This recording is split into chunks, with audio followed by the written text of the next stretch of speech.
So that's what you got. So right. So I think if everybody knew that, they know both of those. Yes, if they know both of those, but they don't know what. 98% of people are going to choose red. 98%. Wow. What is red? We all live, but blue dots. Shy, can you listen? Because I actually want you to answer this, and other people too.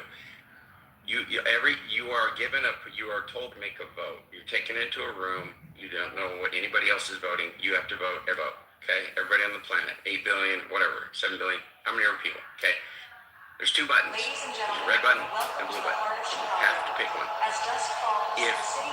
And then, so when all the votes are tallied, after everybody picks, if a majority of the votes are for the blue button, meaning over 50% of the people on the planet pick the blue button, everybody on the planet lives. Okay?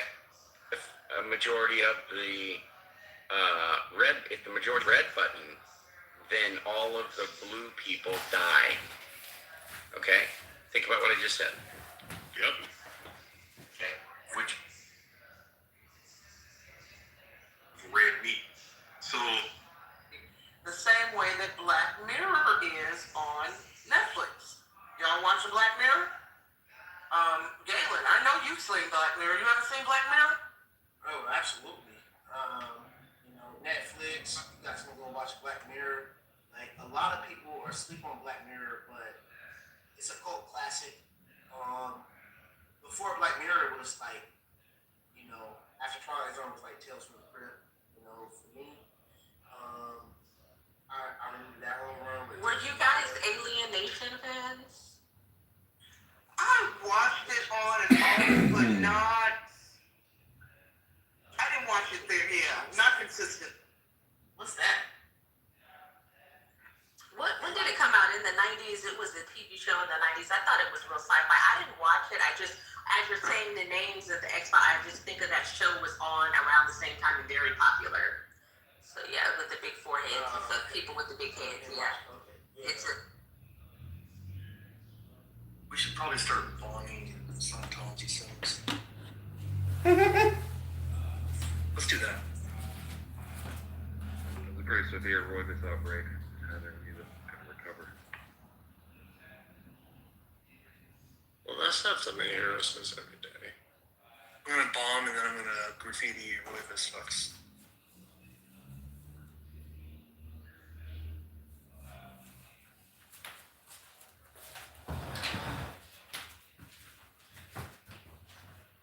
I tried to do versions where it's like, hey, let's talk about what was in the news and make it into a song, because that's what James Corden, if you know who that is, it's like that guy who does like interview shows and stuff, kind of like Jimmy Kimmel and so on. Everything.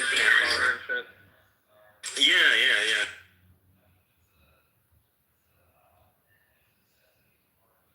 I thought he was canceled. Like he was kind of an asshat, like Ellen DeGeneres. He got kind of like. Did he? Oh, I didn't know that, but yeah.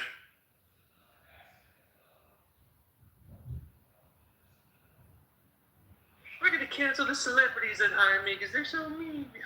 I never would have dared fucking speak up like that around people I work with. Oh my god, where do they get the balls? These young people, it's crazy. Like Ellen DeGeneres could just kick me in the balls for no reason every day, and then be like, "All right, yep, okay, back to work here."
Here, I'll play this one. This is one of my favorite songs. Accident, completely.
Love it.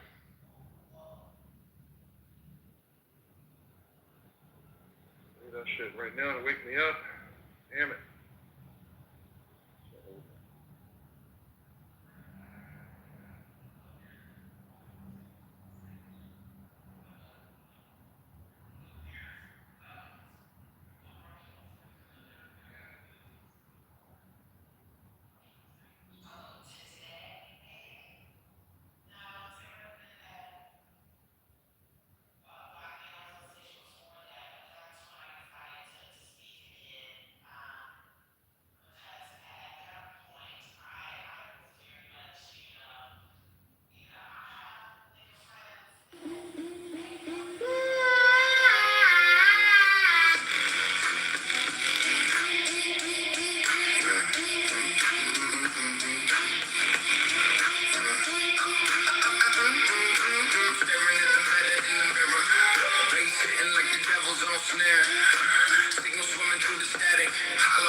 I like that one.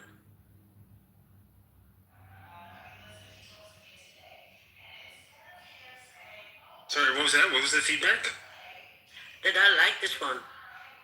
Yeah, it's not bad. It's one of my more, like, I was so surprised by how well it came out, because I was going for, like, a Timberland purple Lamborghini kind of, like, sound or trumpets or that sort of thing. Yeah. But that was more Royvis Fuck. Yeah, well, like there's 24,000 songs that have Roy the Fucks in them. Just so you know.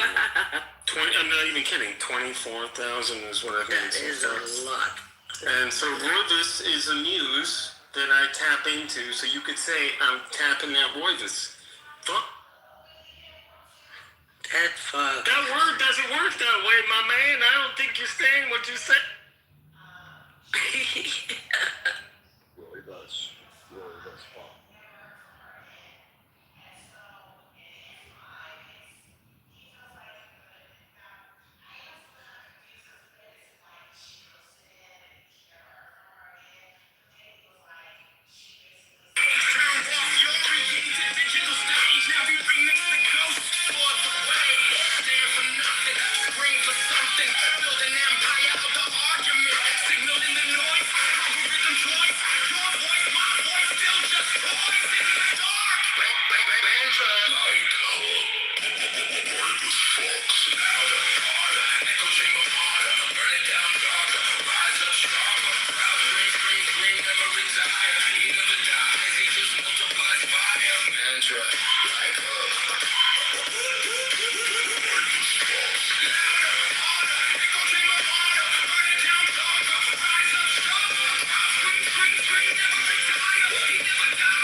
So, Rufus, do you think this one suits you? Yeah, Royvis. I think it did.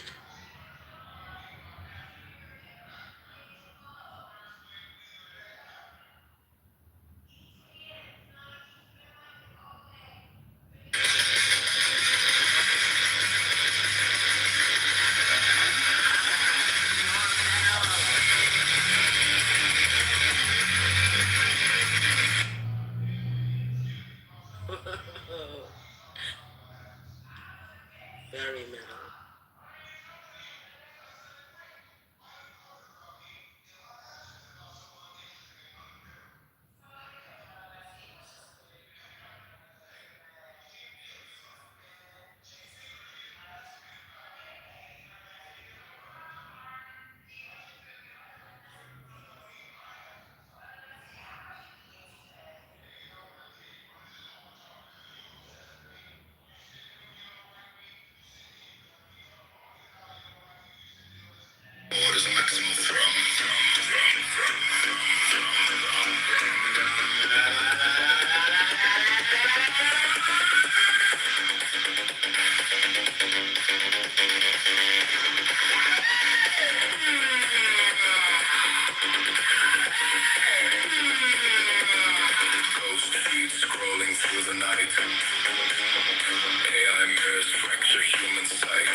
Slow sway, headroom falls.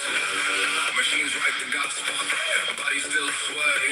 We dance in the glitch of a human decay. Esta es la línea, segura la línea. Soy my línea, right as fuck. Every arrow fight to the jaw of the pot. 98 BPM, we confess in the dark. AI steals the script, but can't steal the spark. Nurse, nurse, nurse, stop line. Nurse, open time.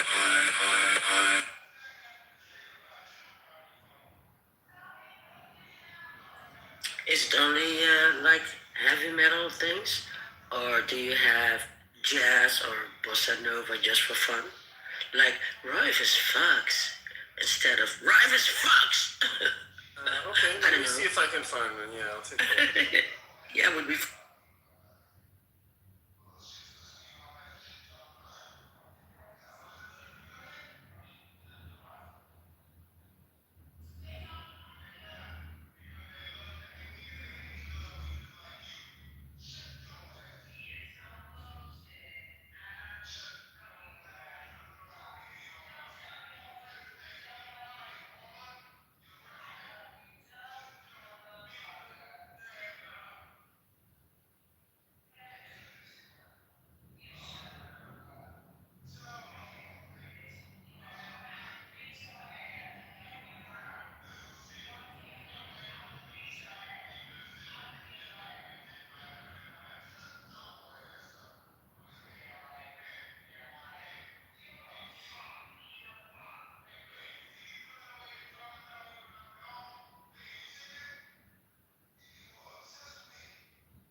I trace your steps like constellations sketched in sticky dust. Ape and angel, both in both worthy of the trust. Absurd alarms, no charms, the timeline breaks for more. You answer with a shoulder roll that evens up the score. Leading slow burn, better future small and fierce and true. I hold time, you hold heat, the world recalibrates to you. Mantra like hook, Roivas. Your opinion on the title? Is America the bully of the world? Because right now America is fighting with Iran, Cuba, Venezuela, and Greenland. Absolutely not. America, I mean, look, I was born and raised in Mexico, migrated to the U.S., and I'm a U.S. citizen. Venezuela, you know, the people in Venezuela are thrilled to death that Trump went in there, you know, removed Maduro. And since his removal, now there's conversations about certain American chains that are going to be opening up in Venezuela, which is a good move for Venezuela. because they will have a steady stream of supplies and things that they need. The government was taking all that money and not giving and or helping the people in Venezuela. So that's a win. That's not a loss. That is a win.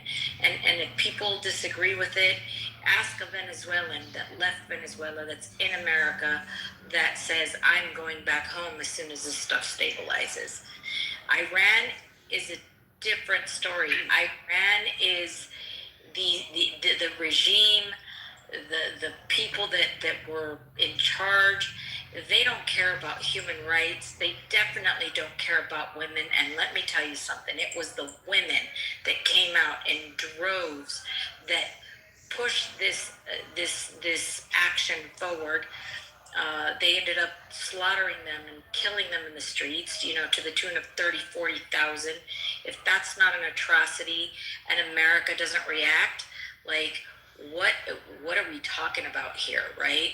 So I totally support Trump and the U.S. government going in there, shutting them down, not allowing them to have a nuclear weapon that they can later use against their neighbors and the world at large.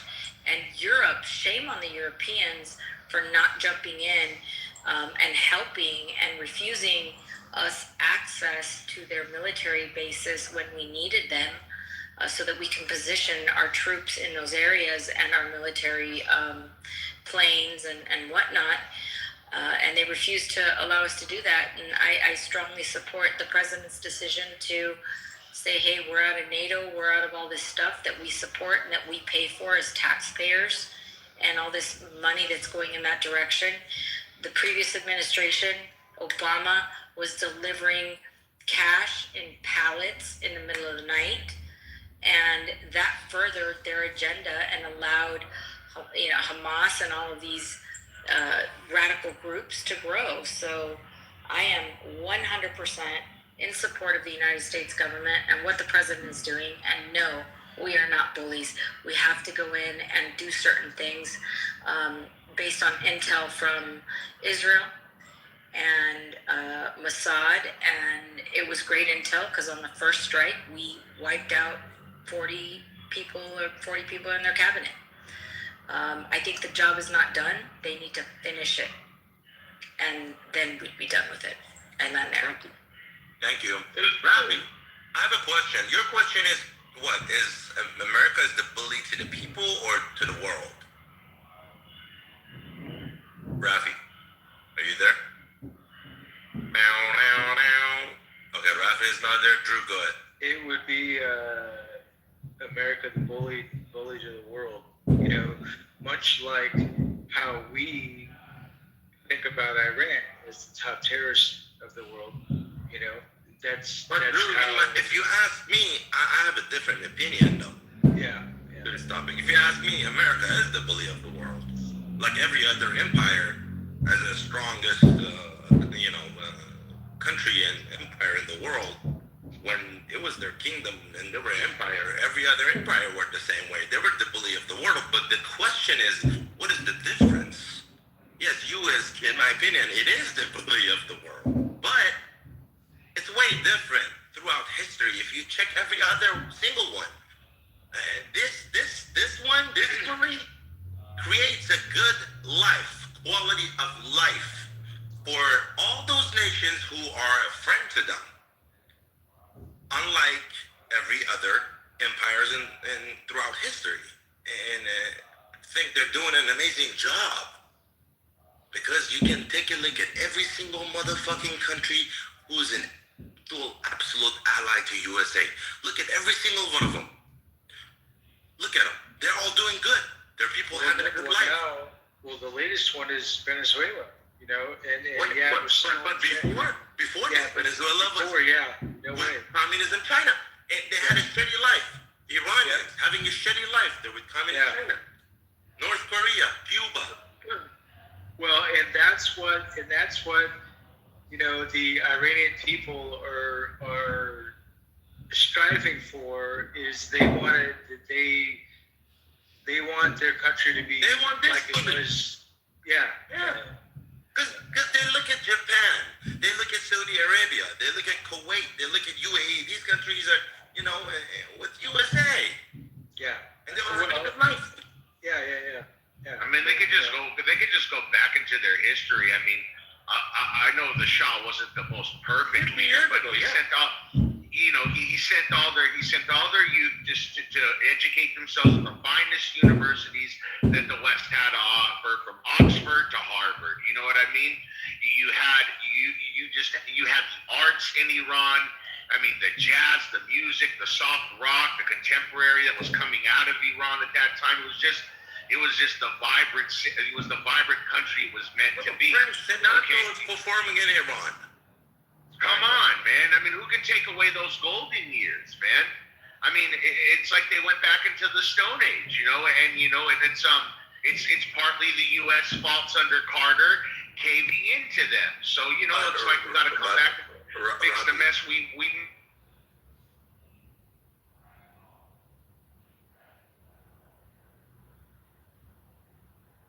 You guys, am I audible? Am I in the Matrix? What's going on? Yeah. No. We can hear you. So, Robbie, if you look anywhere, like Soren said, it's like, I'm not Iranian. I'm part of the Iranian regime, Islamic Republic, whatever he decided to say. Yeah. I understand that. He brought Islam into it. And everywhere where Islam was brought, as you said, they go backwards. They go back into the Stone Age. Look at Morocco. Morocco was a fucking crazy spot. They brought Islam, that country went backwards. Look at Iran. Before the fucking, the mullahs came, whatever. It was a fucking beautiful, bro. As soon as the religion comes into the fucking places. Now, look at a perfect example, Dubai. They're kind of pushing themselves away from religion. Yeah, but they're prospering again. Yeah, but Rafi, there's a difference between Sunnis that were educated in, by the Brits and by Americans, as far as their elementary and high school systems go. They've done business with the oil. I mean, these Shia they're not even real Shia how they claim to be. This cult of killing that's there, it's not religion at this point. It's just a cult. It's just a sick cult because, I've lived in the Middle East. I've lived in Kuwait. I've worked in Saudi. I've been to Bahrain. I mean, they don't act like these idiots. And actually, because of all the idiots coming in their country because they were opening their borders, now they're paying for it. You look yesterday, Bahrain arrested a whole group of pro-IRGC motherfuckers in their country. And they were partly from Lebanon, too, so they had Hezbollah there, too. They go to Iran and they say, here, we have all these fucking people, we don't want them, take your people back. No, we don't want them. So now they're going to lock them up in prisons. I mean, enough is enough. You got to look at what's happening. I want to go on what Miss Edna said. She said, look at what we did with Venezuela. This is all to secure the U.S. dominance in oil and the petrodollar, on top of whatever enemies out there pushing the issue with guns at the same time. We take Venezuela. The Venezuelans should be living like the Kuwaitis. They get into business with China. China knows they can't rebuild their infrastructure completely to pump the amount of oil that they really, really want on the open market. And then they just, it's like a debt that they continue paying. As long as the military elites get money, the people starve. They should be living better than the Gulf Arabs with the much oil we have being right next to the United States. So then we come to Iran. Iran playing the game, causing the problems in the region, trying to put fear in the GCC. We'll have all our bases there. And then when the war starts, they bomb them. So now we say, okay, fuck you, Iran, enough is enough. We bombed the shit out of you. Now we've got the blockade. We just took China's two biggest sources. You want to take them? I keep working. And China's military expansion grows 30% annually before Trump made this move. Now they're not going to get enough oil to push that little army to the top of all their hair that they want to pull on the world. They're already doing it economically. So this stunts China's growth significantly. And they lost trillions between these two countries. Between the losses they're taking in Venezuela and now with Iran. I I mean, when that strait's closed, people think, oh, the idiot liberal will say, oh, China's ships are going and coming out. So what are you talking about? They're getting their oil. What about all the Asian countries that rely on GCC oil and natural gas? What about the European countries? These people can't come up with the GDP now to pay for all of this assembly line manufacturing that they have under contract with China. So now China's trade it's like it slows down to a degree of almost, destroying their assembly line. It's destroying their everything when it comes to logistics. So we're crippling China. We're fucking Iran up. We're securing our petrodollar. Fucking UAE leaves OPEC. That's a big fucking move. Because they can technically make more money staying by limiting the fucking production that OPEC does. But they said this. You fuckers bombed us, and they know the chain of command works. Iran's bank is China. China deals with the Russians. It's this triangle. So they're looking at it. The UAE's looking, okay, halas. We're gonna do, after this war is done, we're gonna pump as much fucking oil in the market as we want. And mark my words, they're gonna start sending barrels to Israel. They're going to flood Israel with UAE oil to make that little pipeline that Turkey acts like they want to control through Azerbaijan, like they want to limit the oil. This is gonna change the landscape.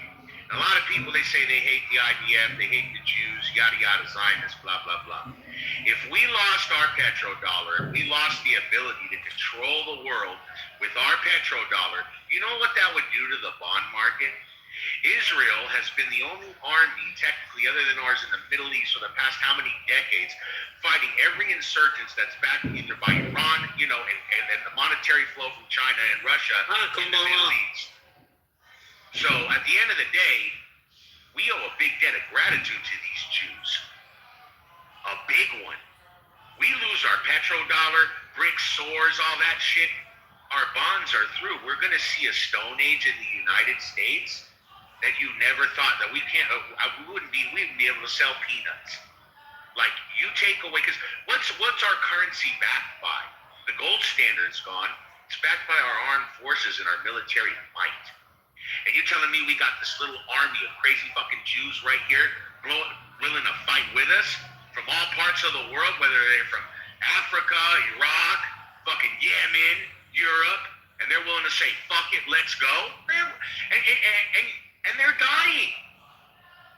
Their kids are dying in these wars. It's not like they're just being invincible. Go on the IDF page, follow it. They're taking losses. They're not just sitting there winning and just, the American government just subsidizes all parts of living in Israel. If that's the case, then why the fuck is gas so expensive in Israel if we're just subsidizing Israel every way we can? Enough is enough, man. We're securing our petrodollar. Can you imagine if Israel bombs the shit out of Hezbollah in Lebanon, right? And then the Lebanese come to Israel and say, you know what, we want to have an agreement with you. We want to have trade with you. We want everything with you. We're going to kick Hezbollah out. Do you know what that would do with tourism in Lebanon? It would change the fucking... And there's people in Lebanon right now hoping for this to happen. By the hundreds of thousands, if not millions. And can you imagine a Middle East where Saudi Arabia has open relations with Israel as well? The UAE already put the first foot forward. What if all the Gulf nations say, you know what, man, they didn't bomb us when the war started. Iran did. They didn't bomb our civilians. The IRGC did. Can you imagine a Middle East where the technology from Israel in exchange for that good old cheap oil right next door to them? Israel's inflation will go down tremendously. The cost of living will improve. They won't have to pay so much for petrol. And the world will boom into a new economy that you're not even... Saudi is trying to be the tourism capital of the fucking world. Hey, Robbie. I mean, you can't do that. In 10 years, they're going to be. In 10 years, they're actually going to be, when all their mega projects are done. Ocean, going to be done. And what country right next door to them has the best security, best telecommunication, come on, dude, and weaponry. The trade is going to be vicious. UAE already won it. Robbie, That's why they left OPEC, because they want that oil there. Go ahead. Yeah, what's going on, Matthew? Go ahead. Talk. Yeah, so you're kind of, I'm an idealist. I know in this room and BB, and they know I'm an idealist. I don't like war. And for me, I spend quite a bit of time in Japan. And for me, what I really love about Japan is that it's a super high trust society.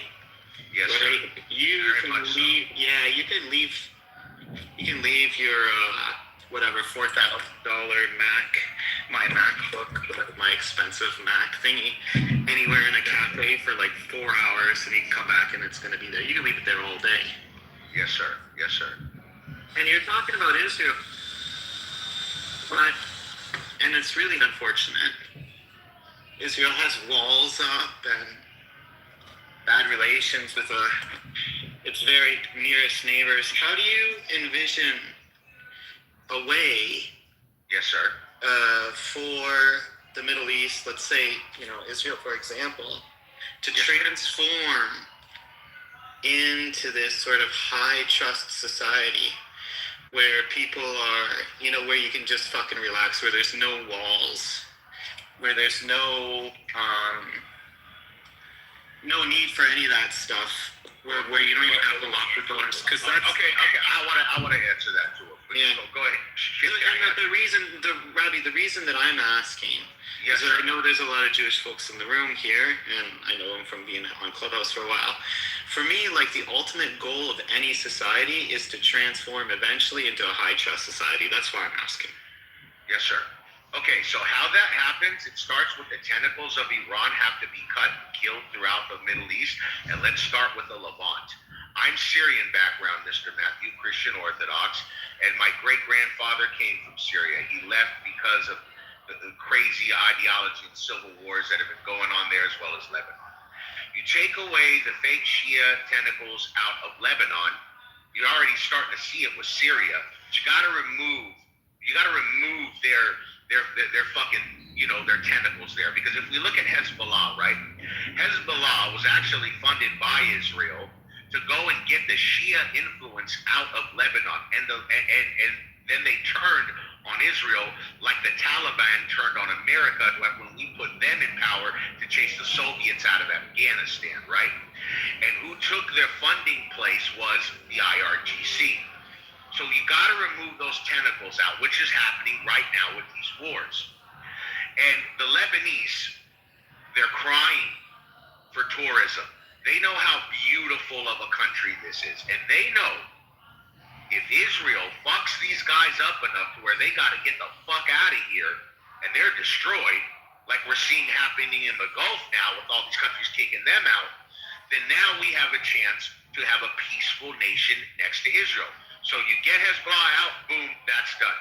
You're cutting the tentacle funding away from Iran right now, so that means the fucking Houthis have no fucking nothing to do shit with right now. So you don't have to worry about those monkeys for a little bit. Now the bigger question, the Palestinian-Gaza conflict. This conflict is what puts Israel always on the front page of being genocide, this warmongers that. You have to remove the tentacles of Iran and the Palestinian Gaza, okay? You got to remove it. Then you go to the Gulf Arabs and you say, look, come in, fund a new Gaza, we'll do trade with you guys. We put a coalition here of maybe, allied forces from, military from all Gulf countries, and we rebuild a Gaza, completely demilitarized, and now going towards a Sunni Arab Gulf upbringing of people. Can I stop you there for a second, Robbie? Go ahead. If I summarize what you're saying, yes. In order for Israel to achieve, a sort of, let's say, like Japan, just like a very, very peaceful, chilled out, really relaxed society where people's internal alarm systems aren't going all the time and people don't have to run to shelters, and it's just very stressful life. I have friends in there. It sounds to me like you're saying that that southern Lebanon has to be rearranged. Parts of Syria, maybe. Yemen has to be arranged. Iran has to be dealt with. No. I didn't say Yemen had to be rearranged. The funding just has to stop. Right. Done. That's it. So it's like 4 or 5 different places across a geographical area that's thousands and thousands of miles apart, involving numerous wars, and then finally, not numerous wars. No. I didn't say numerous. This conflict here is enough to do it. And then finally, Israel will be at rest. So the Iranians are in the wrong, the Yemenis are in the wrong, the Lebanese in the south are in the wrong. Parts of Syria may be in the wrong. Lebanon is a country. And Israel's not doing a damn thing wrong. But Matthew, listen, because you're he didn't say that. He simply said they weren't. He didn't say they weren't doing it. Lebanon is like you have the Christians, you have Catholic Christians, you have Orthodox Christians, you have Shia, you have Sunni, you have Druze. I know Lebanon. Well, if you did, you wouldn't have said what you said. But anyway, so like I said, so you have all this civil war already been there for years, and then you have these fucking Shia who destroyed Lebanon. The Shia, this IRGC bullshit destroyed Lebanon even more because Hezbollah got the funding to be militarized and fuck up everything Lebanon had. They became the unvoted in majority army of the country. No election, no nothing. All from the tentacles of Tehran, okay? Yeah. And then you ask me, all these nations are in the wrong and Israel's just supposed to not be in the wrong. Do you know who else got hit by their terror during this little episode of halfway war? All the nations in the Gulf who have been allowing Iranians to come immigrate there, except for Saudi. They allowed them. They let them come. They let them even have some Shia mosques there. And they were the bridge of peace between the talks against the U.S. and Tehran. And what did they do as soon as the war started? They bombed civilians all throughout the Arabian Gulf. So now the Arabian Gulf is looking at it, saying the GCC is looking at it, saying, you know what? We need to be closer to these Jews, whether we like it or not, because these motherfuckers are the real enemy. These motherfuckers are the reason why we can't export anything right now, and why we gotta hope for shit to come through Saudi. You know who I think the Iranians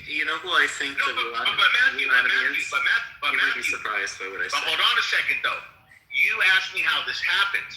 When you have trillions of Gulf oil countries willing to throw money in the direction of America and its allies to secure their well-being and their global economies, come on, bro. What do you mean, how can it happen?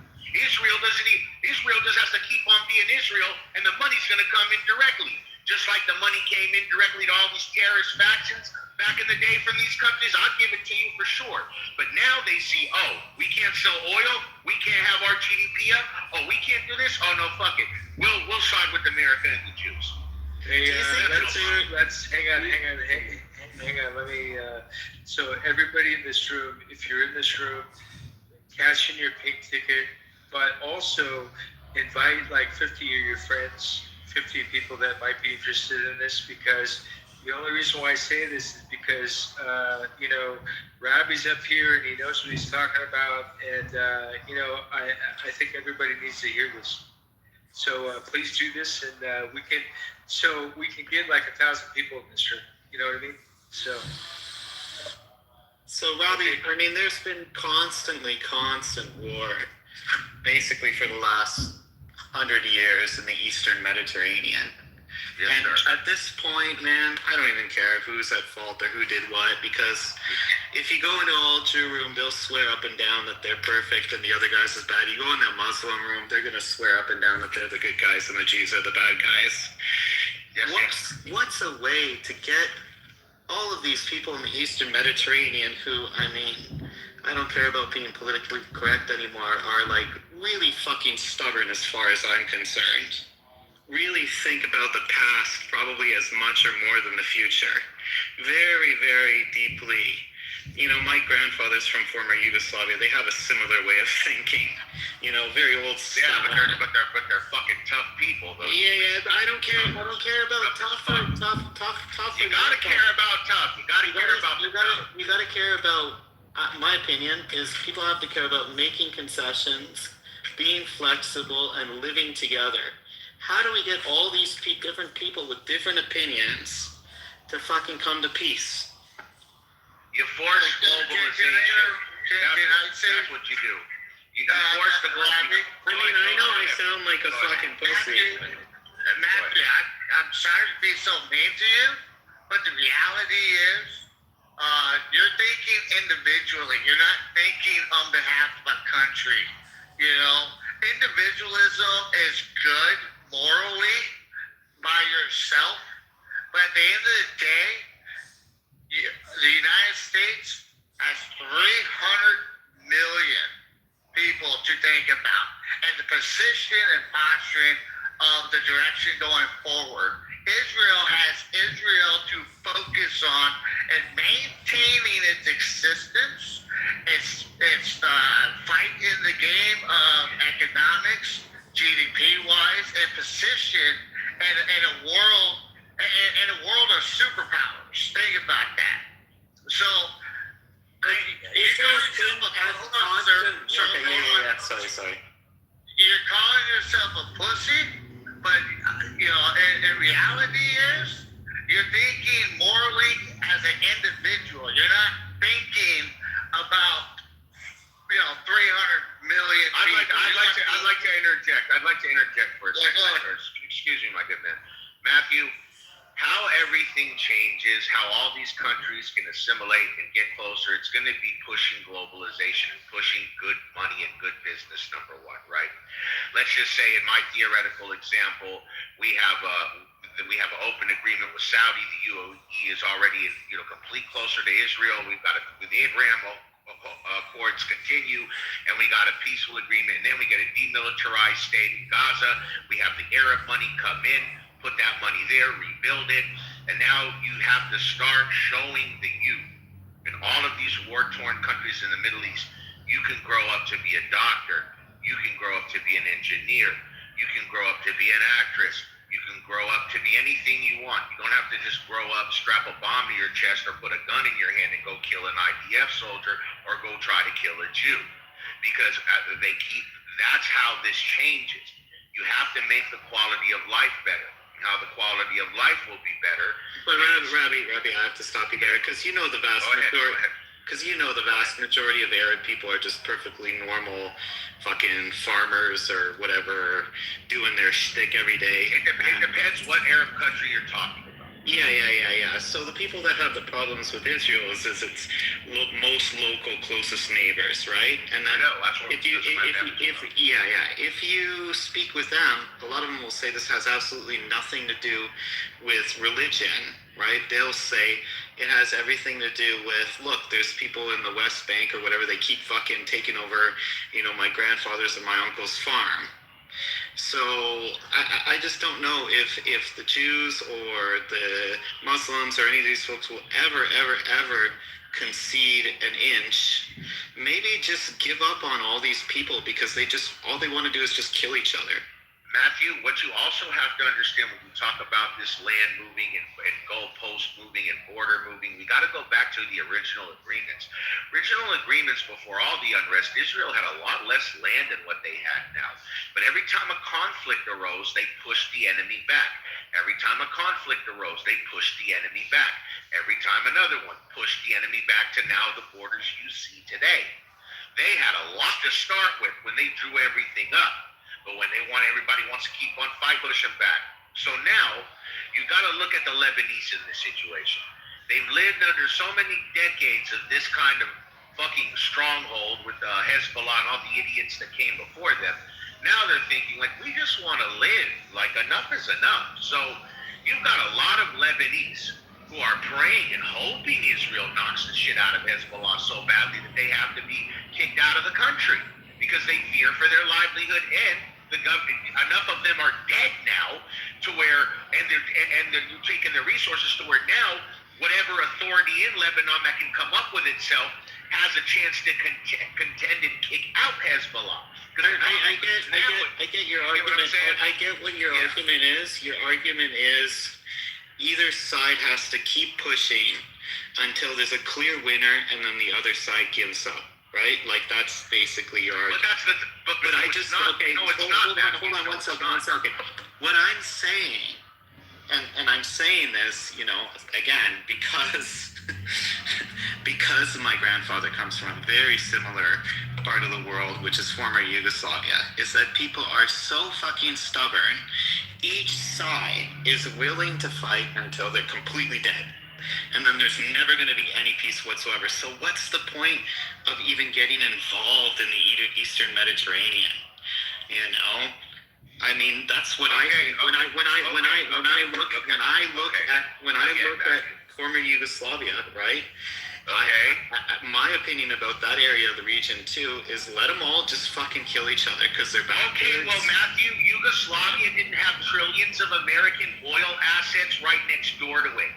Okay, the GCC, the Gulf countries, all have military bases with our troops there to secure their country from threats. So they sell our oil in their oil in U.S. dollars. Nah, if you're suggesting that the United States somehow needs the help of Israel for anything at all, that's bullshit.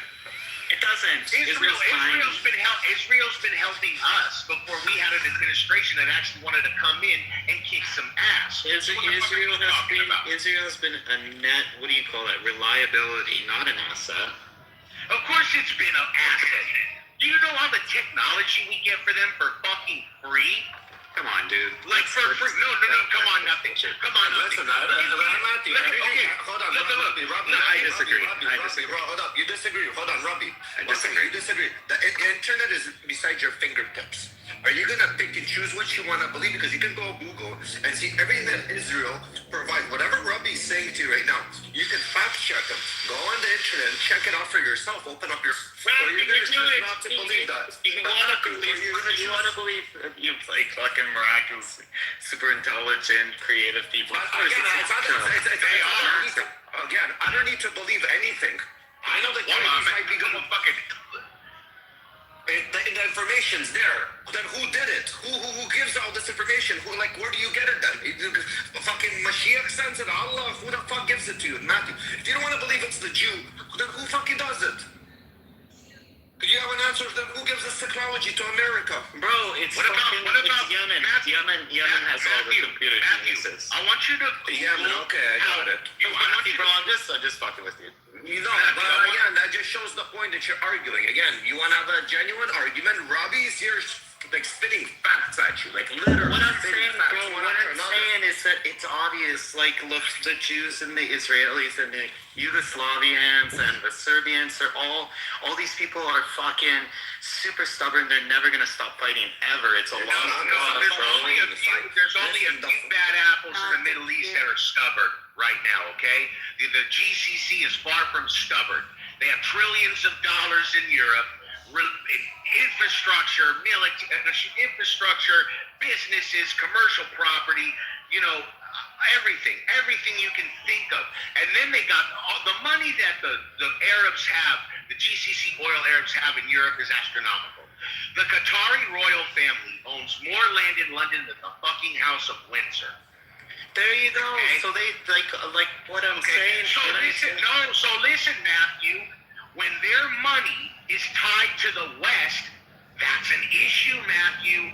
Because if all of a sudden these people can't sell oil anymore, they have to pull money out, sell, take losses, and remove their money out of the Western economies like a flip overnight. You understand?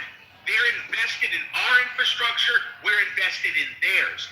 You take the fucking Arabian Gulf away and the power of the petrodollar away from the world. I mean, come on, what kind of nonsense? They're just saying, Matthew, one hand washes the other.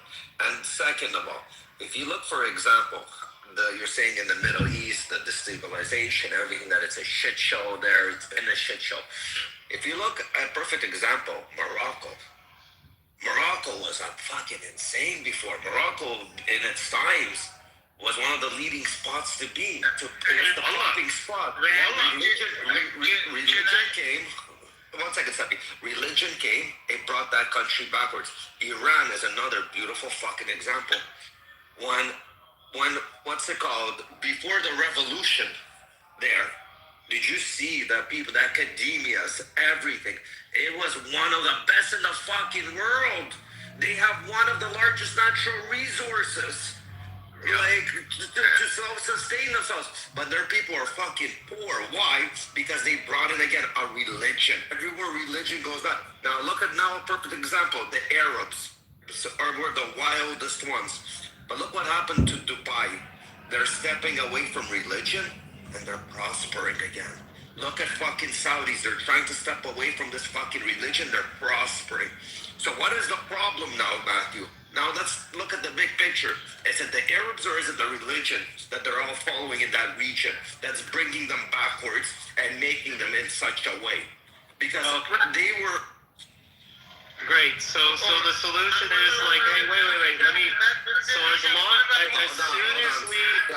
as soon as we convert all the Muslims, there's going to be peace. Great. We don't need to. All right. That's an easy task. That's an easy task. I never said that. But I just have to go on. I got a question for Matthew, and my question is very simplistic, sir. I've been hearing you talking for like the last 45 minutes, okay? And I noticed some pretty good key words that you're using.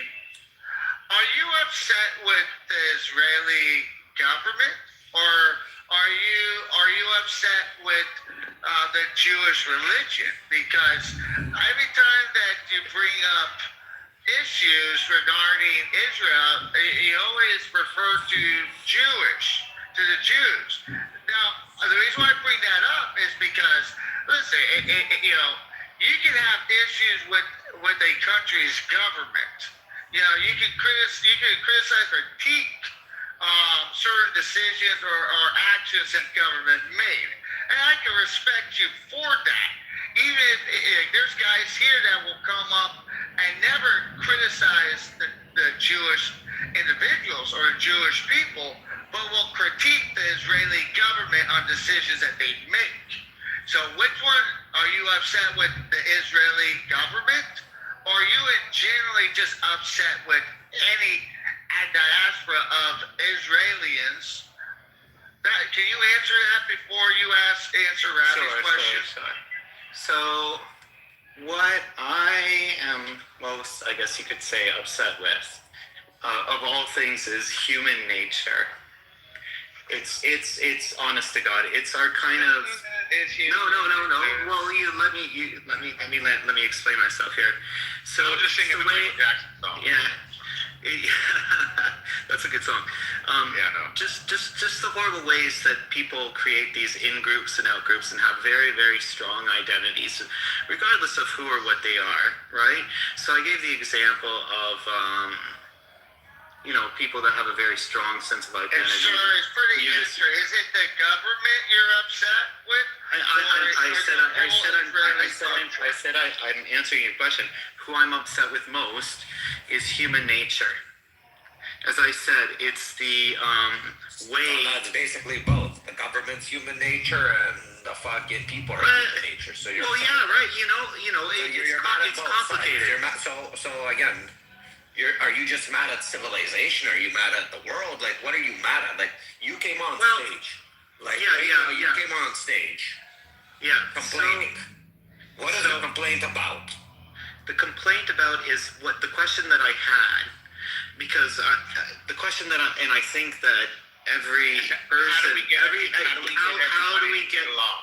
No, yeah, exactly. So how do we do that? And then Ravi was saying, change the minds of people or change the government in Iran. That's a big task. And then, No, I didn't say that. I said. Okay, I apologize. Remove the tentacles of terrorism that Iran has on the Middle East. Right. And then watch everything else flourish. No, you said something, Robbie. Sorry, I'm interrupting. You said something really important. You said teach the children. And that is very important. And okay, it's very important. Hold on. I agree. I agree. Hold on. The people, the older ones, made their decision. People that are already over 25, they already made their bed. They either love their religion and they're willing to die for it, and they're willing to stand. Doesn't matter. You're not going to change their minds because they've been already indoctrinated. This is somebody who has Stockholm syndrome. They love their enemy, and that is the problem. And that is the problem that's happening in the Middle East. Most of the society in the Middle East has Stockholm syndrome. So you need to change the government. And that's a huge task, right? No, it's not. It is. Matthew never answered my question. He gaslighted me. Listen, if you're upset with the Israeli government and how they do business, critics did say it. He said he was upset with the people and the government as far as Israel goes, and he attributed it to a lack of human nature. That's kind of what that's how he gaslighted it. It's not. Wait. Let me articulate this very clearly. It's not a lack of human nature. It's that we're all born with, how would you say, this tendency to group ourselves up into little tribes, like Rafi's saying. Religious extremism is one example. And a very strong sense of identity. This is my place. I can't share it with anyone else. Notice how I'm into any one particular group. But I think there's enough room in the world. Hold on. Last thing. I think there's more than enough room. I think there's more than enough room in the world to share for everybody to get along. So who am I? Matthew, what you're saying is vital to the Earth's survival, brother. Like, what you're saying is very important. It truly is, bro. Yeah. Like, your argument for greater humanity should not be slept on for a millisecond, right? Exactly. And when you talk about how you see a lot of Jews portrayed, or however you see them as warriors and this and that and this and all that, and crazy, whatever. I want you to look up a guy by the name of Avi Loeb, okay? I know who he is. Okay then, bro. Yeah. He even said that. He said, we don't know how good we have it. We were that one sperm that got through, that got, you know what I mean? That impregnated the mother, and then we were that one planet in the Goldilocks zone out of all the universe where there's not planets where they could have intelligence. I mean, he broke it down to how lucky we are just to be breathing. So why are we out there fighting each other like Neanderthals? Exactly. When we have a world to it is right? Neanderthal. It is Neanderthal. Yes, but how did it? But see, here's the question: how did a mind like Avi Loeb get the opportunity to shine and become that better person? It came because he grew up in Israel. He grew up in a country that had an economy, that had morals, that was good enough to breed a mind like this. And me as an Arab, I believe if the Israelis, who are really Jews, are just cousins to Arabs, if they can get it right, and they don't have the oil, why can't we get it right? You know what I mean? I disagree. I disagree with you suggesting that the Arabs are somehow less sophisticated than Jews. It's not that they're no. I'm Arab, bro. What are you talking about? Listen, but I still disagree with you. No. When I'm living in a war-torn country where there's not a consistent educational system and funding that's actually going to the people, the greater majority cannot grow up to be educated, my friend. I understand what's happening in Syria. Arab countries, from Syria to Lebanon, all over the Levant. I understand that. But there's also very peaceful Muslim countries. If you just go on there is. I know. I lived in them and worked in them. Malaysia, Indonesia, a lot of good places. Never mind the Asia. Let's stay in the Middle East. I'm talking about Saudi Arabia. But I do have to go eat now. My wife just called me in. I'll talk with you guys later.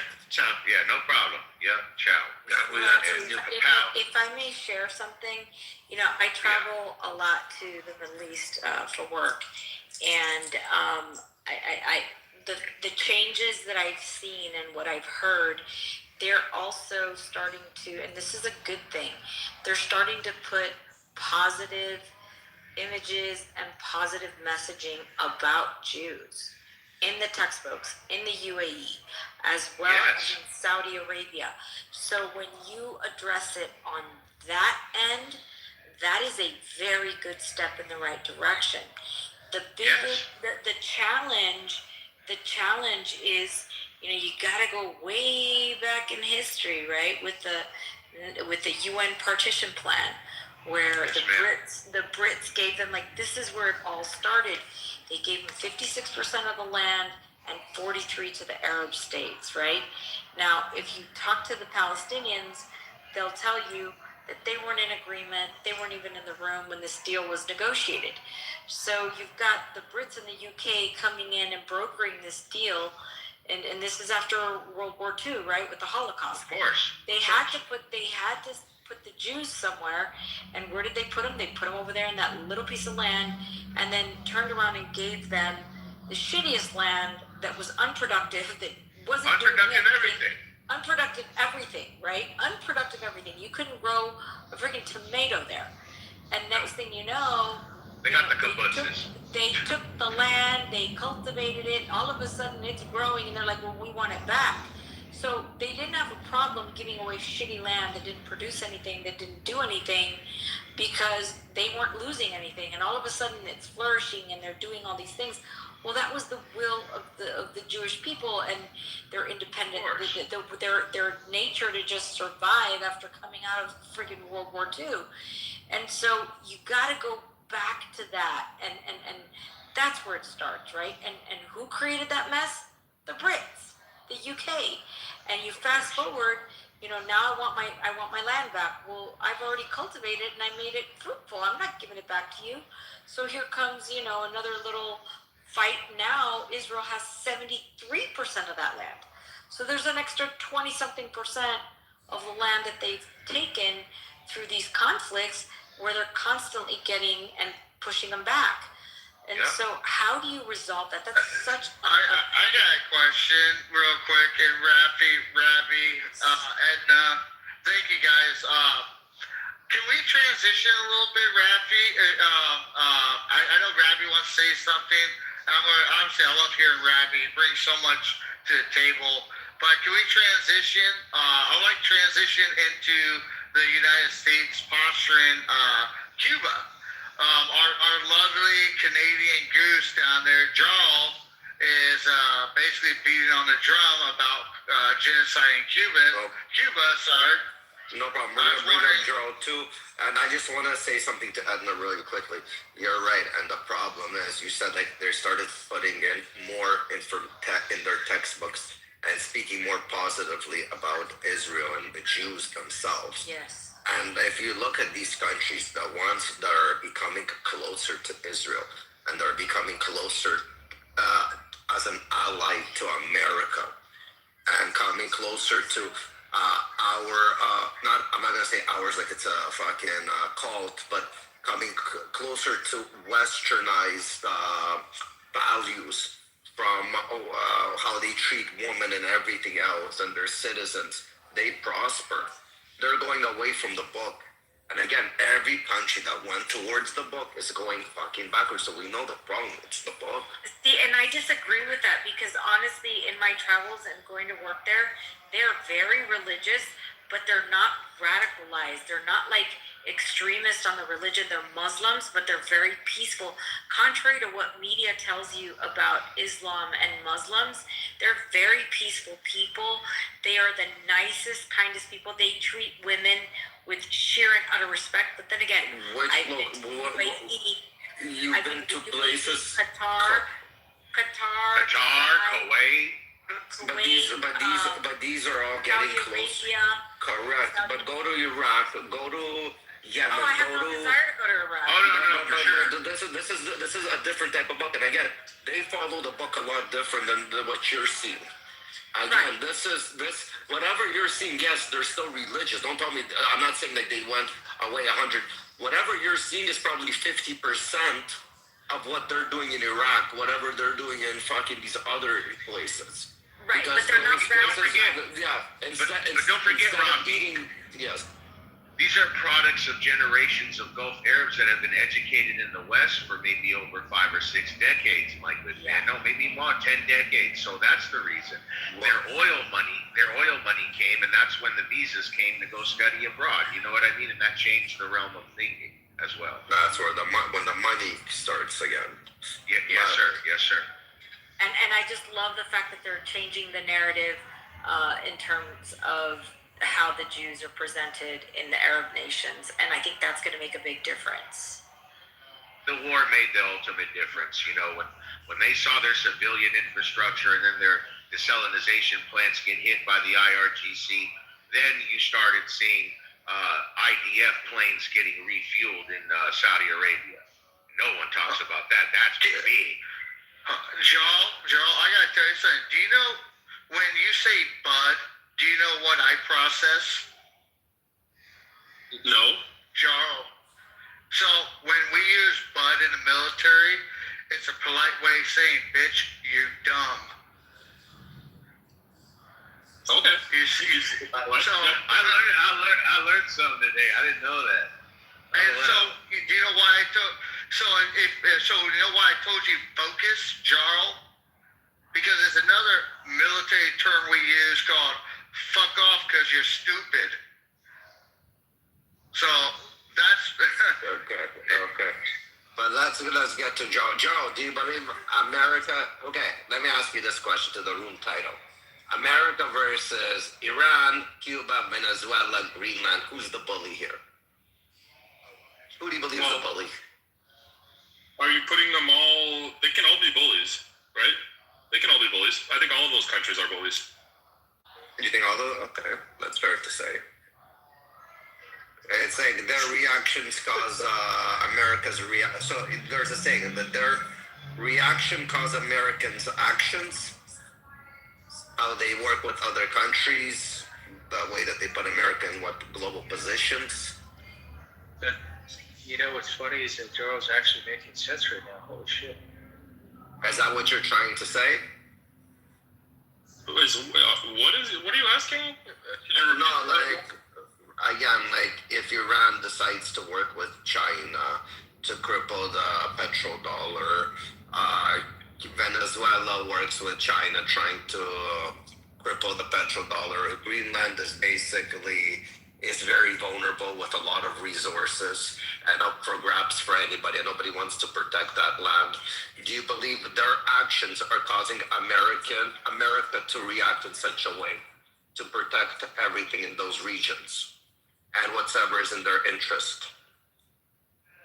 I mean, I'm not sure I understand. It seems to me like these countries are reacting this way because of America, right? That's not the other way around. America's not. Well, Greenland was always vulnerable. Nobody's protecting Greenland. How would you determine that Greenland is vulnerable? Well, again, Greenland could be out for grabs by Russia. Who's there to protect Greenland with all its natural resources? Fucking Denmark won't. Denmark won't. I'm just saying. NATO's not going to do shit. Correct. So who's there to protect Greenland with all its natural resources? Are we going to allow Russia to come and grab it tomorrow and become rich off of it? No, that's why our bases are on the way. Well, how about this, Raph? You think about this. Remember when Trump was talking about Greenland, and then, the articles went all crazy saying that NATO is sending troops over to freaking Greenland. And then the far media, the far left media, the Washington Post, New York Times were saying Trump is sending 30,000 troops. Fucking dum-dums. We've had over 50,000 troops in the last Hold on. Someone said something. EU is BRICS now. Castro, BRICS went to shits. BRICS is non-existent. Once Venezuela fell, BRICS fell.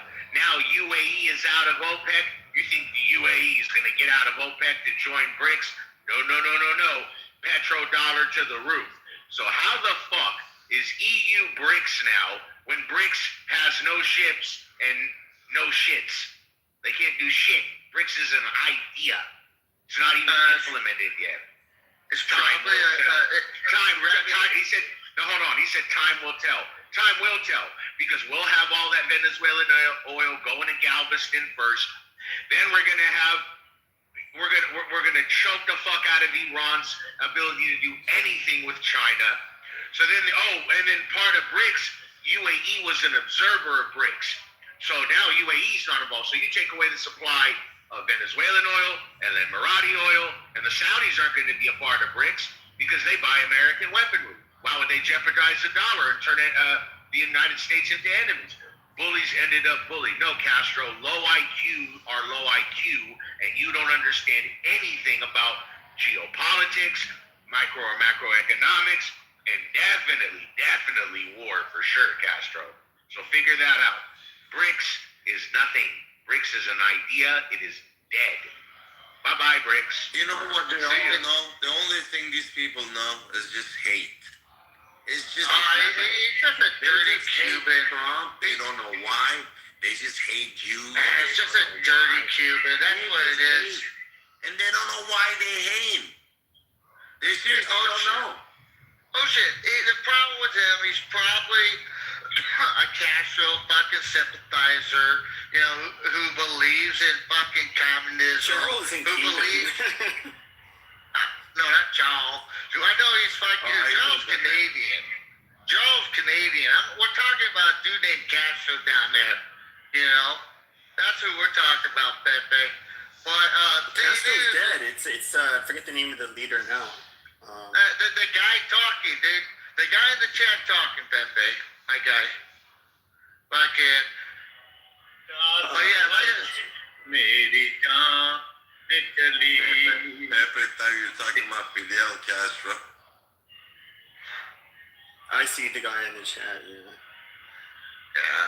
He's just probably upset because sooner or later he's going to get the fucking Cheeto. That's what it is. I mean, I'm not. Now, you know, I spent years. You guys probably remember even years ago when everybody was dogpiling on Jews, and I was like, you guys don't be faggots. Just like stand up for yourselves. These guys are retarded. And you know, I've never like had a problem with Jews or Israel, but like I do have a problem with this war, and I will definitely criticize those that are like. I guess you could say like the Zionists that are trying to. This obviously this is going to help. It helps Israel a lot to defeat. No, it helps America. It helps America way the fuck more than it helps. I don't think so, but it's okay. Oh, well, I understand the stage has this. No. I've had this debate with everybody on the stage knows me. Okay. So you don't know me, so you get ready for a good one. Okay. I'm very sure that will happen. Now. But I mean, I don't see like what is it like a quarter or I forget what percentage of the fuel that goes through not to the United States but other parts of the world actually comes from Europe use. That's not an opinion.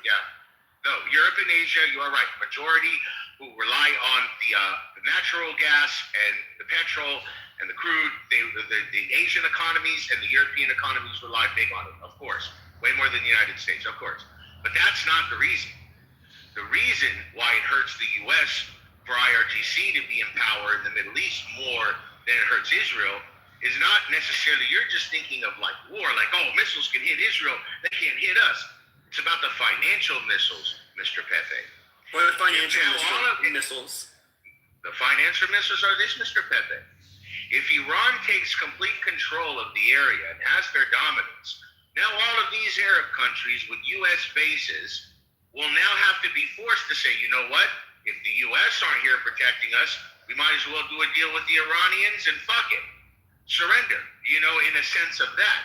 But if the U.S. maintain their control of the Arabian Gulf, defeat Iran, now the petrodollar is king, and all of these Middle Eastern countries that provide trillions of dollars to both the European economies as well as the American economy, all that doesn't get disturbed because China, Russia, and Iran want to play a fucking game. But I think that, you get what I'm saying? No, I think that's an asinine. That's asinine. Okay. What? No, you're not. No, Pepe. What happens if our petrodollar loses control in the region? What happens to our bond markets, Pepe? Our bond markets crash overnight, and you're going to see this country go into a recession that nothing can stop. I'm sure. Nothing can stop. So when you say it's easy for you to sit on your high horse, but everybody else climbing to the middle class in this country would get swallowed in debt overnight if our bond market crashed because our petrodollar stopped become being dominant in the Middle East because some fucking Neanderthals in Iran want to just start wars everywhere. Get the fuck out of here. They didn't start the war, but okay. But of course they started the war. Oh, sure. All right. Of course Iran's been starting this war for 40 years. No, they've been funding terrorism. Yeah, they've been funding terrorism for 40 years. I know. Yes, they ruined. They fucked up Syria, where my great grandfather came from. They fucked up Lebanon. They fucked up Yemen. They fucked up Central Africa. They fucked up East Africa. They fucked up Gaza. How much more do they have to fuck up? They're not responsible for that alone. They did that 100% alone. No, the Arabs. The Arabs are the largest funders of fucking. The Arabs are the largest funders of fucking terrorism in Africa today. Why would the Arabs fund their own demise? Are you talking about in Africa? Like, look at Mali.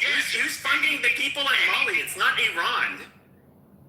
Iran has fucked in up. Nigeria, this is literally Arab and Nigeria too. You know the IRGC fund. They fund numerous wars in Africa, numerous wars in Lebanon, numerous wars in Syria. Do the history. It's there. The money trail is there. Google it. They do not fund it in Africa as much as the Arabs do. No, please. Why? The Arabs have money now. They have their control. That doesn't change their ideology. They don't. No, you're stupid. You've never been there. Their ideology is about getting rich now and having the best life and the biggest and yachts and everything in the Arabian. Why did Osama bin Laden attack on 9/11? He obviously had money. He did not have to worry about that. He's an ideologue. Hold on, guys. Robbie, I love you. I modded you up. You have a lot to bring to the stage. Okay, I'll stop for now. No. I just giving you an FYI. We have some people on the stage that didn't get a chance to go. I don't want to take go ahead. My bad. Show. I want to get to some other new people. Which are we got to? We got Benji. I've seen you've been flashing your mic. You wanted to say something or input something? Yes, thank you for giving me a chance. Normally I just come and listen. And you gotta cash in that pink ticket. You came into the radio a lot of times. The show's gonna end for free. That's totally fine. I just heard something about Greenland and natural resources. It's not only about natural resources. We have China that is planning polar silk road. Okay, they aim to develop Arctic shipping lanes, and they are seeing it as an alternative to the Suez Canal. That's why we need to have access. And in terms of, first, I'm Israel Chai, and I'm a proud Persian Jew. We are seeing like alliance like never before. Iranians and Israelis, they've never been enemies. This is our history. In 1979, with the help of Carter, Democrats, France, and obviously the United Kingdom, the Islamic coup d'etat happened. They hijacked Iran. They occupied a nation. I've noticed the way you guys are talking is like Iranians are not like Saudi Arabia. They were not like Qatar. They were not like Emirates. When they had like women, they got the right to vote before women of Switzerland in Iran. So we had a parliamentary monarchy in place. Then Islamic regime, with the support of West, actually, they came to power. America have been fighting for 60 days, and they're still lingering around. And the world for 47 years asked people of Iran to topple this regime alone. And who benefited? Arab nations the most. They benefited from the whole thing. Turkey benefited, obviously. Russia. Pepe, check your back message. Hey, Pepe, check your back page. Okay. And that's what I just wanted to say. They also, Arab nations, they didn't object to our suffering. They didn't say a word. I was born in Iran as a gay Jewish man. I went to school in Iran, and we left Iran when my family and I, we left when I was 15. Yo, Benji, just real quick, that's amazing. You made it out of Iran as a gay Jew. Congratulations. Thank you. I mean, and people, I think, like, people of Iran, they're a bunch of, like, no, if I was in Saudi Arabia or any Arab country, I wouldn't be able to survive. But people of Iran, they are not, like, they have nothing to do with their government. The Islamic regime represents less than 5%. The way I can describe the Islamic regime to you guys is it's a multinational terrorist organization. They're bringing people right now from Iraq, Lebanon, Afghanistan, wherever they can, to murder, to massacre my people. Okay? These are the facts. And it seems like even in negotiations, nobody talks about them. And right now, our Arab neighbors across the Persian Gulf, they are suddenly feeling, oh my God, we're in danger. For 47 years, they did not support people of Iran because of their own benefit, because they could just sell more oil. These are the facts. And Israel, it's our only ally. They never left us. They are the only nation understand people of Iran. They stood by people of Iran. They're fighting for us. And it's true.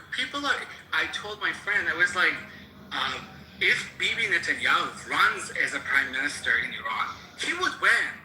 He would win. They love him. They love Bibi. They're singing songs for Bibi Netanyahu. And this is a reality. But for Arab nations, you gotta work it out. They don't like Jews.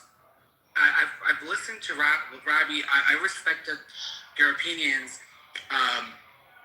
But for Syrians and Arabs, you need to actually go and start from the beginning. Persians, they don't hate Jews. They don't hate Israel. They are the only non-Arab country in the region, and they are native to the land. Persians, Greeks, Jews, Maronites, they're native to the land.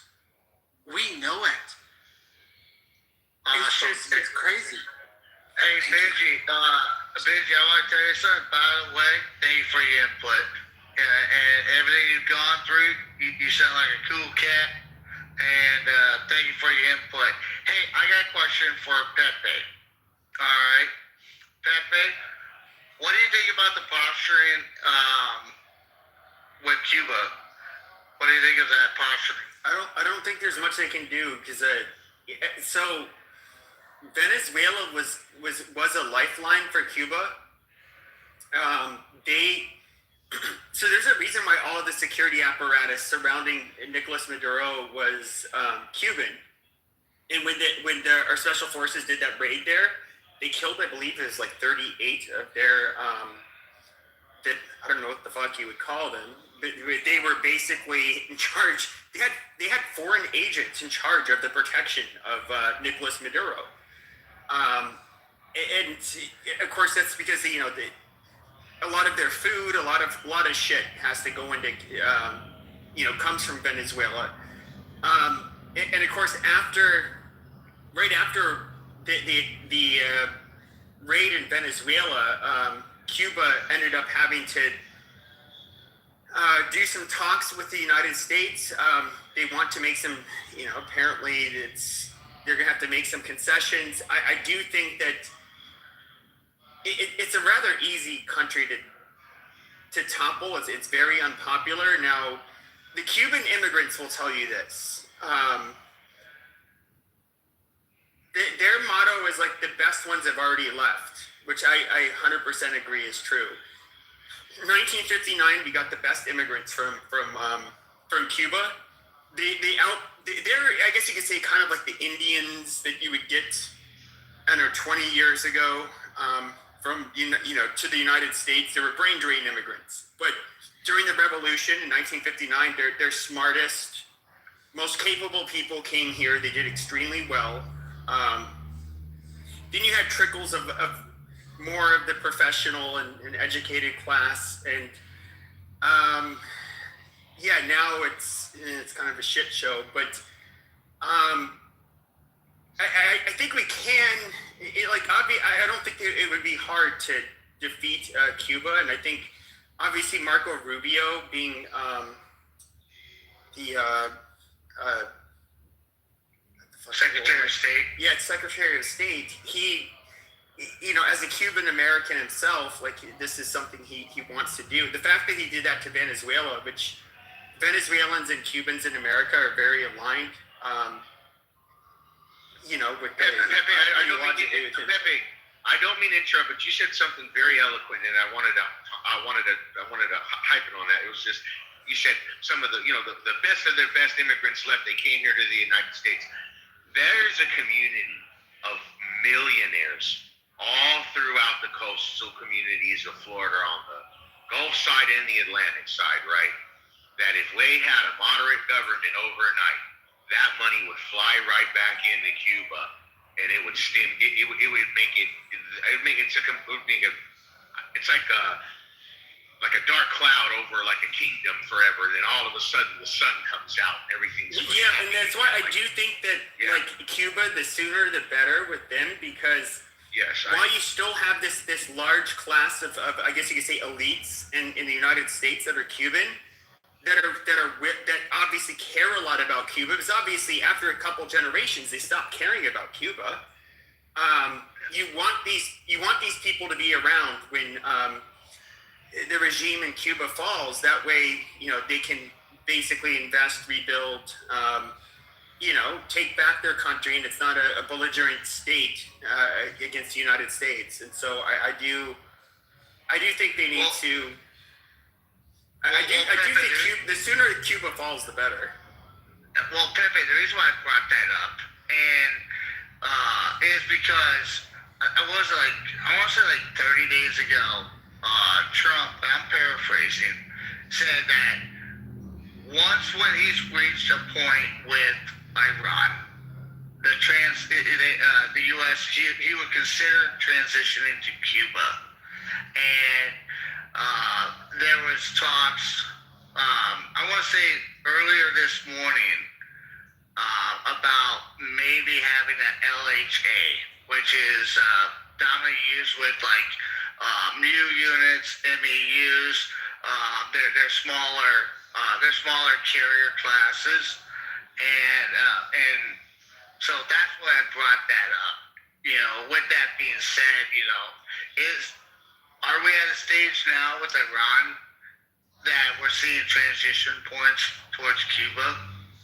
I mean, Iran, it looks like Trump is nobody, it's hard for any of us to know, but it looks like... Correct. It appears that Trump is trying to distance himself from what happened in Iran and just move on from it and try to make it so that, like, hopefully the Strait of Hormuz is, fully operational. At the end of the day, and I think people need to realize this, like, Donald Trump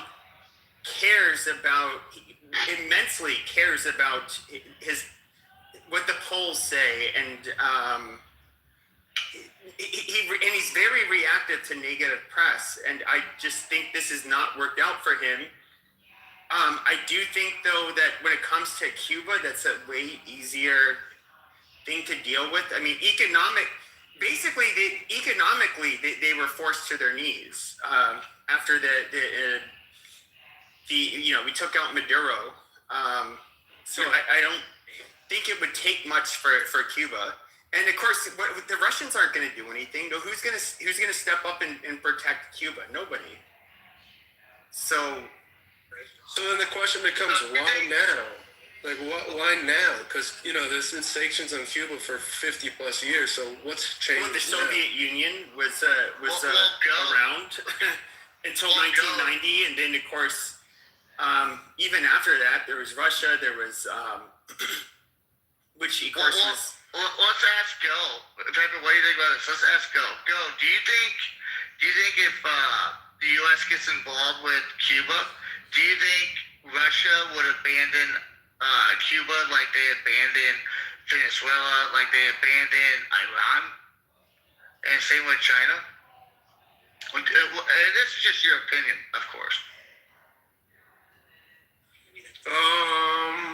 I don't fucking know. They have bases there, so maybe a little bit. But if you're saying they did nothing with other places like Venezuela where they had bases, then probably not.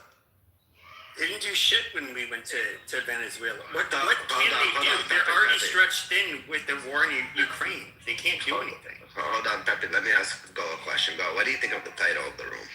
Do you believe it's true?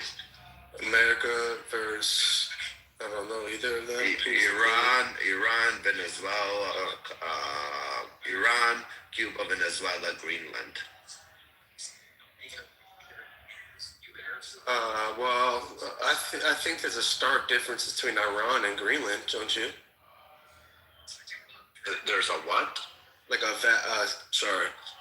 Big difference between Iran and Greenland.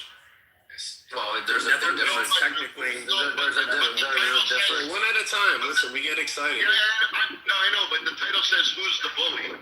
So who's the bully? America, Iran, Greenland, and the other two. So it's America bullying all the nations, or all the other nations are basically putting America in a position that they have to act out. So, somebody's actions cause other people's reactions.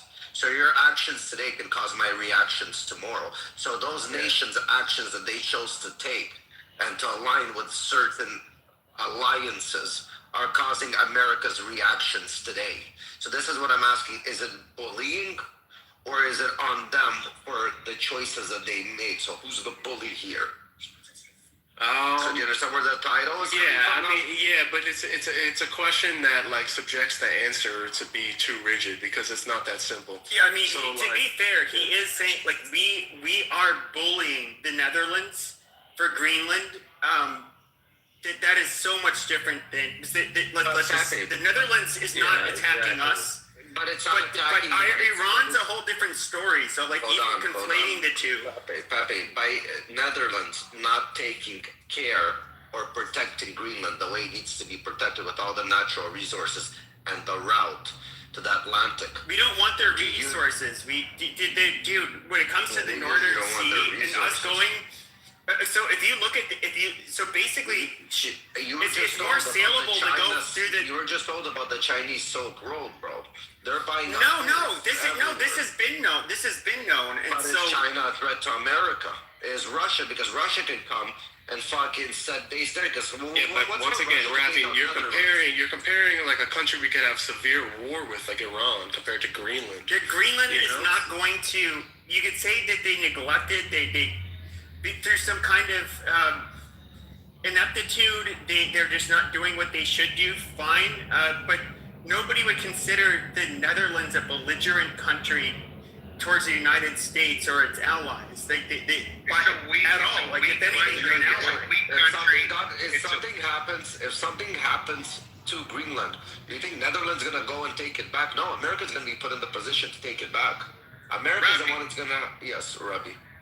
Yeah, Rafi, to emphasize on your point correctly, all it'll take is just one wrong political agenda to come in with financial benefit for the right time for Greenland to just sell off a bunch of their materials that they're allowed to mine up if they're easily to China or a Russian conglomerate. Easy.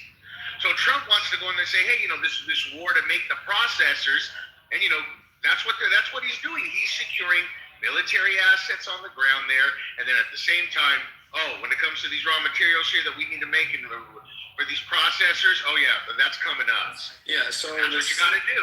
Exactly. The second part of what you said is completely true. That's why we're there. Okay. It's all money. And you guys don't think that the United States they will pressure or bully people for their own best interests? I mean that. Like all countries do it to the extent that they can. But then it goes out to full blown wars. You see, if we can take Greenland today without a war, or Russia or China invading, after if they start putting bases there or having a presence, now you're putting there's going to be a whole different type of war. Which now there's more casualties involved. There's going to be more aggression, and it's going to be more hostile. So if you can stop it before it arises. So now the question is, are they bullying, or is it just because Netherlands is being stubborn and neglecting that? Right, it's not Netherlands at all. It's Denmark. Sorry. I don't know why y'all kick fan Netherlands. Netherlands. You guys, I'm sorry, I'm a little high too. That's okay.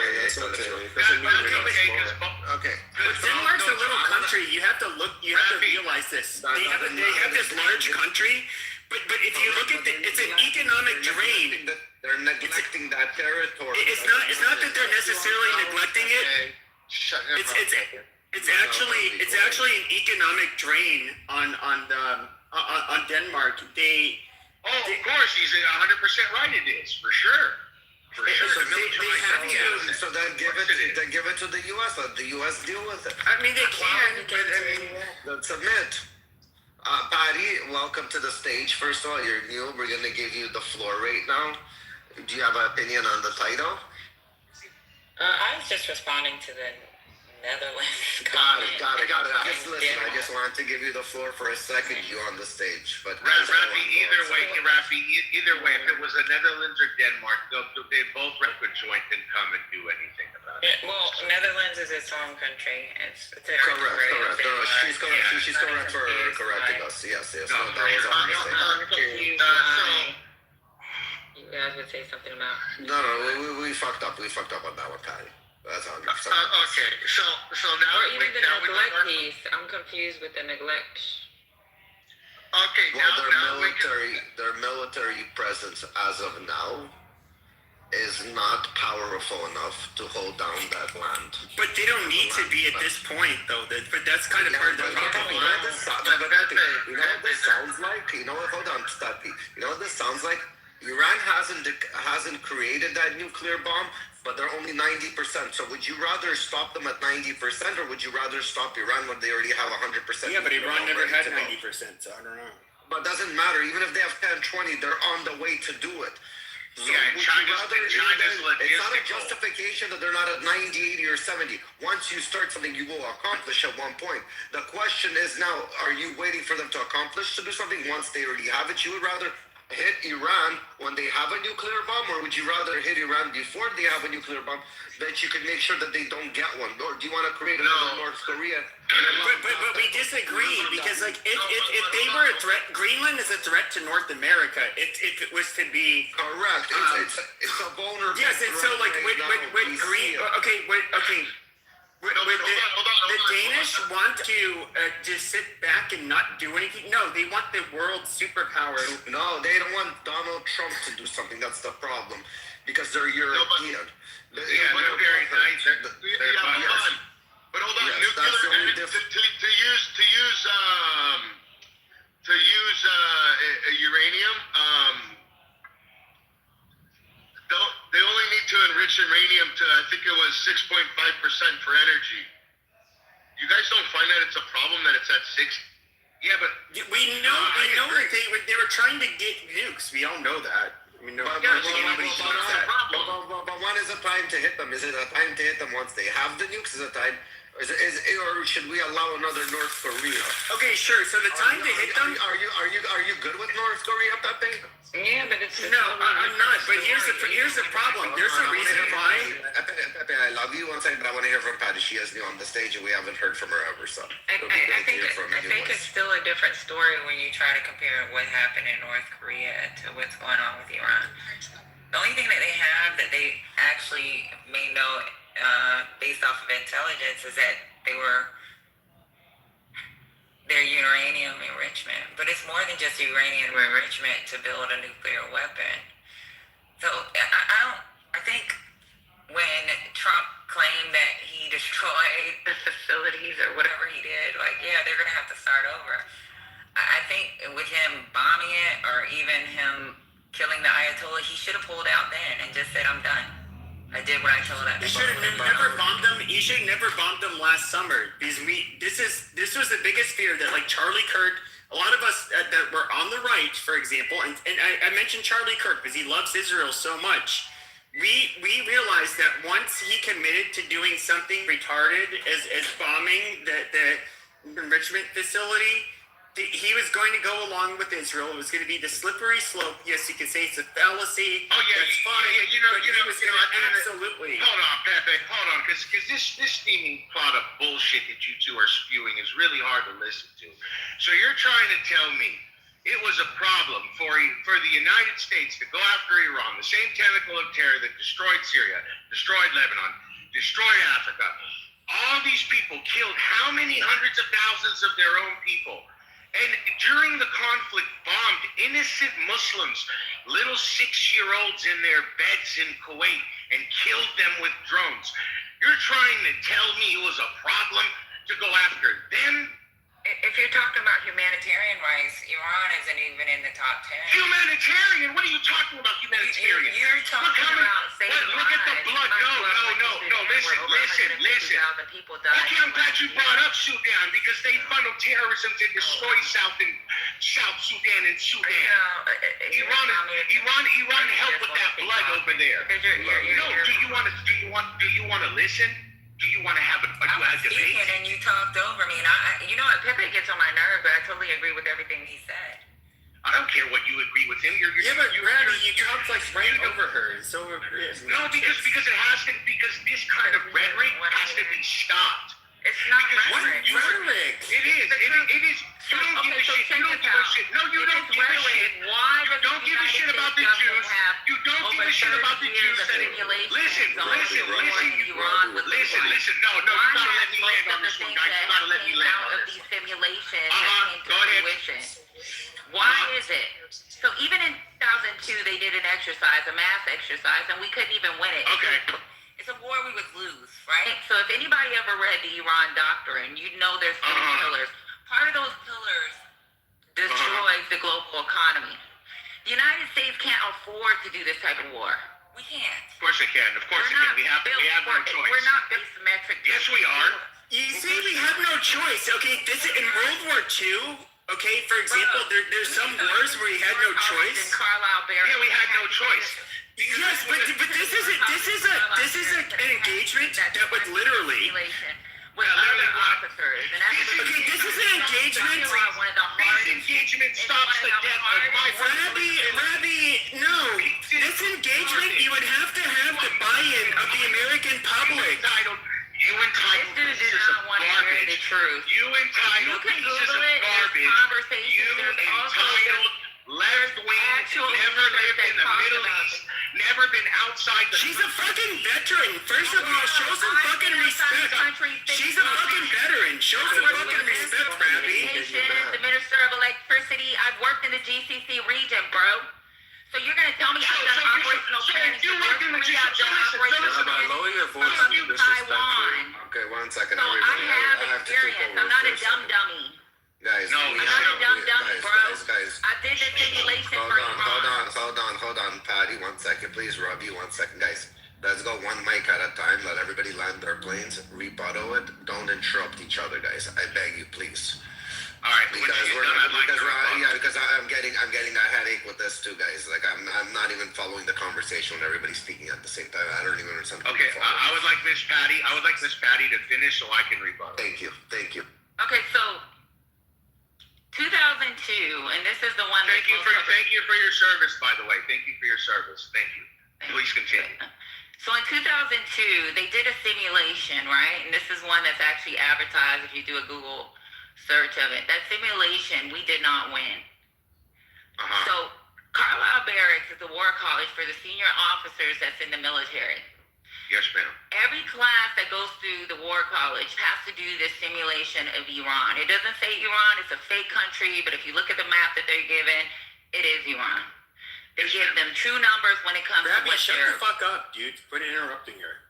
They give you true numbers on what they're... I'm having a conversation with her, Pepe. Don't be disrespectful, you piece of shit. Go ahead. They give true numbers when it looks... When you do your simulation, the simulation exercise that they do with these senior leaders has to do with operational planning, right? Those operational plans are information that the government takes and they take it back to CENTCOM commands can help them with their planning because they constantly replan with the Middle East.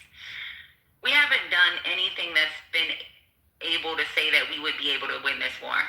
Some of the stuff that's coming out now, like with the economic collapse, the freaking Strait of Hormuz having an issue with getting goods or whatever, oil, whatever the fuck we need to get through Strait of Hormuz. That's already been predicted. Robbie, dude, let her finish. Robbie, please mic up and let her finish, please. I love you, bro.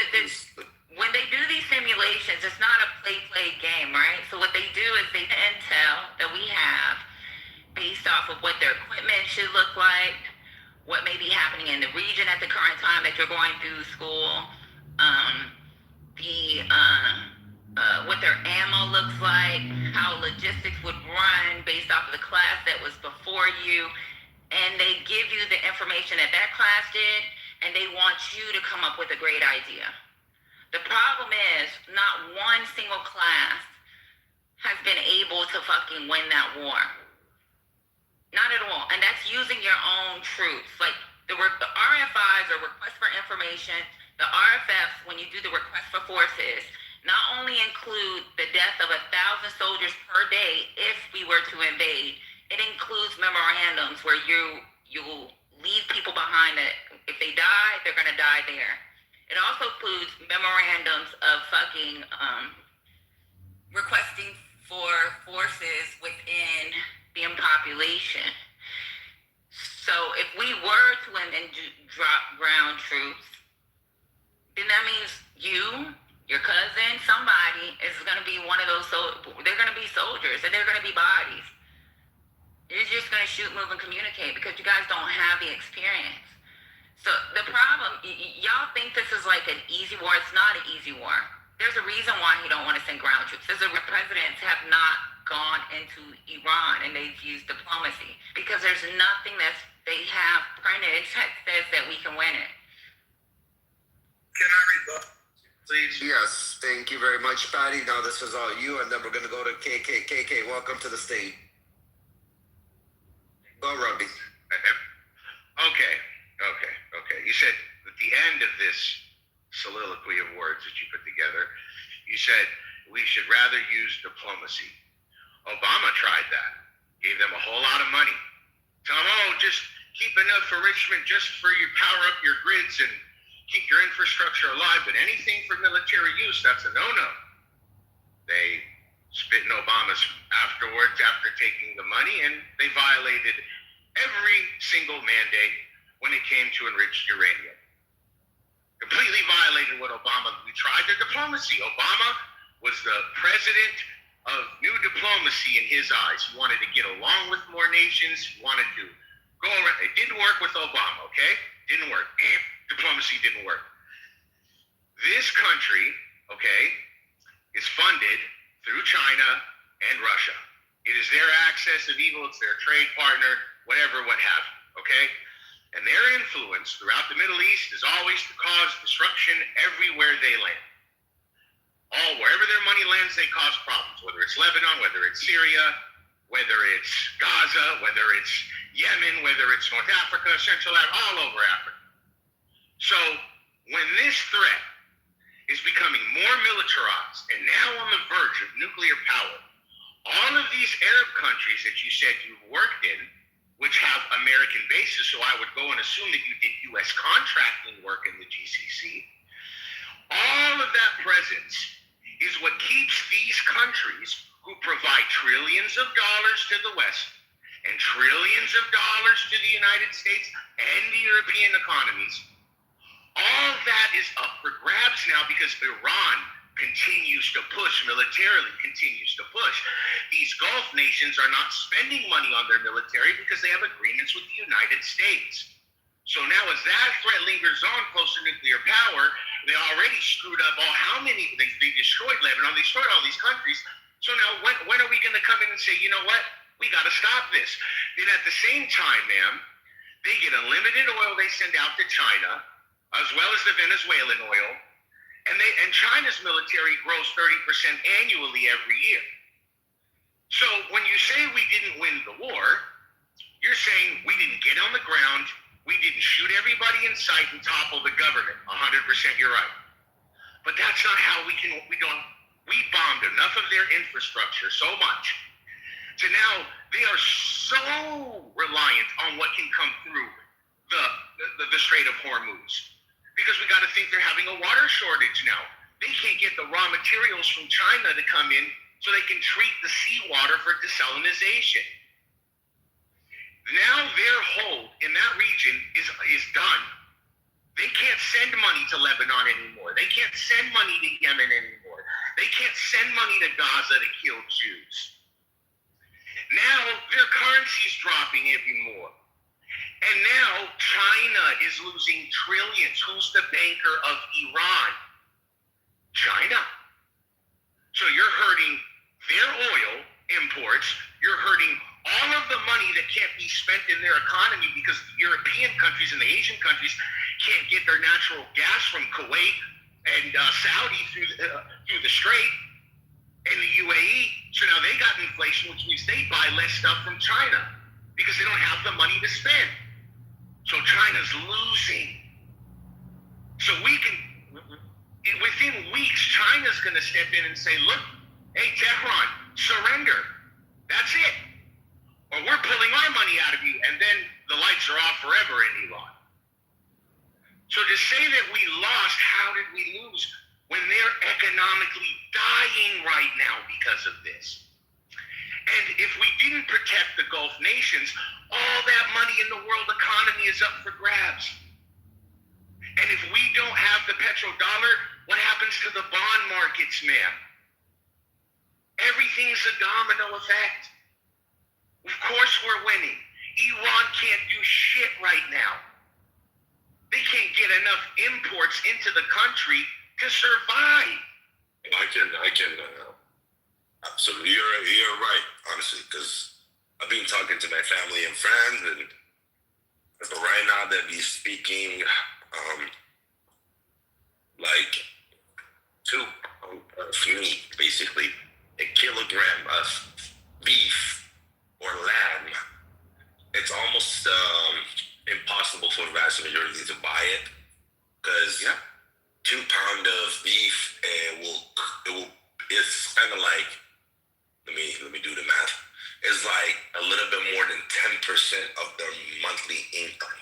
So if they want to buy 2 pounds of meat, they have to spend about 10% or a little bit more than 10% of their monthly income. And this number, it became like this since the war started, and within a couple more months of the blockade is going to get worse and worse and worse. It's really not.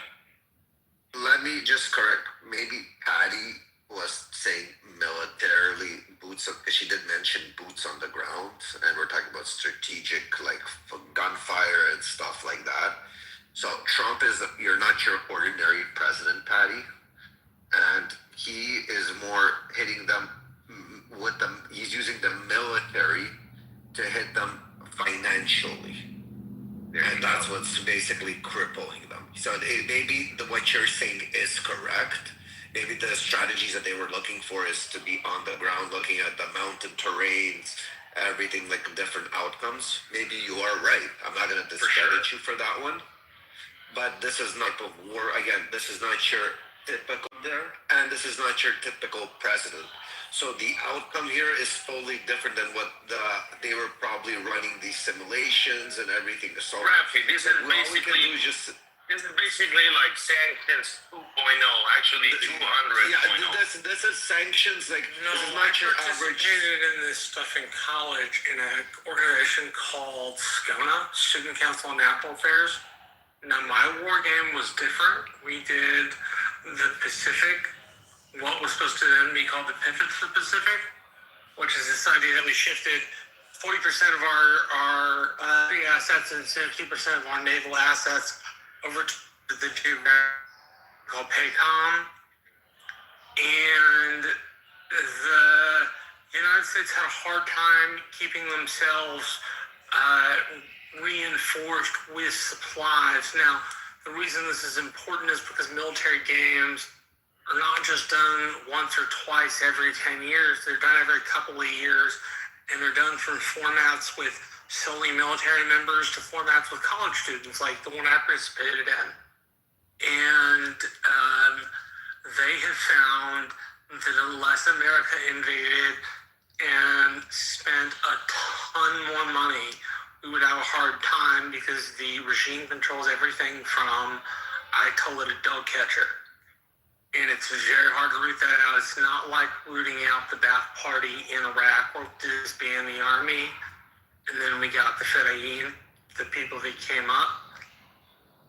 It would be a very, very hard thing, and it would take trillions of US dollars.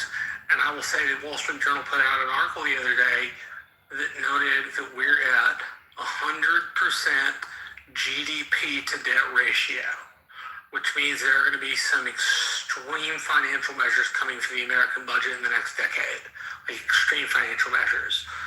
I am not entirely sure what Patty said, but I know her well enough to know that if she said it, it's probably a good idea.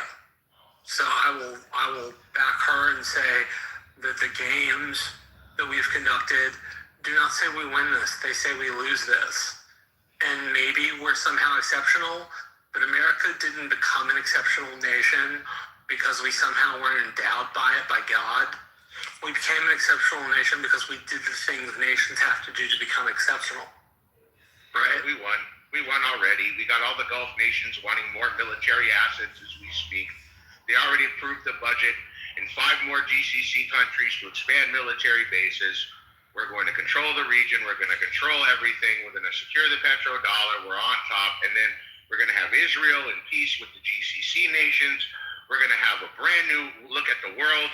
Lebanon's going to get crushed, and then the Lebanese government's going to come to Israel and say, you know what? Knowing her well enough, I doubt that was her point. I think what she meant was I think what she meant was direct military confrontation, which is exactly what these war games do, and exactly what people who are in the service of the country, that's what they do all the time, right? Yeah. Right? So if you haven't done that, I would just think there would be, I don't know, a modicum of humility for maybe somebody who has. But Marsha, I think but you're missing one step beyond that.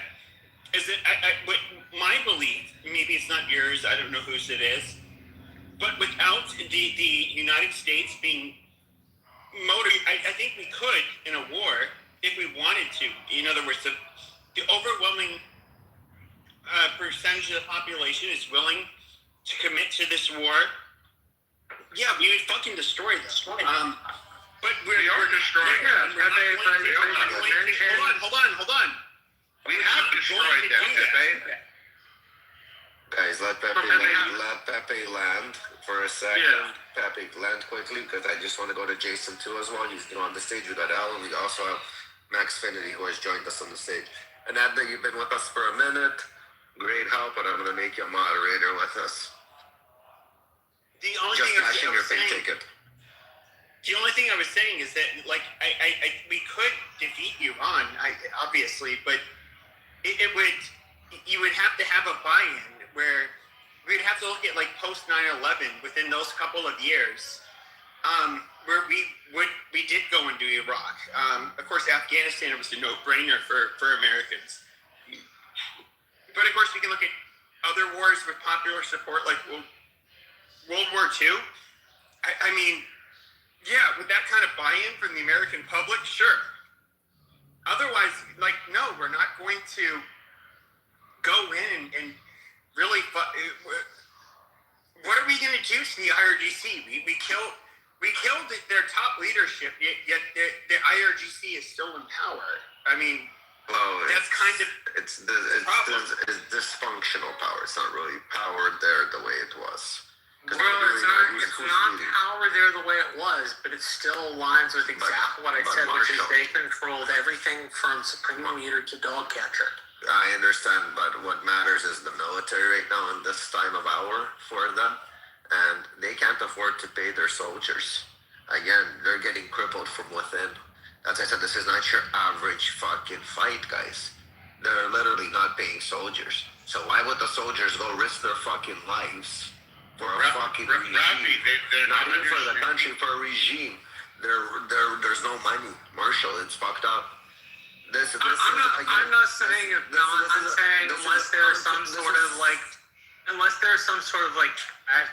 miraculous thing, the regime is not toppling on its own. Right? It's just not. The problem is, Marshall. The problem is we don't know what's happening there. The problem. This is not a conventional warfare this time. There's an internet blockade. We don't know what's coming out. We don't hear from the people saying, "Listen, we're seeing a lot of people deflect." We don't hear none of this shit that we would usually hear. Here they kind of they put a curtain over us, and we're all sitting in on stage right now, guessing and sharing opinions. Rafi, that's the same exact thing with Palestine. And don't you support Israel? I will tell you. I think I'm just going to defend Patty. I think when Patty makes a statement, she says she knows. I guess from what I have read, I think she knows. Listen, we're not discrediting Patty, nothing that what Patty said. But as I said, Patty, the information she was stating, I'm not saying it's not factual or anything that matter. I'm saying it just, you can't compare it to the warfare that's actually happening today on the ground. This is not boots on the ground. This is hit them economically while using the military to do a blockade because you're hitting them in the pocket. And again, everything what people do in this life is for money. You're not going to get paid, you're not going to do it. So this is going to be a different outcome. Again, this is not your average president. This is not your average for like 3 hours. This is completely something else. We're all guessing. But I do want to go to some new people. We did get some new people on the stage. I do want to say hi to Manfinity and Jason. Manfinity, you're first, and then Jason will go right after you. So the title is America basically a bully? And what's your opinion on this? Well, I can't speak to what you guys were just about because I wasn't listening too closely. But in reference to the question, America a bully? I think they have been a bully. I think through the various administrations, there's been overreach, there's been overreaction, there's been, meddling in business that business meddling into. But in this case, I tend to believe, and I don't know for sure, I tend to believe Donald Trump ordered this military strike in Iran because he saw a gathering threat around this nuclear and the nuclear ambitions of the Iranian regime. And, it's hard to know if he was, pushed into this by Netanyahu and all this other stuff that people like to say. But I would just say that I tend to believe that he was very hesitant to take this action. If he was gung-ho, he would have done it in his first term. He waited, he negotiated, and Iran just seemed like they wanted this fight, and they got it. So Donald Trump is not a can kicker. He's a problem solver and a negotiator. And I think at the end, if this all pans out in the way that we hope, which is works out where the threat is eliminated and we can move forward by bringing democracy to Iran. Very, very Pollyanna of me, I know. But if that's what pans out as we move into the end of the year, from a political perspective, it will accrue to the president's benefit. So I'll just drop it right there. Thank you. Jason, you're next. I'll try to keep it real short. I think the U.S. Probably had to do something here. We've been negotiating with Iran for a long time, right? And Iran has been a real problem for a long time. And then you see how Iran responded to what happened, which is they just attacked random people. They didn't just attack the U.S. They attacked ships from countries all over the world. And, they've been supporting piracy and all this other kind of stuff. So we have to do something about that. Earlier, people were expressing skepticism about, all-out war with Iran. President Trump is seriously. David. Shut up, David. Yeah, don't interrupt. And go on, Jason. Yeah, and I think that skepticism is well-founded, even with the trillions of dollars and whatever, even with the full support of all the billions of the U.S., billions. You cannot necessarily get that to happen, because it's not just about destroying everything in the country. It's about setting a sound basis for a realistic peace, and that's hard. And so it's not so much the military side of it that's the problem as everything else about it. And then, you will get dragged into something where for 20 years you're effectively the police force of the It's not 20 years, it's 2 months. Shut up, David. And that's very expensive, so you don't want to do that. But we are not necessarily doing that right now, so. Thank you. What's up, Hello, y'all? Jeremy. Welcome to the stage. What up? How's it going? Oh, good. Your opinion. America, is it bullying Iran, Venezuela, Cuba, and Greenland? Here's what I think. I'm getting a reminder, there's a few things that are going on there. I'm more concerned about the chipsets. You know what I mean? They're in Taiwan that we have to get access to. So I'm more concerned about that. Because if Taiwan holds those chipsets from us, it's going to be a really big fucking problem with AI in the United States. We're going to have to blow that factory up. So if Taiwan is smarter than us and they make chips, we should go and blow them up so we can have it? Is that what you're saying? No, that's what's going to happen. I'm saying that's what we should do. I'm saying Is that American assets in Taiwan by any chance that can withhold it? So basically, all the chipsets. I don't know who's educated on the stage with AI or. I am. Okay, so a lot of our chips come from Taiwan that power AI. Really great chips. And they know this. So I think there's a real possibility if we don't figure things out, we will blow up that factory. Jeremy, but who can withhold it? The only person that's a threat, that is Taiwan. That would be China, correct? So by whatever actions America is taking right now on Iran, do you think they're basically indirectly hitting China without going a full-out war with them? That's exactly what's happening. So this is basically preventing another war. So one war is basically many fronts. Yeah, so correct. We're hitting them without having to hit them. Do you know what I mean? So it's very strategic. It's extremely strategic. It's extremely strategic, and and a lot of it does go back to we need to control those chipsets. I'm telling you,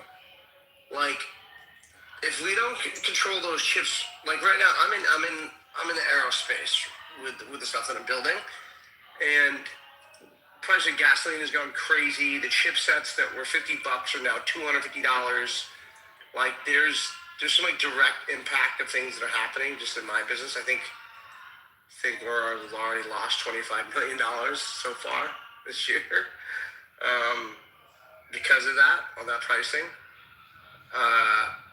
yeah, it's fucked.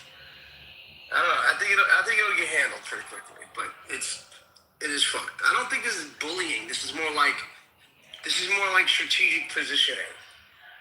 And when you talk about those chips, Jeremy, you talk about the Taiwan situation. I just wanted to just kind of go on that. Everything relies on those very rare earth materials, as they call them, in order for those chips to be processed, manufactured and processed, right? Mm-hmm. So that's another reason why Trump wants that military force in Greenland, because Greenland is up for the biggest bidder, who can either control or pay the most. If you can control it militarily with trade, that's better. You have more secure. So it's all a race to it's a race for the United States and China to find those rare earth materials, and that's why. There's a reason. When you guys all saw Trump sitting around the table, and like the head of Apple and TikTok and Google and everybody was there kissing the ring. Yes. That's because they all have to, because they need these chipsets. I'm telling you, it's like this is far more important than anybody really realizes. Like it's astronomical that it could be a very serious problem if we don't have access to these. So that's with the Taiwan and China thing, but what does it have to do with the other 3 wars we were talking about? Because the Iran one, I get. Go ahead. What other wars you talking about? Well, I think we said. Go ahead, Rafi. Yeah. The reason. Sorry, Jason. Let me just go real quick. First of all, I'm gonna need somebody to do a room reset if they're gonna be able to do it. Father, if you can do a room reset right after me, and then Jason will go.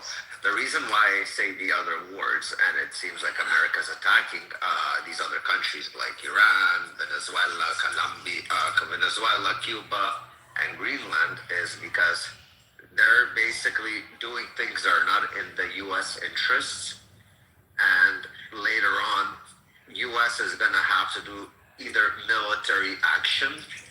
For example, like Greenland, there's a lot of resources there, and nobody wants to protect them.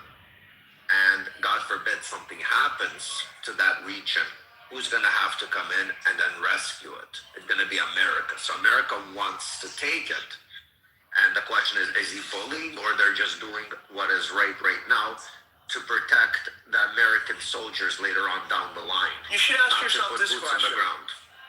Ask yourself why every billionaire in the entire planet has emergency bunkers in Greenland. Well, I know every billionaire in the world has emergency bunkers in Greenland. Jeremy, How do we know that is what I'm asking. Listen, hold on. I'm not doing this. Listen, Jeremy, this is already conspiracies. No, but this is not the rule. This is not a conspiracy. These are public facts. Okay, I understand. How do you know that? Like, what's your source for it? I know this because some of you are my friends. Okay, so you're asking us to take it on faith, not because you provided something. Okay, Jeremy Green is very successful technologically. Like when it comes to tech, he's well known. That you can Google his fucking name if you want. I'm not what's it called? Discouraging. This is public information, guys. It's public information. It's just. I just wanted to look at something. That's all. But it's just Google it. Google what CEOs emergency bunkers in Greenland. Bro, aren't you the guy that academically made that claim in this discussion, and aren't you responsible for providing a list of that stuff?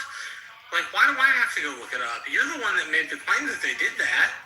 Well, because you're challenging me. So if you challenge me, that's bullshit. No, that's backwards. Look, if you didn't know, that's not the way that works. If you make the claim, you're the one responsible for backing it up. That's I'm asking 100% for true. evidence. That's it. Nobody has to back it up. Okay, you can just not believe it. So then don't make the claim. Don't make the claim that I didn't make the claim.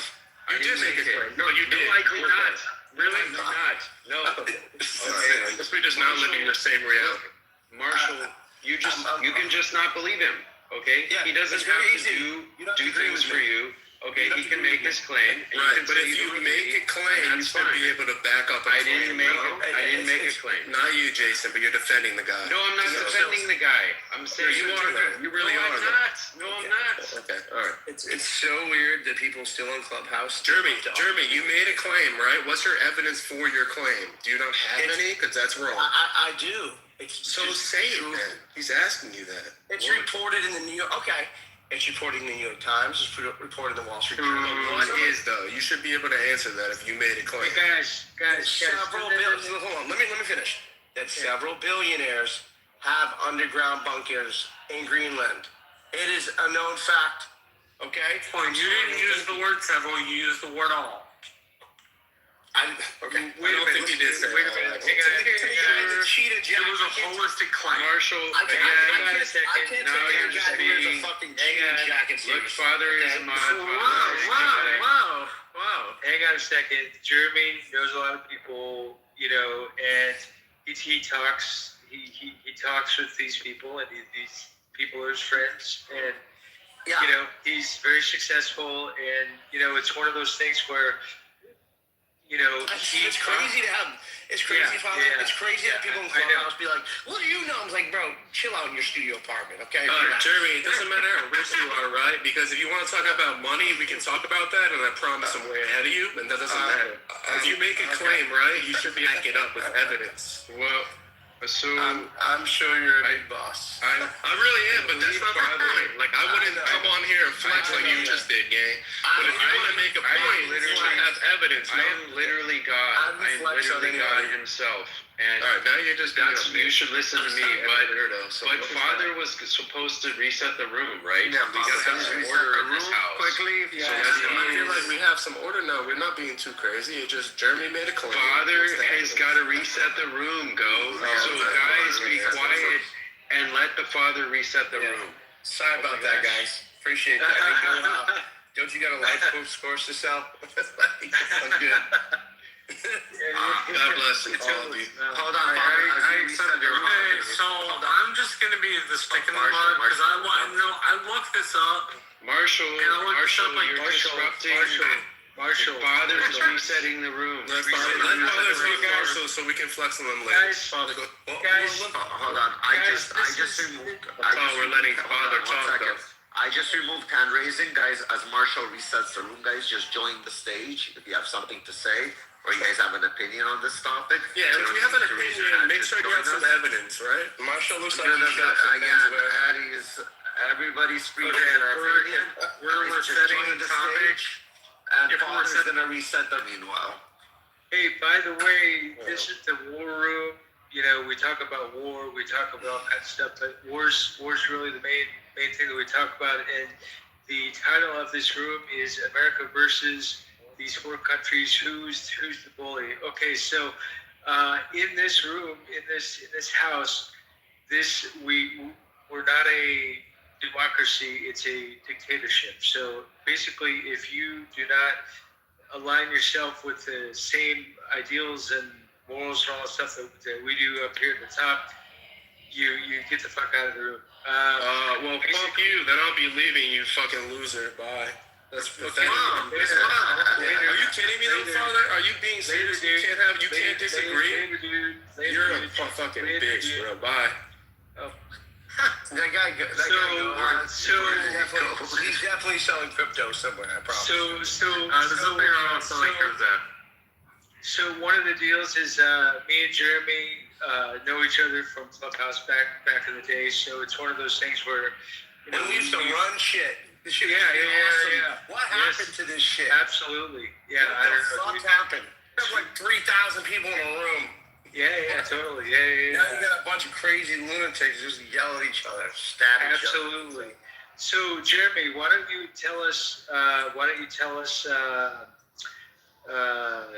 more about what you were talking about? Just continue, and then chipsets. Chipsets or Well, hold on. Before we go back to the chipsets, we do have a new person on stage. Let's go to Joe real quick. Hey, Joe. How What you doing? I'm good. I'm very familiar with the topic. You're familiar with the topic. Do you have something to say about the topic? topic about the room title more, not the topic on the chipsets. Oh, I hate the chip shit. I think it's stupid. Hey, It's temporary. Don't invest. What? I got it.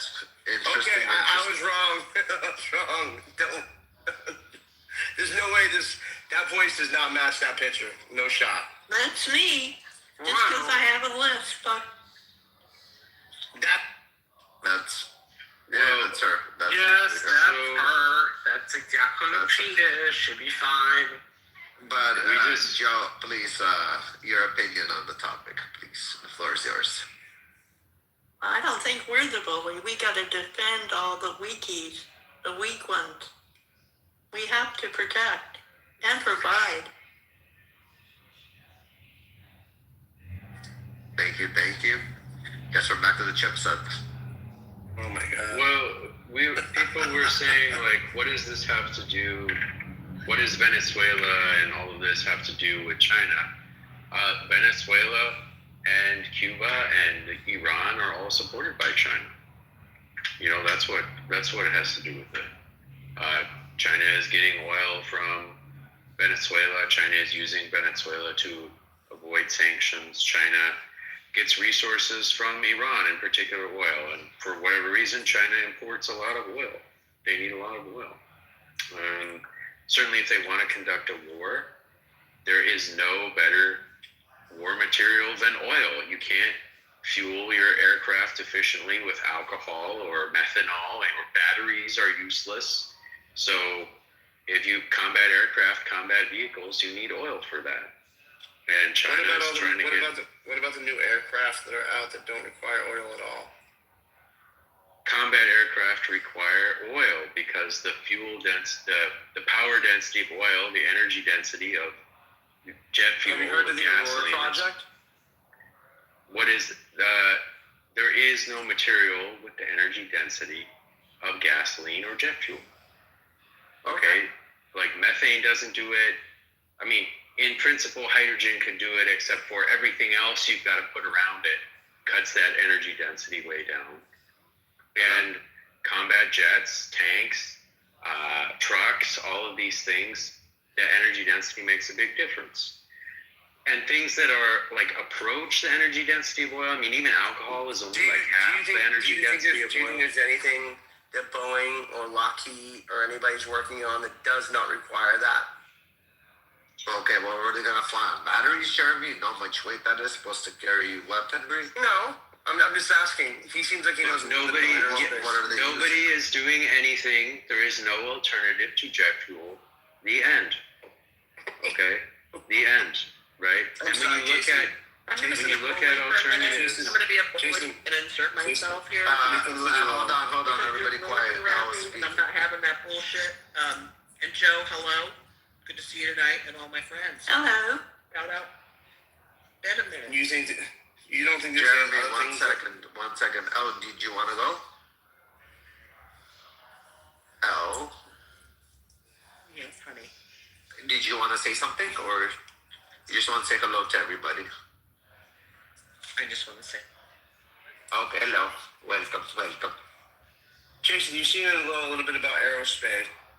Are you saying that there's nothing else the United States government is working on other than fossil burning fuel? I'm not going to answer your question. So Jeremy, you keep re-questioning. Do you know something we don't know? Like, well, yeah, there's a million things. There's kinetic energy. There's fucking 0-point energy. There's like subatomic. I mean, there's a million things that do not require. You can't fuel combat aircraft with this kind of stuff.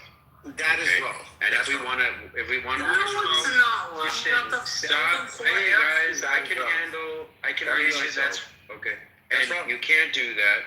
Okay. When you look at alternative, you'll have a chance to say something. I'm responding to you. Okay, and then I'll finish up responding, and then you can go. Okay. So, if you look at alternatives to oil, they are all lower energy, but also basically all of them are corrosive. Okay, The one that's super corrosive is still a terrible lubricant, and that's ethanol. And that only has half the energy density of gasoline and JP7 and whatever else, okay? So there's not viable alternatives. strongly disagree, but I get it. Hey, why do you disagree? He strongly disagrees. No. That's a good question. Wait, shut the fuck up. No, we're not doing that. My question is like, why do you disagree? What is it about what he said that you think is wrong? Because I know there's stuff being worked on that is incredible. Bro, this is the second time you've done this in the discussion. You can't just reference your own opinion without something for us to sounds like I'm on the same. It's confidential. It's confidential. Then you can't use it as evidence in front of a bunch of people. Jeremy. No, Jeremy, guys, I don't. Who I says agree with Marshall's. I agree with Marshall and Jeremy. This is not how it works. You're not gonna just come on stage and go on a bunch of. But again, hold on, Jeremy. Because I can say I have a fucking 30-inch cock. Does that become valid or factual? You can say whatever you want. I'm asking, but this is how it sounds. What you're saying right now. Of course, people are saying. I understand that you live in a very small world and don't understand. I'm not saying wrong. That's not what that means. Jeremy, the difference is Jeremy, the difference is you heard this from somewhere. And I did not hear this from anywhere. I live Hold on. next door to Palmer Lucky, dude. I fucking live it. I'm in this fucking. I represent these guys. I see what the fuck they're doing. Oh my God! Stop with this stupid shit. Let's say no. You guys, Marshall, you are taking the bait. Marshall, you are taking the bait. Just do some research on Andrill and just see what they're developing. Just do that for a second. Wow. None of you guys know what that is. I'm not going to do any work for you, Jeremy. Okay. But look, if you want to share something with us, you can. But if you came on stage, fucking retarded. But if you came on can't, stage explaining all this, if you can't share it with us, Jeremy, you don't have to share secrets with us if you don't want to. They're not secrets. That's fine. They're not secrets. Okay. They're not But secrets. Jeremy, every if I go search for a 30-inch cock, I'll probably find it somewhere on stupid Google. Guys, don't take the bait. Somewhere an article. Again, what is fucking factual as of now? Nobody. Again, Jason is saying. If you can provide us some sort of information or fact, whatever you're saying. Right now, this is just a bunch of words that Jeremy's saying. Top secret Air Force, Navy. Don't take the bait, guys. It's not very top secret if you know about it. Let's say that's right. Don't take the bait anymore. Don't take the bait. Yeah, don't take the bait. Look, Jeremy. Stick to small. Look, Jeremy. We have somebody new. Harry, what's up? Welcome to the stage, Harry. Stick to small conversations. Hold on, Jeremy. I need to pivot from this. I can't. My head is hurting. Harry, what's I can imagine that. Must take two IQs. I understand. Harry, your opinion. Why'd you guys drop him to this audience? Because he wouldn't let you speak. That's all. Oh, sorry, got it. Because he wouldn't let you complete a sentence and let you know what you want. Okay, Harry, you with us? Yeah, I'm here. Harry, your opinion, Harry. David, shut up. Your opinion, is America bullying all these countries that you see in the title? Or is America just doing what it needs to do for the interest of America and for the future of America, for the safety, not to have full-blown scale wars and risk the lives of men and women if they can prevent it earlier than later. Or Fred, they, them. Don't forget them. David, you're one fucking annoying person when you're drunk. Well, I think it's a good thing what they're doing, and I don't think they're a bully at all. I think this is what America's meant to be. That we need to have this type of country in the world like America, because if we don't, then the country would be even worse, a worse place than what it is now. Cuba, this has been happened to Cuba since the 1940s.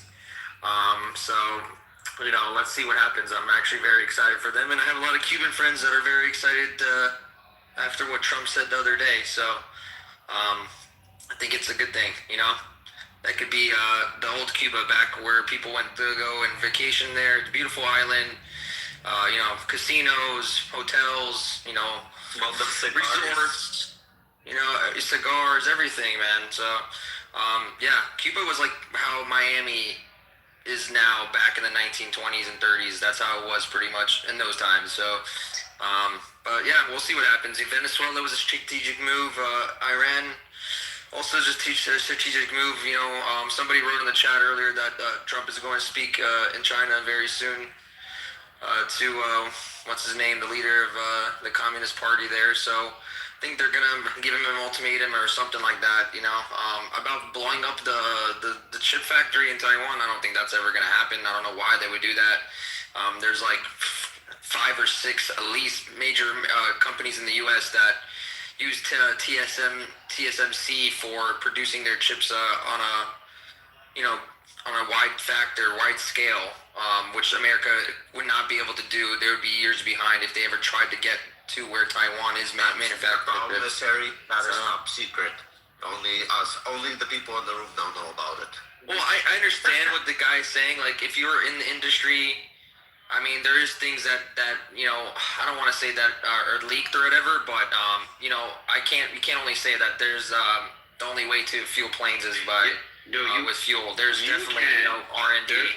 You can. There aren't other ways. And every vehicle that China has right now, guess what goes in it? Yeah, I understand what you're saying. You didn't let me finish. That's why this oil stuff matters, and that guy was just completely diluting that. You all are getting confused. Jason, let me finish. China needs oil, to run their jet fighters and all that other stuff. It's fine, but let him finish. Well, it's not really just all for that, but it's also, to run their fucking electrical scale. They use coal for that. They use solar. They don't need oil to run their electrical grid. You don't use oil to run your electrical. No, you use natural gas, coal. They have some of the most coal mining in the world. They have renewables. They have extensive renewables. But there's one thing they cannot replace oil for. You cannot put renewables, you cannot put coal in a tank. Okay? You can't put it in a truck full of soldiers. You can't put it in a jet fighter. The only thing you can put in a jet fighter, a tank, a truck full of soldiers is gasoline. Okay? Or kerosene. They can do all other kinds of energy substitutions, and China is working very hard on it. But they cannot substitute anything for oil when it comes to actually delivering military. And that's why controlling the oil right now is very important. You don't have enough for their military power. No, you don't have enough when you start a war. You need a continuous supply, and if their supply is truncated, then that will limit the scope and extent of the war they can plan. Or they will plan a war they can't continue, and they'll end up like Japan. Hey. I would think they could ship from Russia enough to at least supply because they could cut off a lot of the domestic usage of like cars. Just be so much of the domestic consumption is not. I don't mean to split hairs here. No, you would think so, but actually you need that domestic usage in a war because that domestic usage is people driving trucks with stuff in them, the stuff that you use to do your war material, right? And so it turns out you need lots of gasoline domestically during a war. You can only restrict consumption so much. And again, it's because of trucks, okay? It's because of transporting stuff. Everything else, yeah, you can substitute that kind of energy. But the thing about oil, about gasoline, is it's self-lubricating, it's very high energy density, and it's very safe, okay? And it's non-corrosive. And if you look at alternatives for that, there aren't any. First of all, nothing has the energy density. It's like 40 megajoules per kilogram or something like that, and ethanol is like the second best at 20 megajoules per kilogram. But then you look at the self-lubricating, you look at how dangerous the other stuff is. Methanol and ammonia are just insanely dangerous. And they're corrosive as hell, okay? Gasoline is not corrosive, So that's why there's not an alternative, practical alternative. And yeah, you would think they could get it from Russia, but they don't get it from Russia, do they? Why is China getting oil through the Strait of Hormuz if they could get oil from Russia? This is cheaper. Why would it be cheaper? I mean, Russia is sanctioned. They can get it as cheap as they want. Okay, enough about this shit. What else is going on, guys? We have David. We have We Joe. actually have Agent. He's new. He didn't really. Agent, yeah, he went straight into the topic. So Sorry, Agent, just plowed it. yeah, he went straight into the topic. What's your opinion though on the title? Agent is an old friend, so yes, Agent. Who's the bully? I don't think of it as bully thing. I think, it's not the right analogy for what America is. America is the global hegemon. It is the inheritor of the British Empire. They secure the seas. They secure global trade. They're in a completely different category than the other countries you listed there, and the role and the importance in the world. All those other countries that you listed could disappear, and the world wouldn't really miss them that much. But America has a keystone role currently in the world.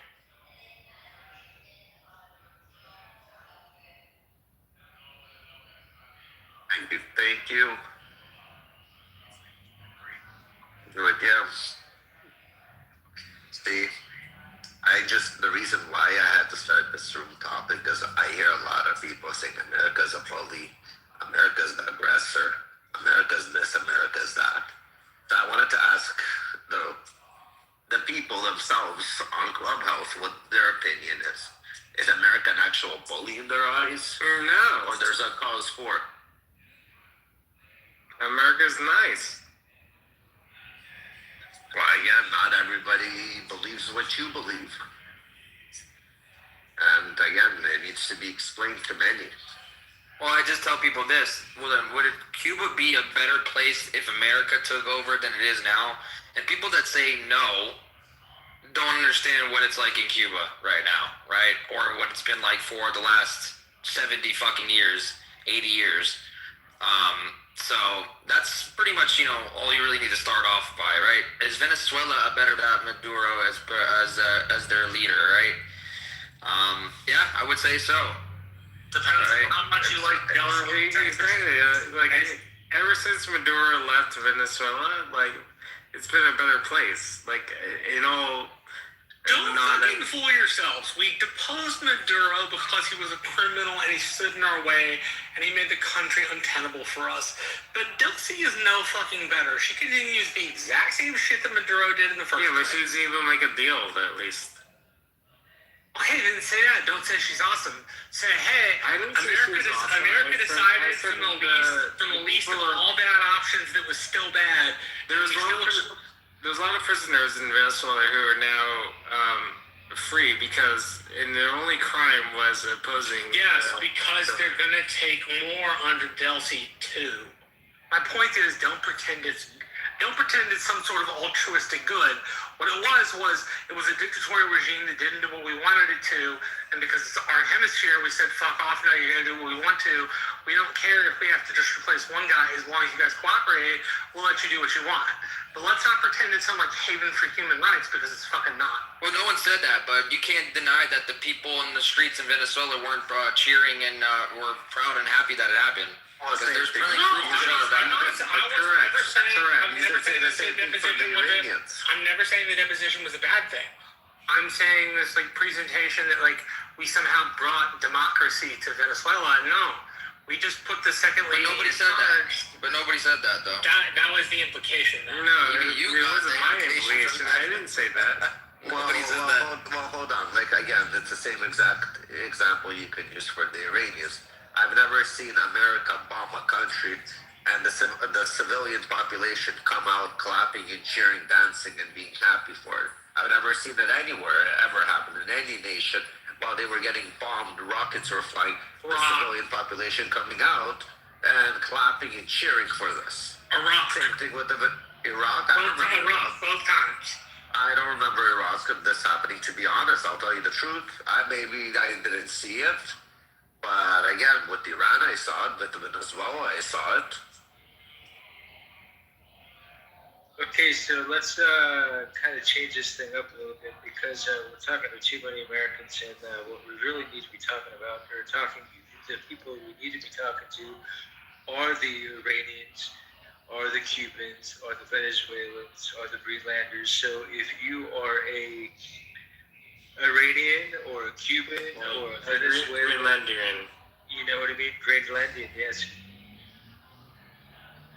Come up to the stage. Or even Persian. If you guys are Persian, Iranian, you have something to say, more than welcome on the stage. Or if We'd you're love to Muslim hear. and all that stuff, whatever. Let's change what's going on because Anyways, it's Saturday night. Let's rock. Yeah, everybody's opinion matters, and yeah, let's hear you guys out. We got somebody new on the stage. Welcome, Shah. What's your opinion on the title? Is America bully? Shah, what's going on? How are you? I'm good. So, I'm Iranian, but I just joined. So let me just listen. And what's the subject? And I will give you guys my opinion. So we're gonna ask you this question, and basically, it's is America the bully, or is Iran the bully when it comes to world affairs and stuff? So we want your. With all the tension that's happening in the U.S., between all these countries, between Iran, Cuba, Venezuela, and Greenland, all the threats that are being, and all the actions that are happening by the U.S., do you believe they're bullying, or do you think they're doing it for the better or the greater nation of America, and to stabilize those areas and regions for the future? Well, I am not going to give you guys any opinion about Venezuela or the other country, Greenland or whatever, because I don't really have that much information. But about Iran, that I just want to give you, I don't know if it relates to this subject or not, but this is my take. I just want to say it as simple as possible. In my opinion, when in 1980s the Berlin Wall broke, it didn't really break. It just replaced from Germany to Iran. Although we don't see any physical wall, but Iran became the wall between east and west of this world. So, if I want to say it simple, this is actually a war between China and America. So it is taking place in that geographic area in Iran.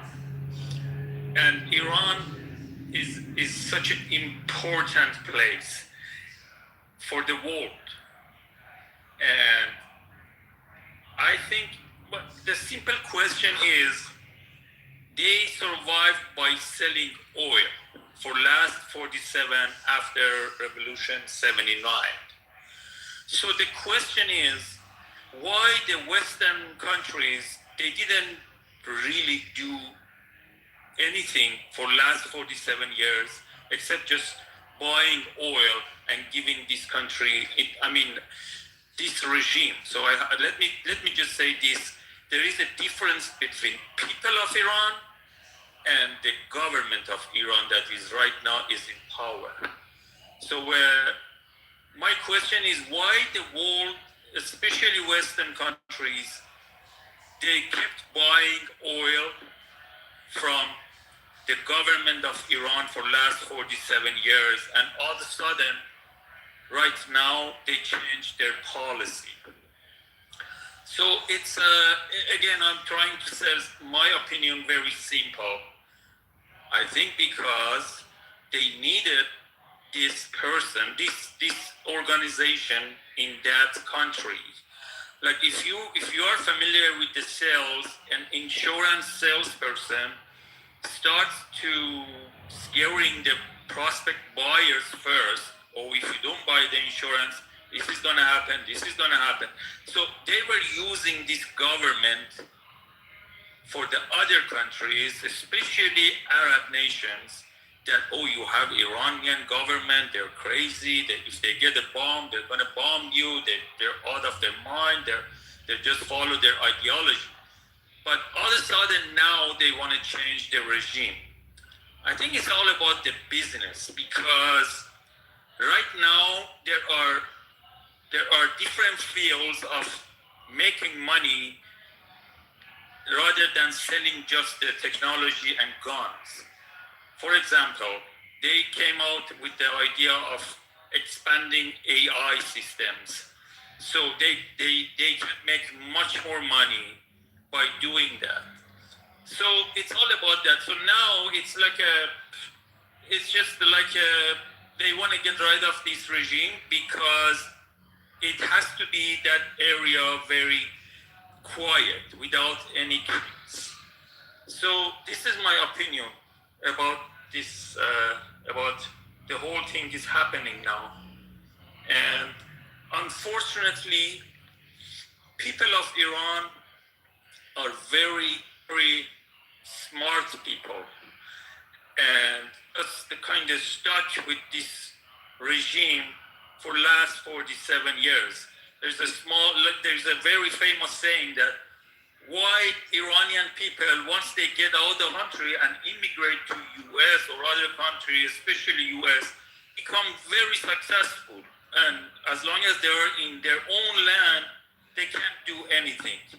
So this is unfortunate, but I have to say you, fortunately, after 47 years, I'm saying this and I finish.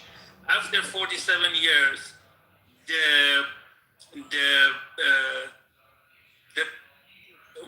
people of Iran's benefit is kind of aligned with the benefit of the U.S. and other Western countries. So that's a fortunate thing is happening now for the Iranian people.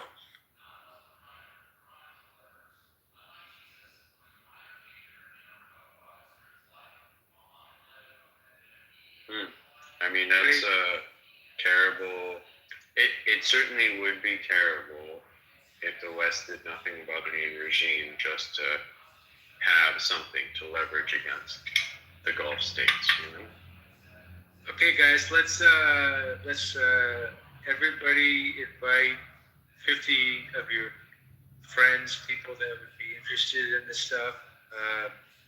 We already have a lot of people here. If you are new to the house, cash in your pink ticket, because if you're into talking about war and about your geopolitics and stuff like that, this is the place to be. And it's Saturday night, and we're trying to talk about whether America is America the bully, or are all the other countries the bully, and that's really what we want to know. And if anybody has some knowledge about this, or some, their own views on this,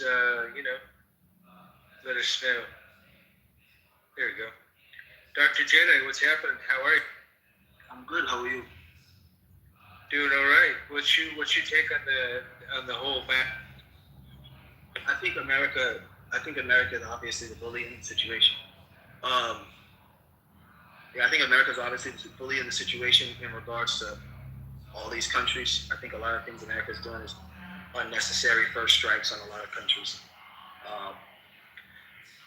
They don't really have. I haven't seen an evidence metric. A lot of these threats that are being proposed have existed for 30, some of them 40 years, and have not manifested into anything or any concrete evidence to prove the threat necessary or at least a threat to match the amount of force that America is using. If America truly believes through some back channel intelligence agency that something's going on, They told us that. yeah, they have the skill set to do things quick and quiet. So if you have the skill set, We tried that already once ago. David, stop. He was talking. Please don't interrupt. I think America has the skill set to do things quick and quietly. Just like many situations that happen around the world, with the United States tends to, to me, I think they more so go for an image, a public display a lot of times, more so than actual efficiency. I think this Iran war is a perfect example of being inefficient. But it was to be a show of force. It's a bunch of loud threats. It's just embarrassing. You know, it's inefficient. David, hold on, Dr. Jedi, give me a second. David, this is the second time I'm asking you if there's not going to be a third. I was sacrifice my life for Pakistan! I love Pakistan! I was and another one even about Pakistan. Right on, Savage. You just got shot for Pakistan. Pakistan just shot you. Yeah. But yeah, like I said, go ahead. I just think I think it's inefficient. And to David's question, I think it's based on the timeline and the logistical nightmare that's taking place. And for everyone, to me, silence the assumption before someone comes at me wrong. I'm a 3-time Trump voter and definitely American first, Middle Eastern by ethnicity. Don't live in the United States anymore, but I have a lot of respect and love for the United States. I was born and raised in New York City, but I can't respect things that don't make sense. Dr. Jaden, I've got a question. So you said that the United States is a bully and all that stuff, and yeah, to some extent. But do you think the reason for the bullying is for positive change or negative change? I think it's for unnecessary change. Oh, okay. That's interesting. And where are you coming from now? Yeah. Share your opinion on that one. Pick a conflict, and we'll start with that. We'll go back there. Afghanistan. We'll start with there. No, hold on. First off, Afghanistan's not part of the topic right now. We're talking about today's president. So we're talking about today's modern day conflicts that we're having. And we're having America's right now in conflict with Iran, Venezuela, Cuba, and Greenland. Right, so Greenland's definitely unnecessary. I think it's strategically genius. I think it was strategically genius for Donald Trump. But I don't know. When you guys say Donald Trump, do you guys mean as America or Donald Trump himself? That's what I'm trying to understand. That's the thing. As a person who voted for Donald Trump 3 times, it becomes very difficult to merge the two, because some interests look like they're genuine in reference to the American people, and other interests is just like, I don't think we really care about. When I voted, that wasn't something I was thinking about. I never considered, hey, let's go, colonize Greenland when I was casting my ballot. I didn't. That's not something that was on my mind. So let me open up your eyes a bit differently, and you tell me if I'm wrong, okay? Mm-hmm. So Greenland is, first of all, it comes out to the, to the North Sea. It's one of the main spots, North Sea. China, as you guys know, is a big threat. China's a big threat to the U.S. and U.S. interests. And plus Greenland has a lot of natural resources. And Greenland, we said Denmark is right now the caretaker. It belongs to Denmark, and Denmark is neglecting Greenland. They're not really in the power to control that territory. And there's people like China, there's people like Russia that can come and take a piece of Greenland, or can take whatever natural resources that they're interested in Greenland.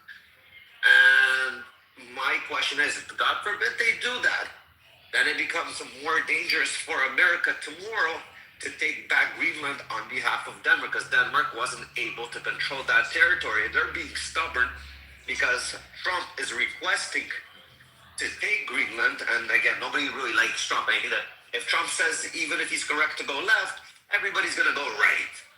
They're going to just try to make an example out of it because Trump said it. And in reality, Greenland is a serious geopolitically, where it's located, is a strategic spot for America and for the future of America. So if America doesn't take Greenland today, America might have to take Greenland by force tomorrow, which can cause, I'm sorry to say, the lives of American soldiers that can be more violent and more of an aggressive war. So again, are they bullying or they're just trying to, because they're neglecting and they're saying, fuck you, Donald Trump, and leaving Greenland very vulnerable. Taking Greenland from our allies is the definition of aggressive. Exactly. I was going to say the same thing. I definitely think it's very aggressive. But are even they the argument kind of bullying Donald Trump by like not cooperating? It's about, so everything is about approach. So it's how Donald Trump went about it. That's why I said that when we range from American interest to Donald Trump's interest, as a person who admired Donald Trump, I personally believe he turned to the dark side of the force. But I admired Trump and I voted for him 3 times. But like I said, to me, it's now the approach. The approach is not, hey, you guys need some help over there. Looks like, we're going to have a strategic nightmare, not only for America, but also for NATO. We want to maximize our troops. We want to build some more bases. And hey, by the way, you got some uranium. We got perfect, I think it was like uranium, or they got some resource that was vital. Very important resource. I can't remember which one it was. But, and then you start diplomacy that way. But to drop a map that basically says, fuck you, like, fuck you, like that map is fuck you, it's mine. But doctor, if as Denmark, they're part of NATO, correct? Denmark, if I'm not mistaken? Yes, they are.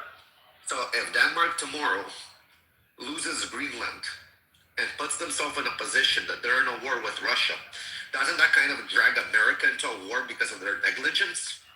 Because they were stubborn? America has troops. They already have troops stationed there. This is different. No, this is different. If Russia, or China, or even China, if they come try to extract minerals or natural resources out of Greenland. You're speaking in a way as if that can just happen. Like they're just gonna pull up with mining equipment. America has. But what are we all waiting for? Are we all waiting for shit to happen to actually do something? Why can't we prevent this before it happens? Why can't this be a problem? Yeah, but acting out of fear is exactly what a bully does. That's the definition of a bully. A bully's afraid of being exposed for his or her own weaknesses. So they attack other people first. So that what you're saying is a first strike. I'm not saying don't get Greenland. I said it's the approach. This is how you approach your friend. This is your friend. If my friend is a drug user that constantly they're doing something stupid, and I'm driving around. Denmark is not stealing from us, Ralphie. I'm not saying it that way. I'm saying Denmark is putting America in a position that America might have to go defend that land if Denmark loses. That's not the way you get what you want, though. We already had the agreement to expand leasing agreements on Greenland without having to impose military force. Here's the problem. People in the general public think it's imposing military force. No. We got an expansion of basing rights. So you don't need to invade Greenland. It's irrelevant. You don't need to own it. All it serves is inflaming tensions with European allies who has dropped off in importance because Asia has gained in importance. Like, this isn't something we have to be hostile about. It literally backfired. Literally backfired. I wasn't making that comment, but you can. I think it backfired. I think because, again, the threat that other countries are looking at America is financial dominance, control over trade routes. People fear America logistically more than they fear America militarily. And Donald Trump, in my opinion, again, as a person who was I got 3 MAGA hats in my house. I lived in Palm Beach, Florida before I moved here. And it's just like, dude, like, he's a logistical nightmare. He's a liability at this point. I wish we had a Mitt Romney right now. Someone who actually is going to talk business, do business. That's what we want. I wanted for the business. Let's explore that and with people who are very, very supportive of Trump. What switched, Rafi, if you'll allow me, maybe, I don't know, 3 minutes? Yeah, of course, go for it. Yeah, we can do this for like 3 minutes before it gets boring. Like, do what turned you around? What like made you think like this was the bad way to do things? Like, I'm not asking you for like to defend your views of the sword or anything, but like, what switched you from being a 3-time Trump voter to being somebody who's like, God, we're really fucking up here? Again, the approach. So me, like I said, I'm from New York as well. So I went to college in New York. I read The Art of the Deal when I was in college. Donald Trump was someone I've always admired. His first presidency, I felt like he was the most attacked president. I felt like he had the short end of the stick. He's the first social media president. So everything he says, every mistake that he makes gets soundbited. If we did the same thing to George Bush, we would find the same problems with Bill Clinton or anyone else. So I just felt like he got railroaded. And I saw how the media attacked him, how he was muted off of social media. And I saw those things. I said, there's a concentrated effort to attack this man. And this man is displaying strength. He's displaying strength and American first ideals. And the American population is just not seeing it because they're lost in his rhetoric. Then he got back in office. And a lot of promises were made that I was stoked for. And then as he starts the rhetoric, I'm like, okay, bro, you're doing a lot of talking. It's a lot of talking, a lot of aggressive talking, a lot of unnecessary shit. Some things are funny. Other things are just, you're trolling other politicians on the internet. I mean, and it's diminishing the reputation and character. And then when it comes down to doing business, your mouth, your personal relationships, your Twitter posts is affecting American business and making everything have to be hostile when America has the advantage in every negotiation. So you don't have to even bring a gun to the table. You just don't have to. You have all the advantages. You don't have to remind a country that you can blow them to hell when you got 2 Navy ships sitting outside. That doesn't have to be the reminder. You know, and when you read, if you ever read Trump's book, The Art of the Deal, he literally talks about these type of strategies when negotiating and doing business that he's not executing. It's just a crash out. And the worst thing that could possibly be handling right now is it started with the 7th issue. And to me, how that was handled was a logistical nightmare. It doesn't seem like we have a grip on Israel, and it's obvious amongst millions of Americans that Israel has a greater grip on the United States, which, again, Trump, for me, represented the strength of the president. The president, because I looked at Barack Obama as weak. I looked at Joe Biden as senile. I looked at George Bush as strong in the wrong areas. So Donald Trump, to me, seemed like he was the guy who was going to, I'm going to make you guys rich. I'm going to make America rich. And America has the potential. I'm going to get at our allies and hold them accountable. And you're not holding them accountable. You're in Iran by yourself. You haven't been able to achieve that because you dissed them just 2 months prior with the Greenland situation. Now you're begging them to send Navy ships. And I live in the Middle East now. I live here in Dubai. So I see the news difference versus what they're reporting in America versus what's actually happening on the ground. And America's getting their ass whooped. So as far as logistics, I'm not talking about as far as being the superpower. Being a superpower doesn't mean anything. When you're doing guerrilla warfare, it doesn't mean anything. So a couple of things. Trump didn't beg them. In fact, as of right now, he's pulling out of 5,000 troops out of Germany, which has caused a chain reaction because of a chancellor out there. Spain and Italy themselves are very nervous. In fact, the whole EU is actually really nervous. England's having basically parliamentary breakdowns because they're about ready to, I guess, pull out their prime minister right now because of his inability, because they said, no, we're supposed to stay with our allies. And, I mean, Trump got him up to 5%, which already caused, a fucking little shockwave through him because Spain, Portugal, and Italy were just twat waffles, still couldn't make the 5%. I think they were still operating at 2%, still can't contribute. And so, in effect, the U.S. is typically piggybacking it. They have, what do we have over there? 86,000 number of bases, Rheinstein, Stuttgart, just in Germany alone. It's the preeminent hospital outside of the United States. It's the largest one. You've got our operational command, and our European centralized command is actually operated out of Germany. So when Trump says, hey, yes, you should send assets and allow us to do this, and then you have a chancellor and you have other people that are going, no, we shouldn't do this. Yes, because when they asked us to supply arms to defend them against the very bad, evil, no good Russians, we sent that with the U.S. We sent them more than all of Europe combined, or maybe it's about even now. I'm not quite sure yet. But still, the U.S. has been doing it. And if you're just looking under one administration, you'd be a fool because it's a multi-term administration, including going all the way back to Bush. So Europe has a problem of its own. It will not regulate its own defense. Fuck, Germany just, this morning, started issued orders to ramp up production. We are not sending them the long-range Tomahawks that they asked for. So now they're going to try to push out whatever they can right now and try to develop theirs.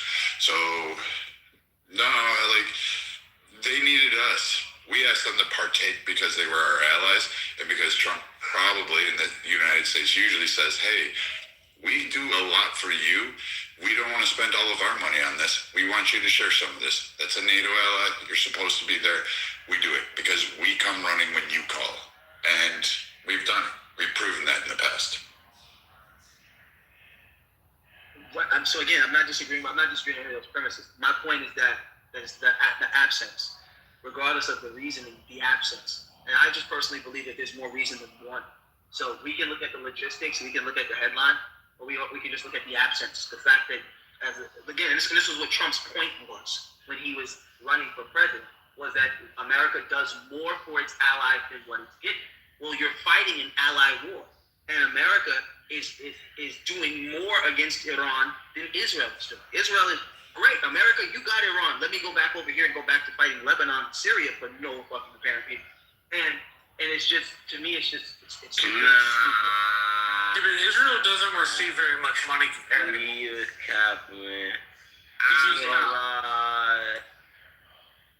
Why I gotta get ignorant? Would you say they don't receive much money comparatively to what we actually spend?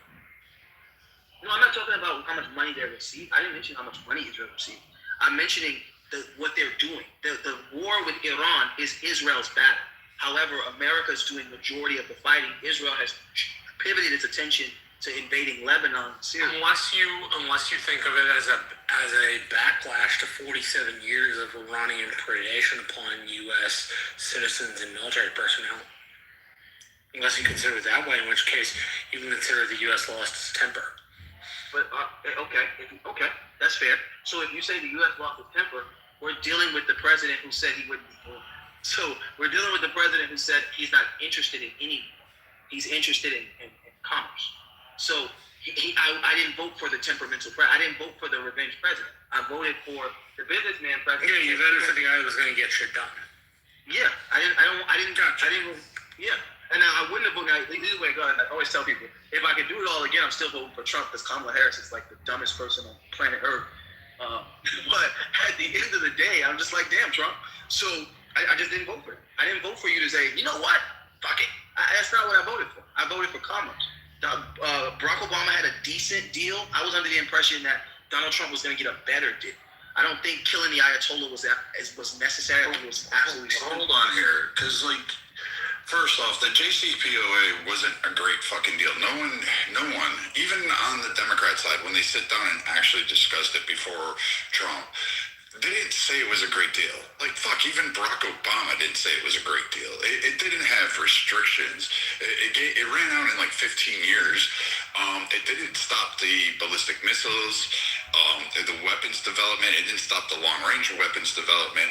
And that was actually the one concern they had is, wow, yeah, maybe there's some inspectors and there's some compliance going on that people are going to cheer on. They were still kind of concerned about the weapons development and, that little thing they like to do, use proxies. That didn't really stop. Yes, it did pause for a little bit under against U.S. shipping for a brief period, but it still attacked other allies that we had with commerce. So it still, in effect, did shit in the seas. It did shit in the straits.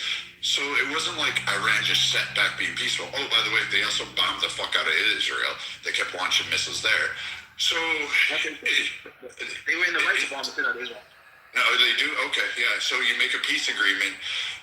Obama makes Israel stand down, and then you think somehow or another they're just right to kick it up? I mean, if that's how you view it. That's exactly how it happened. But that's not how it happened. So yes, that is literally how it happened. You signed the JCPOA. You want a boatload. You want a plane load of cash. You get this soft as hell fucking treaty, which, all right, fine, it's a stepping stone. I'll grant you that. Okay, it's a stepping stone. I'm going to give you that.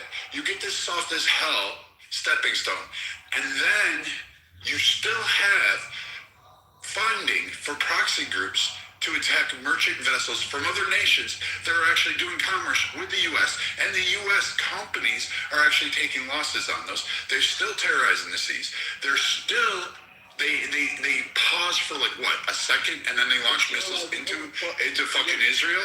And then you're going to say, hey, you know what we should do? Here's the great fucking equalizer. It's Israel's fault. It wasn't Israel's fault. They had a pathway then. The IRGC had a pathway. No, that's not true. So what you're... No, it's not true. I'm sorry. You just verified it literally 10 seconds before I spoke, and then you're telling me it's not true. So either you're a fucking liar, or you don't know what you're fucking talking about. You should probably calm down. I'm not on that level. When I said it's not true, I don't know what you're thinking I'm saying is not true. I'm talking about America with this deal. So I never said it was a great deal. It was a starter deal. Everyone knows it was a starter deal. It's the beginning of something. I just gave you that. I said it was a stepping stone. Do you not listen? I said it was a stepping stone. I gave you that. Did I not? Did I not say those exact fucking words, Steve? So it's gonna be difficult for me to engage if you're gonna speak there. I don't speak to you for that. I don't care how you speak. Your feelings don't really matter unless there's fact base. I'm glad we had that discussion. Who's next? We have a new person on stage. Cyrus, welcome to the stage. You've been sitting quietly and waiting for this moment. You get to finally speak. What do you believe? America's bullied? Iran, Cuba, Venezuela, Greenland. What's your opinion? You're talking to me? Yes, Cyrus. Yes. Yeah. Thank you so much for giving me this chance. And maybe I'm not good in English as you're talking, but I'm trying to express myself. OSHA can translate, so do many people on the stage, sir. Yes, we have Persians on the stage, Armani. Yeah, thanks so much, but I'm going to continue in English. So I'm Iranian, and before I start talking about who is the bully, I want to say who never live under Islamic Republic in Iran don't have an idea how they are financing tourism and how they hate the Western, the people across the board. So the means of the bully is the country in last 47 years start to exporting tourism, support and financing tourism across the board, and use any tools they have to kill the people or hate the people in America. In only less than 12 hours, they killed more than 40,000 people in Iran. Less than 12 hours. And this kind of the regime or this kind of the group, do you believe they care about the other countries? In last 47 years, they say because we want to kill the people in America. We want to send a missile in Europe. And that is the reality. They are very good to say lie. They are very good to acting and make some groups across the board and show the very nice face of them. But the reality is they are killers. They want to destroy the board. And unfortunately, the countries across the Persian Gulf, I mean the Arabian countries, they don't want to Iran is free, because as soon as Iran gets free, many things happen in Iran, because 90 million people in Iran and 10 million who immigrated from Iran to other countries, especially in the United States, they are very smart. They back to Iran, they start to make Iran great again. Like that. I believe in President Trump, and I believe in the campaigns he made to make America great again. So it's going to happen in Iran again. So if President Trump stopped the deal, if he didn't stop the deal,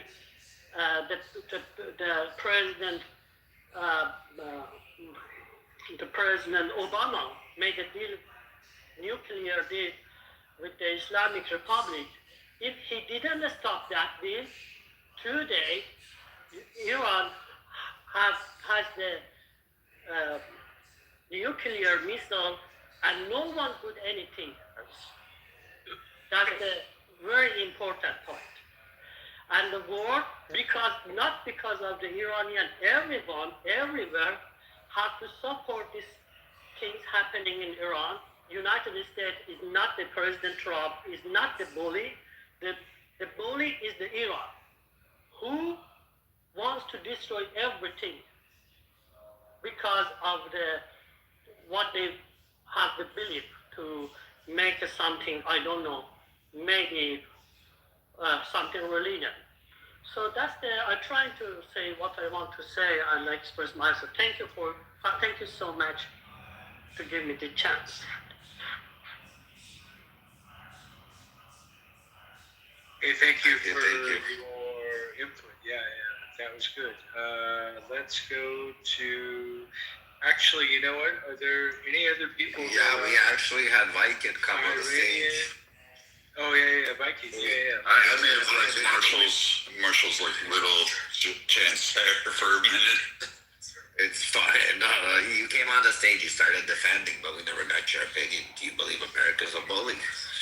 In this case, between all these nations that have been threatened by America? No, I don't believe we're a bully.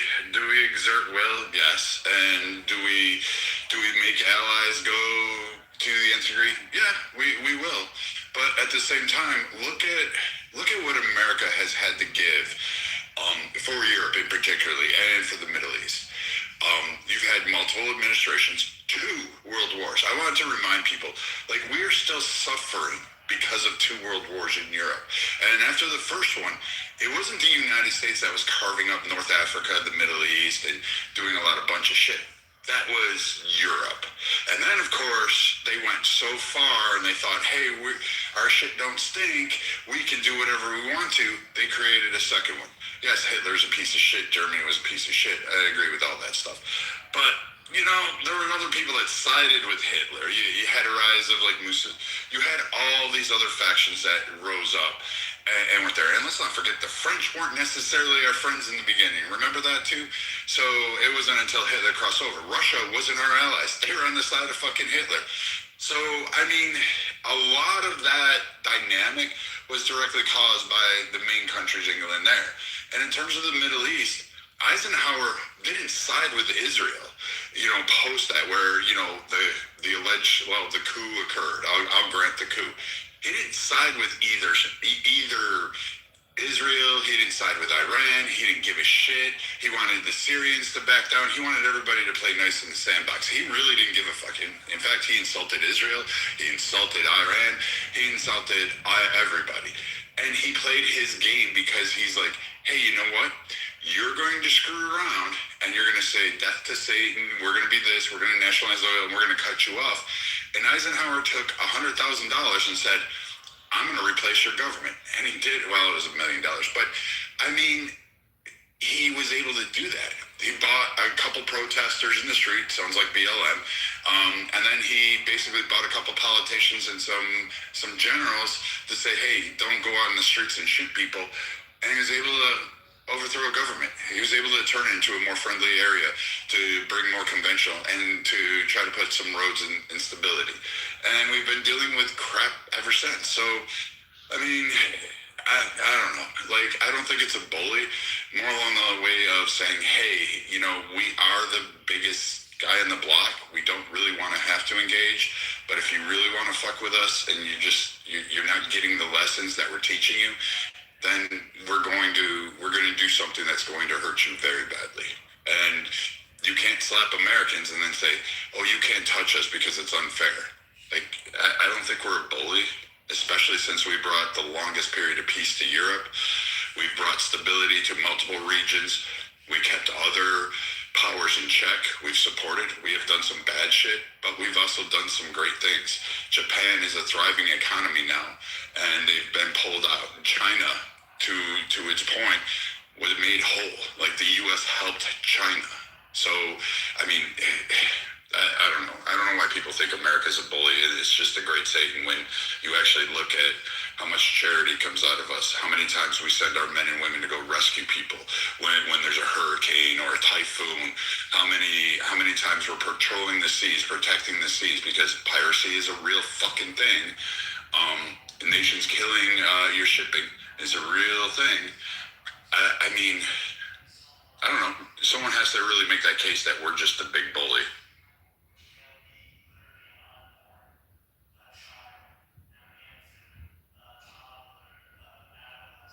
Great, thank you for your opinion.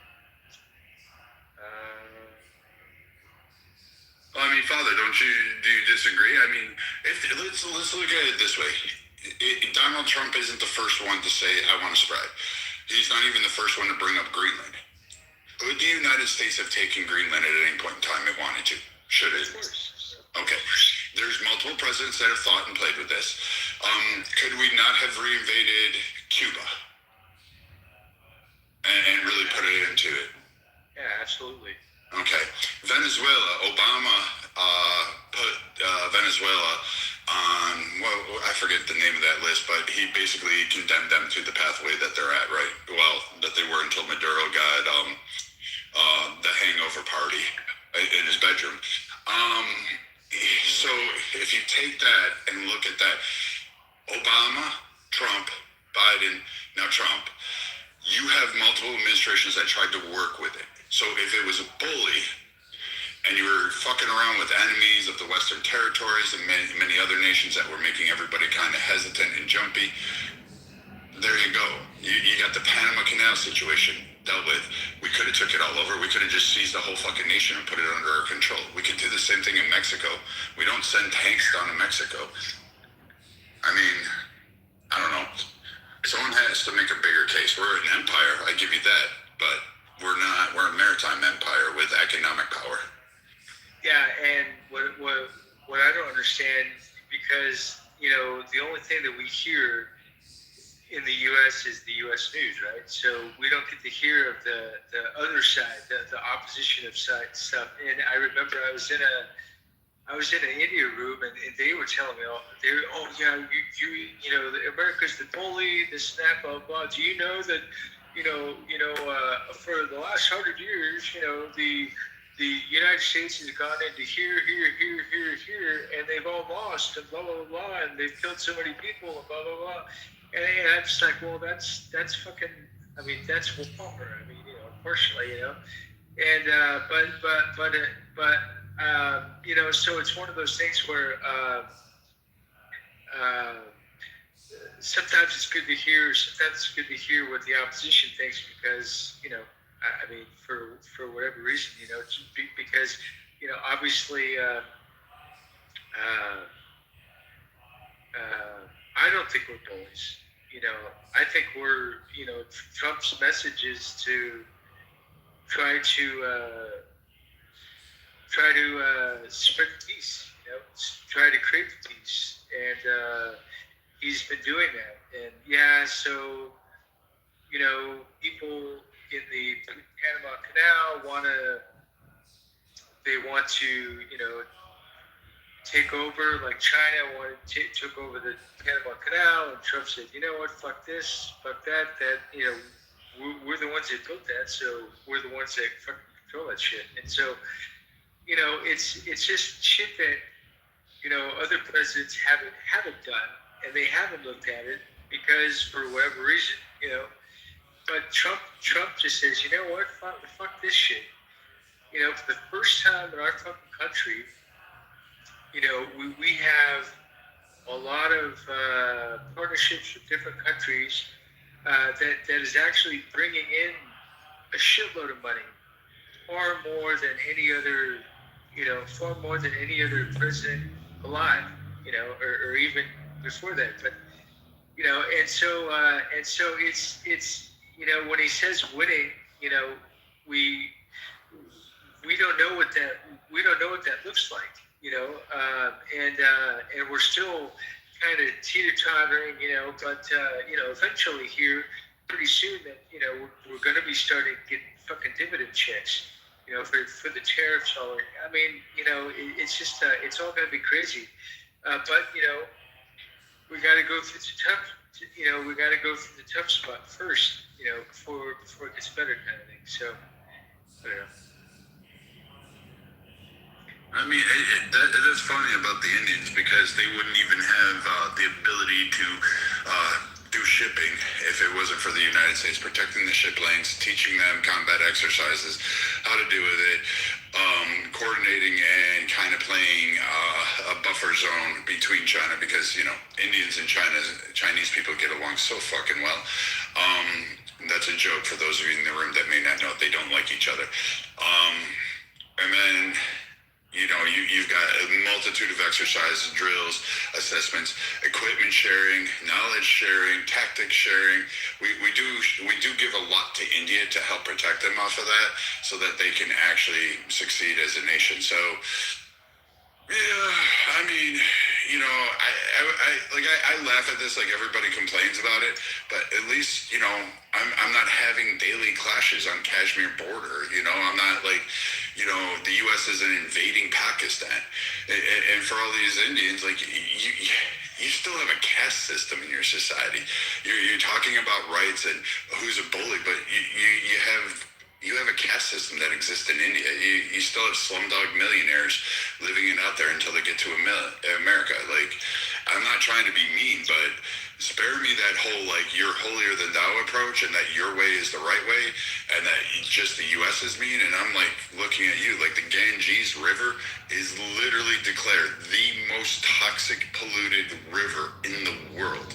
Do you know how like, I would drink fucking water out of Chernobyl before I fucking put a pinky in that fucking place. Yeah. Yeah, one of my Indian friends, Romeo, he's been coming here the last couple nights, I guess, and he said that Brad, so BP gave weapons to India for Operations Sindoor against Pakistan. Yeah, so it's just crazy shit, man. But you know what? They all have the same shit. It's the same thing. Like, we have all these, like, oh, you shouldn't do that. Like, Russia. Like, when Russia condemned us for Iran and its involvement in Israel and what we did to Maduro, was anybody listening to, like, really, Russia? Do you not have, like, did you not do the largest drone strike in warfare history just 2 days ago?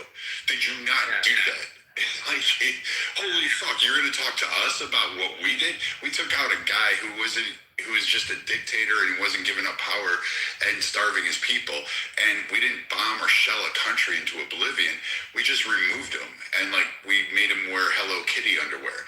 I mean, this guy, like, Putin... Yeah, sorry, I can't, like, some of these nations, I just kind of laugh at it, like... spare me, man. How's those gulags doing? Yeah, I'm just, let's see. Yeah, and he said the caste system destroying their society. And they think Putin is their ally when he's not. Yeah, so, yeah, that's another thing, too, is that, you know,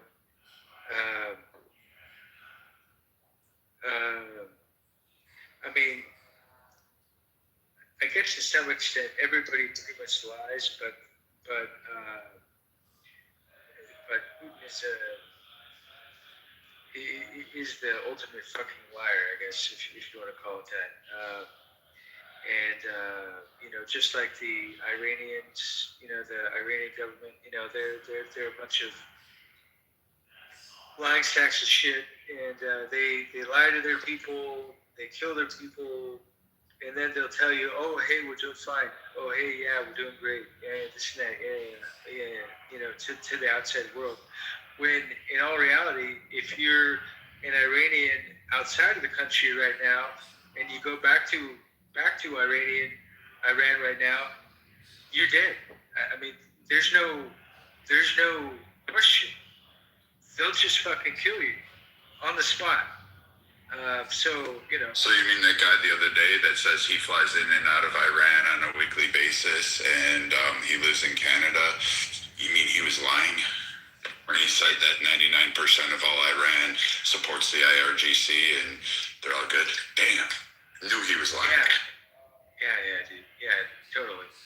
absolutely. There's, I mean, maybe he had a government, job. Maybe he's getting paid by the IGC. Who knows? But but I would just have to say that you're lying your ass off, because I actually heard it.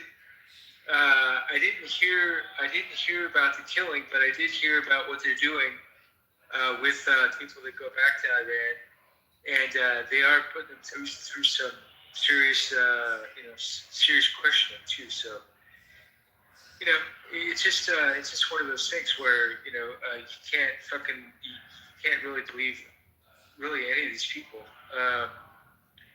And like we found out tonight that Soren is getting paid by the IRGC, and obviously I guess there are people on this clubhouse that are now getting paid by different governments. So it's just to give you a prospect, that's been going on for a while. Like, it's not just one, like the IRGC doing it, which I'm sure they have their troglodytes. Like, that's fine, whatever.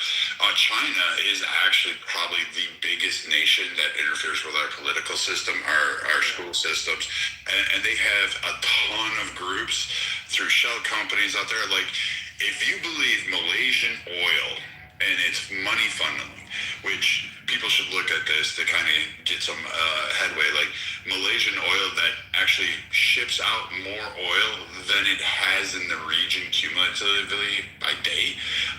You should really, reassess, like, well, that's probably a Chinese shell company that's like operating from a Malaysian flag. But I mean, when you have all these funneling groups that exist all around the world, I mean, it's just part of being that empire. It's part of being one. Like, we've got Russian ones, we've got European ones, like literally all of them. We have Egyptian ones, we have Saudi Arabia. Like, I expect it. It doesn't even really bother me to that extent, because I'm like, it is what it is. I mean, yeah, you're not having somebody go down and maybe Chad and trying to invest heavily into their political structure. But in the U.S., yeah, and here's the crazy part. You think all our NGOs, all that USAID money that went abroad, you think all of it was for, like, the noble good of America? Fuck no. We funding money all around. We do some shit. How do you think we overthrew the Shah, like, for $1 million? I mean, I'm just saying. Convince Russia to spend $1 million rupees on a fucking AK-47 bullet, 7.62. Like, come on. I mean, shit. Well, and the thing is, there was no oversight. There was no accountability at all. No auditing. No any of that shit. And it's just that's just how crazy the government is. I found out years ago that the government, well, whatever administration is in power, they lie about certain stuff. So it's one of those things where you can be gung ho about one candidate and all that stuff, but maybe in the public it looks like they're going doing good and all that stuff, but on the inside it's it's a different story. And but that's true, I guess, with every government, every administration. So it's just, I don't know, it's just interesting to hear other people's opinions. So anyways, we have a new guy, Loki. What's happening, dude? How are you?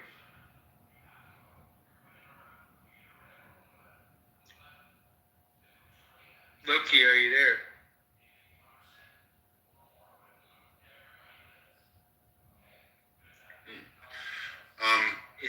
Is it that time of night? Jesus Christ. I don't know. Maybe people are just listening and chatting. But what I find funny too, like, people get upset with things, and if this is the Patty that I think it is, she'll even attest this. Like, the DOD has never passed an audit in the U.S. Like, there's a reason for that. We waste a lot of fucking money. You know what? I believe our national debt is probably offshore in a lot of Cayman accounts and hidden around the world by the CIA. I'm joking, obviously. I don't think they have trillions of dollars tucked away somewhere. But I do think they have millions of dollars in operating budgets and monies invested in places like the Caymans and, I don't know, fucking Malaga or wherever it is. So, the idea that we don't do certain things, it's just part of it. And people have to look at geopolitics as a 4D chess match that never ends with no queens. You either take the king or you don't take anything. So if you don't continuously play the game, you're going to lose. And this has happened. Look at Rome. It decided to become insular. It wanted to do this. It didn't want to continue to be the empire that it was, that brought it to its heights. Ottoman Turks, the various Persians, fucking England itself. It didn't want to be the empire that it was because it costs money. It costs expansion. You need to have drive. And once you make a rich population, you make a soft population, they get to live in a certain comfort. And if you're not willing to be that aggressive, go throughout history. All empires fail, and the main reason is they reach their zenith. And when they do, everybody gets fat, lazy, and takes things for granted that somebody else is going to do it, and somebody else does. It's just not the people that you wanted to take over. It's just another empire that'll rise up. Interesting. So there's a guy, his name was Dave. I just tried to invite him up. Yesterday, he had some good comments, and I wanted to see if he could come up just to talk for a few minutes, I guess.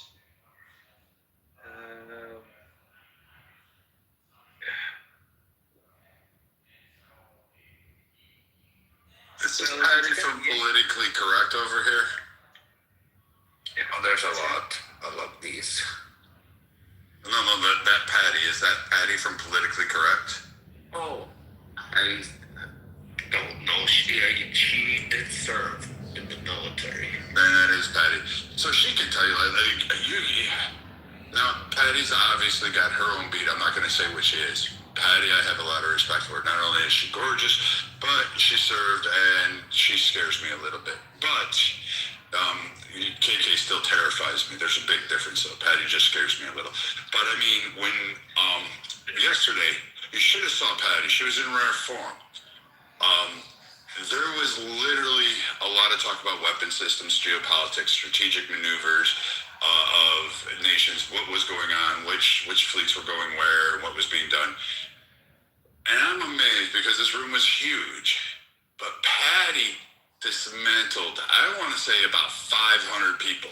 And what was funny is when she got done, because she only spoke for like 2 minutes, but when she got done, the entire course of the room started shifting. Some people went back to like their retarded talking points, but Patty had shifted the discussion and had shut down and actually shifted positions because everybody's screaming before, and I believe it was about nuclear weapons design and all of this stuff. She was able to tell people, hey, this is boom, boom, boom, boom, boom, boom. She was able to rip it apart. And it was beautiful because even those that were on, like, let's say the left, started changing the rhetoric, and it was really brilliant to see. And, it's good that you invited her in this room. She's actually a good addition. Well, we're hoping she cashed in that ticket so she can join us again in this room. And but I think Marshall told me about her, and he's like, please mod her, and I said, of course. And she had a lot to contribute, actually, once she started speaking. Yeah, Edna was good too. She was spot on with a lot of stuff. Edna's mean too. I mean, all three of these women in Clubhouse are mean, at least to me. I don't know about the rest of you guys, but they're horrible to me. They abuse me. I'm ordering a pizza right now, double pepperoni, like send SWAT. To be honest, this is the first time I met Edna and Patty at the same time, basically. And I had the pleasure to meet both of them. Exactly, yeah. It's good to hear people that align with, you know, what's really going on. So, and people that have some inside, a little bit of inside knowledge, yeah. Black, what's happening? How are you? Good. How are you guys? It's beautiful. Doing all morning. right. Oh yeah. Where you at? I'm in Jerusalem. Oh, right on, dude. Oh yeah.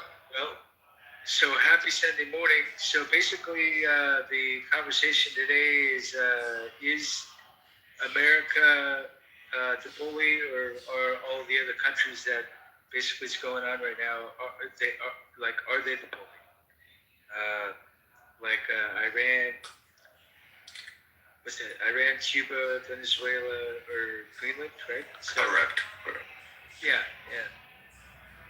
So we're just gathering people's thoughts and their opinions. So go ahead. Yeah, the thing is, it's like the hostility against America is so broad and international, and it's on so many different fronts, And when I say that, this whole idea of replacing the U.S. dollar, with certain natural resources that are being, sold, the perpetuation and funding of terrorist proxies, the consolidation of power interests between China, Russia, and some countries like Iran. America sat back and watched a lot of these things develop, post the Bush administration. And, America's responding to the hostility of the other nations. And it's like an argument. You get in with someone, and someone calls you names over and over and over again. And then you finally respond back to them, and then everyone flips out. Like, how could you say that? Right? Like, America doesn't have a choice. The American citizen has been sold this idea. Like, I grew up in America my whole life. I'm from Los Angeles, California. And the thing is, we live in such an insulated reality in the United States, right? We have a self-sufficient economy. English is the dominant language. New different cultures are assessed as like a trend. Most Americans don't have such a understanding of even what's going on in the world, or even sometimes even outside the city that they live in sometimes. So when we have this notion that, like, oh, well, why are we getting involved in Iran? What do we got to be over there for? It's like these people are trying to put us out of business, right? Like the Strait of Hormuz, it's like, okay, it's a reactionary scenario based off of airstrikes, but that's still something. They were already planting mines there. They were already in control. You know what I mean? Like that was a stronghold for them, right? And when we look at other trade routes, and you see China encroaching in the ships and these different things, it's like, okay, fine, we're Americans. We want to empathize with anybody. Maybe even we're self-righteous with the moral authority. And I'll land my plane here. So we don't understand, like we're being surrounded by people who want to disrupt, right? Disruptors, right? On multiple levels, policy, economics, everything. So America is not the bully, right? America is reacting to a series of attacks of agendas, some by nation states, some by private interest groups, some by terrorist proxies that want to destroy the American way of life. We can't conceive of that, right? We can't imagine such a thing to ever happen. But the isolationists who share these ideas and say we shouldn't be in Taiwan, we shouldn't be in the Middle East, we shouldn't be, on different, parts of, in Europe, these things. These people understand if we're not involved in this, you will not be able to work. Your dollar won't mean anything. The cost of bread at your store will be astronomical. Forget about gas prices because of one little strip. America's finished unless we continue to do what we're doing. That's my submission. Right, but so can we go back? So I keep hearing BRICS. In BRICS, we got to be fearful of BRICS. We got to watch out for BRICS. And I'm always confused by BRICS. Like on one hand, I hear the fear mongering. I understand we don't want an economic attack on our own currency. We do want the U.S. dollar to hold as the world's currency, and we want to be able to enforce it. I understand that. I take that from the empire perspective.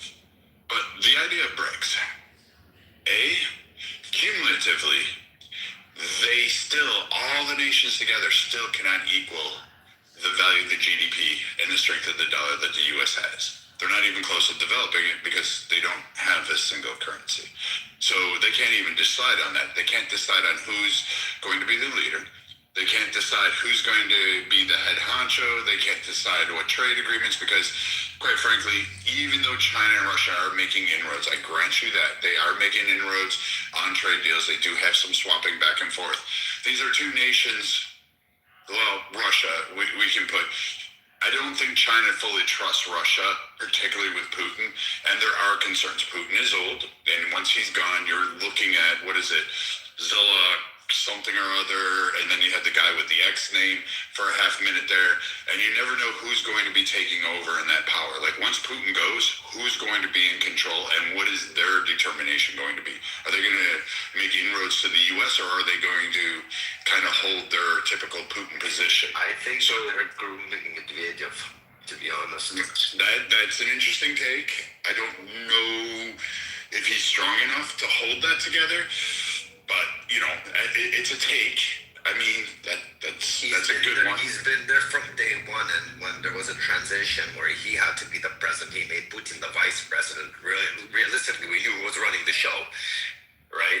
Medvedev was abided for whatever the term was. Yes. But Putin was still pulling the strings.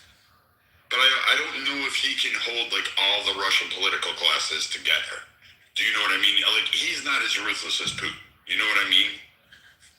Like, do you agree with that? Like, he's not going to go poison all of his enemies.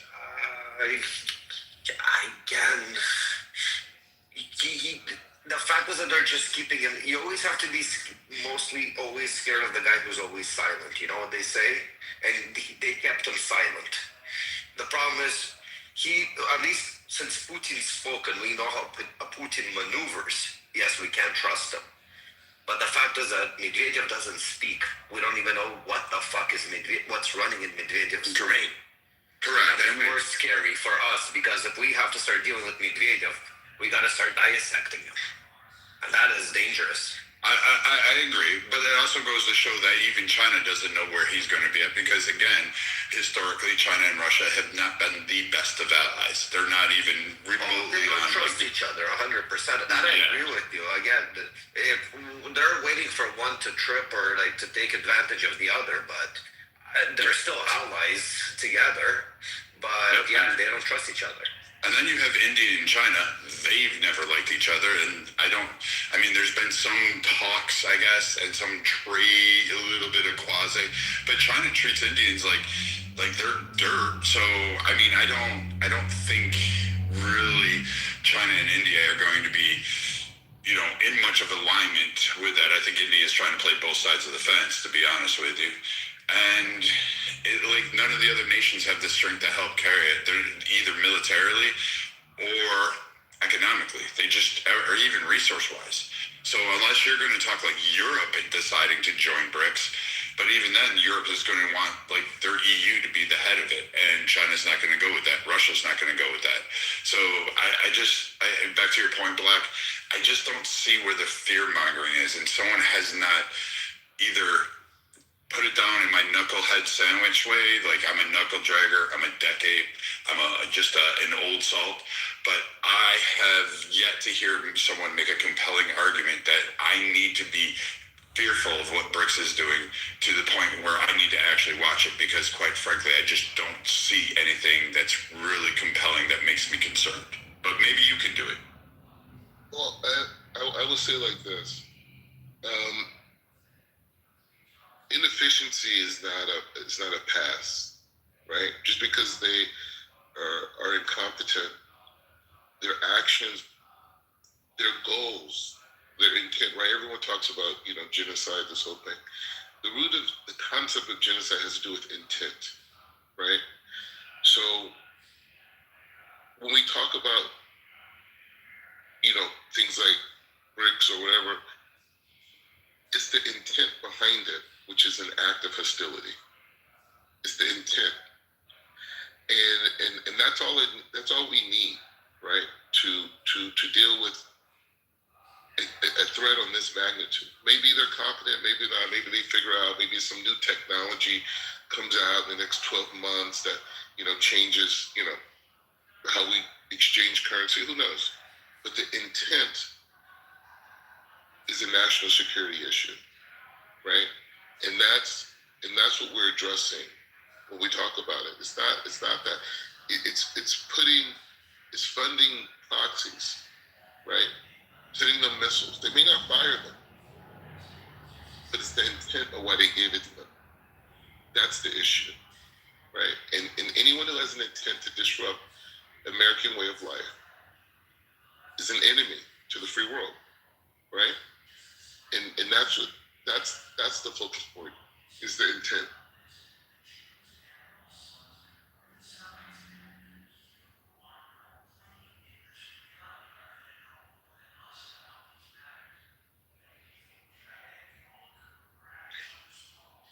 Well, that brings a question. That brings another question is, what about the 9/11? 9/11, was that an inside attack or not? I mean, everybody's got an opinion on that. Not sure if that's the right one for tonight, but that's also something that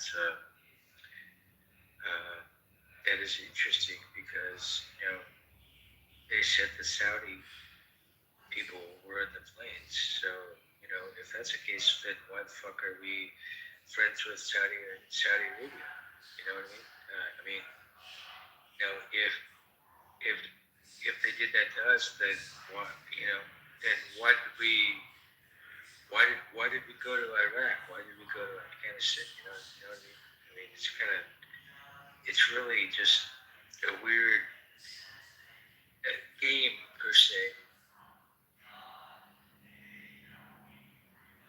I think that would be for another night, but I was really curious with Black's response.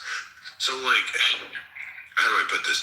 So for me, the BRICS competition is, I actually think it might end up being good because it is driving U.S. innovation, particularly in use of AI and other factors. We have become very much a tech-producing company, although most of our, quote, manufacturing and production isn't here.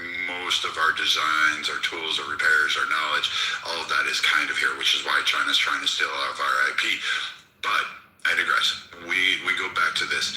The U.S. does have long-term strategic planning in terms of this.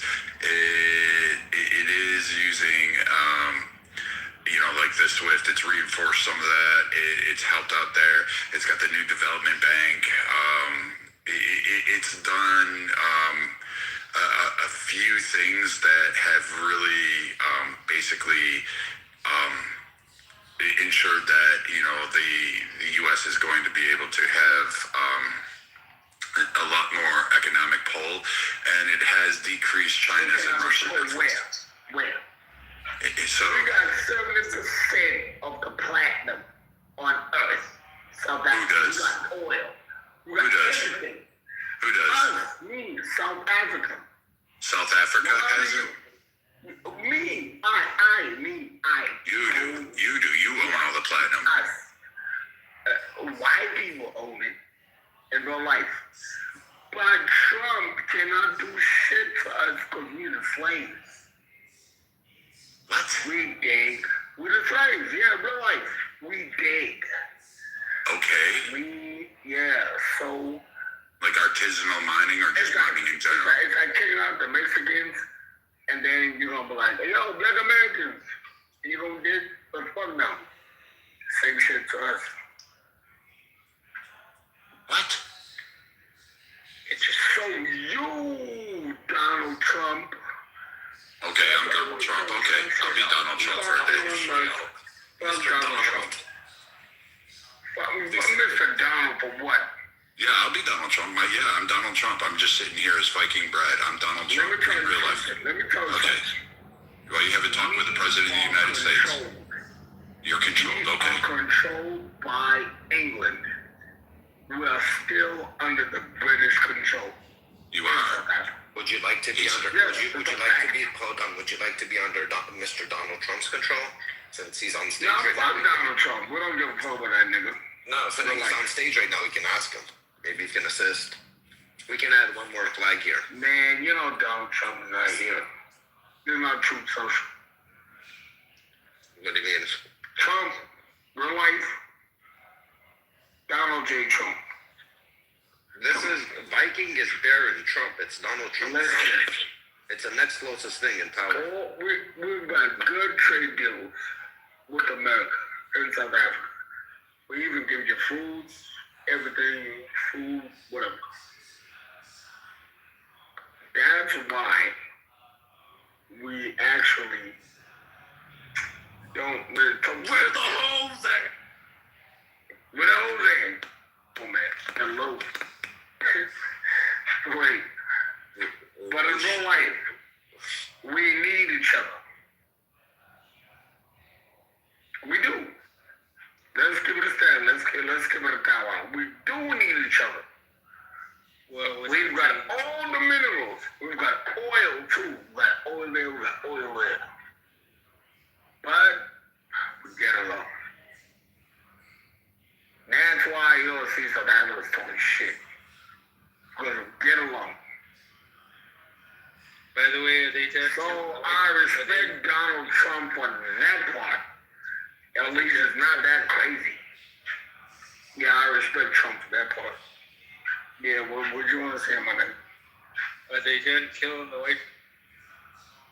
Man, there's no goddamn genocide. My neighbor's white. I live in the burbs. My neighbor's white. White. I live with white people. Where is this fucking genocide? Where? Yeah, I don't know. And my other neighbor color too.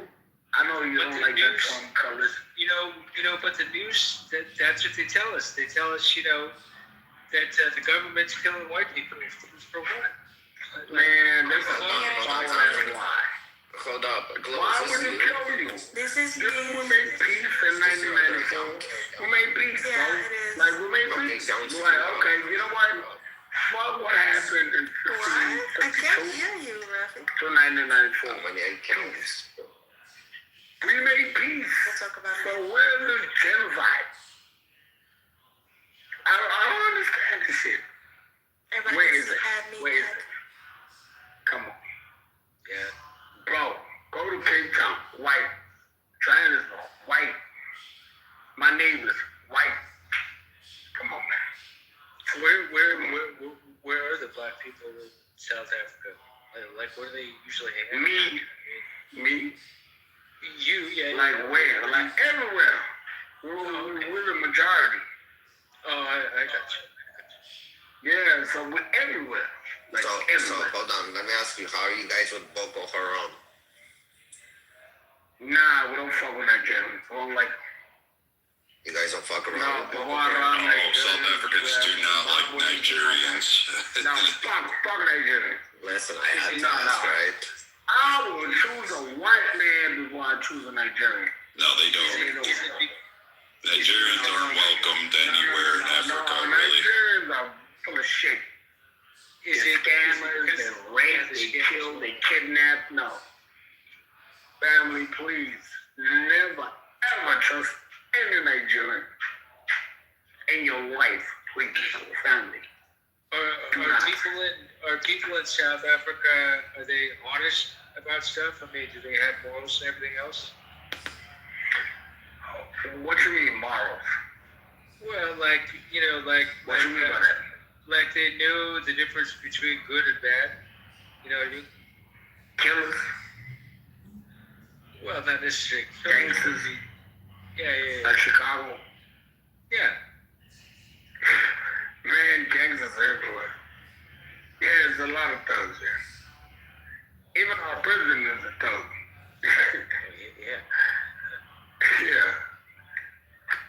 Yeah. Our whole president is a gangster. Listen, Father, the rules are the same everywhere, just the playgrounds are different. Thank you. That's how it works. Smart. Yeah. The rules are the same everywhere. Nah. Same shit. They're like Nancy Pelosi. You guys want Nancy And they go Pelosi to or America like free Palestine. You went to starving here. what's her name? Free Palestine. Elon Omar. You want Elon Omar? They won't take it because in fact they just summoned South Africa's foreign minister to Nigeria to answer for the attacks on Nigerians because and other entities because South Africa does not like immigrants, particularly from other regions in Africa, and most assuredly Nigeria is no bueno on their shows. Yes, like sir. they will literally beat them in the street. It is not even. White King, you're not lying. Let me tell you something, White King. You know what they're telling us? Nigerians are telling us, kill the white people. I'm like, for what? Why would we kill the taxpayers? Why? Why would we kill the white people? Just like you killed the white people in Zimbabwe, look what happened. Real life. Bro, we made peace. We made peace in 1994. We said, you know what? Whatever happened, happened. Let's move on. That's it. Exactly. Well, let's move on. Yeah, let's just move on. Alex, how are you? Yes, I'm fine. Thanks for asking. And you, how are you? How's everyone? Good, doing all right. Doing all right. Nah, it's okay. Everything. It's nice to hear. So, you guys were talking about wars? Yeah. Dumb wars. What's your opinion? And there's dumb people doing dumb things. We're talking about Nigerians, and my brother was right on that part. Us South Africans, black South Africans to be specific, we do not like Nigerians. Zimbabwe, Nigeria, Mozambique, we will beat the brakes out you in real life. Burn your car, burn your house, burn everything. Is that serious?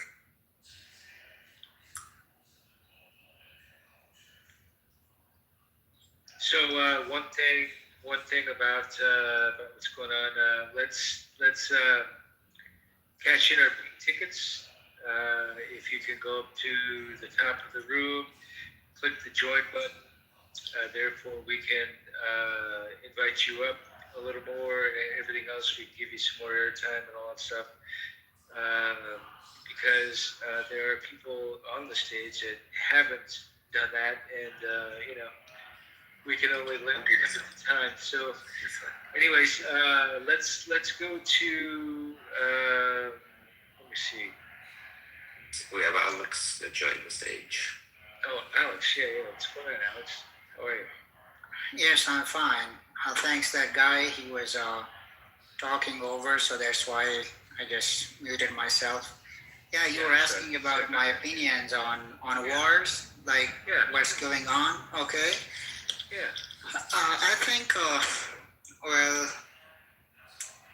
I think it's all about business, and that's what the leaders, political leaders. Because if you ask an ordinary person, okay, common people, they don't care about wars. They are busy with earning money for making a living. Because it's so tough. Look at the inflation. It's not just only in my country. It's everywhere. Not in your country. It's all over the world. It's everywhere. Inflation. People, they are struggling with finance. Financial problems. So I think war is not in the interest of anyone. It's only in the interest of those elite group of people. Because they know how to make a business of, out of these wars. So this is my opinion. This is my take on this. And I think, common people, they should stop supporting those political leaders. And only those people, they will support wars and those political leaders that they do not have, any problems. They do not face any financial problems. Like they have, enough to eat. Those people, common people, like they do not have something to eat. You ask from them, they will complain about paying bills, okay, day-to-day grocery, and all these stuffs. They won't complain about, what's going on in the world. So this is the thing. I think these, first of all, these problems should be addressed properly. Then afterwards, you can go for wars. If that is, you think that is, it's in the interest of humanity and common people. So that's.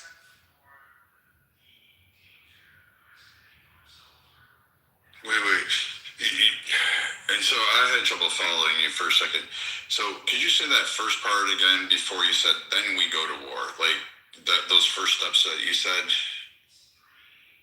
Please. I said, like, first of all, like the common problems, that these problems should be addressed properly. Because people, they are struggling with food, they are struggling with paying bills, okay? So these problems should be addressed properly,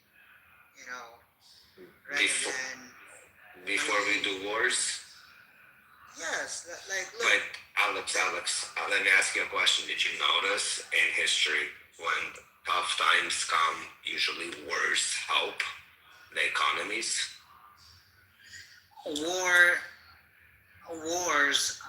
do not help economy. That's the reason why I'm saying this, that we should stop supporting wars, because look, everything, there's a blockade, in the Strait of Hormuz. Gasoline is getting expensive day by day. So why? It's because of war. And who is suffering? Poor people, destitute people of the society. They are suffering, not the elite group of people, because elite group of people of the society, they can easily afford it, but poor people, they cannot afford it. Yeah, but poor people can't afford anything before the war, so what's the difference? It doesn't really change anything for them. Before the wars, they, at least at some point, somehow they could afford it, but now yeah, but Alex, there's going to be opportunities after the war to rebuild, to invest. Economies flourish and grow afterwards. No. So, what do you mean, no? History always repeats itself. It always has happened in history.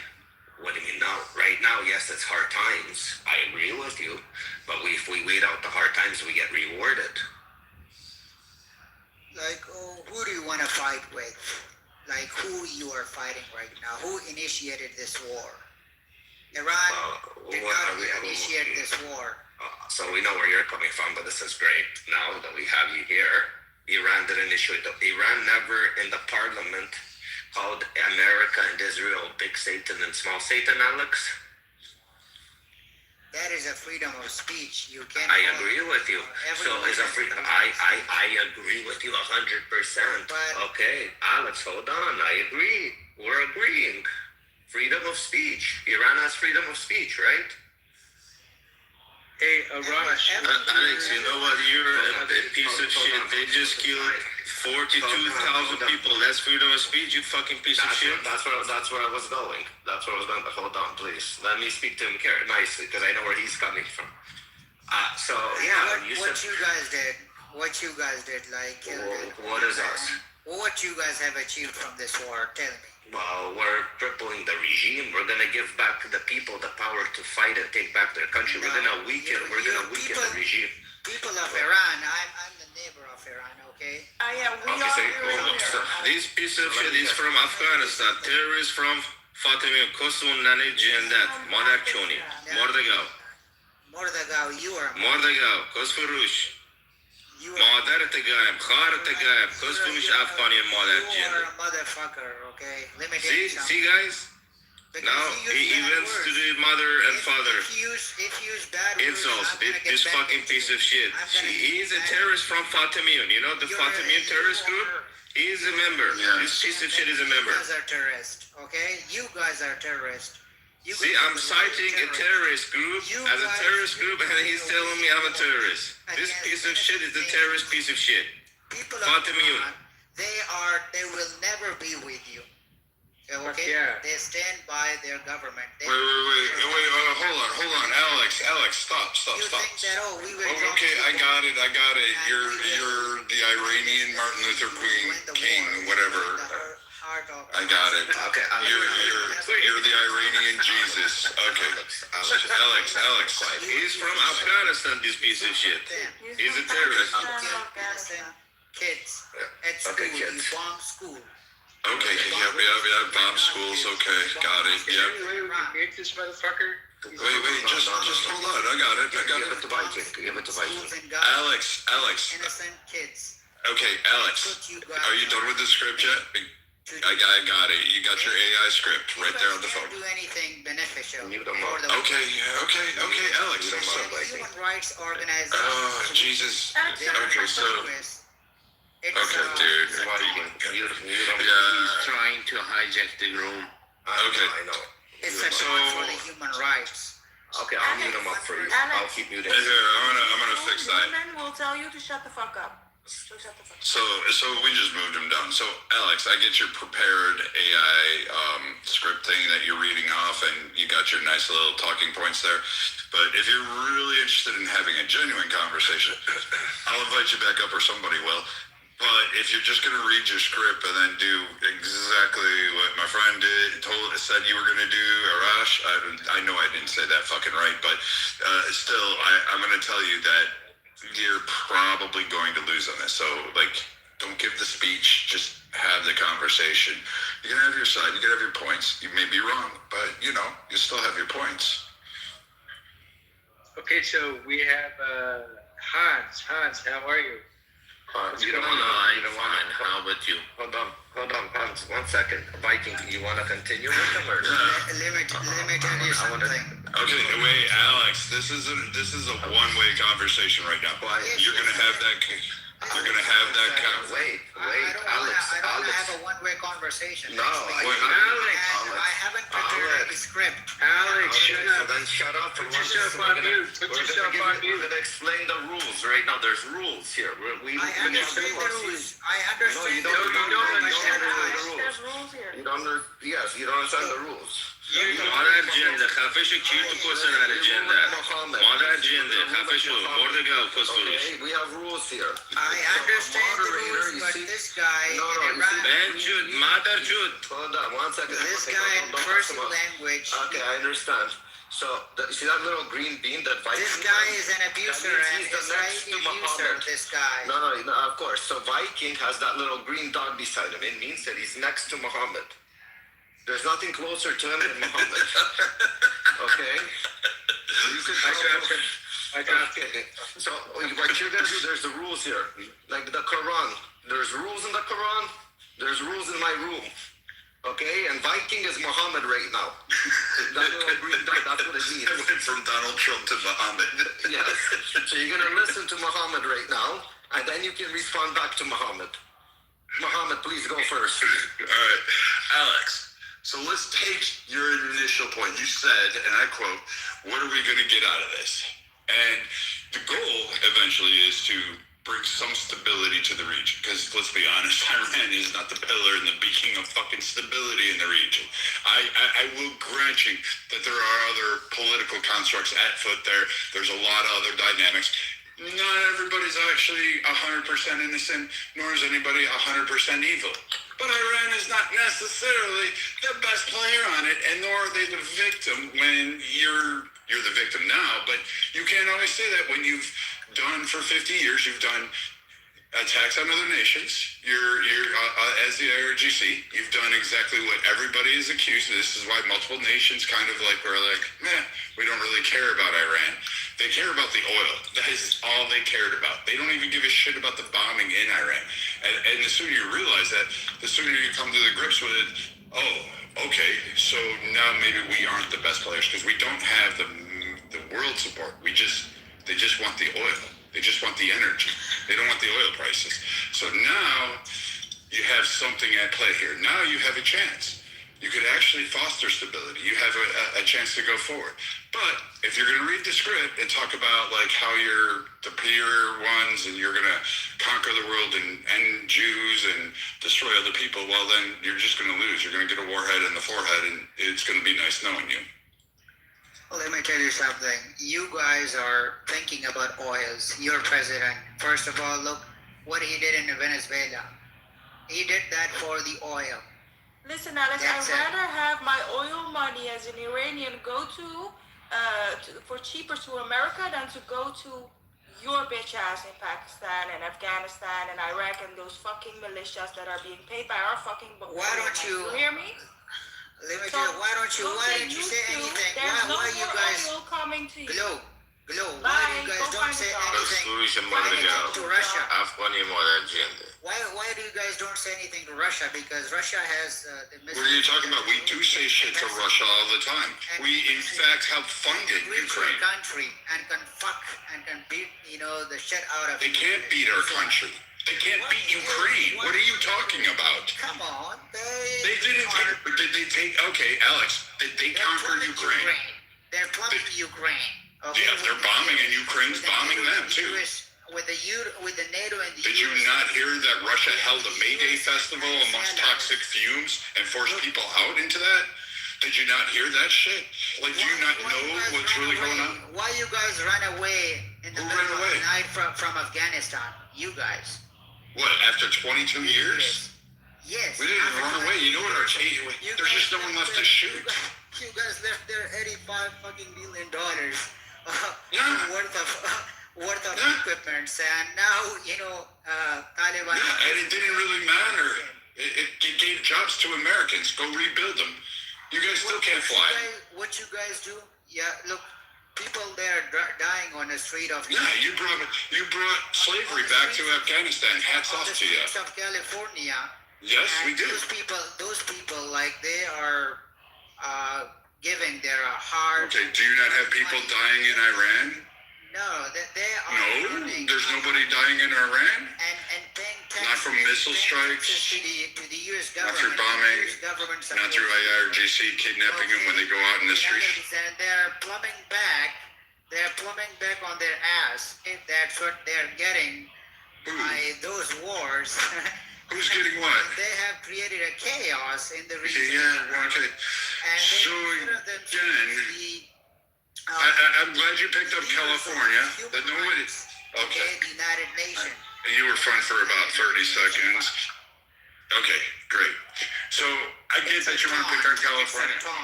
Jeez, you know what? Yeah, go there.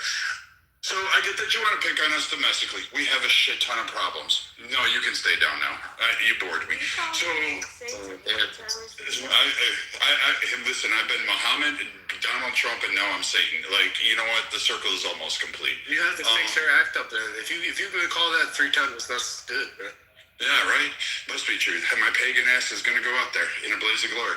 So there's a couple of things. The U.S. has massive internal problems. We have domestic problems. Sometimes we don't even know our ass from a hole in the ground. You're right. We do have people dying in the street from drug overdoses. We have those drugs being imported. We have people that we do have shootings in our street. We're trying to control that. Even though our crime is reaching record lows, it's been precipitously decreasing since the 90s. However, to sit there and turn around and say, hey, you know what's really great? We're going to go gun down protesters in the street. The U.S. isn't doing that. We're not kind of like, taking little children and marrying them. I mean, we did have Epstein Island, I grant you that. England is pretty much all of Epstein Island. I mean, literally starting from the king on down. So, I mean, when we look at this and say, hey, you got problems in your street, damn right. But we also have extreme wealth. We have a very potent military. We have more people wanting to come to our country than at any point in time in Iran. In fact, we have more Iranians wanting to come to fucking Western civilizations that want to stay in fucking Iran.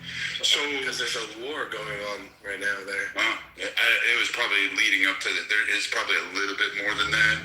Come on, be real. It wasn't just the fucking war. Mikey, when you're done, I'll respond to you. But go ahead. Okay, great. No, you won't. Okay, I guess I won't. We're going to ads. Hand raise for after I can speak. So, but I mean, again, like this whole thing of like you're gonna pick on California, do what you want. But I'm gonna tell you what, that's not gonna solve any of your problems. You're not gonna win. You're not gonna win in a military fight, and you're not gonna win with the oil because right now you're sitting there with 19 vessels of about anywhere from 250,000 gallons to 500,000 gallons sitting right there blockaded in the Hormuz Strait, all listed under Malaysian oil. You turned your transponders on, but unfortunately we can still see them. They're stuck there because the U.S. is uncentered.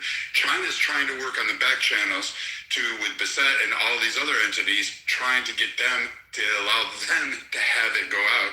Your Karg Island has actually reached full capacity, so you can't store anymore. So now you're losing massive revenue in Iran. So this little "you're doing great over there" is just going to show that it only took Donald Trump or the U.S. pretty much a few days to put you in a precarious economic situation there where you can't store it. You can't fucking sell it. And all the ships that are laden with it are all blocked in there because you blocked anybody from coming in, but the U.S. has blocked everybody from coming out, and it particularly wanted you to allow those Chinese ships in so Trump could put the economic pressure on you. That's how dumb this game really was.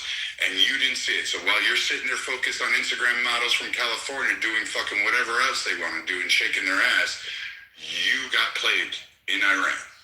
This occurred within 24 hours, but maybe I know more than you. Hans, how are you? What's going on? Hello, pretty much. How about you? I know that Doing all this. right. Yeah, go ahead. Go ahead. No, go ahead. Go ahead, Hans. It's all you. Okay. So tell us. Yeah. Thank you for letting me to talk. I'm not talking about behalf of myself. I'm talking about behalf of my people. I came to the U.S.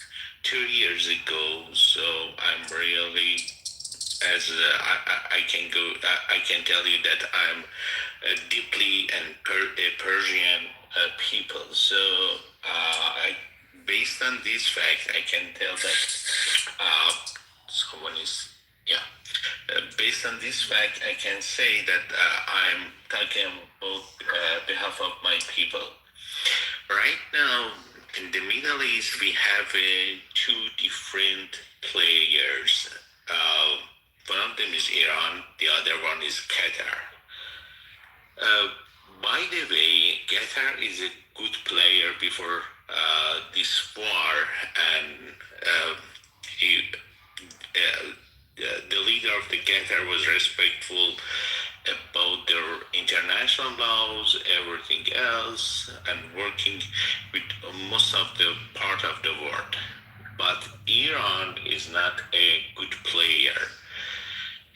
They're paying a lot of money to the proxies, trying to have and build a nuclear weapon and a lot of shit stuff.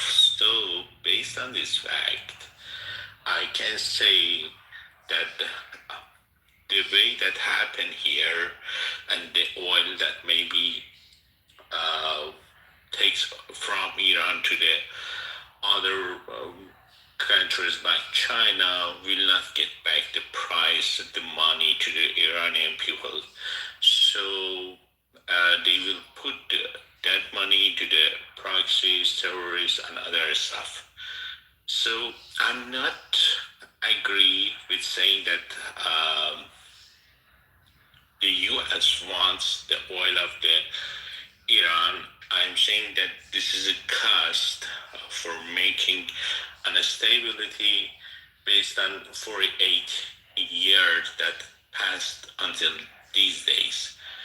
And this regime is not kind of a normal regime. It's a kind of terrorist regime. Assume that ISIS got the Damascus, got the Syria, got a lot of stuff, a lot of places like Iraq. So based on that, we can say that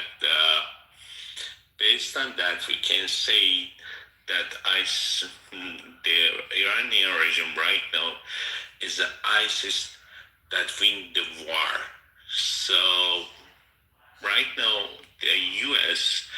I'm talking about on behalf of my people. Right now, the U.S. is doing a great job.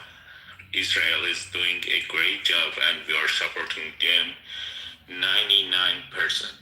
Thank you for letting me to talk. I'm here for a couple of minutes. After that, I will leave the room because right now it is around 12 p.m. Got a question for you. What do you think the post-war Iran is going to look like? Is the regime going to be done, or is it going to still be in power? What do you like? How do you see a post-war Iran? It depends on in which this it depends on which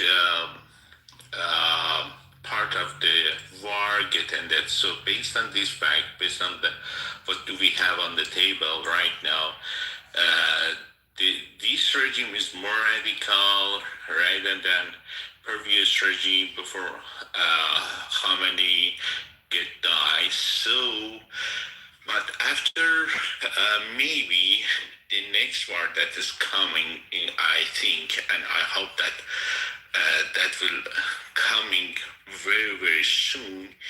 If we have a good change, a good regime change, so based on that, we can vote for every parliament, every ministry, or even more for monarchy. We if you get back to the history of Iran, you can see that we are a country more than 2,500 years ago, monarchy. So based on that, in the Persian culture, in the Persian politics, the monarchism is one big and huge step to build a nation. So based on this fact, I can say after changing this regime and going to the voting system, and every single vote can have a good effect to the parliament, to the monarchism, to the ministry or whatever, we can say that we can have a very, very normal country. We would be something much better than Turkey. We would be something much better. Most of the European country.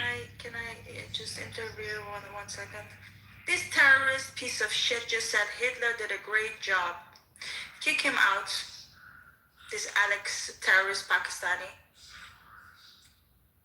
He just said Hitler did. He's from Afghanistan. He just wrote Pakistan because he wants to disguise as Pakistan.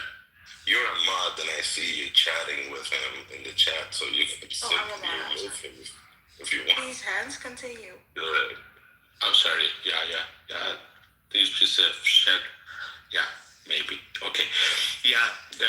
I can say after the somebody origin. said Hitler did well. Who was that? I can Alex say guy from just now. I don't see anybody here named Alex. In the He's comments. out now. Sorry, dude. And someone else also said I love the guy. I'll also kick him out as well, please. Thank you.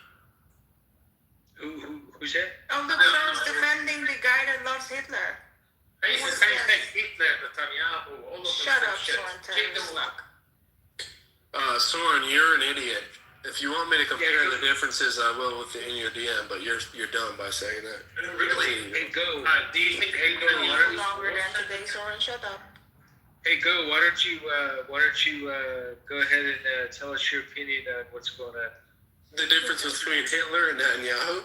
I mean, Hitler is worse, for sure.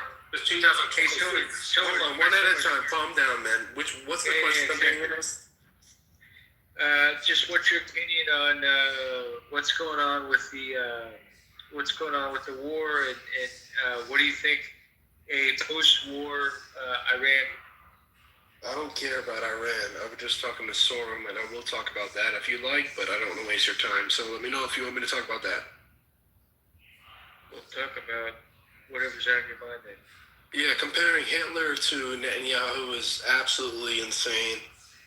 If anything, like at the most, you can say Netanyahu's doing a genocide to the Palestinians, which is clearly bad. But Hitler was trying to take over the world and killing Jews, blacks, anyone that wasn't the Aryan race. So that comparison is just not fair.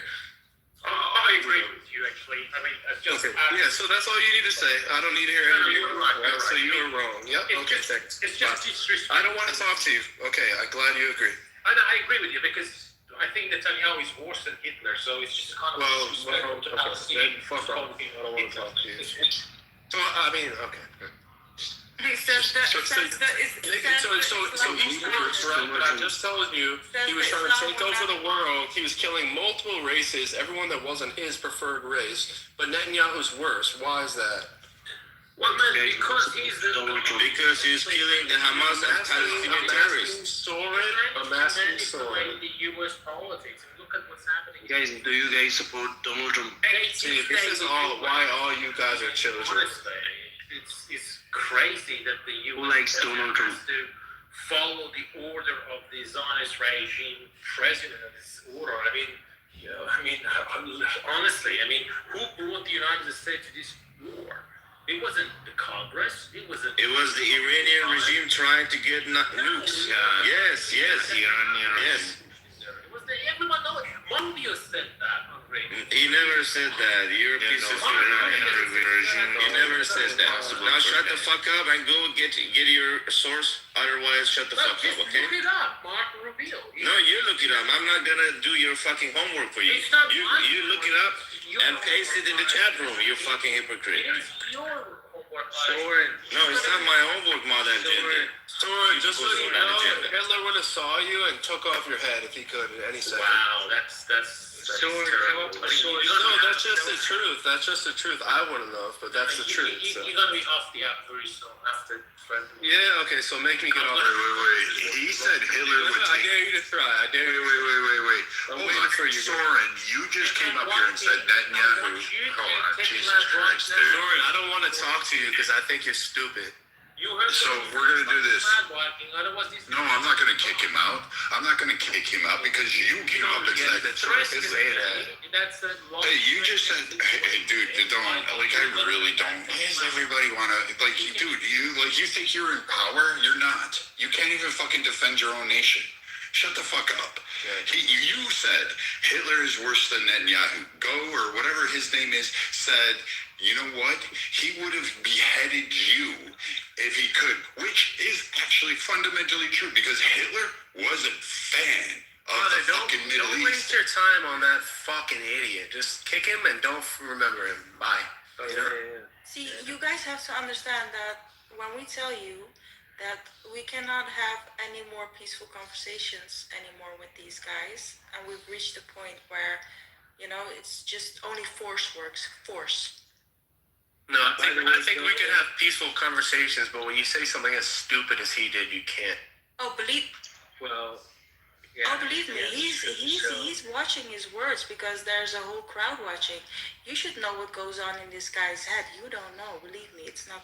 I don't want to know. I don't care what goes on in his head. I just care what hits his head. That's all. I don't give a fuck. I'll hit his head too if I needed to.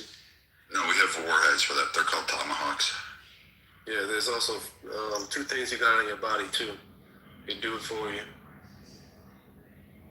It's called the sledgehammer. Like honestly, if somebody was talking like that to your face, I would not just stand there. I would probably move my body a little bit. Fuck yeah. Yo, and if you're still listening, fuck you. And the guy talking, you should DM me, and I'm gonna do. What am I gonna do? Is what you said? No. What are you gonna do? Stand there, or are you gonna fucking defend yourself? You're gonna. What I'm gonna do is tell him.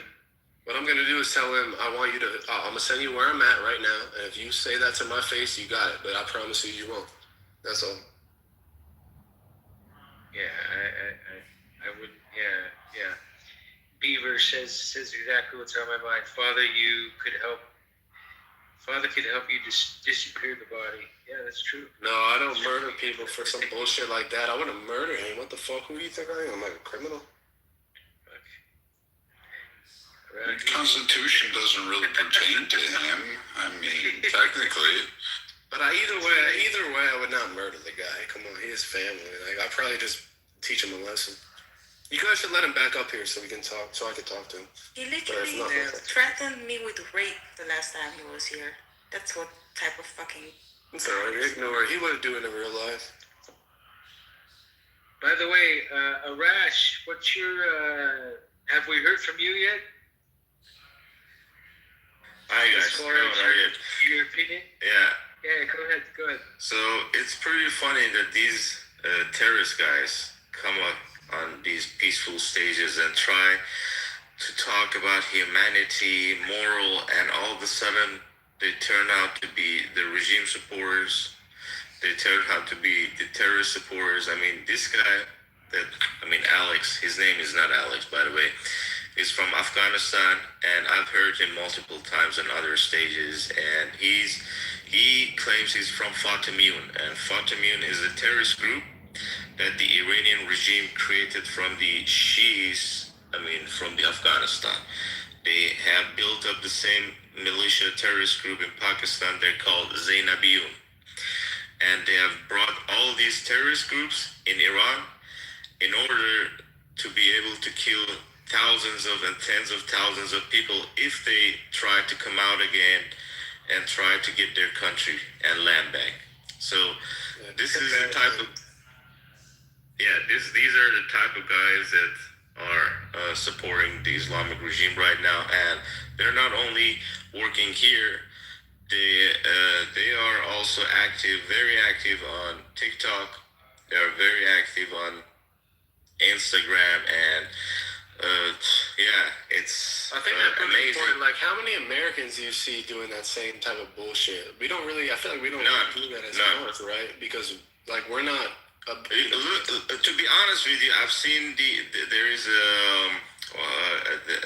a room. They're mostly black guys, and they're against Trump and America. That's just fucking Democrats supporting them against money. Yes, and they're supporting IRGC and Hamas. Yeah, but that's within the country. Like, that's nationalism division, which is crazy.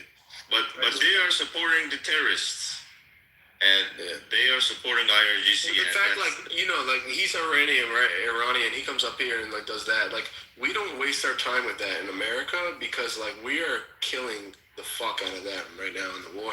Like, we have so much more money than their country does that like we don't have to waste the time with coming up here and doing that little bullshit, you know.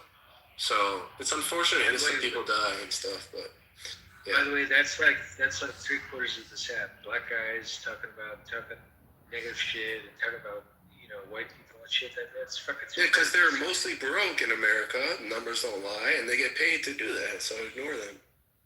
Yeah, it's true. Fuck yeah, dude. Beaver. Fuck yeah, man. And every one of you listening to right now, if you want some fuck shit, come up here and get shit with them, please. Respectfully. Fuck yeah. Let's open the gates, guys. Who wants to get their ass kicked out here? Jesus Christ. I was in West Virginia for like 6 years.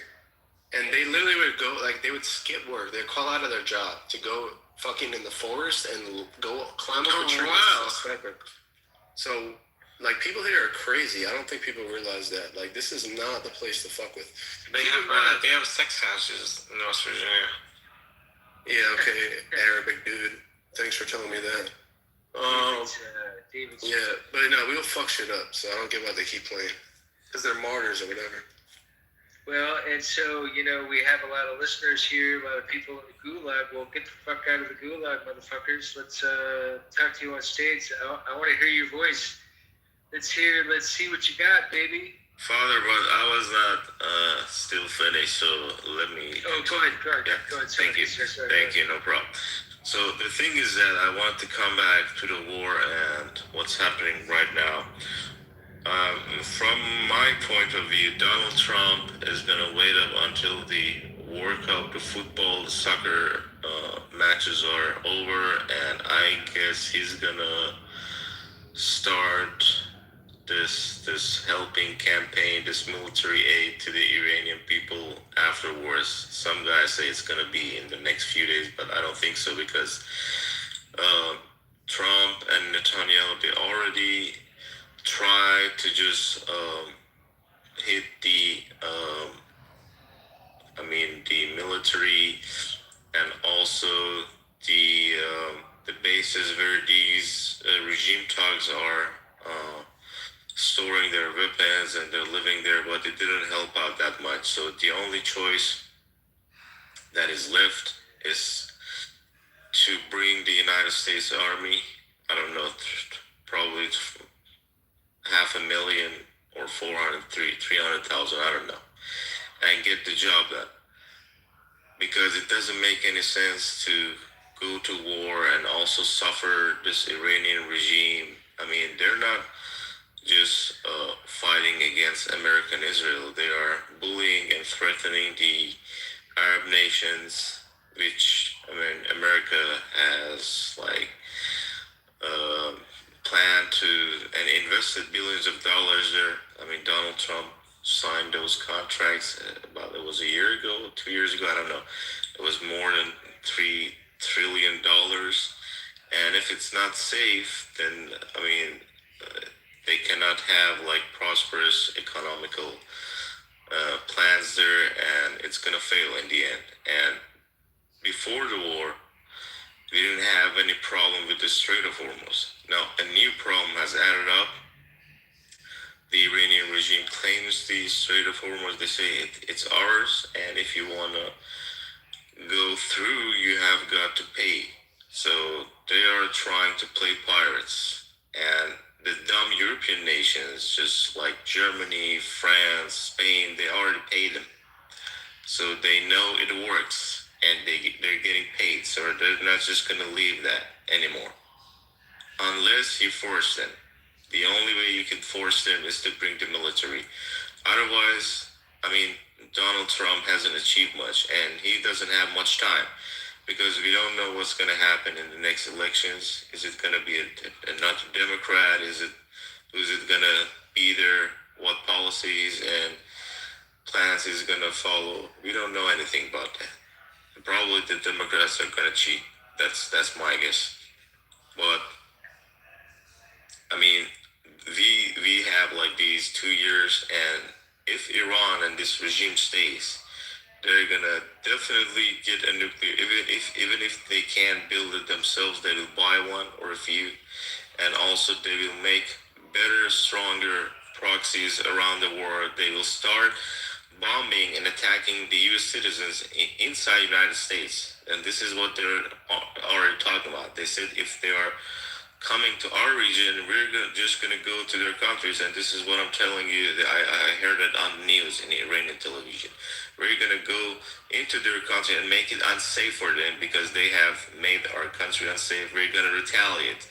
So you're going to have multiple 11th of September attacks on American soil. This is the problem. By the way, what channel is that on Iranian TV? Is it? No, it's not international. It's just. I mean, you could watch it. It's in Farsi, but it's called Kanal Khabar. That means a news channel. It doesn't matter what. It's Iranian state TV. It doesn't matter what. It's kind of national. But the Iranian state TV is just telling the people what's their plan for the future, and this should scare you. Yeah, okay, but look, why? Because people in Iran, they like the idea of martyrism, no, not the people around the regime. The people of Iran are against it. I know. So like it's bad, right? Because like yes, the government will do. Yeah, but the thing is that they've got the weapon, they've got the media, they got the money, so they will. Okay, bro. They And then will at do the end it. of the day, how many people will die in Iran compared to the U.S.? We will kill the fuck out of that country. So it's not good for anybody. No, it's not about killing people. You're missing the point. What's the point? I'm telling you, after Trump's in office for just 2 years, right, or maybe a little bit more than that. After that, the Democrats, guys like Barack Hussein Obama and John Kerry, okay, they're gonna come and take these places in the White House and your foreign policy, and they're gonna help the Iranian regime just like what John Kerry and Barack Obama did. The U.S. is not gonna attack them. They're just gonna sit back and take it. Yeah, you're probably right, but that's why Trump has to go as hard as he can now. Yeah, this is what I'm trying to tell you. As hard as you can means military operation bringing the United States inside the soil of Iran. You have to bring in the army, otherwise you're gonna suffer way more than before, and you're gonna have Americans killed on the American soil. Like I said, they're planning big for terrorist attacks, just like it's unfortunate if innocent people die, like 9/11. But like in the grand scheme of things, unfortunately, that's something small compared to what the U.S. will do to Iran. Yeah, the thing is that I'm trying to tell you, if a guy like Hussein Obama is on the power, is not gonna do shit, and they're planning this for the time that Trump is gone. This is what I'm trying to tell you. They are planning this. They're just going to keep their mouth shut. They're going to say, okay, we don't need nuclear power, this and that. We're not going to support the process. They're going to wait up. This is called, by the way, taqiyya. In Shia, in Islam, that means lie. When you are weak and when you are more powerful and you're able, then do whatever that you want to do. Yeah, you're kind of right. But at the same time, the reason why Trump's doing it now is for money. Like, there's been the same threat for like 40 years from Iran, from Venezuela, from Cuba even. So the reason Trump's doing all that now is... No, you cannot compare Venezuela and Cuba with the Iranian regime. You're right. But I'm saying... They never have proxies around you, nothing. Yeah, the Iranian threat is way worse than Cuba and Venezuela, but there's all been like threats. Like, you don't notice how Trump is turning... Go ahead, Father. I guess you feel the need to interrupt. Yeah, I'm sorry for interrupting. Well, you interrupted me, by the way, a few times, but to wrap it up... Sorry, why don't you come up here and talk rather than using your fingers? You like just leave that guy. I was just gonna ask you, tell you guys, I'm gonna bring him up, and when I bring him up, you guys have the full authority to fucking go to town with this motherfucker. I will, even if you didn't tell me that. Okay. I'm just listening to President Trump about Iran. He's actually had a very famous speech today. And then we landed on top of it. On top of everything else, we then land on top of it. And we took over the ship. We took over the cargo. We took over the oil. It's a very profitable business. Who would have thought we were doing that? We're like pirates. Yeah, so your point is that he's doing it for money. We get it, yep. Did you hear that? He's just trying to be funny, you stupid fuck. No, I'm not funny. That's what he said. No, that's what I'm trying to say. Trump is just trying to be Trump. He's trying to be funny. Are you stupid? No point in playing that clip. Better than 2026. What do you mean by funny? Like, remember Joe Pesci? Yeah, this is his way of making jokes. This is his make of making jokes. If you know Trump, you know this is the way he makes jokes. Because it's funny, because Trump doesn't respect Iran, because he's funny, like that's why it's funny. I mean, what the fuck is so funny about it? It's funny because it's funny. Hang on a second. He's a big boy. He knows what he said. What do you mean by funny? I don't have to be a big boy. It's fucking hilarious. No, that's it. That was a take from Goodfellas. Obviously, I haven't watched it. All right. Well, I don't want to play games with you. I don't really like you. So no, it's funny. Do you?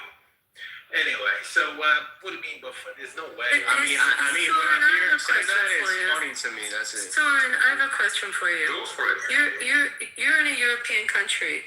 Does your country where you are residing, have they listed the IRGC as a terrorist organization?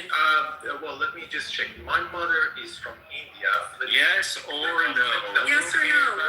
Where you're domiciled, have they listed the IRGC as a terrorist organization? Let me just check. I'm just curious. Because honestly, I don't know. Let me just check India. No, India hasn't. And my father is Chinese, and China hasn't done it too. That's the European country that you're in, have they listed it as a terrorist organization? Because wouldn't that be interesting, sir, how much you support them, that would be living in a place where you'd be breaking the law? Just say. Well, it would be. Would be interesting. Have they listed it as a terrorist organization? IRGC? Oh, congratulations! That's a surprise. Speaking with someone from What do you guys think? What do you guys think? Well, Germany did declare terrorist sponsor globally. Germany did declare IRGC a terrorist organization, so there you go. Yeah. So what happens with people that support it when there are countries that have listed it as? Do you think most of those countries have laws like we do? U.S. Code 18239. You think so? What happens? What happens? I'm telling you, they arrest the IDF soldiers. And what do they do with someone who supports IRGC Why don't we in focus on Germany? what we're talking about and not try to push the subject on Israel? Yeah. I'm just asking about the IRGC We're not talking about in Israel. the place you're domiciled. Which is the actual terrorists. What do you guys think? But why can't you talk about the IRGC? I'm talking about the Spain is a European country. Right, so let's talk about the You're not in IRGC. Spain, though. Isn't that a shame? You're not in Spain. No, I'm talking about So, in the country that you're domiciled in, is the IRGC a terrorist organization? Lauren, you're such a fucking child. It's honestly embarrassing, man. Why don't you just talk like a man to her, at least? Try to do it. He can't understand that he might be in violation of the law as we speak in the place that he lives. Don't you feel ashamed of yourself that you can't talk? They go after people. They dox people. Because you don't have You don't need to dox you, sweetheart. But just ask you in the place that you live if the IRGC is a terrorist organization. Well, literally, all countries under the EU, all countries under the EU, Abby, the EU has declared the IRGC as a terrorist organization, so that pertains to all. Thank you, Viking. That was actually where I was going. Thank you. Yeah, so like all the countries that fall under the EU have IRGC listed as a terrorist. Because Iran is the biggest terrorist sponsor in the world. So, Sora, what do you have to say about that? Besides the idea? For how many years have you openly supported the IRGC on this app? Ladies, let me just talk. I mean, by the way, you guys they cancel have full authority to just butcher this guy. They So it's pretty easy, Father. All you have to do is point out that he's in violation of the law in the place that he's domiciled. I don't give it then, because this guy doesn't care about the laws. He just wants to paint the narrative that he's somehow a victim through his Kamala Harris mother and his Chinese father. The Chancellor of Germany actually calls the United States being humiliated by Iran. That's the Chancellor of Germany. They actually said that. Did you actually wait, hold on here, because I just went through this. So dipshit, you don't even follow what's going on in Germany, that home country. So yes, the chancellor did say this, and within 24 hours, Trump said, "Hey, we're going to reevaluate force measures that exist within Germany." And Trump pulled out. Guess what? In about 6 months to a year, we're going to pull out 5,000, and we're going to talk about forced closures of military assets in Germany. Guess what just happened in Germany? They started freaking out because the U.S. said, "Well, we're not going to send you those Tomahawks. We're not going to send you certain military supplies." That's all occurred within 72 hours, Soren. And you know what's happening? Now the chancellor's in fucking real underwater. He's eating his words. The EU is fucking slapping him around. Macron and everybody else is calling him an asshat. And he thought he won. So guess what? That chancellor, that dipshit you were parading, is now underwater, will probably be fucking removed from office. And oh, guess what? He's now sitting there going, "Please, Trump, will you fucking tap me in the back of the head so I can suck it the hardest when you're about to nut my mouth." Germany and Soren, what do you have to say about the IRGC as you were being asked? Well, look, the problem now is not about Iran. It's about the fact that the allies of the United States simply saying enough is enough. Is that only, by the way, Germany? Who said it no? I hear a deflection. Do you guys hear a I'm deflection? asking you what you think about the IRGC and their role in There this are issue. many groups in the world. I don't know about these people in person. Well, how come you've supported them for 3 years, 4 years on the app? You've directly supported them, told us how virtuous they are. You've directly supported them for 3, 4 years. And now you live in a place where supporting them is against the law. I don't have to gaslight. I'm just pointing something out. You're better than that. Hey. Wait. She is better than you, like any day of the week. You're just some piece of shit that said Hitler was not as bad as fucking Netanyahu. No, somehow you thought you were gonna get away with that shit. I said Netanyahu. And Go already told you were a bitch, and you were like, yes, I'll take it, please. Wait, sorry, you didn't say that? What did you say then? I said Hitler was in 1945, Netanyahu 2026. Yeah, still wrong. Because Hitler is dead. Netanyahu is still alive, and he needs to go. Was Netanyahu conquering the world and killing every single race of people that wasn't his Aryan race? Well, what I'm talking about is a lot of the Israel stuff is aimed at targeting, Palestinians. Wait, go. Did he not say to you, like literally 10 minutes ago, that Netanyahu was worse than Hitler? Yes, he is. Did he say that? He just said it again, apparently. Hitler is in a fucking hell. Soren, bro, you have the privilege to say that because you can. Hitler would literally kill the shit out of you. I know, but he's in a hell. He's not alive. I know, but Netanyahu, I don't think he'd see you and be like, this guy is not the Aryan race. I'm trying to take over the world with my country and nationalism. Pure nationalism. 1940s. Who cares about 1940s? Okay, what about Khamenei? Is it worse than Netanyahu? No one cares about 1940s. So then don't bring it up then. So then don't bring up Hitler from 1940. Okay, how about Khamenei? Right? Khamenei who 50,000 Iranians. How about him? You guys keep talking about Hitler. No, you talked about it. You were the one that said We're that. talking about the... No, you talked about the time being worse than Hitler. Yeah, no, this you can't do that here. We're online. You can pull it back up, but we're not in person. So try again with that. You said it yourself, so don't lie. Wow, level of gaslighting. Imagine what you're doing. Listen, did he say that or not, panel? I said Netanyahu is definitely worse than Hitler. Okay, that's what I'm saying. You said. By today's standard, he's worse. And that's not me alone. It's 60% of Americans. No, they don't. 60% of Americans would probably say, Soren, that you should be locked up because you're violating the law in the nation that you live in. That's what 60% of Americans would say. I'd say 60% of Americans would just slap. How do you speak Farsi? How do you speak Farsi if you're Chinese and Indian? Want to explain that one? این مادر جنده دروغ میگه. این مادر جنده ایرانیه چی تو کس نرد کیر شازده تو کس نرد مادر جنده. That's pretty cool. کیر شازده تو کس نرد مادر جنده. By the way, how did we figure out that he's Persian or Iranian? He has taken, a vote. It says which one is more important, and he said that the life of King Reza Pahlavi. Okay, this piece of shit is IRGC member and from the propaganda division. They get paid to come on social media and just spread out shit and the IRGC propaganda. Probably, but that also seems like he's Iranian. Why would he lie about his? When you throw it, mother from India, father from China. This couple would never happen. This is bullshit. You never see anyone from India and China to make love together? Not that talks a lot of bullshit like you have. Well, And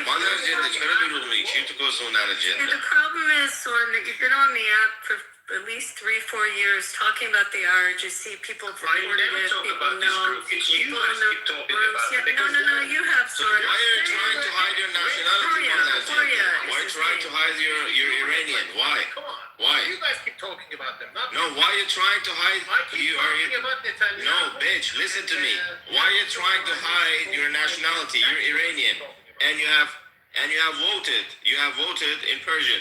You have to understand the text to be able to vote. Okay, and since you said the King Reza Pahlavi's life is more important. That means you're Iranian. Why did you lie? What are you talking about? Who's talking I'm talking about you big fat liar. I'm talking about you. talking about the clown Pahlavi? No, you have voted. You have voted for him, and you're Iranian. For clown Pahlavi? Yes.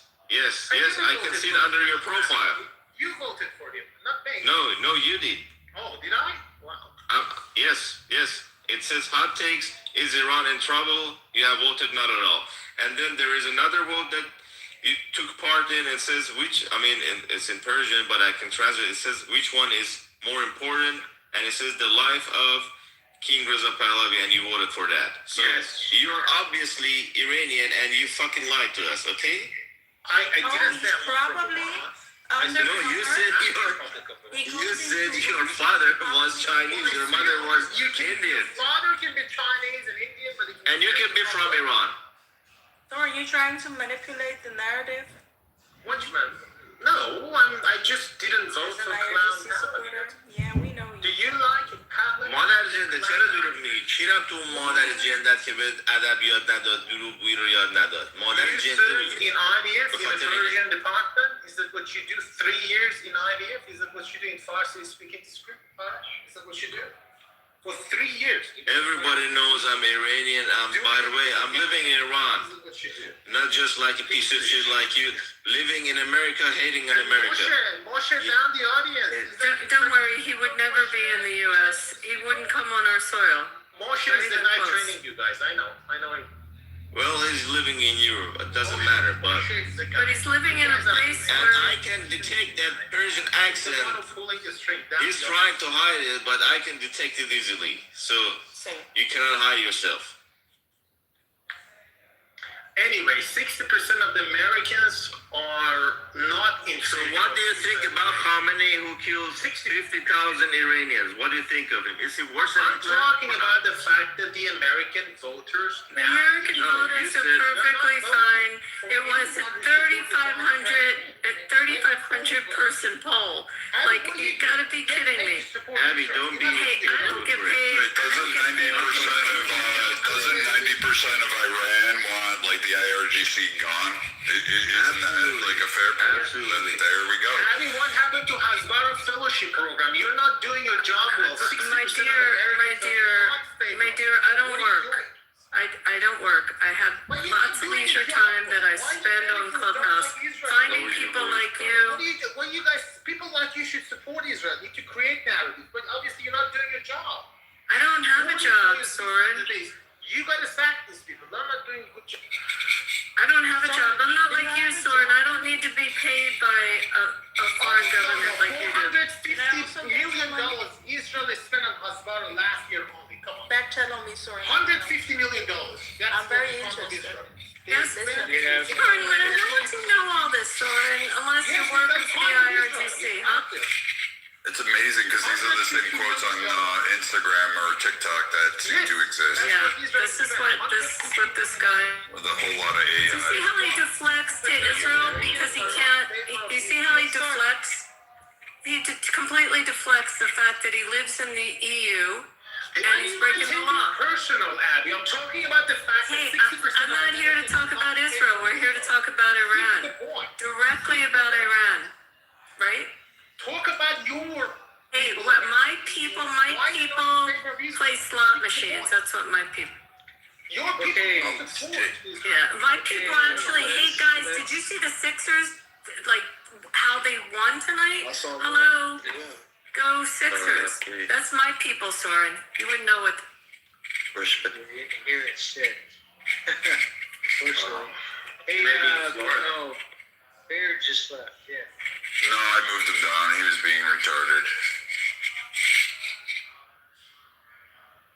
Anybody else want to go to town on? Yeah, Soren. So you do take back what you said about the Hitler thing, or you still stand by that? Well, Netanyahu needs to go to ICC and ICJ. We have to wait. If the ICJ says he's not a war criminal, I'm happy to take it back. But he needs to go to ICC and ICJ. He needs to go to Hague, ASAP. If you guys know where he is, please take him to the Hague because he's wanted in Hague. for war crime and genocide and But you people wanted an egg So too, your son. opinion, whether he's Hitler or not, is going to depend on what they decide about him? People like Putin and people like Netanyahu. Poutine, isn't that what you eat in Canada? Vladimir Putin, that's how you say it. Yeah, isn't that what you eat in Canada? It's fries and poutine? Oh, whatever you shit you call it, the French fries, I don't know. I'm talking about Vladimir Putin, the fucking president of Russia. Vladimir Putin, yep. And Bibi Netanyahu. These two individuals are wanted by ICC and ICJ. And you need to take them to where they belong. But I'm focusing on how you said they're worse than Hitler, who was trying to take over the world and got like U.S. and all access, all their what was it? I don't know, but all their allies to go against them and basically save the world from being taken over. And you say that's similar to Netanyahu? Absolutely. This is according to Mark Rubio. He said that we went to Iran's war because of Israel. So he actually was a slip coming out of his mouth. He didn't actually meant to say it, but he just said it.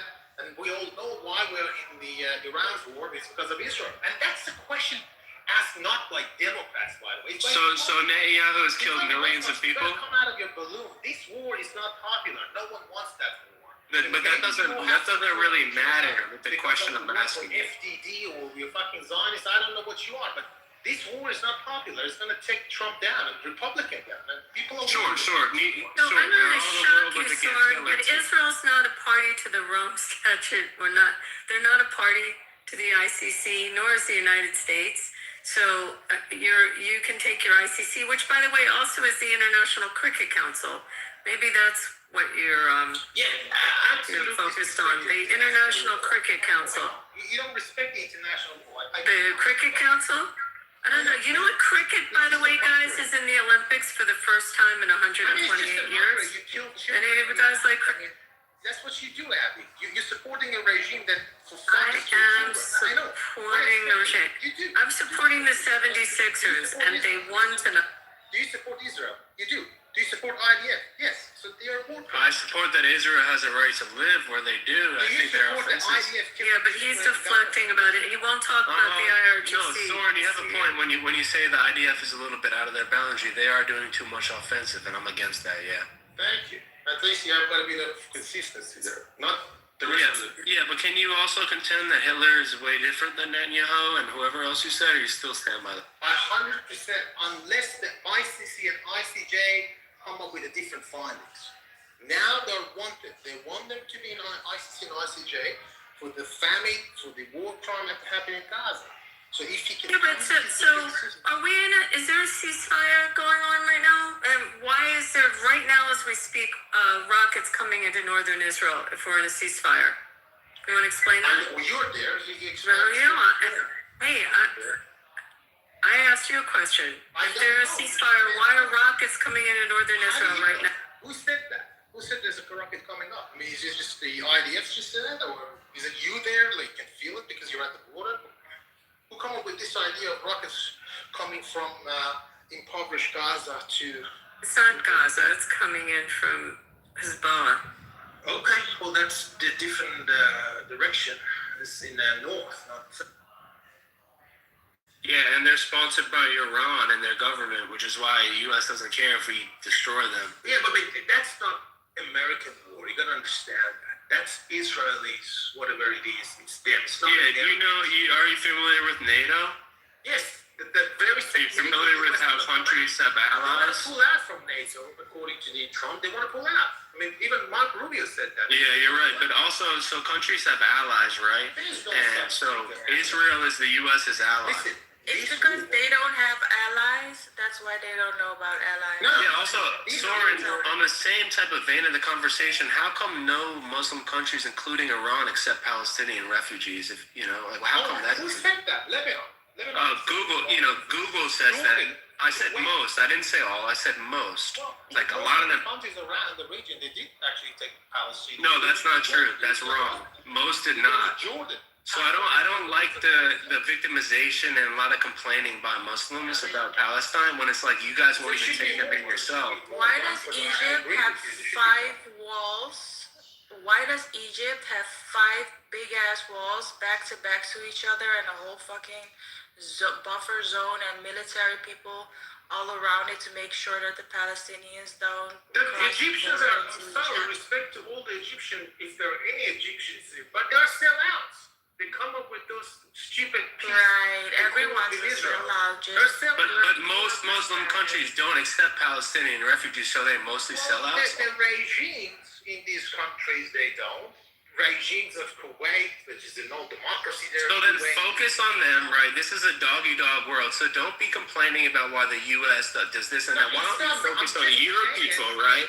And help your people out and yourself rather than relying on others, because this is real life. This isn't like utopia. That was not the promise of what Trump said. Trump says no more war. He said America Well, first. are you an American citizen? Are you an American citizen? Well, it doesn't really matter where I am. I'm not going to talk It kind of does, because at the end of the day, he was talking to American citizens when he said no more long wars to get their votes. He said no more war. Right. What does it mean, no more war? So you're right. That's our conflict here in America. But when you bitch about your country in the Middle East, you should focus on fixing yourself. There's no war in the Middle East. Yeah. And he actually criticized But so maybe focus on your people. I'll focus on mine. I'll Trump, right? You gotta understand this. Or it's because we're so powerful, you need to focus on us. No, you're gonna bring the Zionist gonna bring down the and he's how come so many people like you are in these American chats and no Americans are in your chats? Because we have the power, right? You guys come in here and do what you want to say, but it doesn't affect anything. So yeah, it's a dog-eat-dog world for the right or wrong, and they do what they want to do, right? So why don't you fix your own peoples, right, before complaining, because it doesn't work in real life. I'm not complaining anything. All the Trump's policy was toward the Middle East, caused the Arabs to think twice about having a American military presence in the region. So then Iran should have accepted our deals before we had to bomb them, no? But I mean, listen, the CNN piece yesterday, there was a CNN report about the 16 U.S. bases in the Middle East. Go and watch that. The documentary of the CNN. Sure, I will, but go and look up how many times the U.S. negotiated with Iran before we bombed the shit out of them, and they didn't accept it. American bases been destroyed in the region. Do you understand that? Do you understand that Iranian soldiers have been killed tenfold as the U.S. soldiers, and Iran is getting fucked up? The Arabs, they're asking this question to themselves, why do we have the American military presence when they can't even defend themselves? Because they can't defend themselves. We're more than 10 times richer than Iran, and they don't care. That's why. It's the dog-eat-dog world, gang. It ain't no sweet shit like because they haven't been, because the UAE, unlike you guys, all right, haven't been spending the people's money, the land's money on missile cities, underground missile cities, and nuclear fucking bombs. That's why the UAE wasn't prepared. They didn't spend their fucking money on that. They spent their money on building their country, on their people, just like Israel does for their people. Building and protecting their people, building up their country. Why should other people feel sympathy towards your country? What's the defense budget of UAE? Compare that to Iran. It's like 2 times more. Yes. It's 35. Why does the UAE not accept Palestinian refugees? But they've got American military present in UAE. They've got it also in Kuwait. Because they're smart and they don't want to get fucked up. I understand, but they did fuck up, didn't they, in the past 40 days? Yeah, by Iran, when Iran shot missiles at innocent places where civilians were, U.S. didn't. What was the use of having Americans there when they couldn't defend even their own military base? This is the question, not by me, it's by Arabs themselves. And they asked their own people, well, hang on a second, why do we have all these Americans who pay them a lot of money? What for? They can't even fucking defend themselves. Look at the bases. CNN report yesterday. There's like 16 American military bases literally being destroyed, out of commission. They have not been destroyed and out of commission. This is propaganda that you are listening. You guys, now you're hearing propaganda. Yeah, you had a good first point. Your second point is very incorrect, bro. Like, in terms of numbers, the U.S. is killing Iran. Like, we have only, like, hundreds of service people died. Iran has thousands. Like, we're not getting beaten, like you said. But the first point you said was true. What was that again? The first thing you said was kind of dope. What was it? Just watch the CNN report. It was just yesterday about the American base. Oh, CNN? Yeah, no, I'm good. I'm not watching nothing of that. Okay, then don't watch it. But if whoever wants to know what's happening, just watch that, because he's actually... Meanwhile, the UAE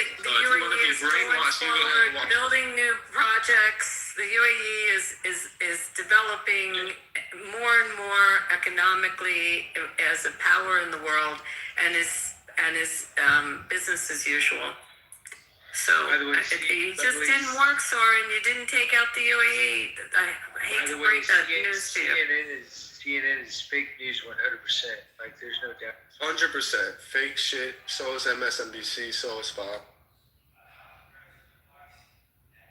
These people would rather have our country be burned down into flames than to admit that they're not going to win this war. Yeah, Soren, that shit won't fly in America. You come over here and be like, watch CNN. Like, we already are past that. It's not 2016. Like, we know that's all bullshit. Right? So don't try that. So the Democrats, the CNN, and all that stuff, what they want to do is they want to have another 9/11. And, you know, it's just one of those things where we're still at that point where, you know, there still might be another 9/11 here coming soon. I mean, you know, that's what that's what the yeah. So okay, so understand. We just have to. Okay, you don't like CNN, I get it, but whoever likes the CNN, I'll put the link in the chat. Just watch it. Watch it. That's CNN, by the way, not me saying that. It's American News Outlet. It talks about the American military bases in Middle East, what happened to them in the past 40 days or 50 days. And CNN also was the biggest supporters of BLM, whose creators are now in prison. So no, I won't listen to that. It's CNN. And it's time for you guys to... Wait, what happened to our bases?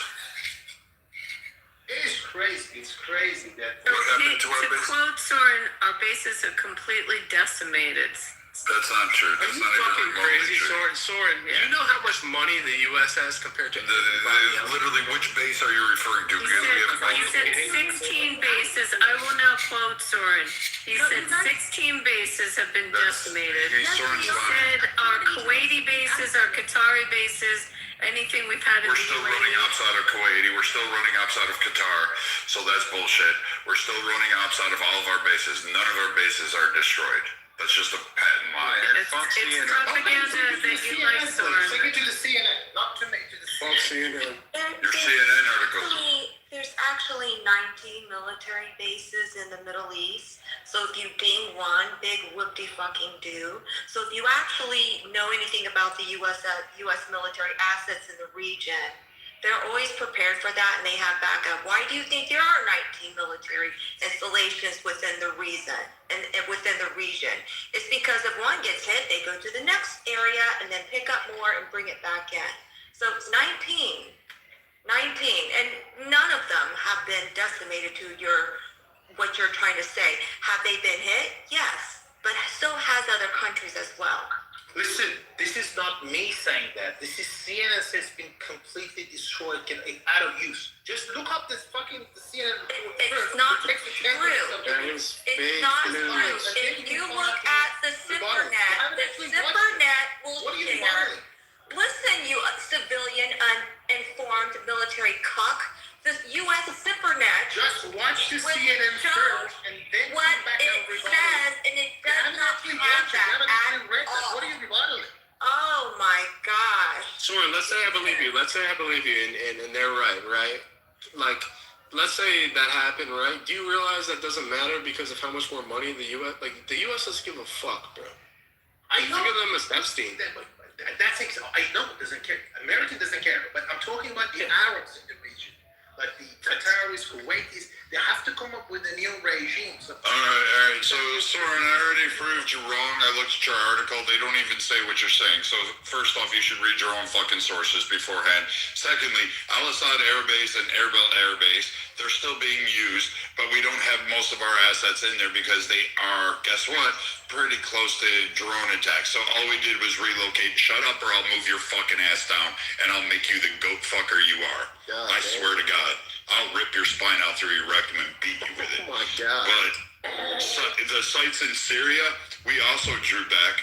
They're smaller, but guess what? We're still running SOF operations out of there, and we're still running intelligence operations and their assets out of there. So none of those bases have been destroyed. They've been hit, just like KK said, and they're not there. You're just a fucking liar. Because we can see that. What's the topic of the CNN? You read the whole And with respect to protecting the UAE, Israel sent Israel sent the missile defense systems to the UAE. They sent the laser systems to the UAE. They sent missile defense to the UAE. So, you know, all your...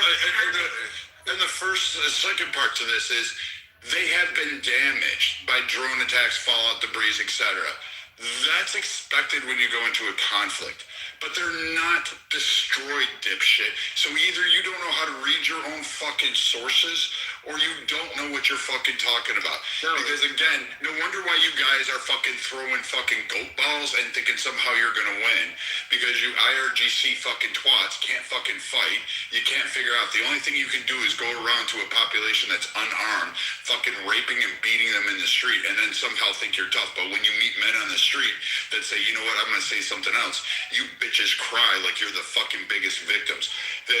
You know what? I think we should let the Iraqi Kurdish forces in there and let them just rape you fuckers all the way through to fucking Tehran. Wow. And then in the article, it says that, or excuse me, I'll put the article that talks about it that's outside of CNN, and from India Times, maybe you would like that source. And it says that CNN is doing their own investigation.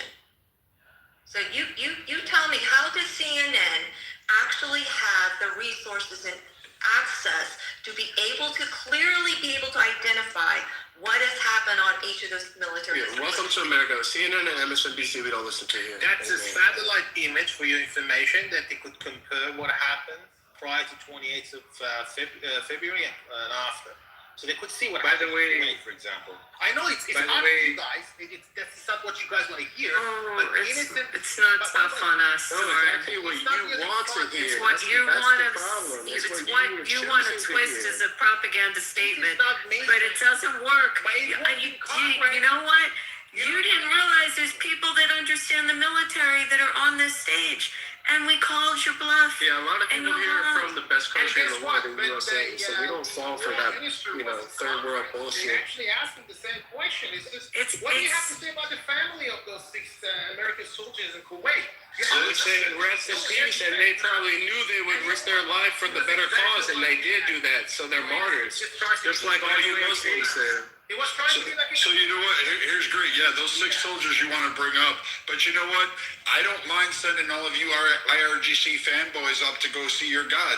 I mean, those 99 virgins that you're going to get with it. What did you say? You get a pineapple shoved up your ass by Hitler in the hell? Like, some shit like that? So you know what, dude?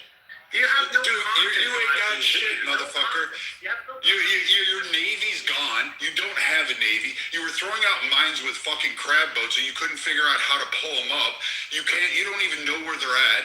You've got everybody quarantined inside your fucking little region. And guess what? The U.S. played you on that shit, which is fucking genius because I didn't even think Trump had it in him, but he did it. He trapped you in there and made sure that you guys reached capacity because he's now using economic leverages inside. And oh, by the way, you have multiple fucking towns in rural fucking Iran that are fucking uprising and trying to force out, and they're throwing rocks and still whooping your fucking sorry asses. So you know what, Soren? Take your fucking jihadi wannabe fucking Bahama Mama fucking shit. Go sip on a pina colada somewhere because you're... Yeah, no, he's not Bahama Mama. These motherfuckers, man. I'm sorry I missed one when I was over there. I'll go back and finish the job. You know what is interesting is you're focused on this one report, but there's a whole contingency, 2 different Marine Expeditionary Units, another carrier group from the Navy sitting right there. They haven't been hit. Why would that not? I mean, come on. If Iran is still that powerful and their army is still that lethal, then why have we not heard one single military incident or hit on any of our ships and naval? That's a good question. How come? It actually happened. No, you didn't. And if you say the Ford, I know you're full of shit. That's why they ran away. No, you didn't hit the Ford. It was a voluntary fire. It was confirmed. It was fucking verified. It was an internal fire, dipshit. It wasn't done by you. Iran. You know what you Irans did? All you fucking little faggots, you run to another nation and you scream from fucking Germany or Canada. Why aren't you in there fighting with the IRGC? Dude, I'll kid up and go back. Where are they? I'll go back. I'll go Do you know play. where the USS Ford was, Soren, when this said fire started? They're not close by. They're in India. Where were They're not they? in Persian Gulf Where because were they're they? scared. Do you know where they were? Yes, they were Indian. They're scared. They're scared. They're scared. Dude, you couldn't even destroy the coal when you fucking tried. You couldn't. This is the second time we've actually beaten your fucking Navy to the ground. Operation Praying Mantis took us a day. We took out your Navy in a day. We did nothing. Bradley Cooper fucking stank everything you had. We bombed your shore sites. You had you guys fucking running and hiding in tunnels, and that's the best you got. You're throwing out fucking Radio Shack drones from 1980, thinking somehow you're going to win this war, and you're doing your Allah Akbar stance. You're not. The people aren't with you. The fucking people that have fled Iran aren't with you. Their money's all going in for resistance. Fucking Israel's not with you. Saudi Arabia's not with you. Qatar, Jordan, Egypt, fucking UAE, fucking who else is out there? The fucking mom pop and whatever fucking lollipop shop is out there is not with you. Nobody supports you. China can't get their fucking oil, so you know what's going to happen there? They're going to start saying, hey, we don't support you because they're not sending in military assets. They're not going to fly in. And oh, by the way, you don't have the airspace because the U.S. controls it. Who else is going to? Oh, you're going to reach out to Turkey? Turkey's not going to fucking help you because they want you to fall because they'll take that fucking region. They don't want to deal with your fucking twat waffle ass. And what are you going to do? Pakistan? Pakistan's trying to rise up. They're like, hey, we're going to be peace negotiators. We want to be good with the United States. We're tired of this shit. We want that economic bubble. So guess what? They don't want to fucking get mixed up into that shit in the wrong way because they don't want to be on the fence, and they sure as hell don't want your fucking sorry ass coming over there. They don't want their country flooded with the IRGC fucking goat fuckers. They don't want any of those fuckers. So you have nobody. So you can scream all you want to. The noose is tightening around your neck, and not a single nation really supports you except for saying, go Iran all the way back into Beijing. That's the best support you got without any financial, economic leverages, or military assets. You have nothing. Respond. Y'all better let him respond after all that. Okay, so you asked about Gerald Ford. He's actually, look at my PDR, my photo. That's where it is actually. It's in that one. So we know where it is. We keep it there. I'm sorry to disappoint you. No, where it was. Yeah, what the fuck does that mean? What the fuck does that mean? I asked, where was it located when it was hit? You said it was hit, and I asked you where We should let Soren go ahead. It's not fair to Soren. Bro, this guy is a cunt. Let Soren respond after you just went off for 30 seconds.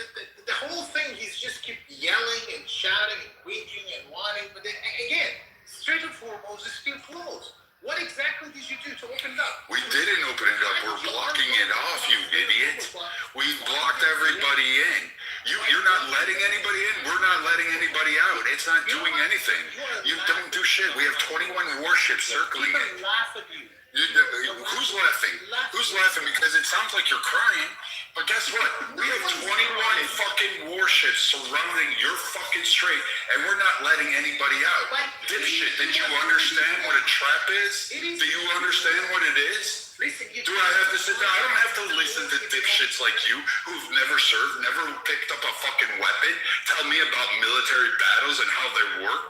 Some idiot who quotes fake fucking headlines from CNN, and you can't even fucking read the shit and trying to tell me that you got your military knowledge based off of CNN? Get the fuck out of here. You're not even as good as James fucking Clapper, and that guy was a fucking moron. Jay Tapper.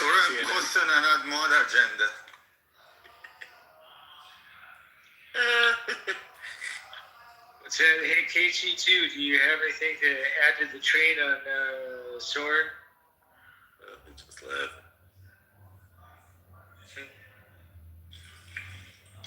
Viking, you cannot unblock an already blocked string. That's just stupid. But you can suck a dick. Dude, first off, you have no idea how naval warfare works. You have no fucking concept. Here's what they did, dipshit. because they already knew, and it was already stated. Brennan even came out with it. He did all the one-liners, and guess what? Here's the best part. Some fucking twat waffle in the administration leaked out to the press, 3 journalists, information about it. We are aware of 19 Chinese vessels flying under Malaysian oil flags and papers that turned off their transponders. You guys let them in, and you're like, no, we're going to block it off. We'll determine it. And so the U.S. just quietly let that go on for a couple days, and they went in there to get their oil. And then the U.S. set up 21 ships, warships, destroyers, and various other craft to basically block it off. Then they encircled it and said, that's fine. We're not letting anybody out. You may not be blocked the way you think you are, but dipshit, you're in a cage, and you don't even know what's going on. You're North fucking Korea right now. You can't get out to the water. You can't do shit. And oh, by the way, your reserves, that was the best part was to have U.S. heads fill it all the way up, and now you have nowhere to store it. It's going nowhere. And you can't pay your people. You can't fucking keep your workers. You can't keep your population on. You can't fucking pay your soldiers. You can't fucking do shit. And oh, by the way, there's dissent in your regime because we're aware that sometimes we don't even know who's in charge at this moment. So your fucking little piece of shit toy boy who's getting the Eiffel Tower on him by whatever fucking cleric of the week it is down there in the basement of fucking Tehran is sitting there going, hey, we want this, which is why you've already revised your fucking peace proposal, which is why you fucking backed out of trade talks, which is why you sent multiple people up there to do this, and you're still trying to coordinate because even your leaders up there, dipshit, because you're not even on with the current topics or understandings, they're already recognizing the fact that this is probably not going to go our way, and the only thing we have to do is try to win it through CNN, which is what you're fucking trying to do. But thanks for being a fucking video warrior on fucking Clubhouse. Fucking coward of a fucking man. Hey, Abby, are you there? I don't know what to say. A man of your age using profanity. What's my age, motherfucker? What's my fucking age? Could you read your back channel? What's my fucking age? Oh my God, your Man of your age. curls about My age? Is that what you do for a living, Mikey? I mean, is so it fragile. What do I do for a living? What do I do for a living? Let me see. I do search and rescue. Let me see. I work in a major insurance player, and I've spent a fucking dozen years fucking hunting you fucking bastards down, making you see pink mist before you went and saw fucking Allah. I don't have any family, Mikey. That's right. I don't have any family, motherfucker. Nobody loves me. Let's not get there. Nobody. How about you, Soren? What did you do for a living? He suck a dick. Sorry. Dude, yeah, I have no family whatsoever, dude. Nope, none. Nada. No one loves me. That's fine. You know why? Because I'm going to get there. Because you're going to go to Valhalla, and I'm going to beat you fuckers up all over again. You are something else. That's what happened. You know what?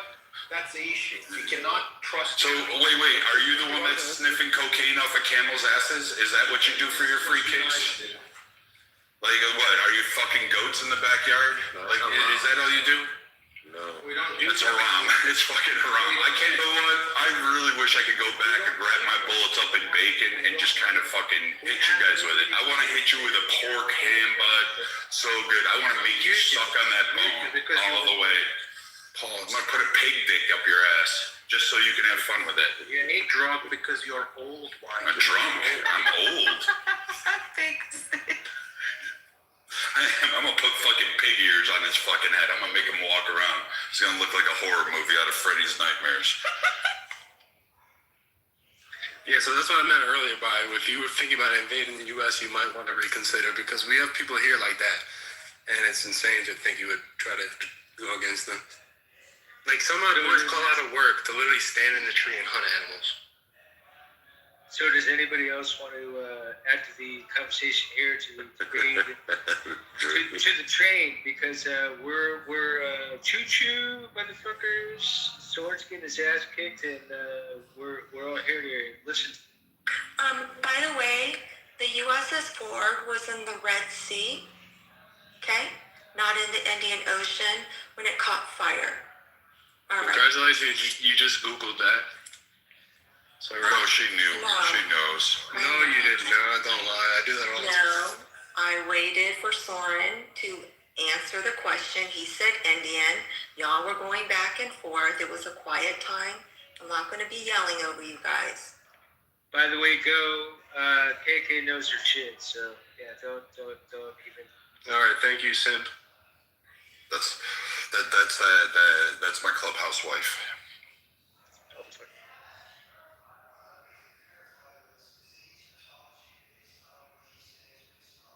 Where's Pepe? Enough of that, motherfucker. Fuck you, jackass.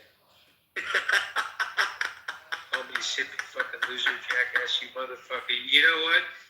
You don't want to get started. You don't want me to get started because if I get started, you.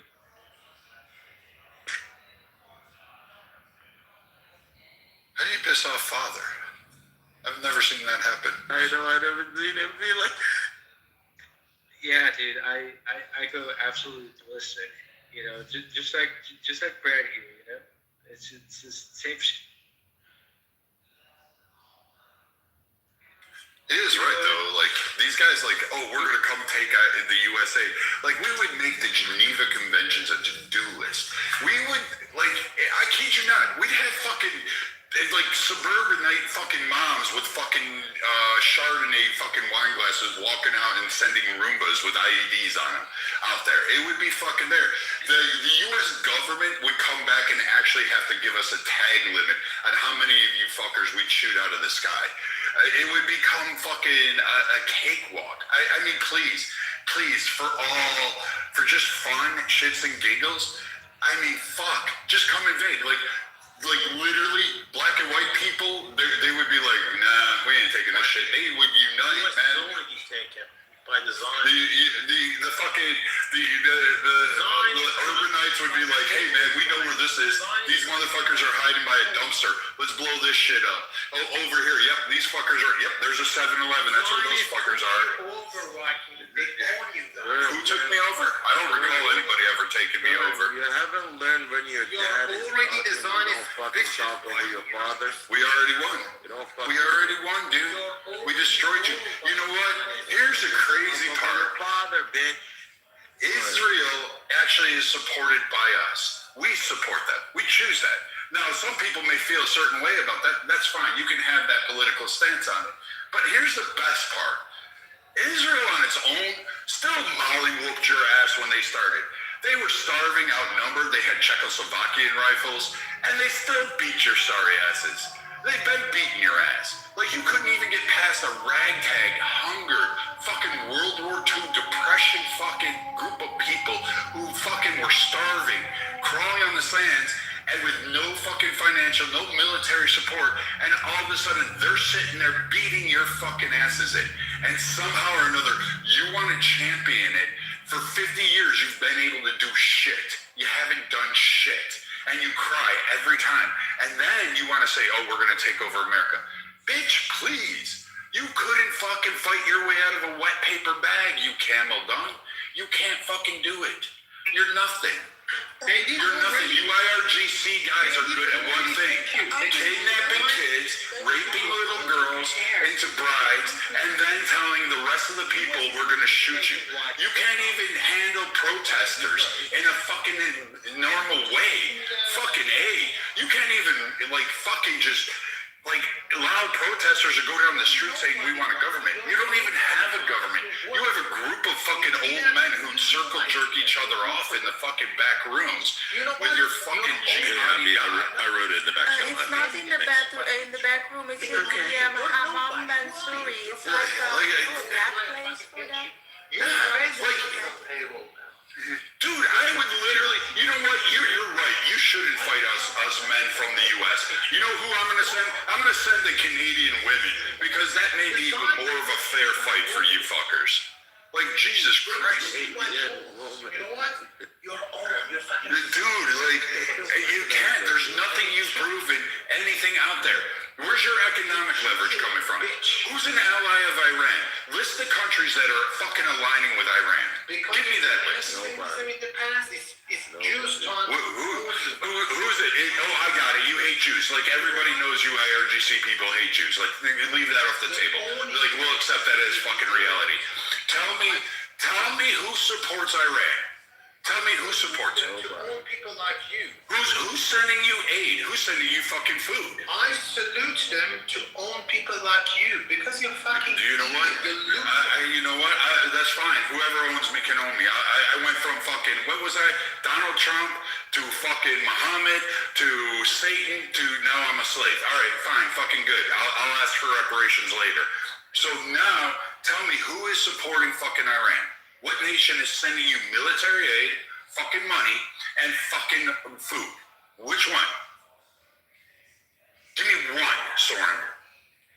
Hey, they have to work a whole day now and then spend the entire money they make during that day to buy a dozen of eggs. Jeez. Not a single Arab nation has supported Iran. 1 dozen of eggs will cost them an entire day of work. Dude, you guys better start opening some 7-Elevens over there so you can get 2 for $1 hot dogs. Oh no! Is that holla? But it's the beginning of the war, and then just wait a couple more months, and then they can't even drink water. It's gonna be that bad.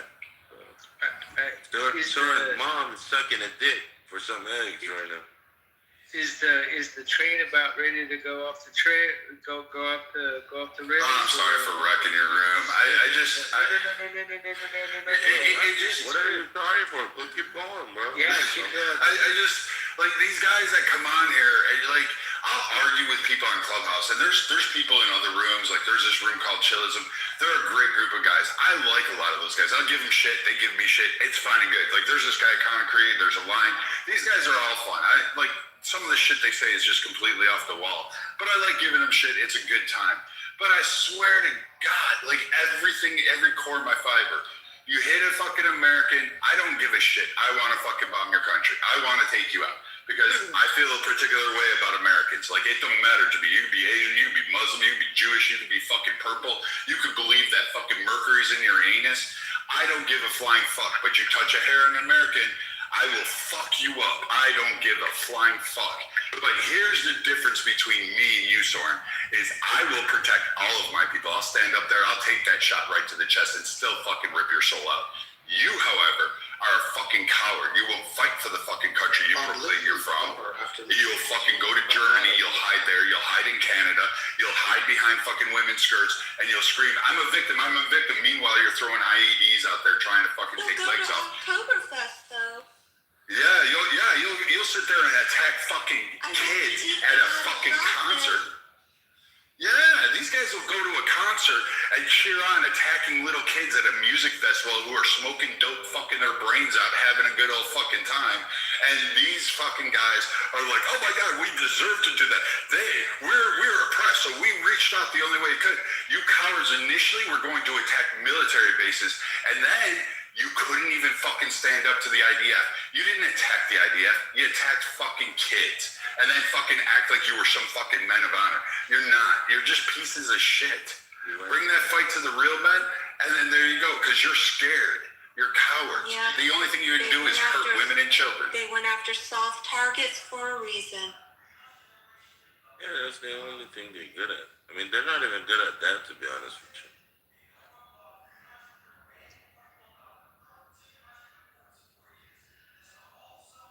I'm just glad there's a lot of IRGC men killed, so that way it avoids future generations being. AUB and KK.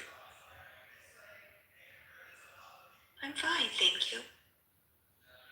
Well, here's the worst part, like KK, you guys.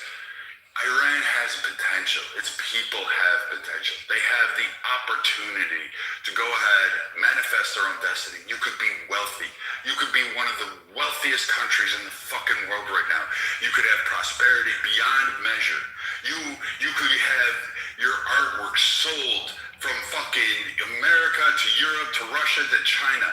You could have absolutely a universities again that rival Harvard, Oxford, Cambridge, all of these fancy names. You could have absolutely all of that. 100%. You can live in a peaceful world. You can coexist with the rest of the Middle East. You can follow Allah, Allah Akbar, Buddha, whatever the fuck religion you want to do. Whatever sky daddy you believe in, you could follow it. And I hope you do. I really do.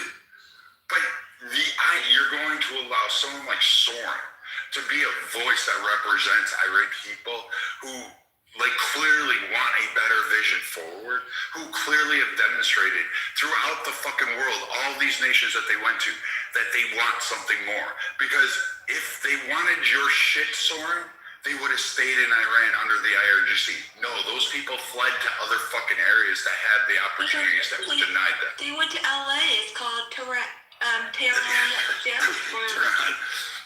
But I mean, if the IRGC disappeared, they'd be fine. Hell, you can keep the IRGC. No one gives a fuck about it. Just govern like normal fucking people and just stop fucking doing your dumb shit. Don't make bombs. Don't try to hurt people. Don't fund proxy fucking hate groups. That would be a good start. But no, you want to fucking booty clap, bend over and say, please, Hamas, shove that in there and make me a fucking OnlyFans model. Touch your toe. Right? Fuck.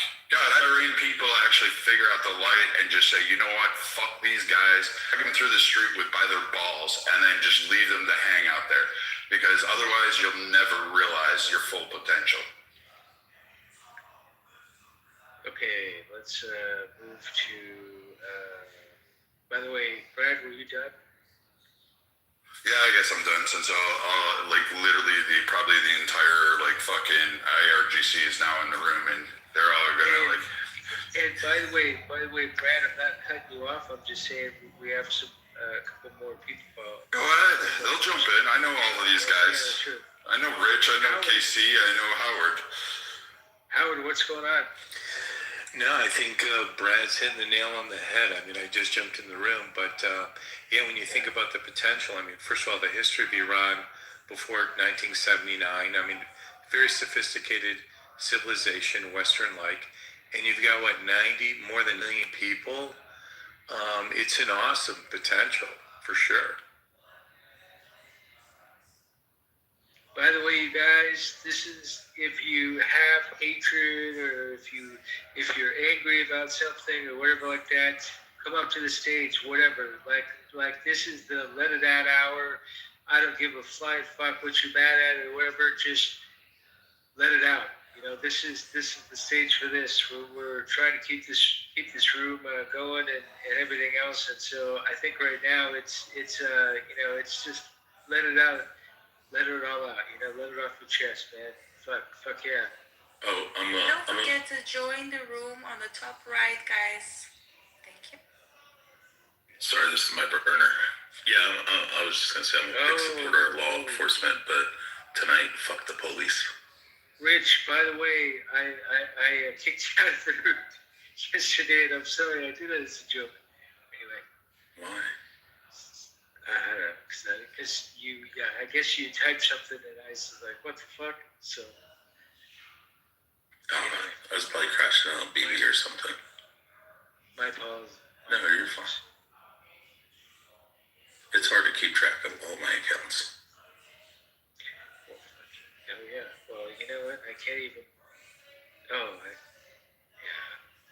I've been having a hard time with following people lately, so.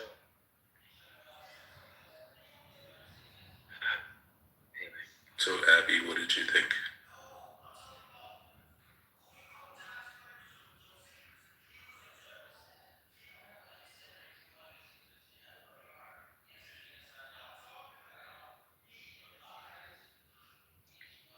KC2, what's going on? How are you? You're up on stage. Are you listening or you want to talk? You want to say something?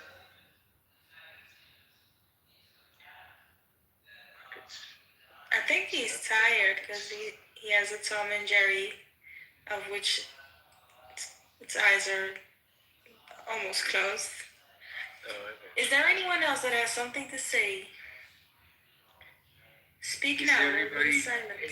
anybody from Iran who wants to talk about their glorious country and their wonderful military and everything else? You know, just tell us how great your country is and all that stuff, and how wonderful the fucking gay Ayatollah is, and how much you want to suck his cock and everything else. You know what I mean? I mean, while we're at it, shit.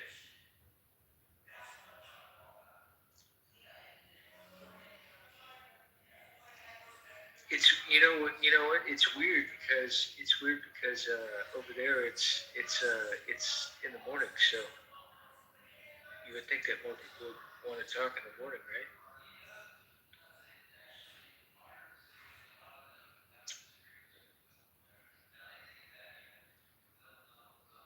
Linux, are you still active? Well, to be fair, they probably have like some of those IRGC supporters are probably operating pagers or cell phones that they're afraid to touch. So they might blow their balls out. So that could be an issue at hand.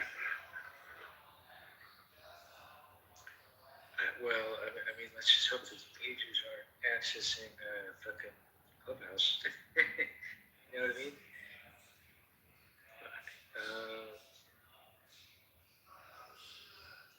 I mean, seriously, like, do we really, like, what is the potential outcome? Again, like, what is the end goal of this whole thing? Like, I don't know who's an IRGC or who's what. I really don't care. I don't care about 100-year-old beefs. I don't even care about 10-year-old beefs between nations. Like, literally, we're in 2026. Everybody wants to fucking move on. The entire world is, like, saying, we just want to stop fighting. We're tired.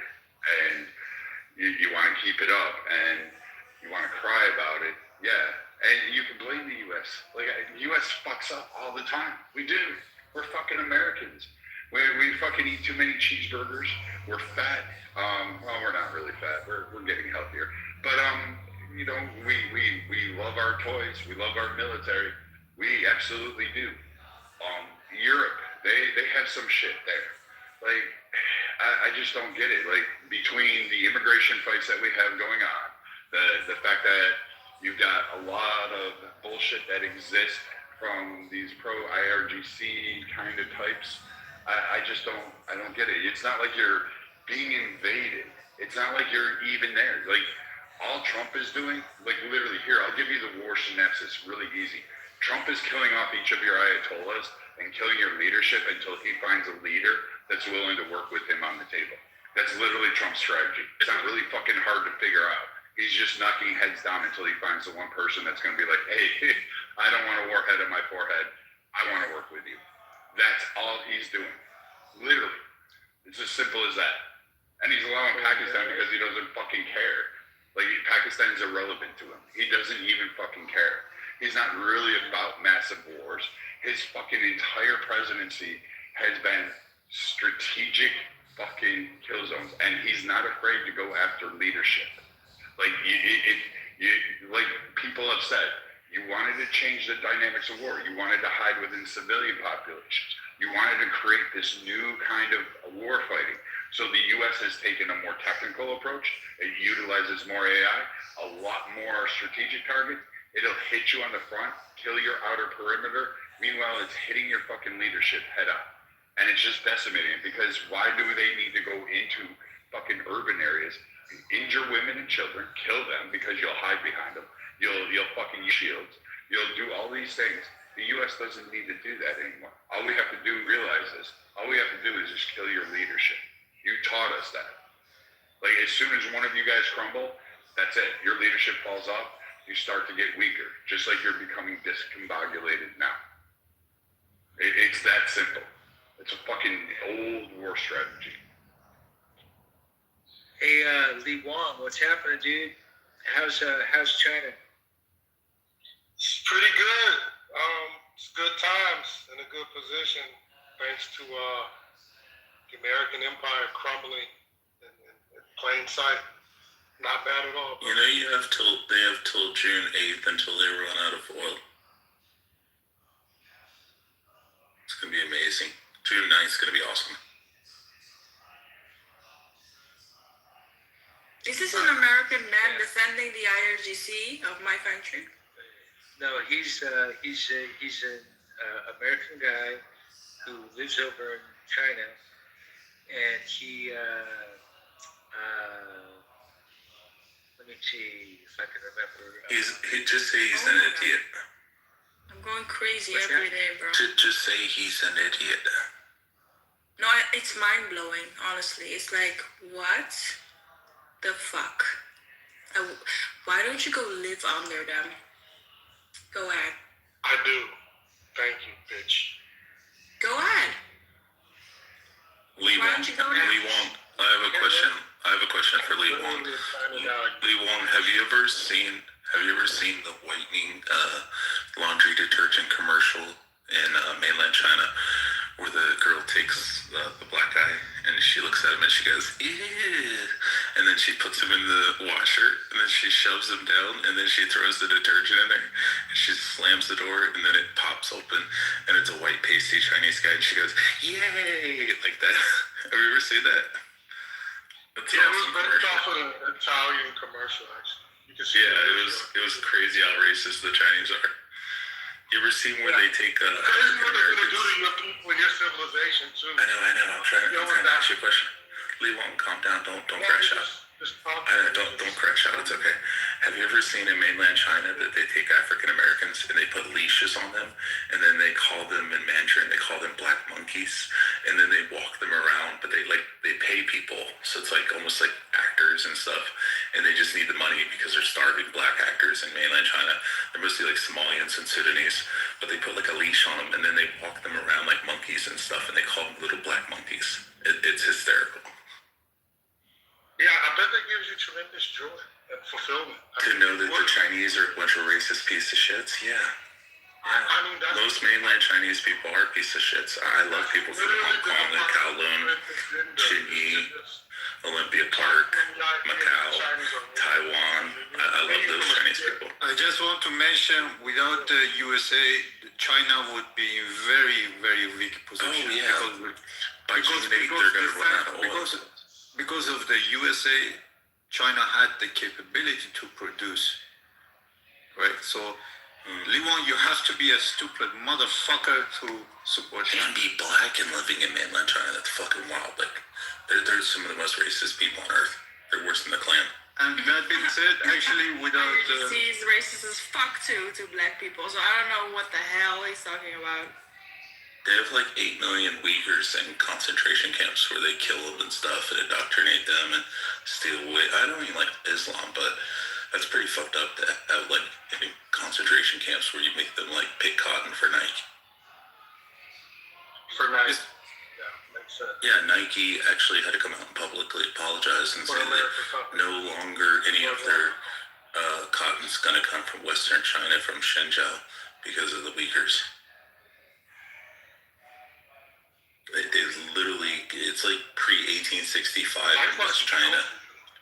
They have the Chinese Uyghurs, the Muslims out there picking cotton for free, and they're in slave camps. And then they indoctrinate all their kids to be secular and tell them there is no Allah. And I like I said, I hate Islam, but that's really fucked up. I mean, this is like pre-1865. This is like, Holocaust shit. So I'm not with that.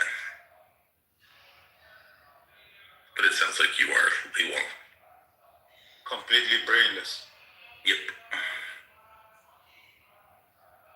Well, the thing about Lee Wong, that he lives in China. He has a different point of view on things. So just hearing him talk about. Oh, hey, Father, can we invite Eldos up? He's a Uyghur, he says. We will delete Islam regardless how people. Eldos, come on. So, also IRGC soon. Eldos is a Uyghur. Huh? Wow. Yeah, Uyghur people from Shenzhen. Welcome to the club. I'm a Uyghur too. Thanks for inviting me. You're all right. Oh, Eldos, he's doing an American, joke, because, the word Uyghur sounds like Uyghur, which is a white person who pretends to be black. I didn't know if you live in the US or not.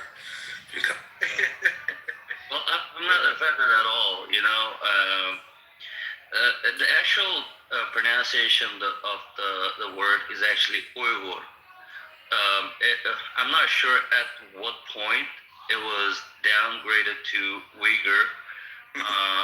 Perhaps it has to do with like the name itself is the noun itself is a bit more complicated to pronounce. You know, the actual the sound.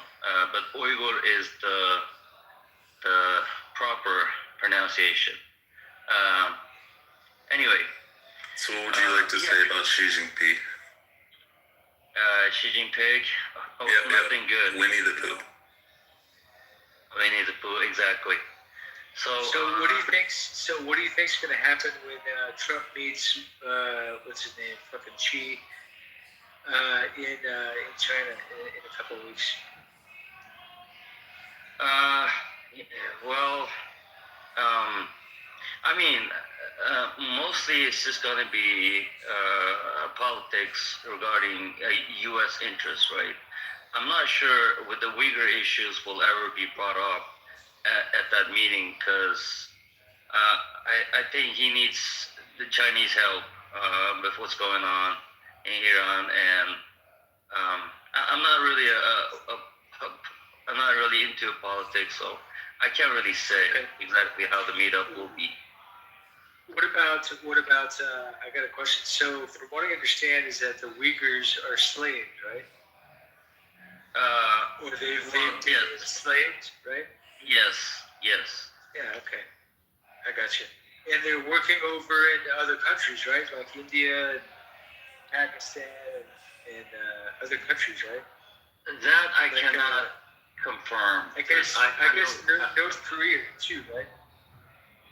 I don't think so, because the Chinese do not want the Uyghurs to be abroad, as they will want to control the Uyghurs within China, and the concentration camp and also the slave labor. This happened somewhat during the COVID time. During that time, you know, the Chinese was facing a lot of issues with the Hong Kong and also the U.S.-China trade war, and you know, the Uyghurs just happen to be the sacrificing piece. They've been having issues. The Chinese government has been having issues with Uyghurs for a very long time. Ever since that, you know, they somewhat invaded into that land along with Tibet and also Mongolia, and they see us as troublemakers because, you know, that region's been unstable ever since they illegally occupied the land since, you know, 1949. And they've been stealing all the natural resources. The locals do not get anything, and you know, mainly all the rest of the country benefits from all the natural. Who wrote that script for you, brother? Where did you get this narrative 1 second. that you're making up? No, 1 second. What's yeah, you're gonna cry. Hey, by the way, there's a guy out there that says his username is I listen. Well, you know what? I want you to speak, so you speak instead of I listen. I apologize. No. Who's the person who just interrupted me and said that I was reading off a script? Oh, Lee Wong, the black guy who lives in For your information, I just happened to be in this chat randomly. I did not pick to be in this room.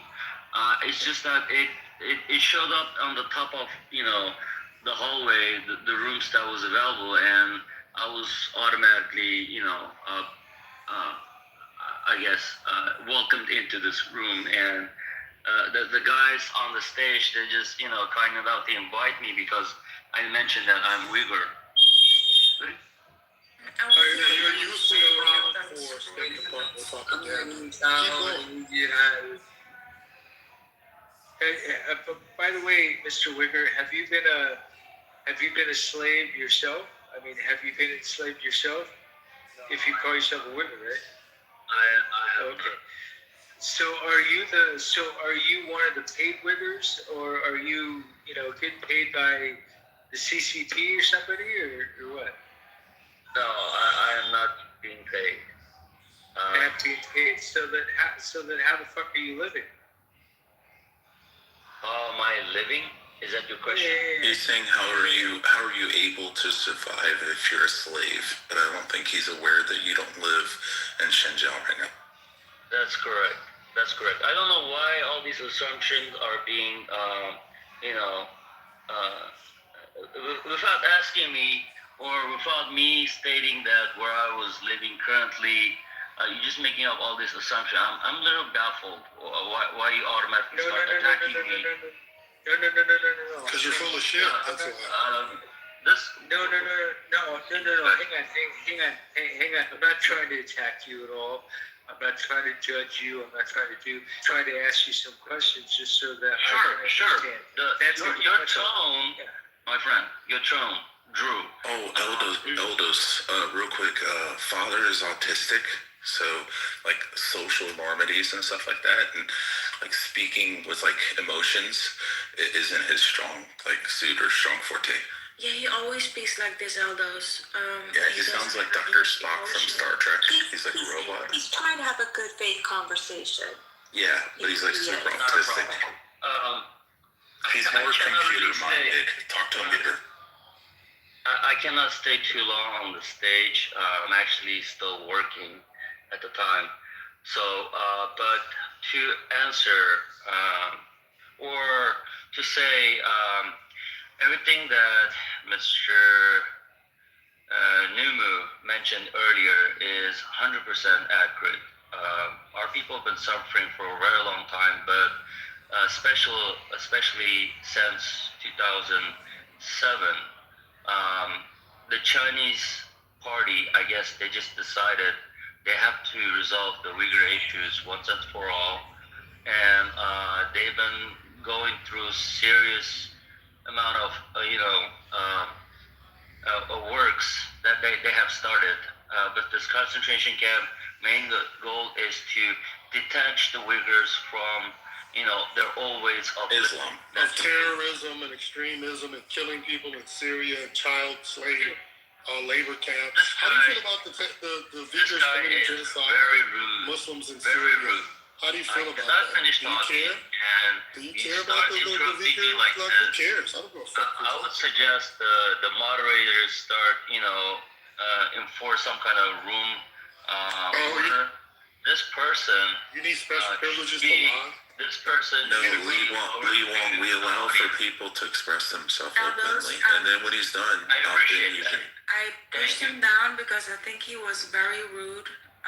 You're talking about quite a sensitive subject here, so a little bit of respect, I'm sorry. I mean, if you were a dumb blonde, I kind of understand, but okay, I understand.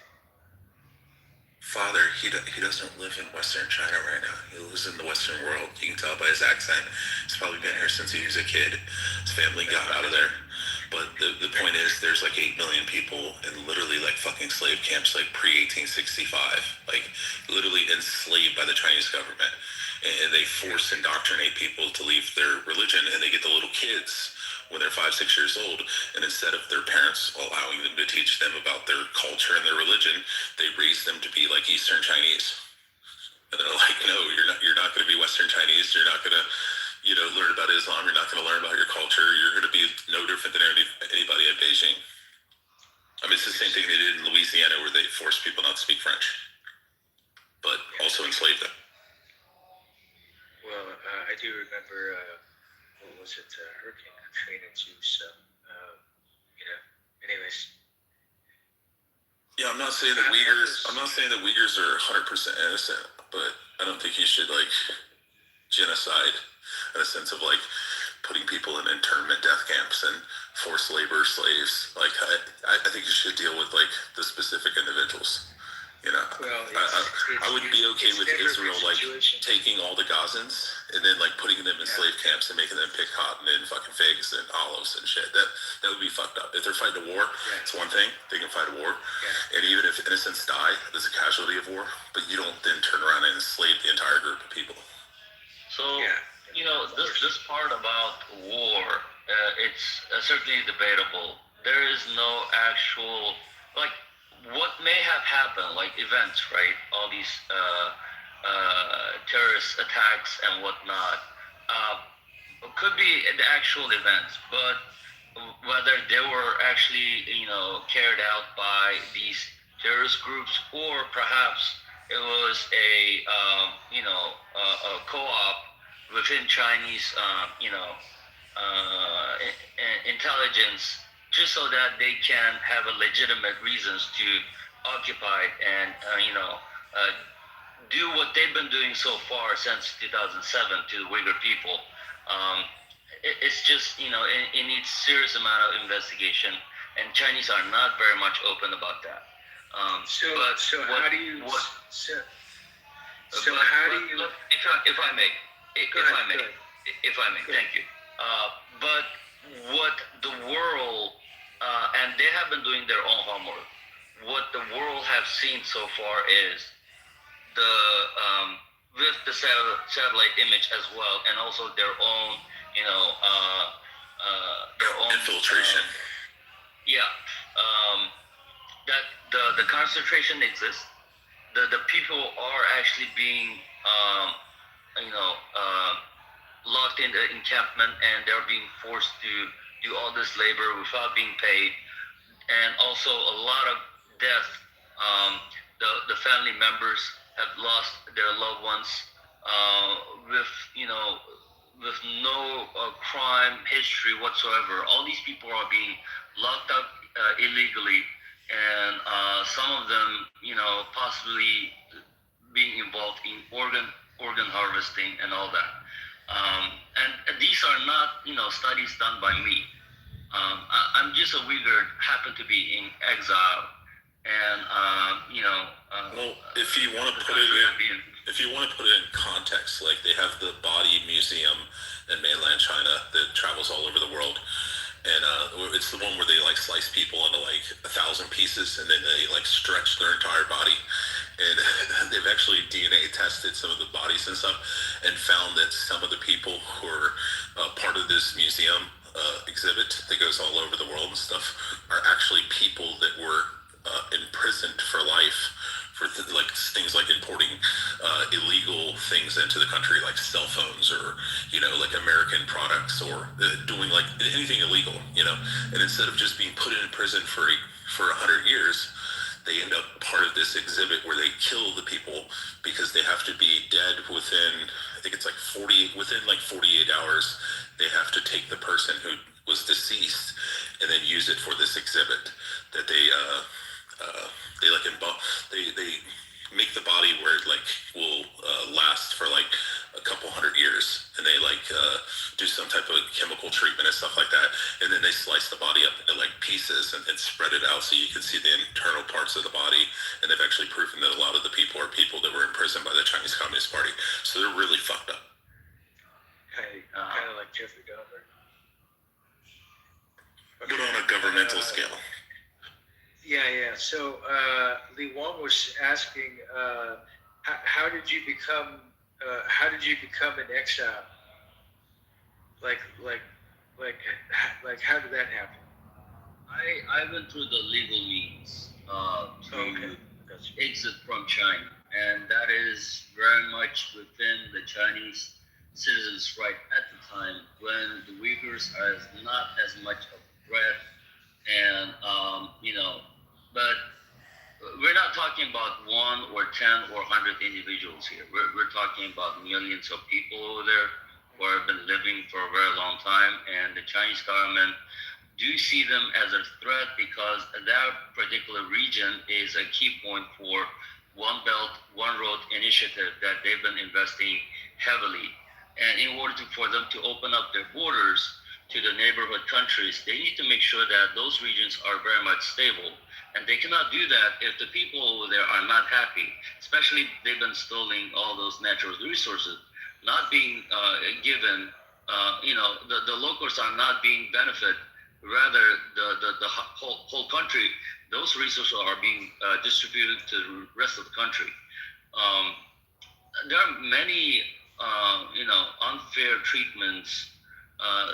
People in the Xinjiang region, as well as Tibet and the Mongolians, are suffering. Inner Mongolia, that is. You can see why that region are unstable. Those people are not happy. They want to be free, but they can't because China does not want to lose all those lands. They're very rich, So, Father, I know how your brain works. I know your next question, or where you're going to lead to. Is that for like the first 20 years of this situation, they allowed all the Uyghurs to leave. They were like, yo, you want to get the fuck out of here and go to Japan, go to the US, go to Canada? Feel free. Well, the problem is all the populace didn't leave. And the ones who did leave, they allowed them to because they wanted them the fuck out of there. But then the remaining ones said, no, we don't want to leave this our indigenous homeland. And then that's when they started all the internment and death camps. Actually, I want to add to that point. The ones that were actually able to receive, a visa, that their visa applications are not denied, that number are substantially small compared to the ones that actually got denied. I know the families, well, I don't know, I have heard from people that I know that their loved ones or their relatives traveled to the embassy in Beijing for more than once, and they kept trying, but the visas gets denied. But these happened pre 2007. After 2007, possibly within a year or two, which is what it takes for the government to start planning exactly what they want to take care of the situation with Xinjiang or other minority regions, the problematic regions in their point of view, is they start taking away people's passport, destroying passports is one thing. During the COVID, they start testing random people on the road, their blood types. And this happened all before the concentration. Actually, people are taken away from their home.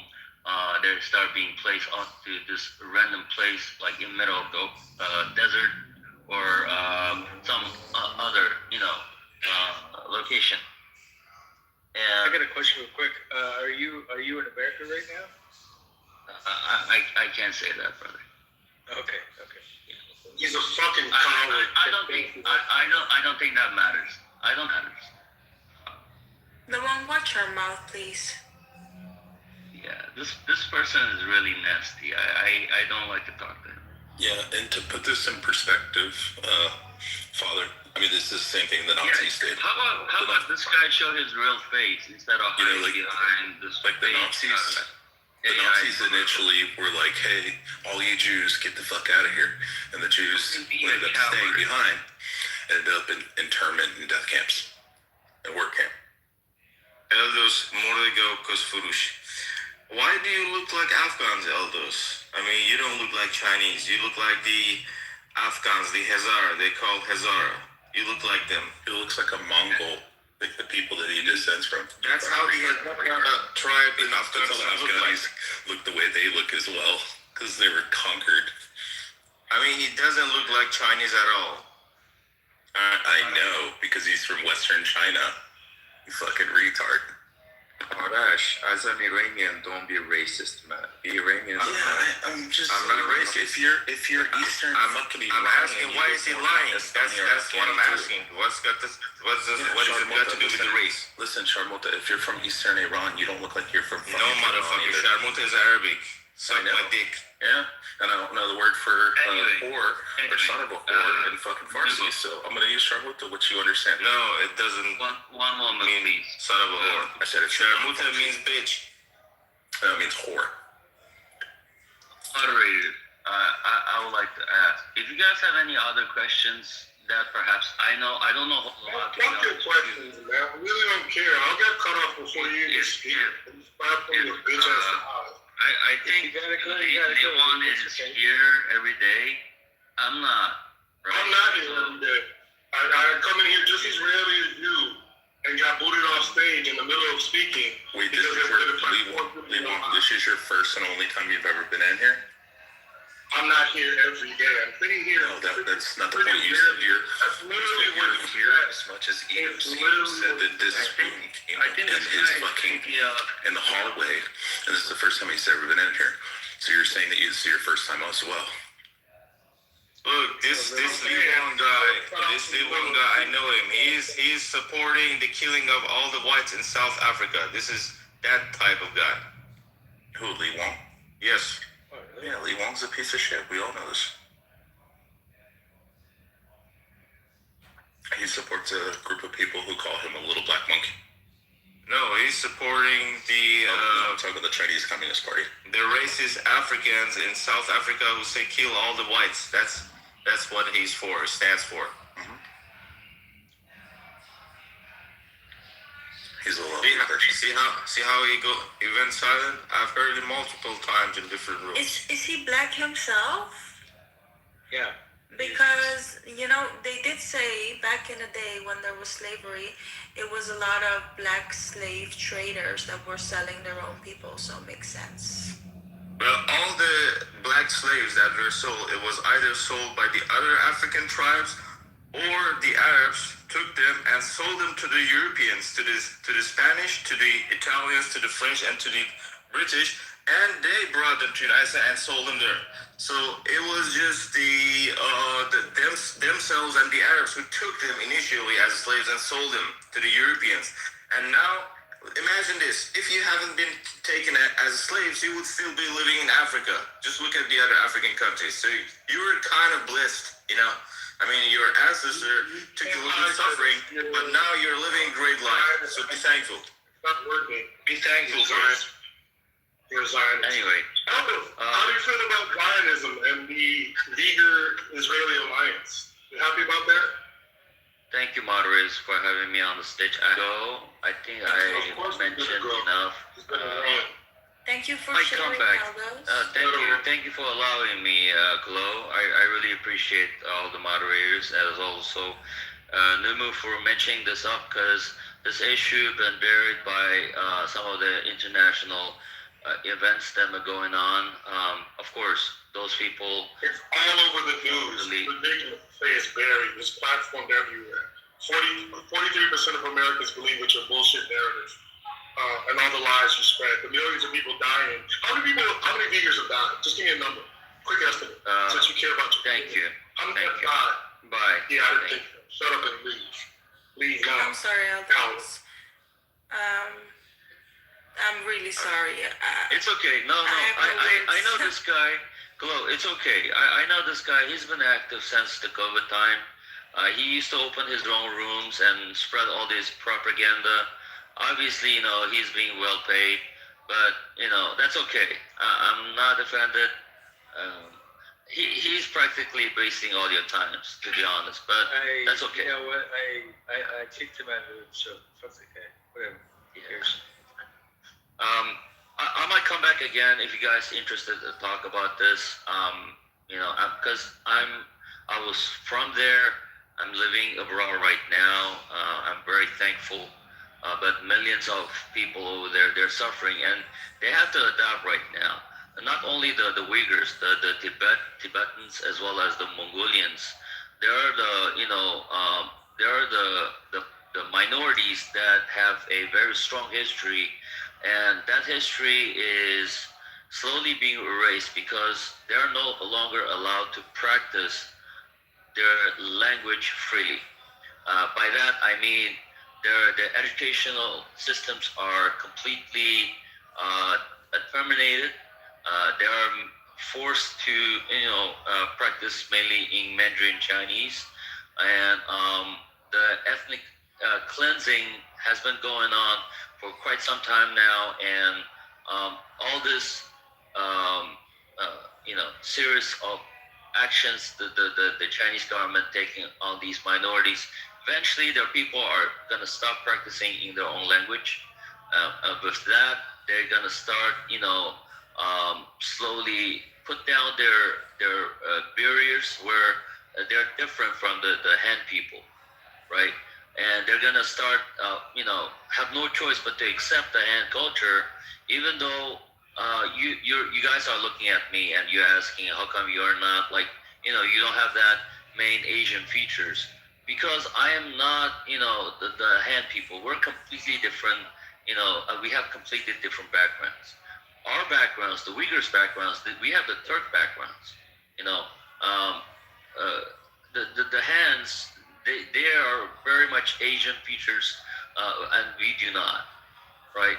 But eventually, with all these actions that the mainland Chinese are taking, especially the CCP, we have no choice but to, just lie to ourselves or people over there that they are the descendants of the whatever the Han Empire or the Qing Empire or whatnot, right?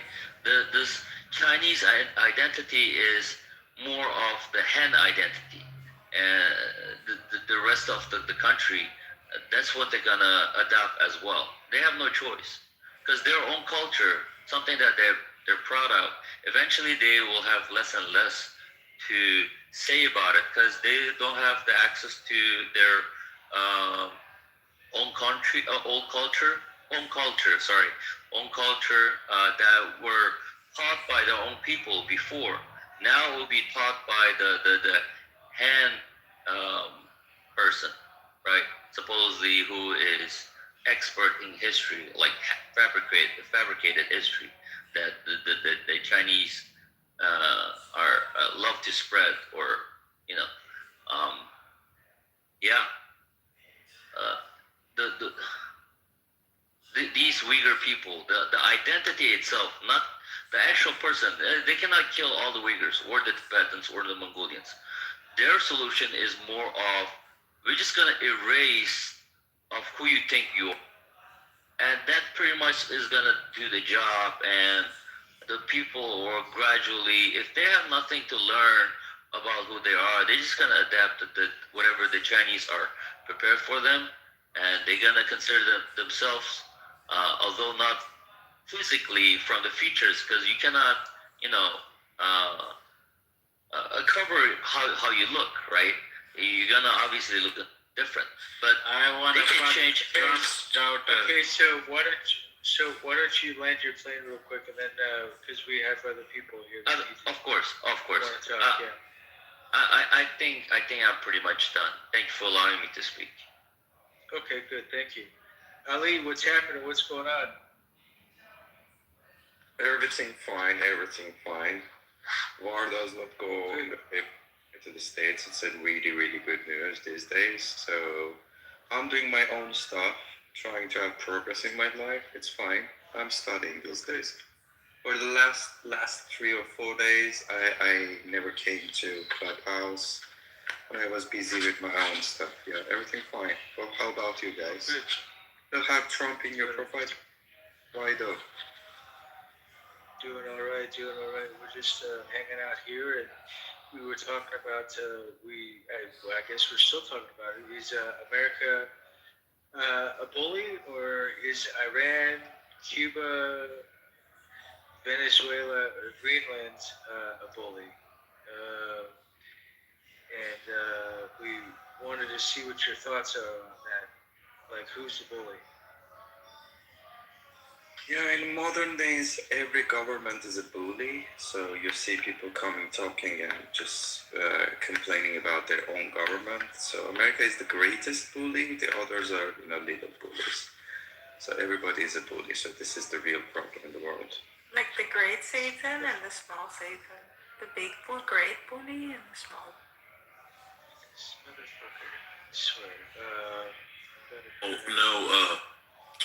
Glow. He's a pacifist cuck, so he doesn't like the IRGC, but he also thinks that Israel and the United States are worse. Yeah, right. I believe leave it immediately. Yeah, and Ali was just here yesterday, so I don't know what the fuck he's talking about. He's been gone like 4 days or some shit. I wasn't. He was just here. He was here yesterday getting paraded and harangued by Steppy. I wasn't here yesterday. You were. If I were in the clubhouse yesterday, the other members like Paddy would know that. You know, I was not in the clubhouse yesterday. Okay, so let's move on. Ali, great conversation. Thank you for your insights. We have Beaver here. What's going on, Beaver? How are you? Oops, I missed that. Beaver, you're on mute. Well, I can answer for Beaver. He supports the United States, but he hates Israel and the IRGs. You're good. Well, why aren't you talking, Beaver? So, Numo, what do you think? Beaver, what's your point of stand? you're on mute. You're on mute. Take yourself off of mute. Read above. What are you talking about? Well, why don't you just speak, Beaver? You're on the stage already. In fact, you asked me to be. He said he wants a green bean so he can remove me from the room. Yeah, bullshit. He's not getting a fucking green bean. There's no fucking way. Even if he kicks me, I just come back. And you know what? If anybody were to give him a fucking green bean, I would kick him out right away. So, because anytime I was in his room, he was always taunting me and everything else, and he wouldn't give me a mod badge, so fuck you. I agree. Bullshit. He said, I just wanted to remove Rich. Yeah, that's what we were just reading. Yeah. You can't remove something that can't go with the Beaver. It's funny. I'm like the Borg, and kill me. I mean, if he's not gonna talk, then later, dude.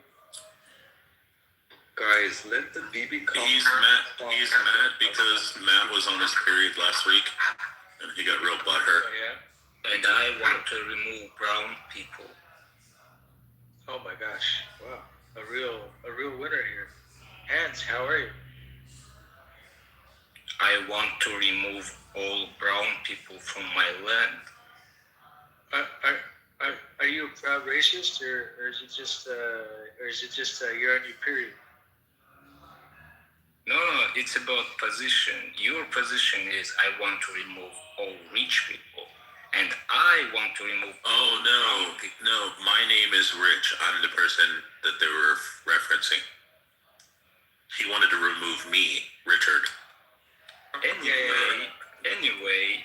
His name is all the brown people. You want to remove the rich people. His name is. No, listen. By the way, his name is Dick. Yeah, my name is Dick. My first name is King or Mister. To remove Rich, No, and that's your why name is Beaver was nigga. insulting. So he wanted a green Oh bean. my gosh! That didn't work, did? So we just updated ourselves on the matter. Is Hans? Oh no, he's mad because they said they wanted to remove Rich, and he thought they were referencing rich people. No problem. So he was trying to be racist. Anyways, it's I'm not trying. I don't remove brown people. Is Hans a bully or not? You all rich people? Yeah. Whoops. Also, Hans, why are you standing up for rich people when you're not rich? What? Why are you defending rich people when you're not wealthy yourself? And what's your It's problem? not about rich people. It's about I don't want to coexist with brown people. That's what it's all about. So what's the matter with brown? What's the matter? Are you white? Are you white or something, or what? Are you like pure white? I'm a white supremacist. Oh my gosh. You know what? I remember meeting some of you white supremacists over in California, and they were all about German and being Nazis and everything else, and it was just fucking crazy. Heil Hitler! Yeah, exactly. That's exactly what they were talking about. And I hung out with them for maybe about 2 or 3 hours, and then I tried to get the fuck out of there because I couldn't stand it. Because they were all retarded. Yeah. Yes, they are all retarded, but not liberals. They aren't retarded, right? Wait, Hans, you're espousing Hitler, but you're Eastern European. Many times, just because they are black and commit crimes. Hans, how are you Eastern European, but you're supporting Nazism? Criminals, because they are so nice people and not racist. Bravo. You are retards, indeed. Hans, your accent's giving off distinctively Eastern European, maybe even Baltic. Why are you supporting Nazis? So what? Your people fought the Nazis. No, I have a question for Hans. Hans, what would you do? What do you think Hitler would... No, okay, what would you do to Islamists, Islamic terrorists? What would you do with them? I will nuke them. Hitler loved the Nazis. I mean, Hitler loved the Muslims. I don't give a fuck what he loves or don't. I know, because you're Eastern European, because your Eastern European grandparents were fighting against the Nazis. Listen, my support of Nazis is me telling you fucking Ukrainian, Hungarian sounding piece of shit. Your family was fighting against the Nazis. Have you heard the music of Kanye? He's saying, yes, I'm Hitler. You hate what you hate the most is the Hitler. So I am the Hitler. Hans, can I ask you a question? Hans, can I ask you a genuine question? Hoy toy. Go ahead, say it. Respond. Respond to hoy toy. People like me. Respond to hoy toy, you fucking idiot. We saying, fuck you to liberal system. That's exactly what it is. Hans, are you in Buddha or are you in Pest? Hans, are you gay? Hoy toy. Yes, I'm gay. Adam likes gold. Yes, I'm gay. I'm going to fuck you now. He's a gold person. I'm going to ask fuck you. Wow, ass fucking good, huh? I assume you are gay too. No, I'm not gay. So why are you asking then? Why are you asking those questions then? Hans, is your real name gay? Hans, is your real name like Chaba or Ishtvan? Vladimir. That's Vladimir. Vladimir. Hans, I got a question. How big is your dick? Mine's 9 3 Bigger than inches. your tongue. How much do you guys need? Oh shit. This is funny. Wow. Wow, we have two of quite the same people on stage. Yeah, Kilo and Hans. Mass deportations, remove all black people, send all black people to Africa, back to Africa. You should live where you belong. That's your home. You don't belong in the Europe. You don't, especially in the Europe, yes, and the Western Hemisphere. Hans, what do you do for work? Hans, what do you do for work? People comfortable, they're gonna move back to Africa. I would also do that. Africa is beautiful. So why wouldn't you move colonizing Africa? Instead of bullshitting, why wouldn't you just take a ticket and go back to your fucking Africa? Why wouldn't you do that? If and only if you stay in your fucking place. Hans, I wish your grandparents would have died in Stalingrad. Yeah, me too. Yep. Hans, what do you do for work? Like, what industry? He sucks off the government's teeth.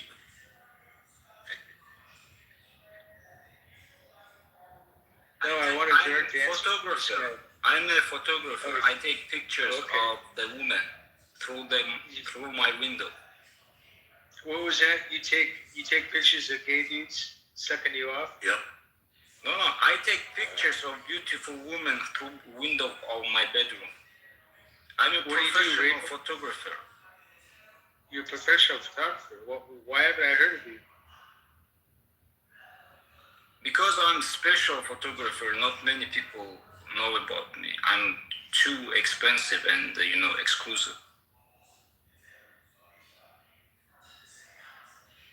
Oh, you're expensive now. How much do you charge for prints?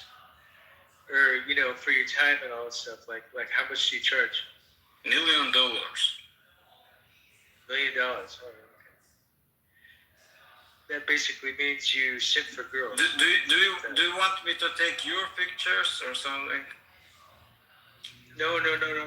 Father said yes. No. He wants you to take a picture while you're sucking his dick. It seems like he's asking me if I'm gay. No, he wants you to suck. Father is Hans. Father is gay, and Father wants you to suck his dick. You all Americans are, by the way, fucking gay. He lives in Mexico. He's not American. Fucking cocks and cowards. That's what No, he's Mexican. You are By the way, cowards there. By the way, I'm a Mexican guy. I'm a Mexican. Mexican invader of USA. That's what you are. No. I don't live in the USA. I live in fucking Mexico, jackass. No, you Mexicans invading USA, obviously, and white people were there 50 years ago, 90%. Now they are 56 or something. You obviously turning USA into the shithole. Congratulations. Oh my gosh. Well, guys, It's honestly the Eastern Europeans that are fucking it up. has this chat gotten boring or what? What should we do? Should we do a group vote? Give me a green bean and I'll invite everybody on stage. Why don't we do a poll right now? Just real quick, like a quick poll. Let me. Or you could just invite everybody up. I'm gonna pick some people up. Hello, just to invite everybody in the audience on stage. How many of you this party are feminists? Just curious. None. Are you sure? Yep, this isn't that kind of room, bro. Nope. It is exactly that kind of room.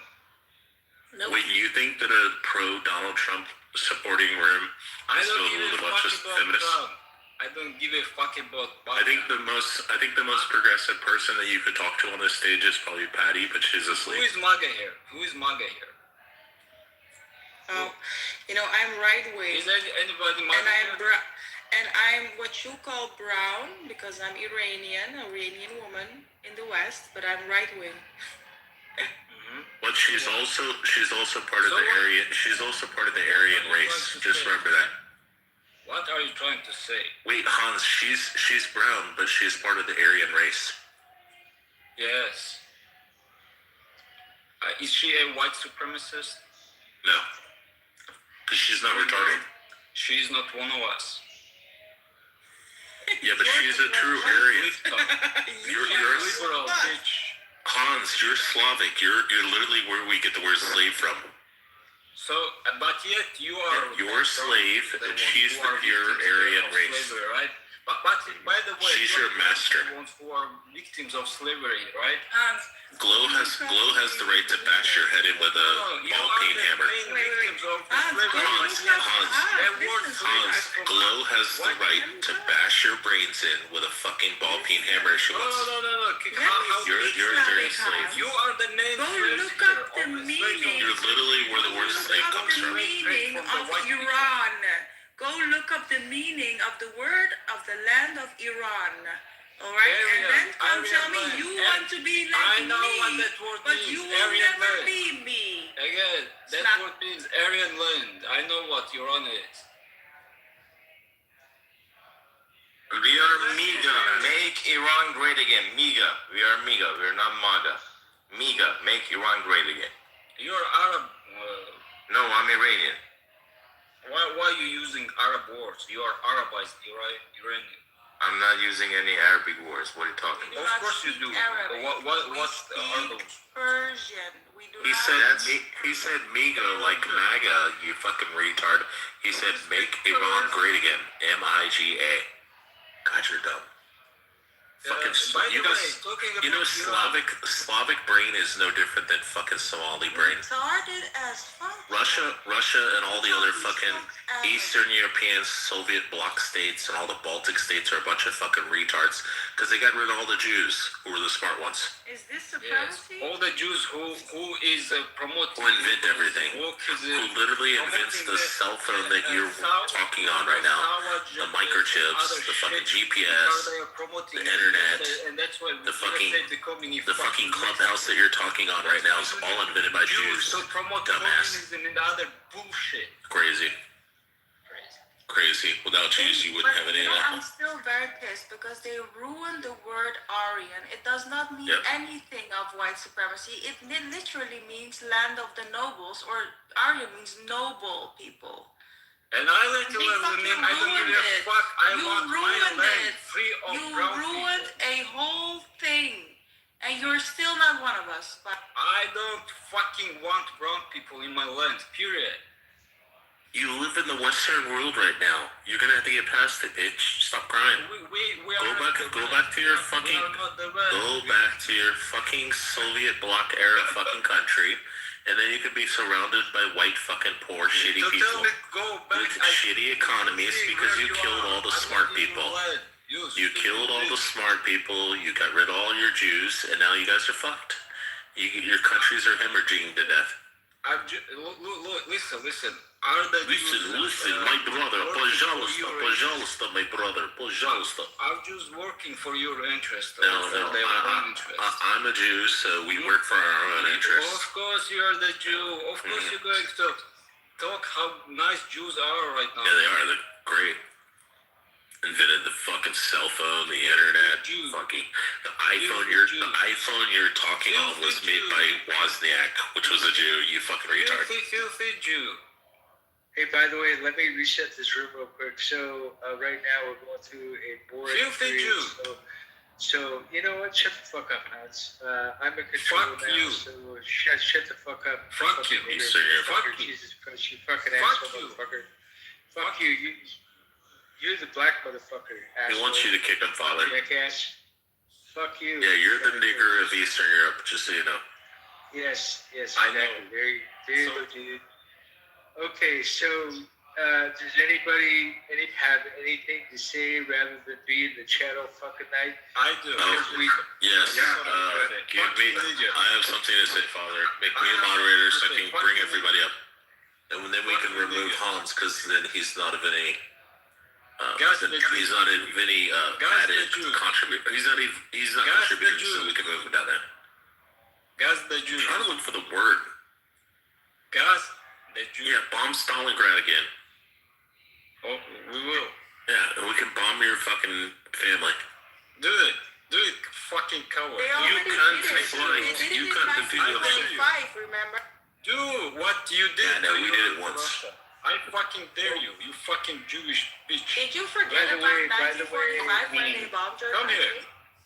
You filthy Jewish rat, come here, do that shit. By the way, Colad, I invited you to come up and you didn't come up to the stage, so you've got about I'm going to give you maybe 2 minutes to come up to the stage, and if you don't, I'm going to kick you out. Have somebody else do it right invite now. him. Go, do it right now. Somebody else with a green bean, invite him up. Do I give a fuck? Glow, invite Colad. Do you think I care? Do it right now. Go. I think it's Colad. 2 minutes. Give Colad. I have two questions. Can I ask 2 questions? Yeah. Is it gonna be the question you asked yesterday? No more. I wasn't. No, hurry up. Go ahead. It was a joke. Yeah, I know. First question. It's in your favor, guys. Okay, I kind of like this group also. After the last time we had fun together. First of all, why do you give a space to too much people having hatred in this group? Second of all, free speech room. Yeah, wait. Glow. Second one. Why do you always change your ID? Glow Sam GLO. Why do you need to do that? Because she wants to. It's fun. I'm walking to the car right now, can't talk because I'm gonna drive, but that's none of your goddamn business. Why do you want to know why I change my ID? What's your fucking concern? Ali, I just want to know why are you hiding? No, Ali, if you want to ask her a genuine question, ask her why she fucks black guys. Because she is guilty white bitch. oh my gosh, Jesus Christ. Because of fucking white guilt. Those fucking white chicks Sorry, I knew that was the bad reason. fucking with black guys to show how non-racist they There's are. nothing that sets off a racist more. Yeah. The thought That's of what it's all a about. whitish chick banging a black guy. Look at it. Worshipping fucking niggers. That's what it's all Father, about. you know, I was asked that. I mean, granted, my daughter's 8 years old. When people ask me when they're like trying to get at me, and they're like, "What if your daughter comes home with an N-word?" And I'm like, "Well, I would disapprove." And they're like, "See, I told you he's a racist." And I was like, "No." I'm like, "Now ask me if she comes home with a black guy." And they're like, "What if she comes home with a black guy?" I was like, well, "I got 2 questions. Is he Christian? Is he conservative? If he is, I have no problem with it. Why the fuck would I care?" Yeah. Because Holy you're shit, a fucking you Jew. just if you Because said, you're a "Hey, fucking if your daughter Jew, comes that's home with what like a you- poor that's white the trash ideas hillbilly," you're promoting. I'd be opposed to that That's too. the ideas you're promoting, liberal fucking ideas. What? That it's conservative values. It's conservative values, you fucking retard. It's literally conservative values, Hans. I said my main priority or my main thing that I would question is he Christian and is he conservative? Filthy fucking Jews. Hans, why are you a fucking retard? Because he is. Jews are breaking that concept.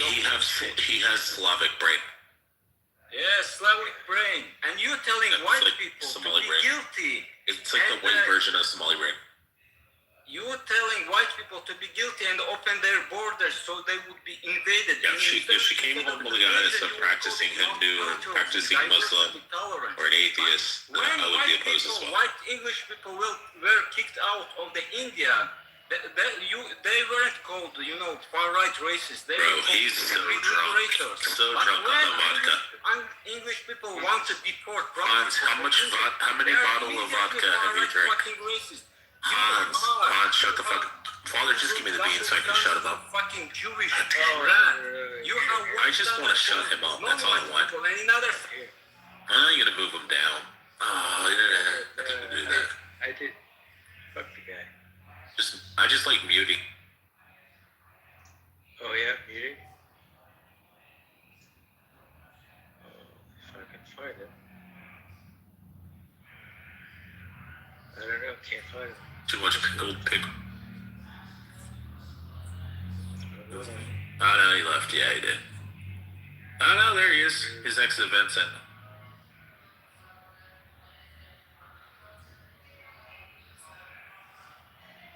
Let the BB come and speak. BB is also Iranian. I know lots of Iranians. BB is an IRGC agent. I don't think so. I invited. Well, no, I'm just doing what BB does, which is accuse everybody of being IRGC. Her and Sarah. But this is very normal in this group, isn't it? You're like, I support Donald Trump. You're IRGC. You're IRGC. I support Joe Biden. You're IRGC. You're IRGC. She says it about everything. I like the color blue. You IRGC. You're IRGC. I invited her up again. Let's see. Where's this fucking jackass? I don't see him. You know how you get the room filled? You go through and click on each person and click invite. Oh, I got you. Oh, okay. I got you. Yeah, click every profile and just hit invite. We've already talked to that guy, so. Father, you're Iranian too, Father? No, he's Mexican. You get like 40, 50 people on this stage. Oh, cool. Okay. I'm gonna invite the people that are probably sleeping right now. Yeah, I would say others in this room are probably, especially if you start at the bottom, those are the newest additions. So like Mal, Dude, E, and then Big, well, he left. Zainab. Sorry, Rich, I'm speaking. The room is like about to go to sleep. Good shits. I'm trying to build the room up. I can hear.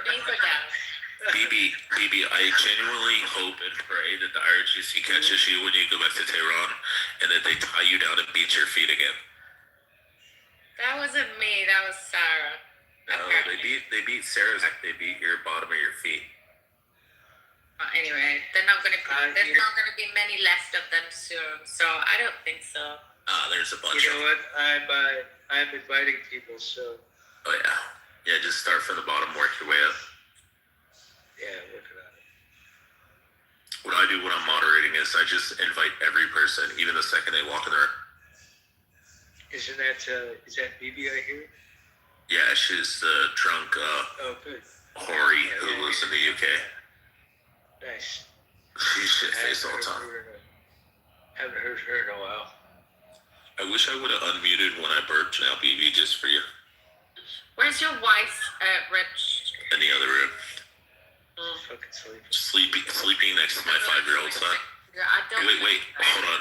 My wife technically is cheating. She is sleeping with another man, but he's also 5 years old and autistic. Yeah. Well, okay, so we know what that comes from. So the only difference is that we have 36 years in difference, and we're both autistic. Who gave him the mod bean? For fuck's sake. I'm literally gonna invite people. That's all I'm doing. I did. Oh, Father, is that because I accused you of killing your neighbor or something? No. He wants the room to continue. It's just... See, there we go. Now we're getting people up here. Yeah, there you go. Yeah, try it. That's right. No, I'm not worried about it. Jesus Christ, I'm gonna regret this, but I invited Edward up. To be honest. No, you'll boom the room. No, but she'll boom the no, room. I would never. But she will boom the room. Apparently, Father tried. And you know what her reasoning for booming the room? She'll say, "Because I don't want to listen to fucking Rex's mouth anymore." I don't mind Rex. It's very entertaining, but he is not very much in control of himself sometimes. Ooh, Meg's here. Oh, I know. Which can be a liability. And if anybody blew, it's definitely. I've invited like 30 people. But anyway, I'm not too invested this Working through the list. other things. Yeah. Alright, start asking these people what they want to talk about. Father. Me and Rich think alike, so. Yeah, we're both robots. We're like brothers from another mother or something like that. Rich is an Ashkenazi Jew married to a Filipino woman. Wow.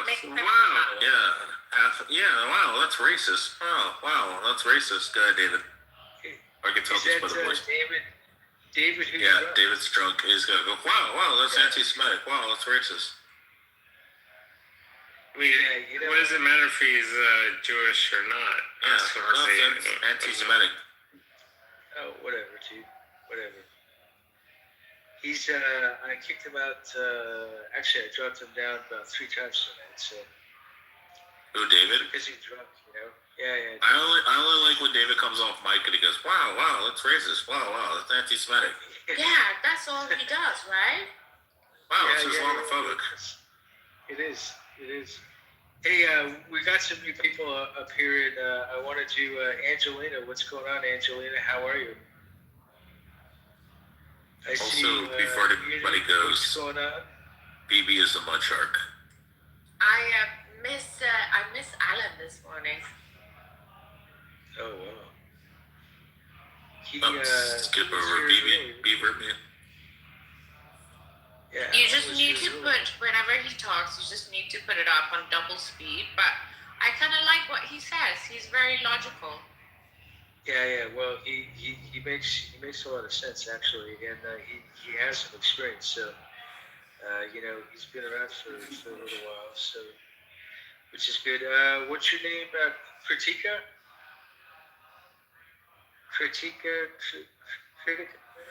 Hello. How do you say your name? Hello, how are you? Yeah, my name is Kritika. Kritika, okay. Yes. Where? I'm from India. Oh, cool. I know a few people from India. I speak to the. Where are you from? Speak to India people in the house, I guess.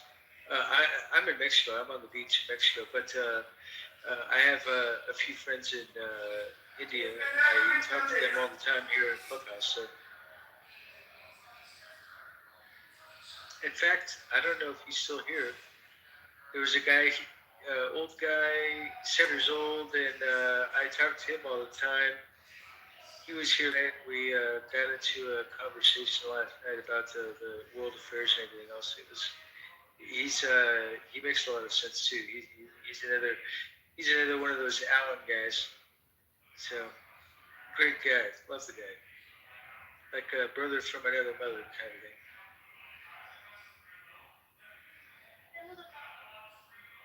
Angelina, what's happening? Hi everyone. How are you? Fine, indeed. Doing good. Where are you from? From India. Oh, okay, cool. Are you and the other girl sisters or something in the same room?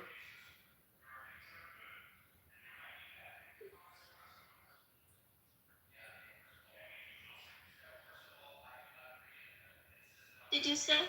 Okay. I don't think she heard you. Are you sisters with Kritika? Kritika? I don't know her. Am I audible? Oh, okay. Yeah. I can hear you. Actually, I'm new here in this application. I've just installed it now. Oh, okay. Well, welcome. Can you guys tell me about this application? Yeah. It's very cool. It's a way to connect with people. To listen to their voice. You get into some conversations. Like this room is a political room. There's other subjects and all that stuff. I would say there's a few Indian rooms. There's quite a few Indian people on here, and you'll probably get to know them. Some of them are cool people. Some of them are real assholes, but it's just Okay, so basically the people disconnect. Yeah. Everybody loves to connect with people, right? So, and because I'm Indo, I like to connect with my American people in America. So this is how I do it. Where are you from? I'm from San Diego. Okay. California. Okay. Oh yeah. I'm. This is my Numu's my brother. Yeah, she might not know where San Diego's exactly located. Yeah. Well, she should open up. My wife, when she first got here in 2017, was like, we were in LA, and she's like, "Can we go to New York City tomorrow?" And I'm like, "Yeah, it's about a 3-day drive." And she thought they were like next to each other. How did you two meet? She was a secretary in the NBF in the Philippines. Were you kind of working together. Something, or were you in the military? I had like. That's pronounced. Keep the bloodline clean. I worked. Okay, well, this guy is not doing anything. Who's this guy? HNY. Who are you? What's going on? How are you? I'm gonna say your name is like Honey Jat. Jot, are you there?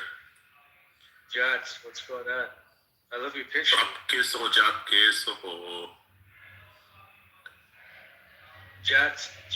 Jot me some. Fuck, I don't know. We're getting all the Indians today. It's hey, hi boss, how are you? Time. Oh, doing all right. How are you, man? I'm good. I was there in San Diego, California. Oh yeah? Yeah. You live here in San Diego? Yeah, I live there, but now I got deported in India.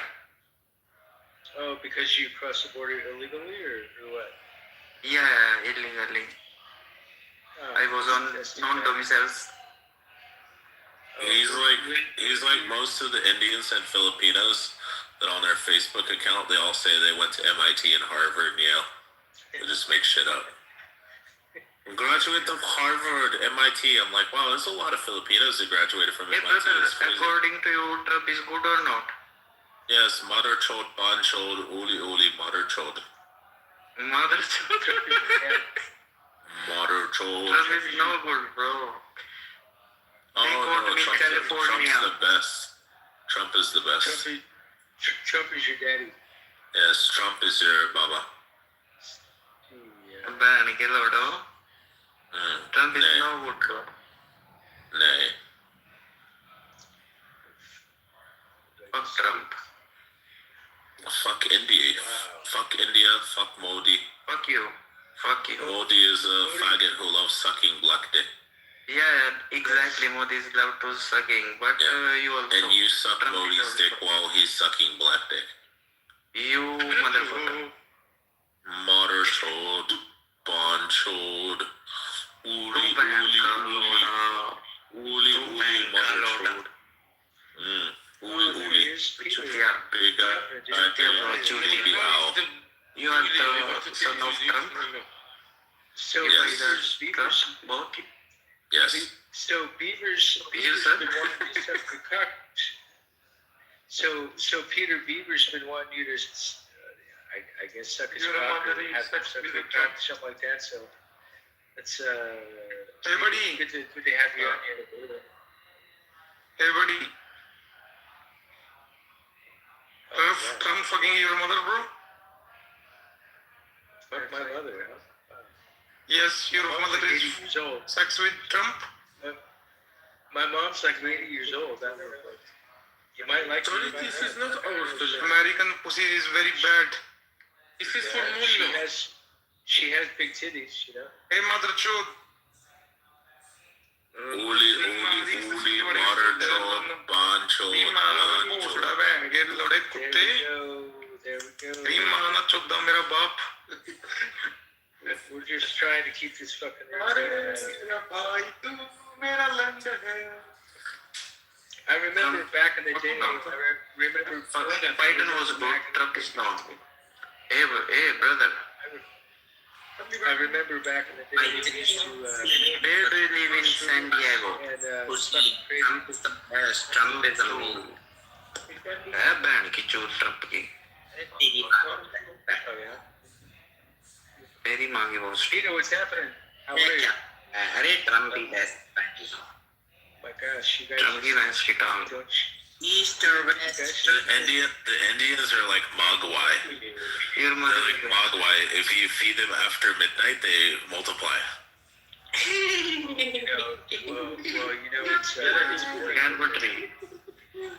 It's morning there, so you know. But it's past midnight here. Trump is the best. Trump is the best. Trump is your big daddy. The best. Father, do you know how you get rid of the Indians? You just threaten to pour soap water on them because then that will clean them. So they're like cockroaches and they will run. Your mother is a cockroach. Your daddy, your mom. Your mother and your father are cockroaches. Oh my We gosh. were crushed under our feet. Amen. So, Father, there was this comedian, and he had a joke, and it says that this guy was flying on a plane, and he went into the bathroom, and there was an Indian girl in there, and he pulled out his dick, and he started pissing on her, and they were threatening to arrest him, and they asked the Indian girl if she was okay. She says, yes, I'm totally fine. That's the cleanest water I've ever had in my entire life. Your mother. Oh my God.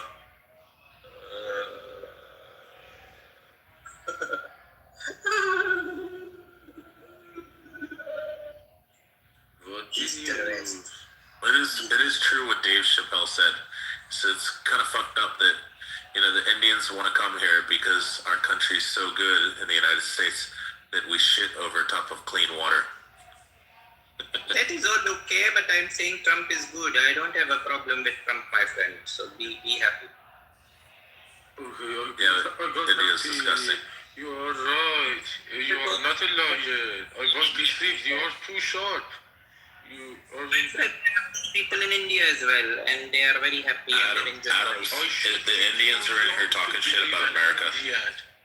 They were bad Indians. Ever believe in India? See, my friend, but they all. No, I would like. Wait. No more. I would like to say America is good. It is a very number one country. No problems. Trump is doing amazingly. I don't have any problem. Things are fine. They are killing Muslims. It's going good. It is all fine. Great, thank you. Thank you for. When did you say something right?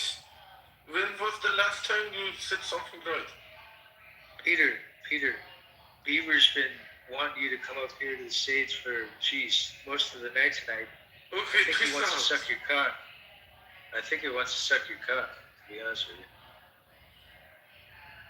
I'm honest. I cannot stand some people who cannot be honest. Oh, well, that's good. We love 100% honesty. I do my best, I promise. I will never ever lie in myself. What are you saying? India would laugh, exactly, because they don't believe. They think that they are some smart asses, they know everything. You don't know, they know something that you don't know. They know even you better than you. Adams, it's not 2 a.m., it's 4 a.m. We need to prove them wrong. To themselves. Numu is my friend. Adding Numu. Rice. Peter is a rising star. What the fuck? Father, what are you saying? All fucking night, Beaver's been wanting this guy to go on stage. Now I know why. Jesus Christ. Fucking Beaver. You know what? I think Beaver wants to suck his cock. I think that's. Oh shit! Somebody left the door open. Somebody left the door open. All the smelly Indians are coming in. Oh my God! All that curry fart. What to do now? You'll have to protect your land. Smell like shit, bro. Terrible. Yeah, they are already there in your country. I never came, but the other smell like shit. Hey, guys! We have a girl here on stage. How do you say your name? Tariro. Donald Trump is now kicking all Indians out, and I'm very happy about it. It is perfectly done now. Tarico? Oh, Chirico. I can't see shit. Wow, Tari. It's Tariro. Tariro. Okay. Yeah. Okay, thank you. How are you? What's going on? Yeah, I'm good. I'm in London, in the UK, so it's morning here. Oh, nice. Tariro, there are a lot of Indians in London as well. Do you like them? Do you hate them? I'm open to all races. Yeah, I'm Indian. Tariro, listen, it's totally acceptable. Hold on, Mother Chucks. Listen, it's totally acceptable in this room for you to say, "Shut your fucking Indian mouth and don't talk to me." It's totally fine. We're not gonna hold it against you if you say, "Hey, don't fucking talk to me, you dirty fucking, smelly Indian." Tariro is not like you. She's better. I think she's thinking it though. She may not be willing to say it out loud, but has some good Indian friends in London, and she's fun. Your woman's pussy smells like curry, just so you know. There should be another person who can verify the words of an Indian. I cannot independently accept them. Alright, I want to invite the Punjabi up here because I know Punjabis hate Indians. Come on, Mr. Punjabi. No, it's Chinese. Numu is also an Indian. He just has... Capsule is Gujarati. Hold on. Chinese is an Indian. I love the Punjabis because they hate the Pakistanis and the Indians. What? An Indian. I like Pakistanis. Why are we attacking Indians now? Oh, because they're like smelly little cockroaches. Because they sound like Indians. They are from Pakistan. Look at them. It's not like Indians. Oh, I'm sorry, not look at them. Smell them. He wants to play India. He's from Pakistan. Pakistanis are worse. The Muslims with explosives Special strapped to their chest. Liberation of Iran. Numu is an Indian. Numu is an This is Indian. officially a shit show. Fuck. Numu, you are an Indian mother chode. You are an Indian, 100% certified Indian. Holy mother chode. You are curry eating farter. Super. Holy big eye baby owl. It means you nosy bitch. That's what Hey, by the holy way, means. by the way, Torito, you're fucking hot. So just take that and enjoy your day. Yeah? You know, now they are cheating on you already. Oh my God, what is happening? Thank you. I'm not Indian though. I'm not Indian. I'm from Zimbabwe, but I live in London. Oh, cool. How is Zimbabwe? When's the last time you've been to Zimbabwe? Like 2 years ago. Not last year, the year before. I went for Christmas. How is Zimbabwe? Is it getting any better? Or is it the same? It's okay. It's getting a bit better, but money-wise, with like politics and everything, things are still not that great money-wise. But it's a bit better than it was previously. Oh, that's good. Yeah, that's good to hear. Yeah, I remember hearing stories about Zimbabwe. It's an interesting place. Yeah, it's nice. The weather's always great. Yeah. I've got friends. I can't remember. I think he was in Ghana, I think it was. And then there was, I had a few friends from Nigeria. I had, I talked to a few people from Chad. It's just an interesting place, man. Yeah, it's a good place to visit. And I actually have a friend of mine that was from Africa, and she moved to London too. And me and her used to talk for hours and hours and hours in private rooms, and she was a fun girl. Okay.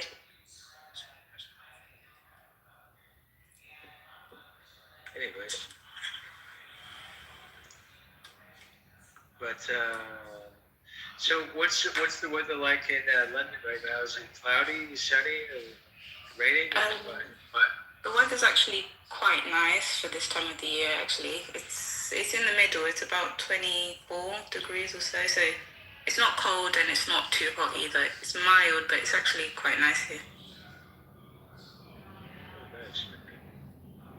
That's good to hear.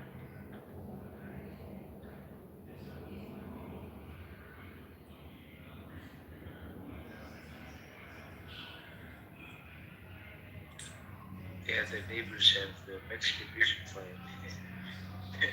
That's kind of funny. Alright, Vero, come up on stage. You know who I'm talking about. It's not Vero. There she is. I'm not Vera. We all fucking know this, Pockets. Jesus. It was a joke. Like, I am Vera, that's my name. By the way, Pockets, while you're here, why don't we, since we have quite a few people in this room, we're not gonna play her shitty music, are we? Oh, shut the fuck up. No one asked for it to be played. Shut the fuck up. It's about to be. No one gives a fuck about you right now. Go ahead, No one gives a fuck about you. Shut up. Yeah. Anyway, but yeah, because yeah. No one gives a fuck about you. You might as well promote your musical area here, right? Oh no, I'm good. I'm good. It's in my. I'm good. What are you about? No, I'm good. It's in my bio. People want to fucking live. Shut up, Rich. Stop talking. She's on her fucking period tonight, ain't she? You, Rich. Shut up. But by the way, Stop. This is so annoying, bro. Oh God, you're so gay. Like no one cares about your. By the way, I thank you for adding me in as an admin on the. Oh, of course. Because there was quite a few messages on the house chat that's fucking. I had to delete it. So yeah, because it's just crazy. It's just spam. It's just bullshit. You know.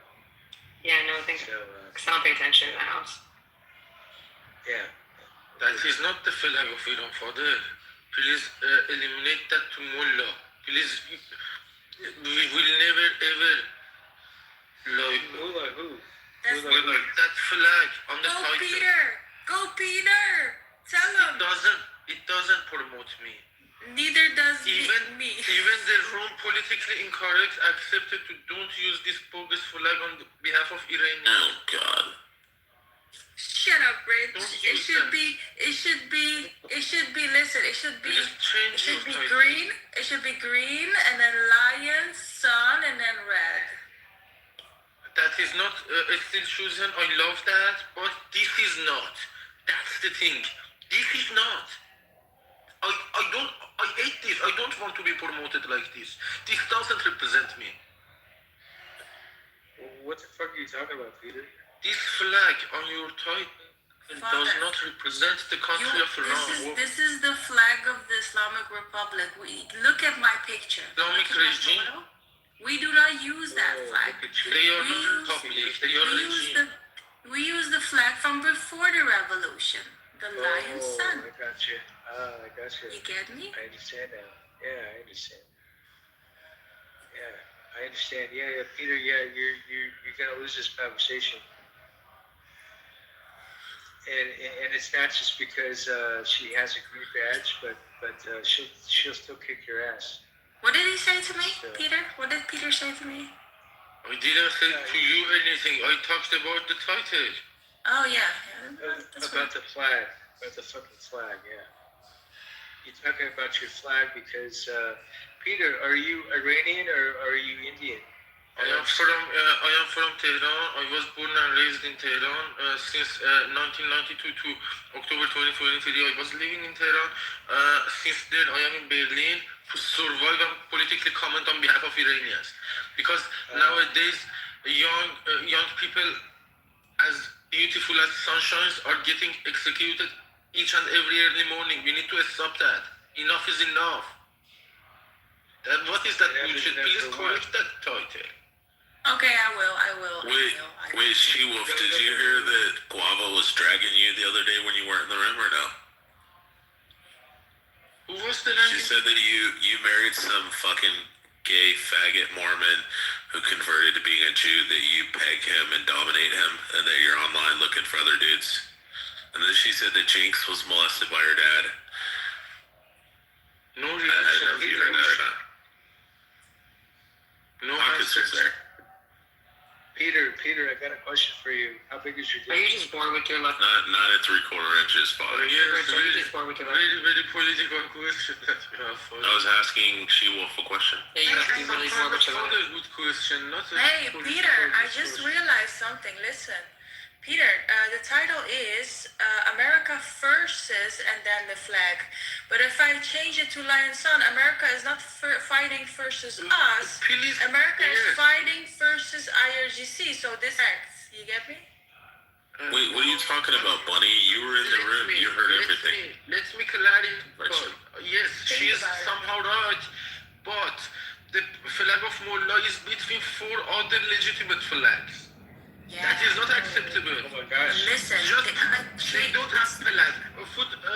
Put the flag of Hezbollah or the name of Mullah. That doesn't represent. That shouldn't be used as a formal flag. I get It's it. not a formal Peter, flag. yeah, you're right. All right. Calm down. I just noticed there are 2 Peters in this room. Jesus, wow. She-Wolf, how are you? What's going on? You're on mute, by the way. Just wanted to say hi. I love going into your rooms for like 5 seconds or 5 minutes. Yeah, but Learning nothing and then leaving. Yeah, at least I show up, you know? It's half the battle. It's just to try to get to a room. But you know why I go to your room, She-Wolf, is because you're fucking hotter than shit. And I love looking at your pictures. So. She wants to dominate you and fuck you with a strap on.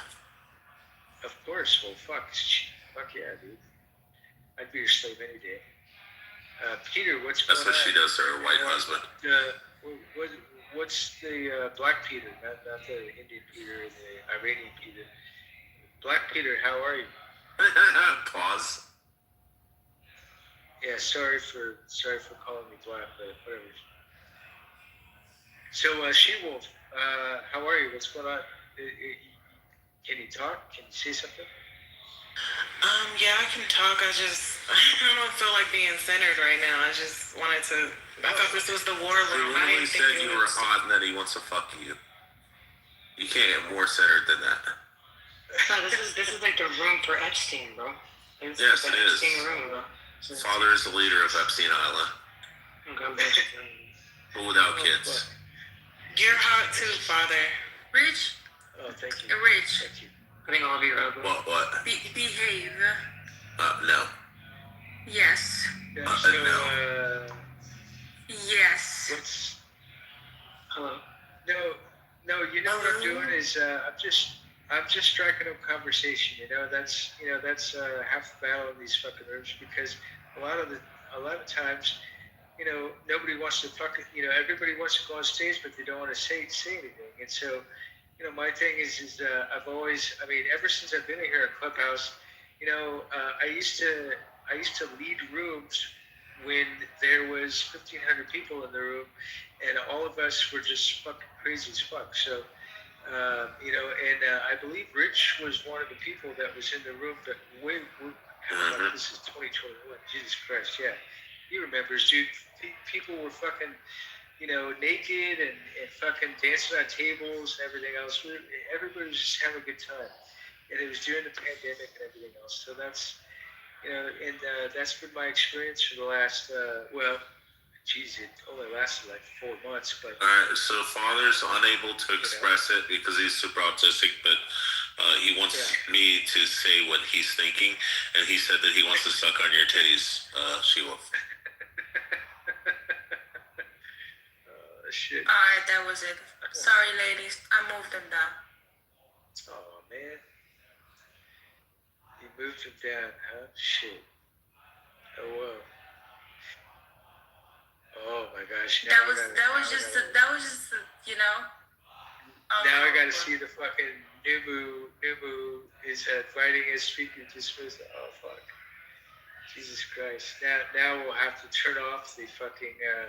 the volume. Invite to speak. Once he comes back, he's gonna...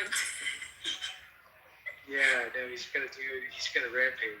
He's gonna go on a fucking rampage. He's gonna rampage, yeah. It's okay. Wow. Anyways, just to continue on, fuck, this is gonna be fucking annoying as fuck. But anyways, yeah, so... Anywho, I heard you girls talk about Epstein. I want to tell you a fun fact. In 1979, after the Ayatollah Khomeini came in power in Iran, he legalized marriage of girls from up to 9 years old. Did you guys know that? I think a lot of Americans don't know this. No. And I think people should know. See, well, that makes me think they should bring back the monarchy even more. Thank you, No, Ben. this is wrong. Women, until they are in high school, they cannot get married. If they drop out of school, they might be able to. If they get married while they are It doesn't make any fucking difference, Peter. It's still a 9-year-old girl. No, this was not the law. You want me to put it on my picture? The law, the fatwa by Khomeini? I'm gonna do it. Since you wanna defend the mullah. No, I don't want to. I'm gonna bring up the fatwa and then I'm gonna hear you. My mom was a retired secretary of a school. She was implementing those laws. And she is the most authentic person to be asked for about this. And she also had she's the more authentic than Khomeini. She also had the experience of being a student during the war between Iran and Iraq. Their core students were expelled or they chose to study. If they wanted to get married, they couldn't be studying with other unmarried students. Yes, they could have got married, but they couldn't have studied anymore. It's still bad, all right? Even if It's she drops out, I agree.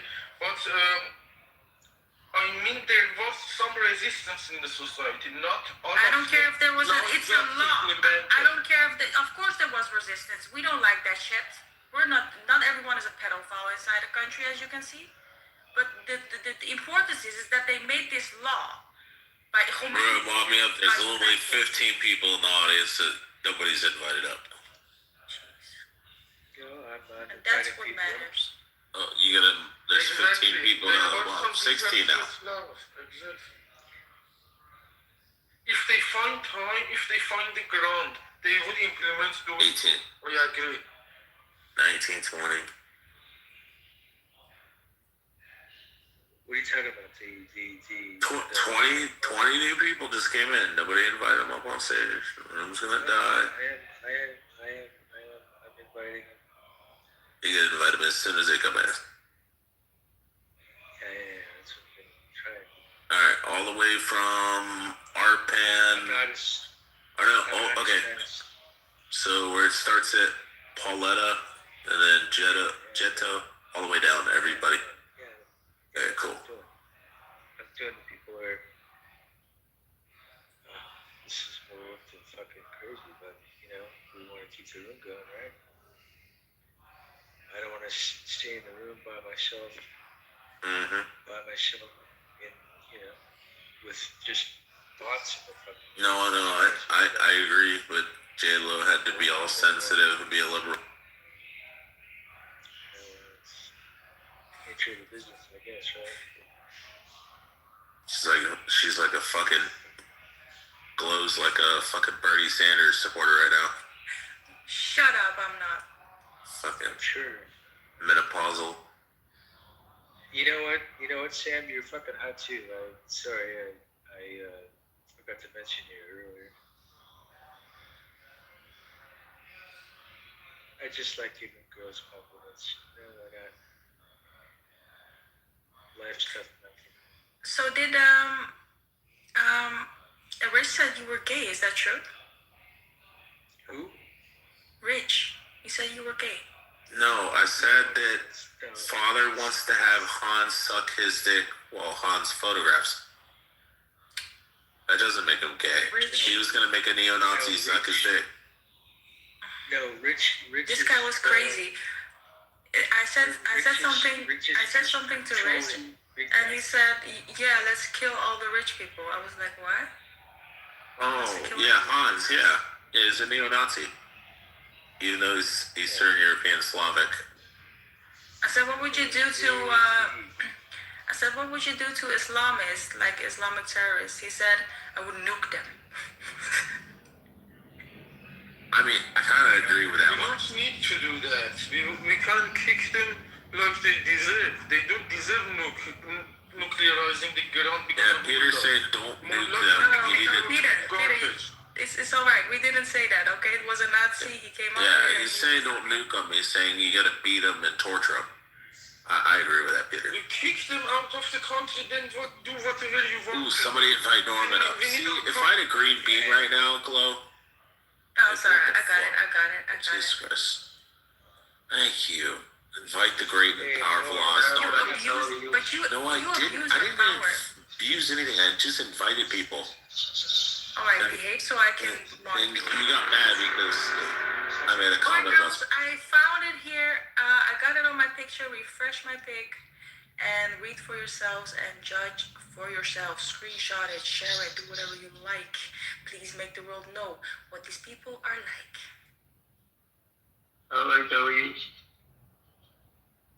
my gosh, she's so fucking hot. Here, we'll invite Hannah up so Father can make it awkward and he can say that she's hot too. Oh my gosh, who's that? The Hannah girl that I know you're gonna compliment. Oh really? Yeah. Oh well. We all know your type. She might not be brown enough for you though.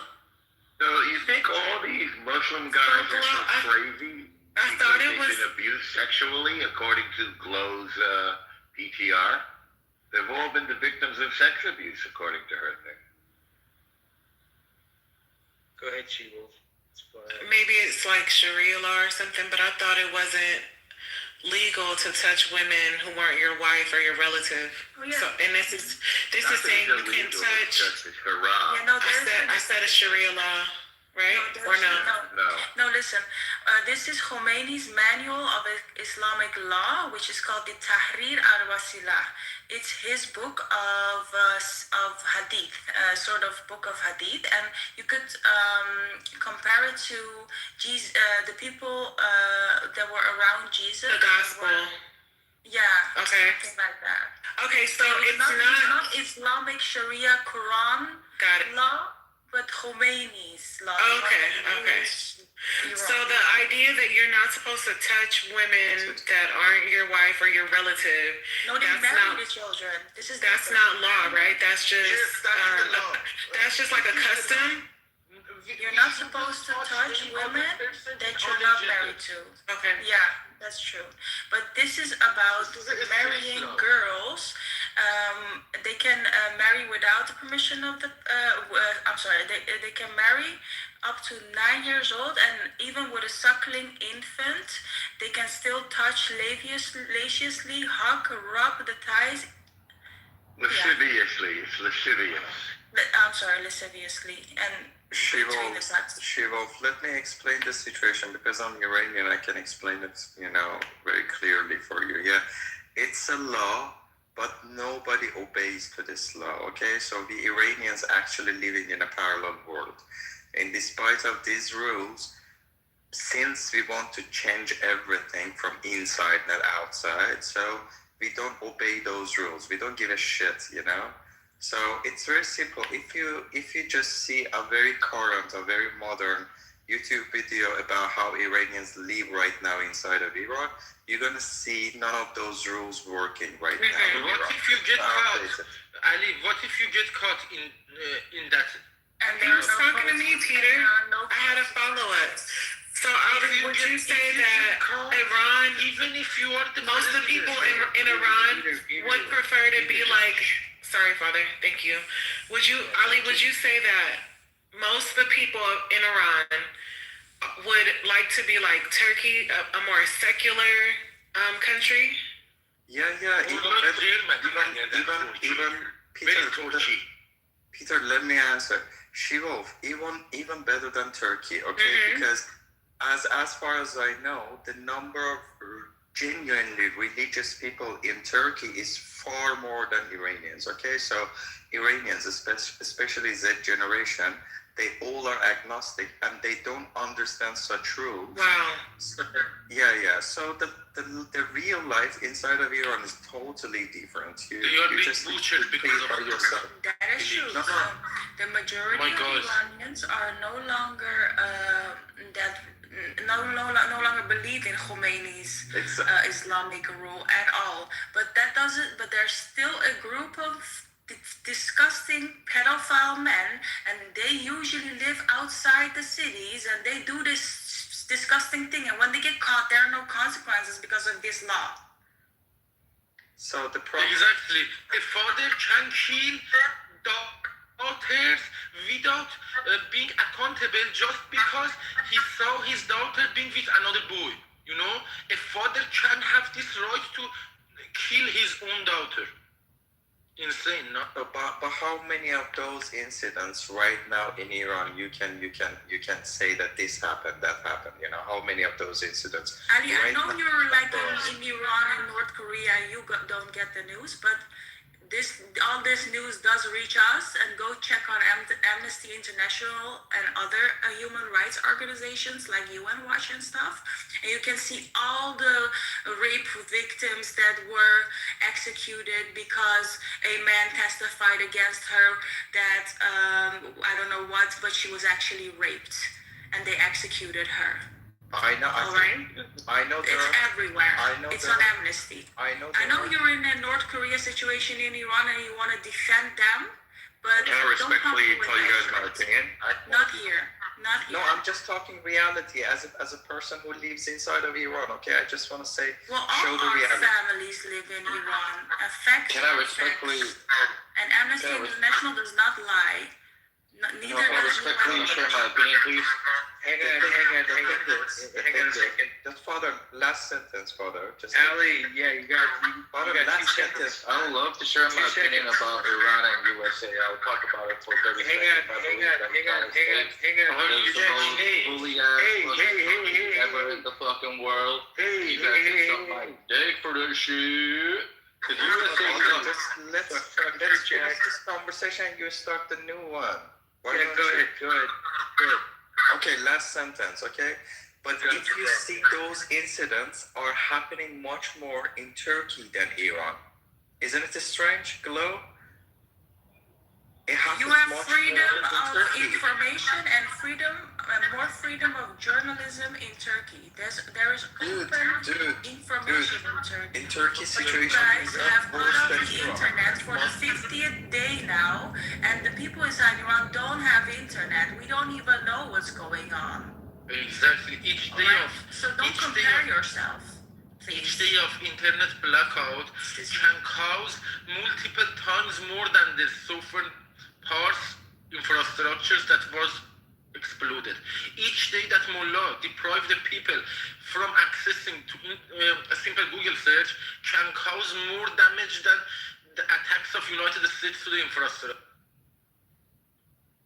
And Hey, by since the the way, girls there's, know that if they go to the police and they get raped, there is a big chance that they will be executed instead of that there's consequences for the rapists. A lot of them will be ashamed and scared and will not go to the police.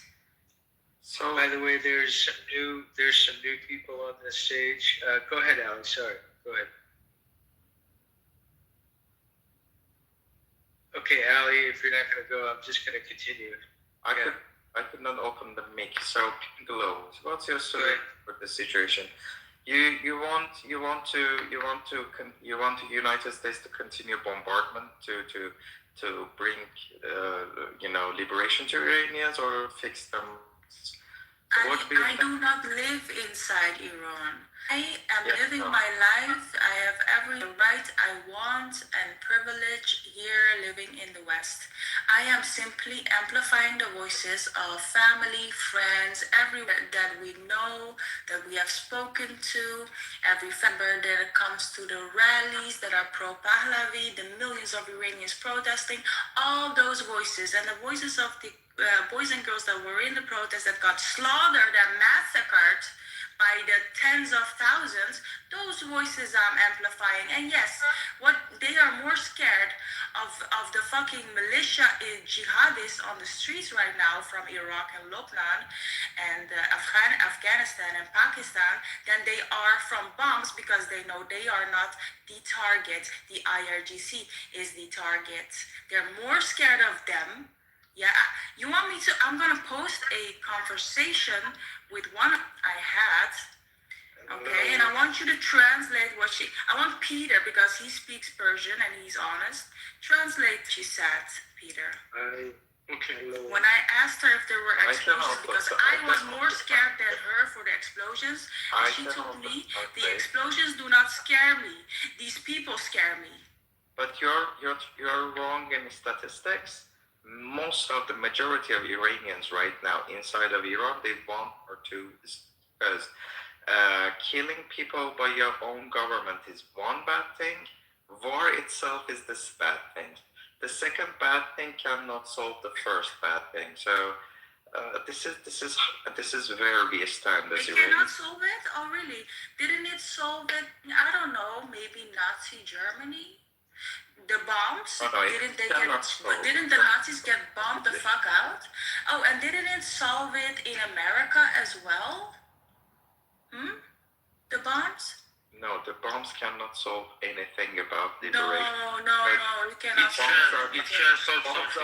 Bombs are not that delicate to solve a problem with lots of details. I know you're worried about But yourself they can and undermine Mullah's your I'm not relationships even with the worried about IRGC. myself, because the war is going good for Iran right now.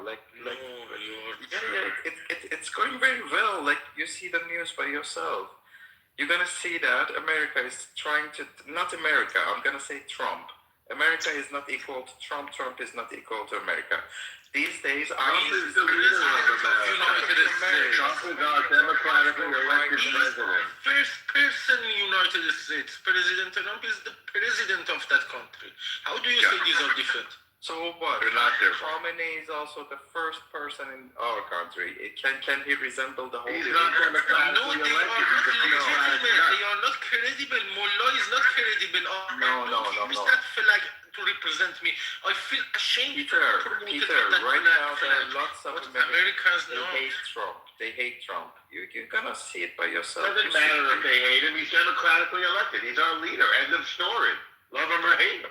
He's not a theocrat who's oppressing his people, who's not even from the country, like this ridiculous Ayatollah character. It's a whole different system. You don't understand democracy. No, We're elected democratically by 76 million people. The people of Iran doesn't go. But the problem with Trump is that it's using. The people of Iran did not elect this crazy person who we had to eliminate, who oppressed you, who's a murderer. Not the same thing. You don't understand. Trump's problem is it's belonging to another type of problem, a different class of problem. He's using the average American taxpayer money. He collected $2 billion a day for a war they don't even support it. That's the problem. They support it. The money is for defending the free world, for keeping the international waterways open. I don't think that Trump cares about the free world. Because if he cares too much, he could go as a soldier or he could send his son. It's not up to you. You're not a mind reader. You're not even an American. We don't care what you think Trump cares about. What we care about is our values. What you think What we care about is stopping the genocide that your country was committing on its own people. That's what we care about. If you don't care about that, that's fine. I don't even care what you think about Iran. Go to your who's go pray for زور آخرتو بزن علی تا میتونی زور آخرتو بزن تا دل رودت در بیاد. Peter, can you please translate the conversation that I have on my pic? Go ahead.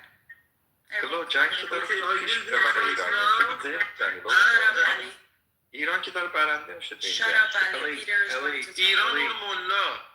نه ایران برنده میشه بعدش هم خود ایران. You have a chat on your profile. I see a chat. Yes, Peter, can you please He was dumb. He was saying that the mullahs are winning the game, winning this war. Some people asked Glu, are you fine? He said, she asked, what's happened? She answered, nothing. I woke up. I couldn't sleep. I can't continue. Sorry, this is something personal. It's probably a description of a sexual assault. I'll do it's it a myself. sexual assault. Listen, someone said, I said, hi, sweetie, are you okay? Because I was worried. And she said, what happened? And I said, nothing, sweetheart. But I woke up because someone said that there was explosions in the northwest of Tehran. And but it seems that it was an explosion that they did themselves and not a bomb dropping. And I couldn't sleep, I told her, and the sun is out and I'm just falling asleep. And she said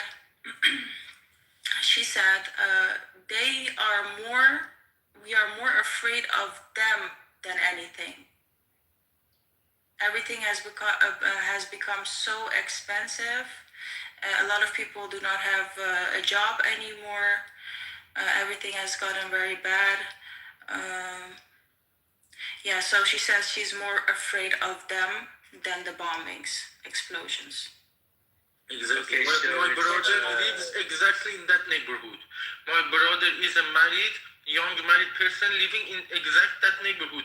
He feels the same. I am sometimes in video calls with them, and they feel terrified to go to a street, even past polices.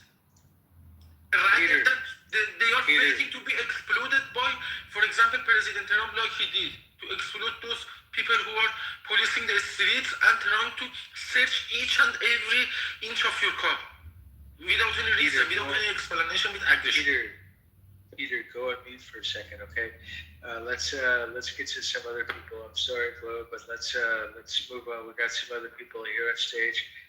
Demetrius, are you alive? Demetrius, you're on mute. If Demetrius is not going to say anything, then we'll go to Monk. Monk, how are you? Let's go to Monk. How are you, Monk? I'm good. Good. Your mic is your mic is a little like muffled a little bit. Yes, now. Yeah, it still is. That's okay. Just say what's on your mind, man. It's okay. Yes. Hi, good evening, people. 3:15 in India. I'm from India, so what do you want to hear from us to this? You know what? We heard from Sanjeev yesterday. Just want to know what's that? We feel whatever is safest for your country, you can stand with your president or whatever. You go with it. You are a good Indian. You are a good Indian. For whatever your country needs, you stand with the people. Yes. Yeah, your mic is jacked up. I don't know what it is. Young, let's. Can you fix your mic real quick? I'm acting inside the studio. There you go. But I get it's kind of better. Yeah, there you go. Kind of, it's going back and forth. It's okay. Keep going, Monk. Yeah, I have mic drops. Let's go to Young. Young, just real quick, Monk. Can you go on mute real quick, and then I want to go to Young. Young, why don't you say what's on your mind about what's going on with the war and stuff like that? Young, you're on mute. Unmute yourself. Yeah, there you go. Can you hear me? Yeah, we can hear you. Your mic is muted. Okay. I have a few points about what Ali said, if it's fine, because maybe it's not related to the topic of the room. But I had some things that Ali claims about Iran. Basically, I think it was She-Wolf who asked her, can a man touch a woman in Iran? And Ali said, it's a rule, but nobody obeys. Okay, I know that people in Iran, I'm Iranian, and I was born and raised in Iran. And people will say okay, this is not some rules that Ali said is not obeyed in Iran. But if you don't obey the rules, there are consequences. For example, if you drink alcohol in Iran, it's against the rules. And he says that people don't obey the rules. But if the police caught you, if you get arrested when you are drunk, after the fourth time, you will be hanged, you will be executed for drinking alcohol. So, there are rules, and people need to obey them, because if they get arrested, there are severe fucking consequences.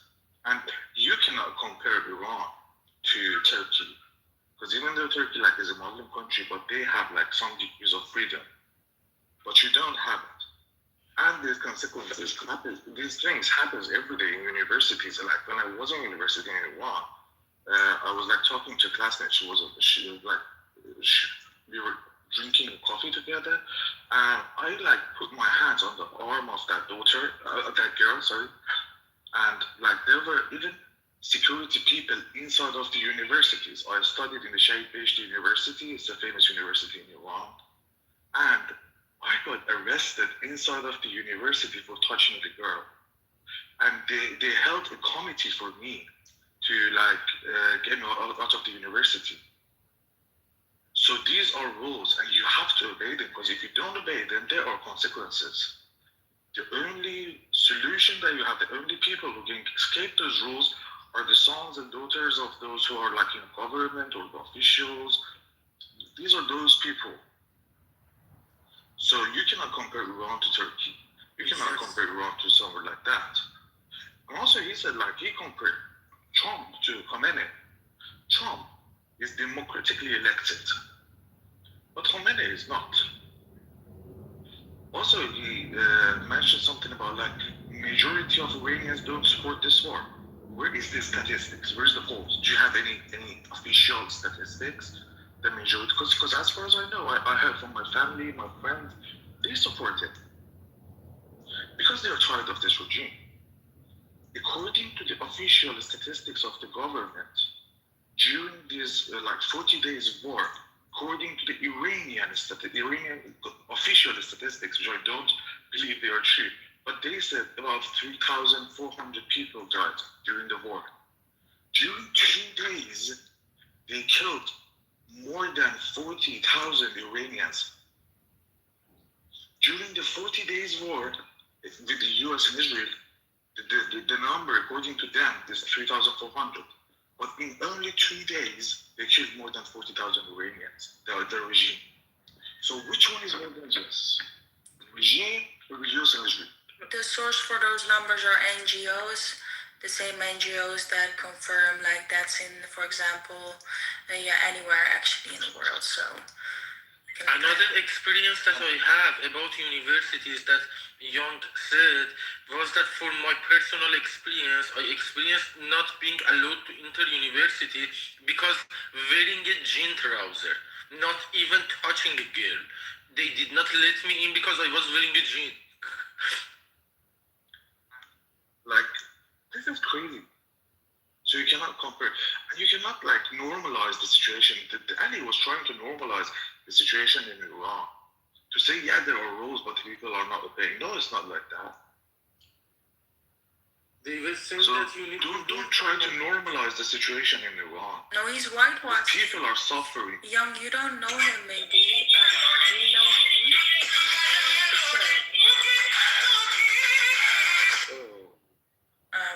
We know Ali longer, and he's been here a lot of times.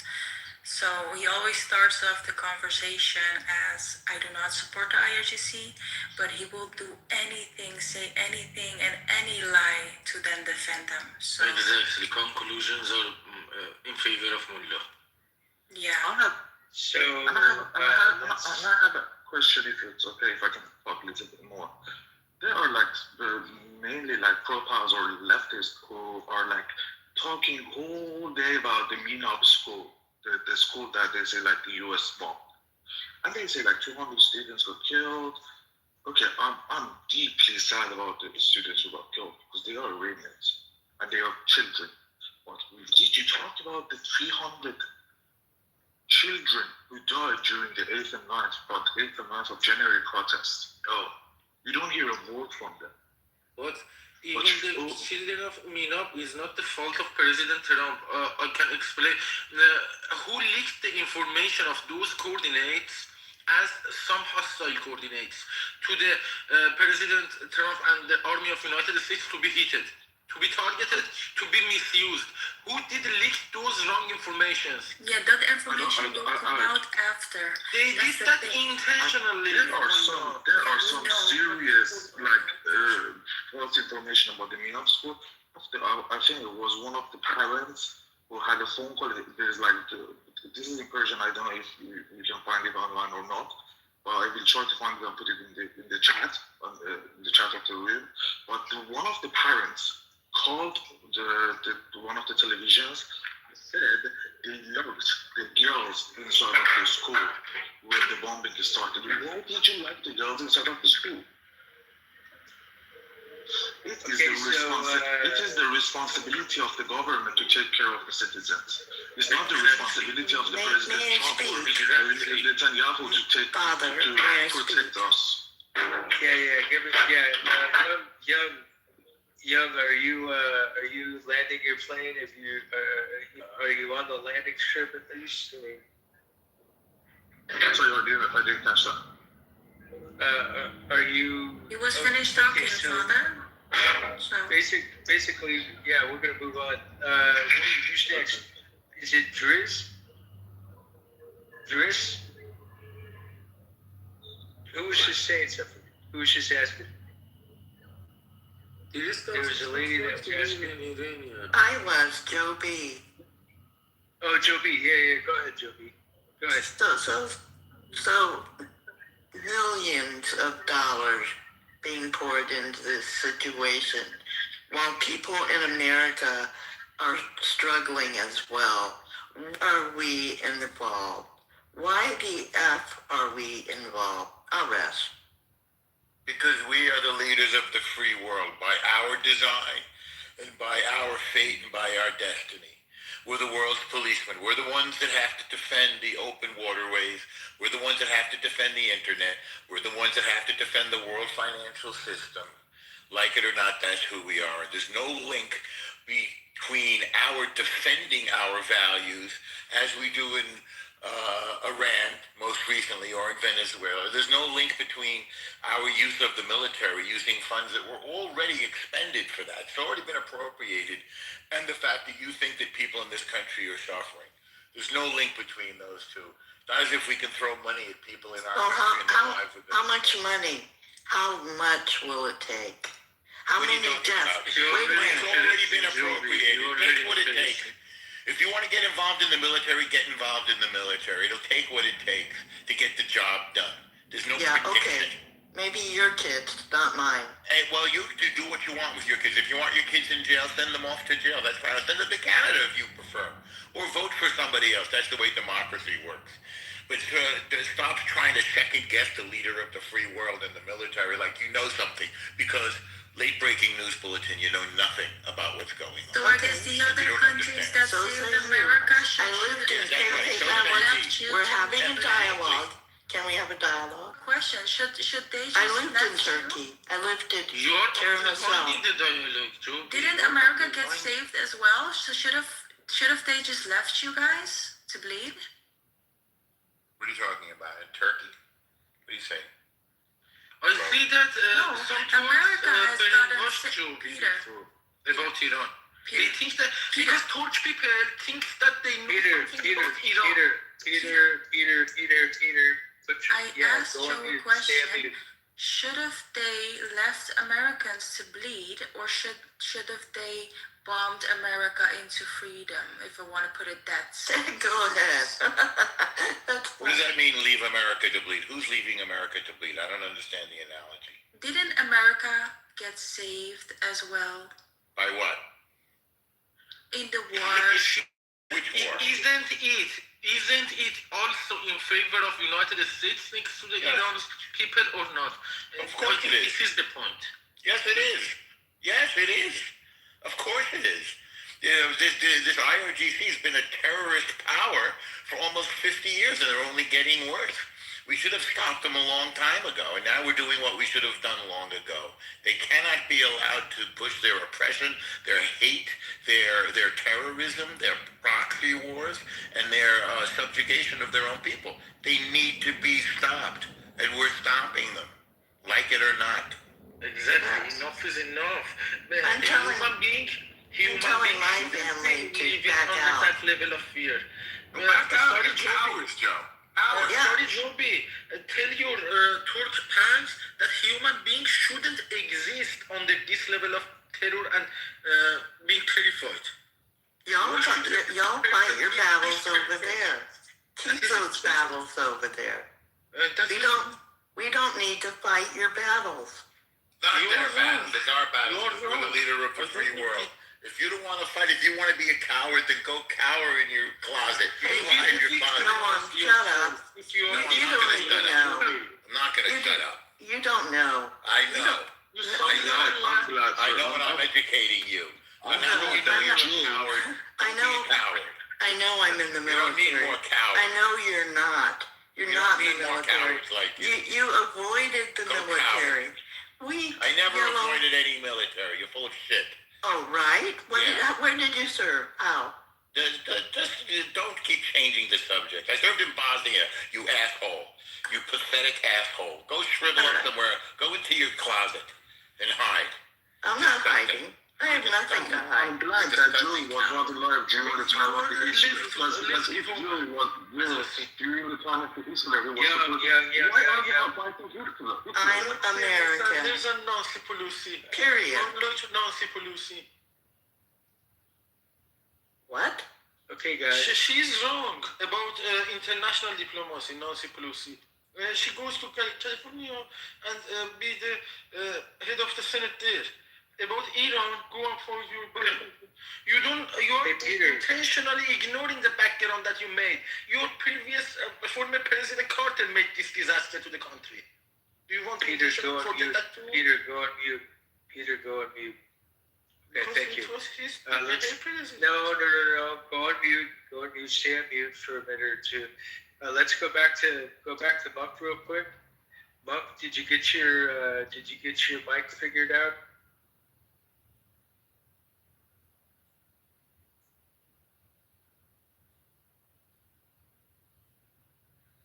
Yes, I guess I came out of my studio. Or your voice is audible. Yeah, better. Yeah, a lot better. Yeah. Yes. Go ahead and tell us what you're going to tell us. Nothing. I just want to don't put my head in other affairs, and I'm just very clear in my state of mind, and I will stand with the people who are really facing the tough times. We stand with them, and we stand with the people for their rights also. So I'm just taking a neutral stand. Let's see. If you want something to ask, and I will clarify it from my side. My experience, anybody who plays the mediator from the son of India, they don't have any mediator. We don't want them to mediate. Peter, I'm going to drop you. We don't want mediators like Peter, I'm going to drop you. I'm sorry that you don't play by the rules. Okay, so let's go to Sanji. Hey, Father, how are you? So I've been in and out of this room, and it's been pretty interesting and laughable also. I mean, for humor, it's not laughable. But also it was a little mixture of Islamophobia and things mixed up. Yeah. So some things I agreed with, some things I don't. First of all, let me tell you, theocratic regimes certainly don't have any business in power. It should be a secular nation where religion and politics should be separate. So that's number one. Number two, and now saying is that Trump, as MERS, the Chancellor, and he said that US entered the whole conflict without any strategy and end game in sight. And that, so this kind of a showdown which is occurring, this kind of a stalemate, Father is dragging on and dragging the oil prices up. Yeah. So there has to be an end. There has to be a coup de grace. Go in and finish the job or come back. But don't keep it dithering and halfway through. So there has to be an end to it. Brother Sanjeev, we've been planning this for 50 years. This is not some dreamed up 2 months ago. And to have that sort of a let's getting over with attitude after 2 months makes no sense. It's like we're living in YouTube clips or something of 34 seconds. This is something with military and the Israeli military, which turns out to be our greatest and most capable ally, have been planning for 50 years. And this is the fact that Trump blockaded them is brilliant, frankly, because it's low cost, it's not kinetic, we're not taking lives, we're just slowly strangling this Islamic revolutionary genocide regime. It's clearly the right thing to do. Something? What's that? You know what collateral damage it's causing? Yes. Have you seen me to countries? You're sorry, that's not good enough. Well, yes, it is good enough. No, there has to be aim inside. Yes, there is an end You game. can't just keep dragging your feet on. One side saying you get a heart attack, the other guy says, Father, let me complete. Because he's not understanding the hardship which countries that are receiving and are facing. See, what's the damn job? We'll do it in our own way. And if you want, what is your own way? Fucking Indian. What? Don't call him. I'm not a red Indian, and stop getting racist. Don't call him. Oh, yeah, he's... That's terrible. You guys are some kind of Why do you don't give a shit. You don't give a shit about people dying and being massacred. Yes, but people are dying here too. Why would we care about you? Oh, really? Oh, really? Yeah, fuck. Wow. I don't know who's nobody. Wow, Father, this is great way to win friends, you know. That's not Great way to win friends. Crazy shit. Yeah. Instead of trying to empathize, but and trying to say, yeah, I can understand, you know, poor countries are going through. But Sanjeev, this is the world we live in. Unfortunately. Yeah, but I don't like the language at least. Here they can be polite. I'm talking to them politely. You're right. Yeah, I know. I mean, you can say it politely, right? Yeah, of course. If I tell you very politely that you should die for me to have cheap oil, would that make it better? No, I'm not saying that. Well, that's what you're saying. That's what you're Father, saying. she's missing the woods for the trees. Listen to No, me. you're completely missing the woods for the trees. I am not saying that this repressive regime should not be brought down. I'm saying do it quickly. Instead of rhetoric, just go for it and finish it. Well, actually, you know what? Peter down below is saying Iran is. What is he saying? He's saying Iran is none of your fucking business, Sanjeev. And actually, it's actually the business of all of us. Yeah, exactly. You know, except maybe the United States, because we don't even use Iran too much. So it's one of those things. India uses Iran like for maybe 70 or 80% of their oil. No, not anymore. No. I'm going to stop you, Father. Many years back when the sanctions came, India stopped buying the oil from Iran. And now the US allowed it to buy it from Iran in the crisis for a month, and that's over. So now they've said, okay, we'll extend the date, you can buy it from Russia. Okay. Okay, but we can't get all our oil. We are the second largest or third largest consumer of oil in the country, with the largest population in the world. Well, you're going to see where I'm coming from. Our country has been put in a place where we have to deal with fucking every idiot out there. Oh, you're calling us idiots, is it? Yeah, we are gangsters with laptops. That's why we take your jobs away in San Francisco. Shut the fuck up, Smelly. Yeah, you shut the fuck up. People like you have. I'm sorry for being impolite, but you have no business to keep abusing me. This fucking shit. BB's from completely shameless lady. She's not American. Yeah. Oh, well, then she certainly is racist, and I don't know what's wrong with her. She needs to go for a mental checkup. She's probably drunk, but it's okay. Possibly. At this time of, it's UK 3.5 hours That's behind. what's attractive about me. Well, that's... Anyway, Father, I'm going to go on mute because I can't face this flack. Nobody likes being at the receiving end. Sanjeev, I love you so much. I love you too. And I was quite enjoying snatches of your conversation. I just came up, I said, let me give you a perspective that where is the end game? That's all. Yeah. Well, it's one of those. And it's a perfectly legitimate question. Well, I want to make sure that your blood pressure doesn't go off the rails, because I've heard you fucking think about before, man.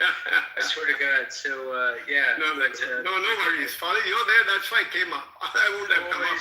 It's always good to hear from you, man. All right. Thank you very much. I'm going on mute. Yeah. Okay. Thank you. Let me see. Who else do we have? We have Demetrius. We haven't heard from Demetrius. Demetrius, are you on? You're on mute. Take yourself off of mute if you're alive. If you're not, that's okay. Terrero, are you still with us? I just want to check if you're still with us real quick. Yeah, I'm still here. Oh, you are? Okay. What do you think of the conversation so far? Yeah, it's interesting. Like, I'm not that big on politics and stuff, but I have been listening. Yeah, it is interesting to listen to other people's opinions and to see, because the thing about Clubhouse is that we are people from all around the world. Like, it's not just country to country to country to country. No, this is everybody mixed in. So we get into big groups like this, and you get a lot of different opinions, and it's great. So, and that's why I love going into these rooms and really learning from other people, because my way of life is not exactly the same as other people's way of life, and and you're not in the same position as other people. You sometimes you have to like replace yourself. You put yourself in someone else's place. If it was your family, if it were your friends, that this was happening to them, you will be talking a lot different. And I think people miss that. Try to be more empathetic. Maybe. Well, you have to be, because if you're not, you're considered a sociopath. Then you'll be on death row. So, but anyways, let's see. I've invited a few more people. See if they come up. Is it Mr. E? What's going on, Mr. E? How are you? Fine. I'm fine. What's going on, man? What's you guys? I don't know what you guys are talking about. I'm just trying. We're talking about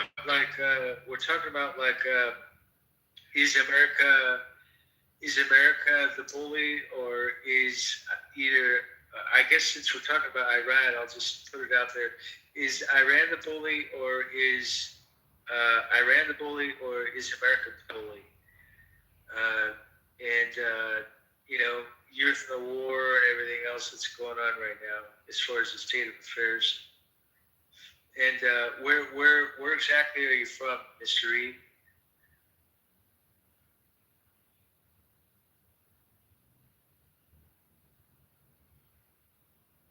So since Mr. E is not here, can I? No, Ali. Yeah, we're kind of sick of you. So, Mr. E, what are your thoughts on what's going on?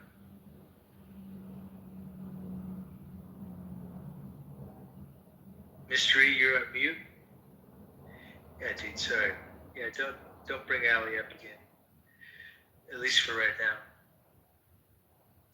Okay, so Mr. E, maybe dropped out. Let's go to Yashir. How are you, Yashir? Or Yashar? Is that how you say it? Yashar? Yashar, yeah. Yashar, how are you? You're on mute, Yashar. You gotta unmute yourself. Yashar. Hello. Yashar, are you there? Yashar. You might be fishing for karma points on this stage. Fuck, who knows? Demetrius, I guess he's. I'm just gonna drop Demetrius because he's not playing by the rules. I'm gonna drop Howard because I haven't talked to him in a while. Let's go to Mystery. Are you still here, Mystery? By the way, I'm gonna add you, Mystery. I'm gonna add you, Yashar, too, as well. Friend request, great. Let's Loverboy. Oh my gosh, Loverboy. I want to hear from the Loverboy.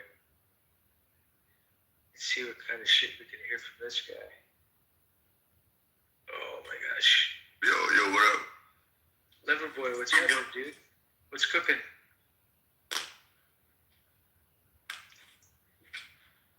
Your mic is doing okay. What's going on, Loverboy? How are you? Yo, what up? I'm good. Where are you from, man? No, I'm from France. Oh, nice. How do you what do you think about what's going on with the war and the politics and everything? Yo, let me tell you this. Yeah. In the world right now is totally messed up,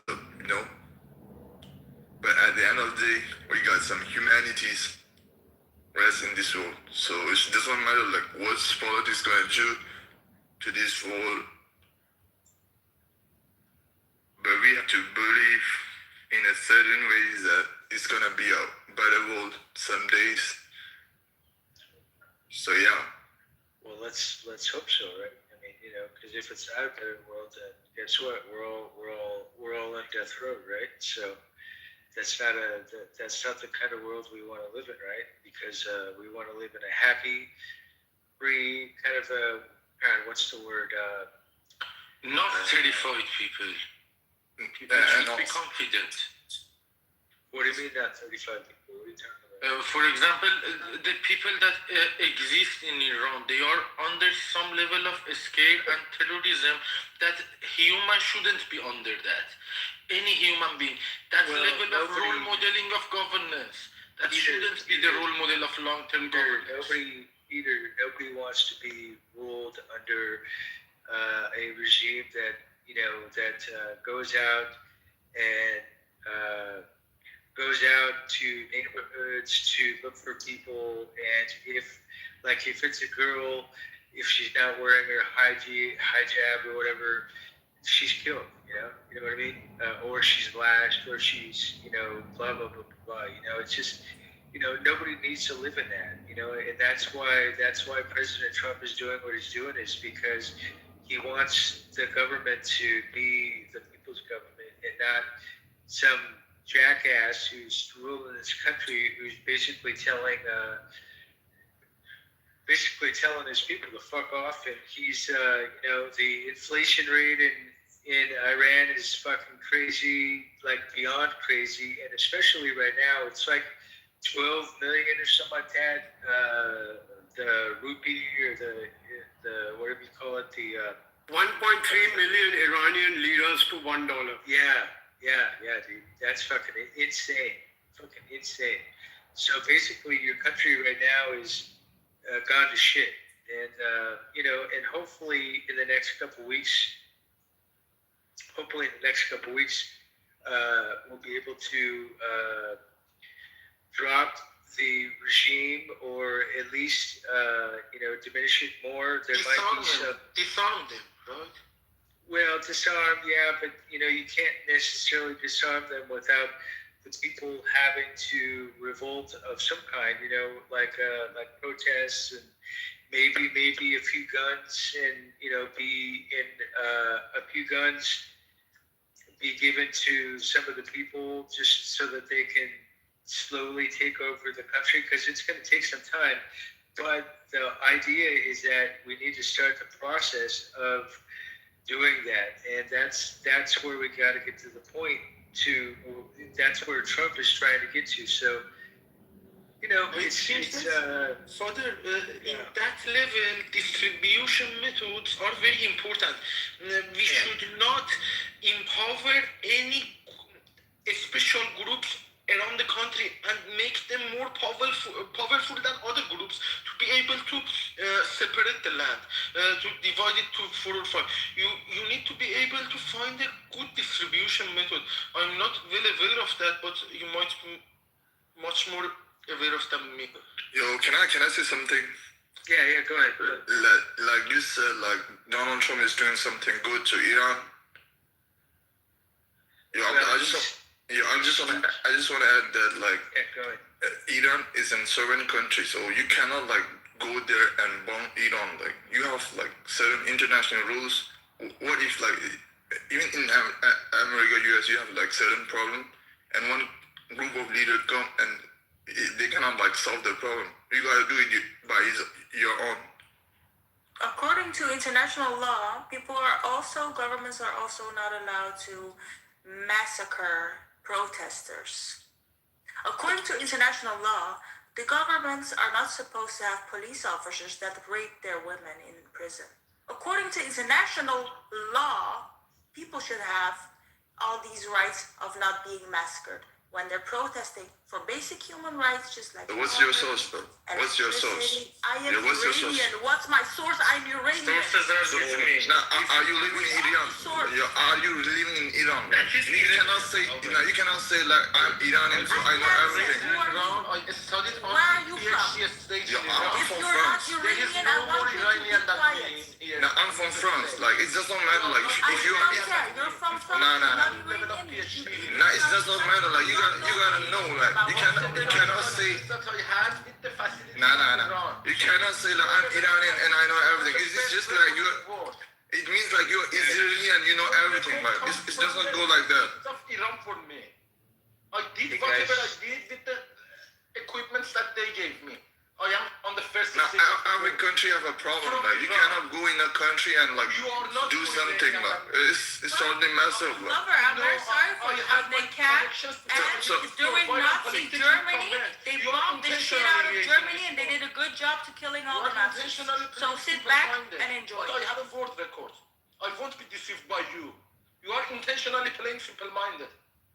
Who are you talking to? To the lover ass. Father, you active birthday on the call my reception went by. What about the killings, like killings of the children?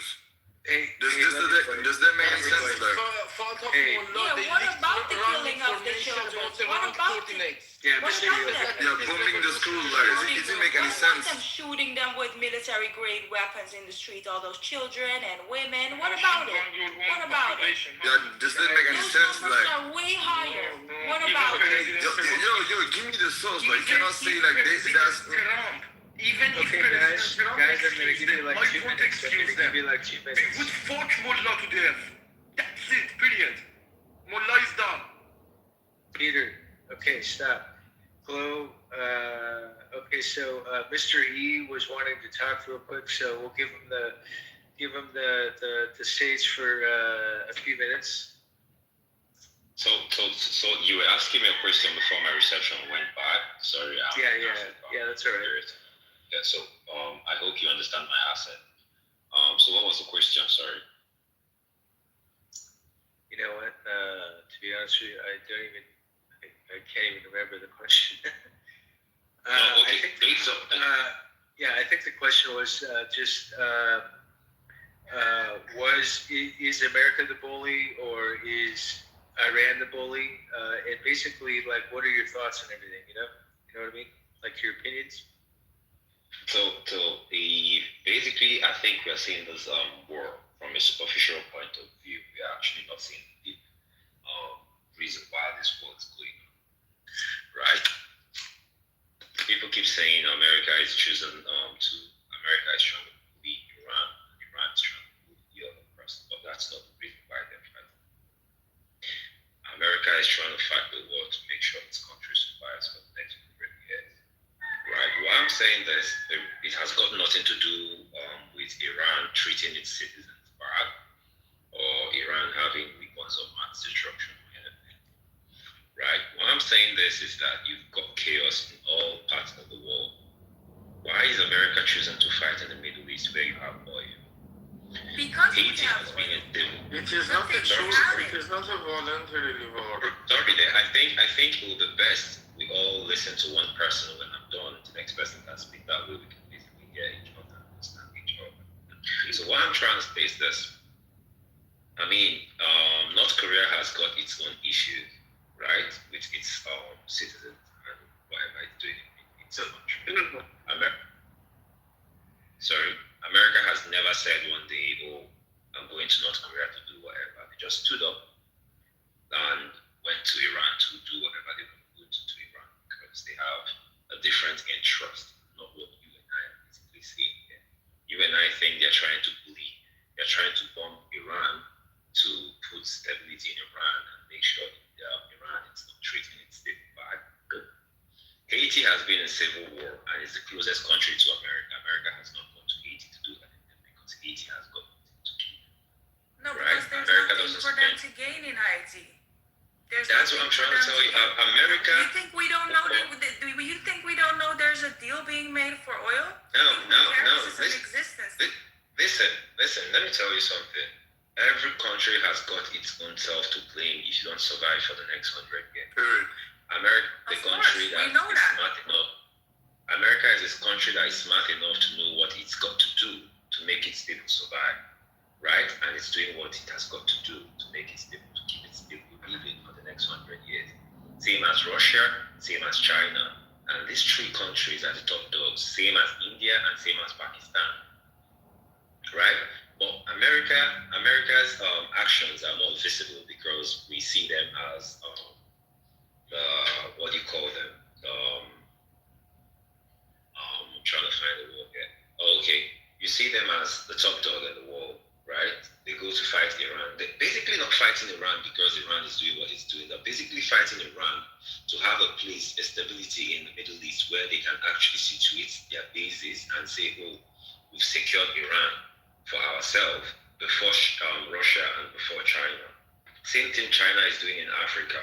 China is building bases in Africa because they really want to secure places in Africa, mine places in Africa, countries with minerals and oil. And same thing Russia is doing. So if you and I are basically here arguing, oh, they are trying to do this, nobody's trying to bring any stability in any country. Look at Iraq. What has been going on in Iraq? Right? Afghanistan, what's going on there? Afghanistan has got its own things to give, but you and I don't know about it. But the American government know more than you and I. The CIA know more than you and I actually doing right here. Because this war is basically not countries against countries. It's basically the CIA, the KGB, and the Chinese, whatever, fighting against each other because they know more than you and I do know. So here in Nigeria, let me now tell you a story. I'm a Nigerian and I live in Nigeria. When this war started, right, America calculated itself and knew that, oh, there's going to be a blockade and there's going to be a slow input or a slow importation of oil. What America did was America came to Nigeria. America faced Nigeria and America said to Nigeria, hey, you guys are having chaos. America never said anything to Nigeria after all the terrorism we're having in the country. For a very long time, we've been asking America for help and all that. They never responded. But when America responded was when they knew they were going to actually go into Iran to fight Iran. And they knew when that starts, there's going to be a slow importation of oil and all that. America now faced Nigeria and said to Nigeria, hey, you guys are having terrorism in your country. Blah, blah, blah, blah, blah. You should stop it. You should stop killing the Christians. You should stop killing this and all that. And all that. Before we knew it, America said, oh, we're sending our troops to Nigeria. Guess where America sends their troops to Nigeria? America sent its troops to a state, Nigeria, where you have huge deposit of uranium, right? And that's where America created its base. So America went there and situated its base in a state in Nigeria where you have a very important mineral resource or a very important mineral deposit. Why not the east? Why not the west of Nigeria? They went to the north where they know that if something happens, they can basically gain more. And they came to Nigeria at the time when they knew that they were going to fight Iran and they can basically regulate Nigerian oil. Now Nigeria has its own refiner, right? So America has done its calculation. I'm trying to tell you, America is not bad. Neither is any other country. The main thing I'm trying to say here is that every country is trying to be as selfish as it can be because that's the only way you can protect your citizens' interests and the survivability of your country for a longer period of time. So most of the countries screaming that, oh, that we're bombing you and this and that. Nah, that's not what's going on. What's going on is that the country has to actually checkmate itself and know what's right for its citizens to survive, because that's what's going on. The war is not about however you're being treated. Nobody cares how its other country citizens are being treated. What they care about is what can we get from that country to make sure our country survives for a longer period of time than any other country, to make sure that the civilization or the leadership of our country stays stable for a longer period than any other country, right? I mean, America could have actually gone to Ukraine and say, oh, Russia, stop it. But they're not doing that. Russia is suppressing Ukraine, trying to take a part of Ukraine. And this war has been going on for a very long time. What stops America saying, oh, we don't want this to happen and let's go there and prevent Russia from doing that? But they won't do that because if they know if they do that, it will be more devastating than any other thing they've actually thought of. America knows that if they go to North Korea to do that, to fight North Korea, they're going to lose more than they will gain. So yeah, what's going on here is just this country is trying to see what they can get to survive. I don't know if I made sense. Can I respond? Father, can I just chip in? Sorry, go ahead. No, I want to respond to this. Yeah.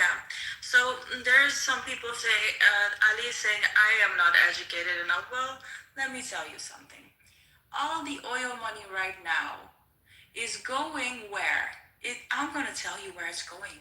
It's going to proxy wars in the region, killing millions of people in Yemen, in Syria, Assad, also 300 something thousand.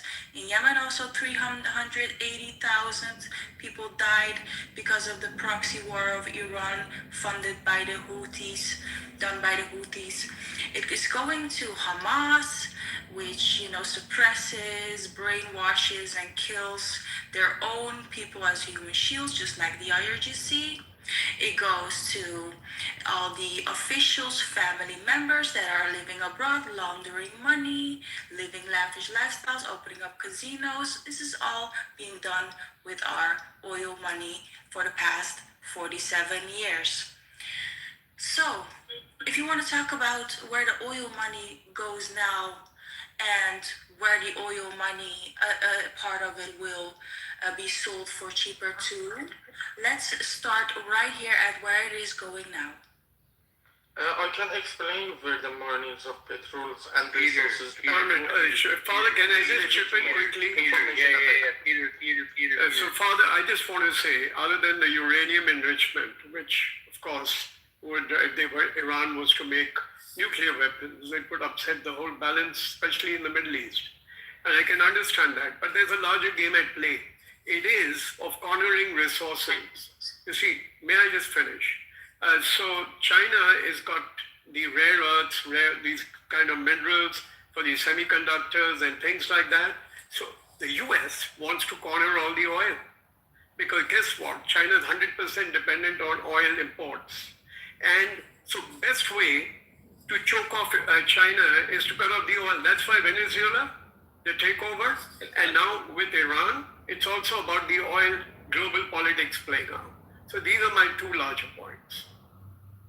Yeah, very good. Yeah, because the war is not basically about trying to bring peace to the Middle East or whatever, right? America is a risk among the three major countries in the world: China, Russia, America.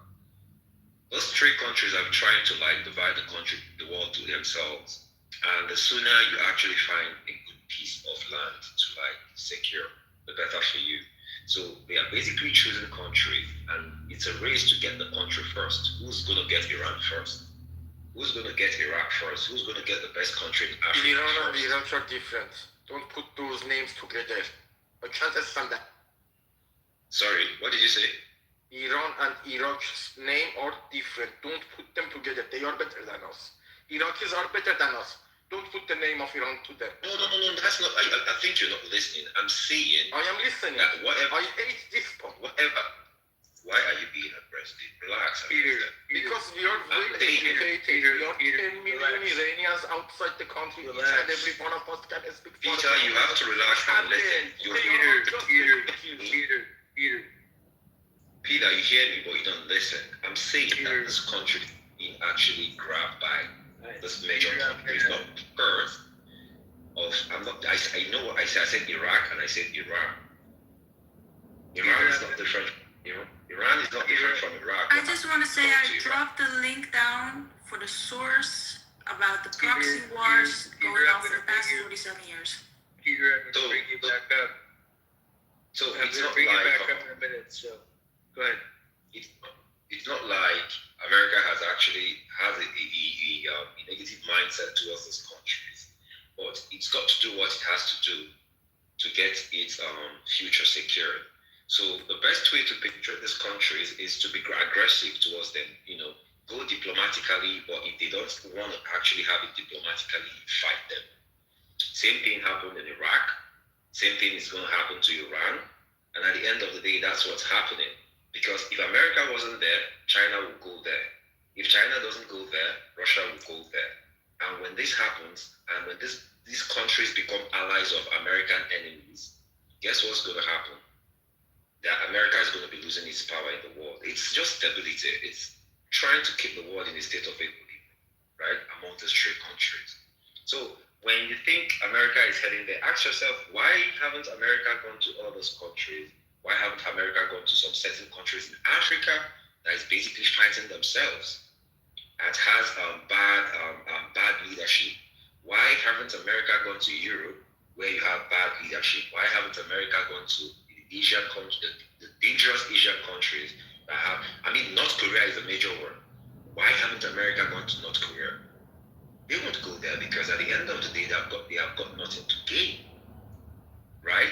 So when you look at this war, the way you're looking at it, they are trying to bring stability. No, they are not trying to bring stability in your country.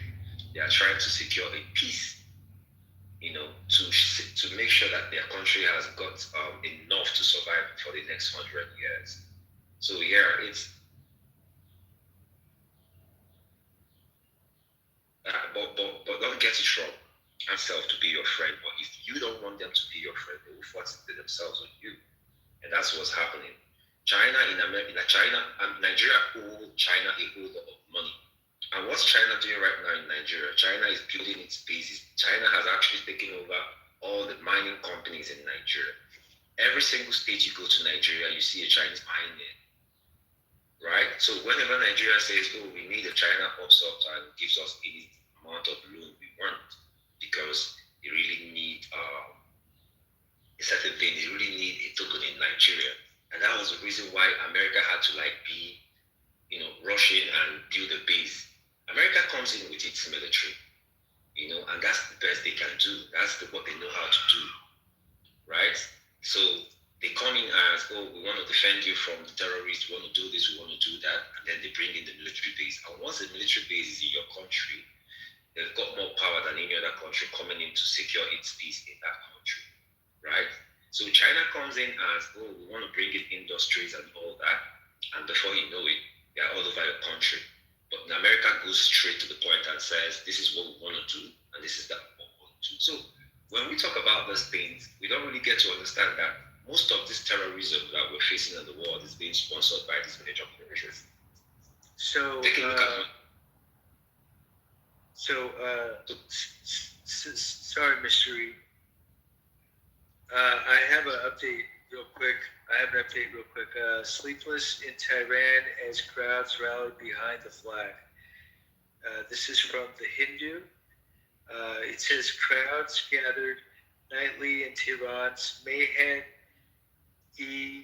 Valley Yasir Square to show solidarity amid an ongoing war, displaying images of assassinated Ayatollah Ali Khamenei and the new supreme leader Mojtaba Khamenei. The assassination was carried out by a U.S.-Israeli airstrike on February 20th, prompting widespread rallies. So that's the latest update.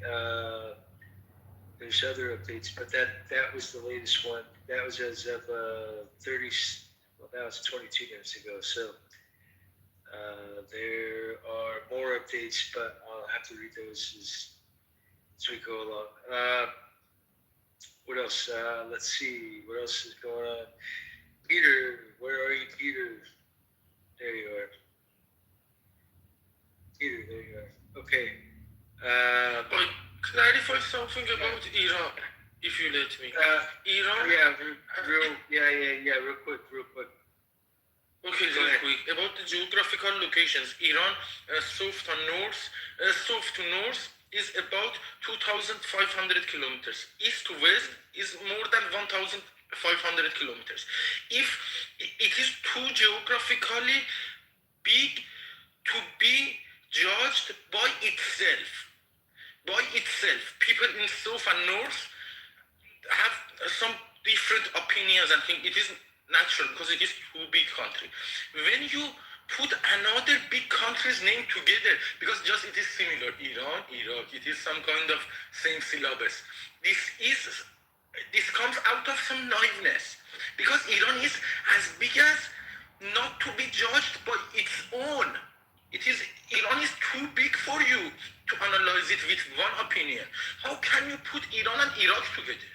This is something unacceptable. For example, if you compare the stats, Iran is the simple, with a simple search on ChatGPT or Google, you can understand which country with this level of knowledge and educated people. Okay, Peter, I'm going to give you 30 more seconds.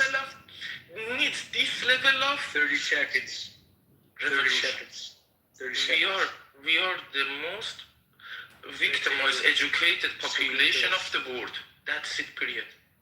Okay, thank you, Peter. Okay, so let's go to, who else do we have? We have Yashar. Are you on? Can you speak? You're on mute. I don't know. You know what? I'm just gonna drop you down. If you want to come back up, that's fine. Ali Rizzo, what's going on? How are you? Hi. How you doing? What's happening, dude? What's cooking? Okay. What are your thoughts on what's going on? I'm here not to talk about North Korea or China. I'm here to talk about Iran. So honestly, the way I see it, Iran's situation has gotten weaker, closing the Strait of Hormuz and not having enough capacity to store oil. I think is really hurting the economy.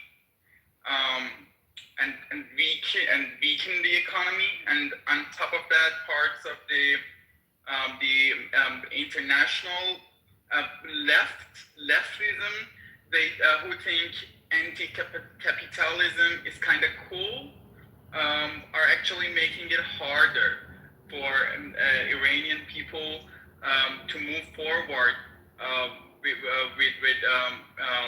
the next stage of their revolution.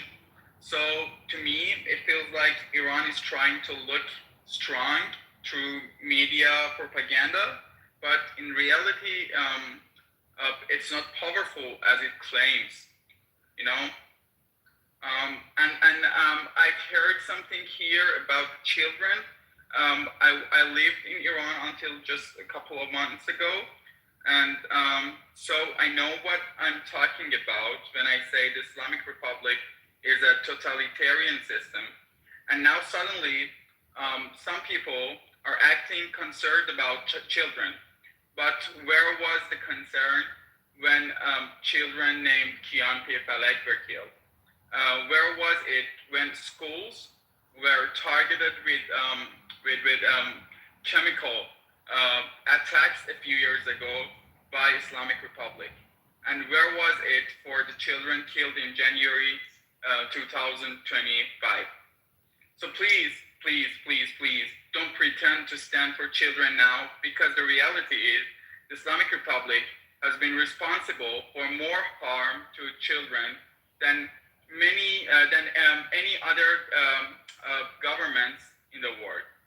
And I'm not saying this based on headlines or news or fake news or something. I'm saying this based on what families have lived through, families who were searching among black plastic bags just to find bodies of their children. And trust me, the footage is so painful, most of you wouldn't even want to see it. That was okay, dude. Okay, dude, that's good. Let's go to Mr. Porto. Mr. Porto, are you here? You're on mute. Can you unmute yourself? Yeah, there you yes. I'm here, but I will not actually. I'll look actually add some to discussion, but can I do it later on? Is it okay? Yeah, sure. Your voice is not clear. Sure. Yeah, that's why I'm saying. Yeah, that's right. Okay. Squiggly lines. I don't know what your name is, but you're next. You're on mute. I don't know what your name is. Peter, do you know this guy's name? Sorry, which ID? The guy right next to you. Yes, I know this account from another room. I think that was being headed by Elham Najafi or something. I'm not sure if they are friends or not. Hey, what's going on, man? How are you? Hello, I just listened to your conversation here, and I thought that it's my responsibility to talk about my people here, about Iran. you should take care of this country names, especially when you want to talk about the people who are getting killed inside the country. They are tortured. They are under torture, and also they are getting executed every day. As in labor rights activists who focused on Iranian workers, I'm telling you, workers of Iran are under torture. And if you think a little about the people who cannot pay for their initial needs, who are ashamed of their children because they cannot afford their normal life while they're working all day. If you want to know how the situation is inside Iran, you should listen to the words of our leader, Crown Prince Reza Pahlavi. How many of you here listened or read his last message about workers? How many of you listened about this? Please go and listen to his speeches. He is the man who Iranian people called him all around the country. They write with their blood on the wall with his name, because they know that he is the only person they can rely in this fucked up situation in the world, and the many of the people who are trying to manipulate the voices of Iranian people. They are trying to take advantage of our Iranian people blues. We have one voice, we have one nation, and we have one leader. Our flag is lion and sun flag. And as an Iranian, I'm asking you, please be the voice of Iranian people. Do not publish the sounds which comes from the Islamic Republic, the sounds that try to manipulate Iranian people's voice, the sounds to try to bully the war. And so, I just want to ask you that this is action inside it. What's happening inside Iran is a devil action against the people. They are trying to destroy our nation with killing, executing, torturing our people. So after all we've done against them, the majority of the people, they continue this process. We have to fight with everything we can. Yeah, thank you so much for what you just said. So the reason for me as well as an Iranian that I came on here and I became friends with all of the mods of this room and is actually because, these people are going to be here and we know they're mercenaries, we know they're spewing their propaganda, but if we are not here to debate them, then that's our responsibility and we have failed our people because they're being shut out from the internet and we know that they're being silenced while they can spew their propaganda, so we are the ones responsible to debate them and be here. Because they're going to be here, if I'm here or not, they are going to be here anyway. So we have to be here as well. Thank you. Jovica. So much. Okay, so what I'm gonna do is when somebody speaks or whatever, if people want to keep listening to them, if they want them to continue to talk, then to either do like the fire emoji or like a 1 or whatever like that in the chat, just so I know what's going on, because I'm not really following what they're saying. So because I'm busy trying to invite people to come up to the stage. So and not only that, but if you want to come up to the stage, come up to the stage. I'll give you a few minutes to say a piece and everything else, and that way we can continue having this room. May I add a point? May I? You know what? Peter, just shut the fuck up for a second. So it's one of those things where I want to keep this room open, and I'm sure you guys do too. Here it's almost 4 o'clock in the morning, so I'm getting tired. But it's one of those things where I'm going to do everything I can to keep this room open. But so if you have anything to say it now. Come up to the stage. By the way, I had totally forgotten about Ben. Ben, are you around? Yeah, there you go. What's up, man? Yeah, West Coast. Yeah, I'm in Tijuana, in Mexico. Oh, nice. Father, thank you for calling me up, man. It was a good conversation. So catch up with you some other time. Sure. Okay. I'm not inviting anybody up. I'm letting you handle all of that. So I can mod to some degree for a little bit, but I'm basically waiting to see if I'm working today. So if I'm working today, I'm gonna log off pretty quickly. But I don't mind having. Where are you at? I'm in Maine. Oh, okay. Wow, you're East Coast. Far northeast. Yeah. Cool. May I add a point for that? But yeah, hold on, dude. All right, just chill for a second, dude. Peter, you got seriously. So, but I seems like I'm following the type of room that you're trying to facilitate here. I am listening to the conversation. So. Yeah, good. But I know Ali was spouting out in the chat quite a bit. Calling everybody out, and that's fine. I mean, he has the right to do so. But I'll let you lead if you want. I like I said, I don't really care how you mod. I just don't want to. Yeah.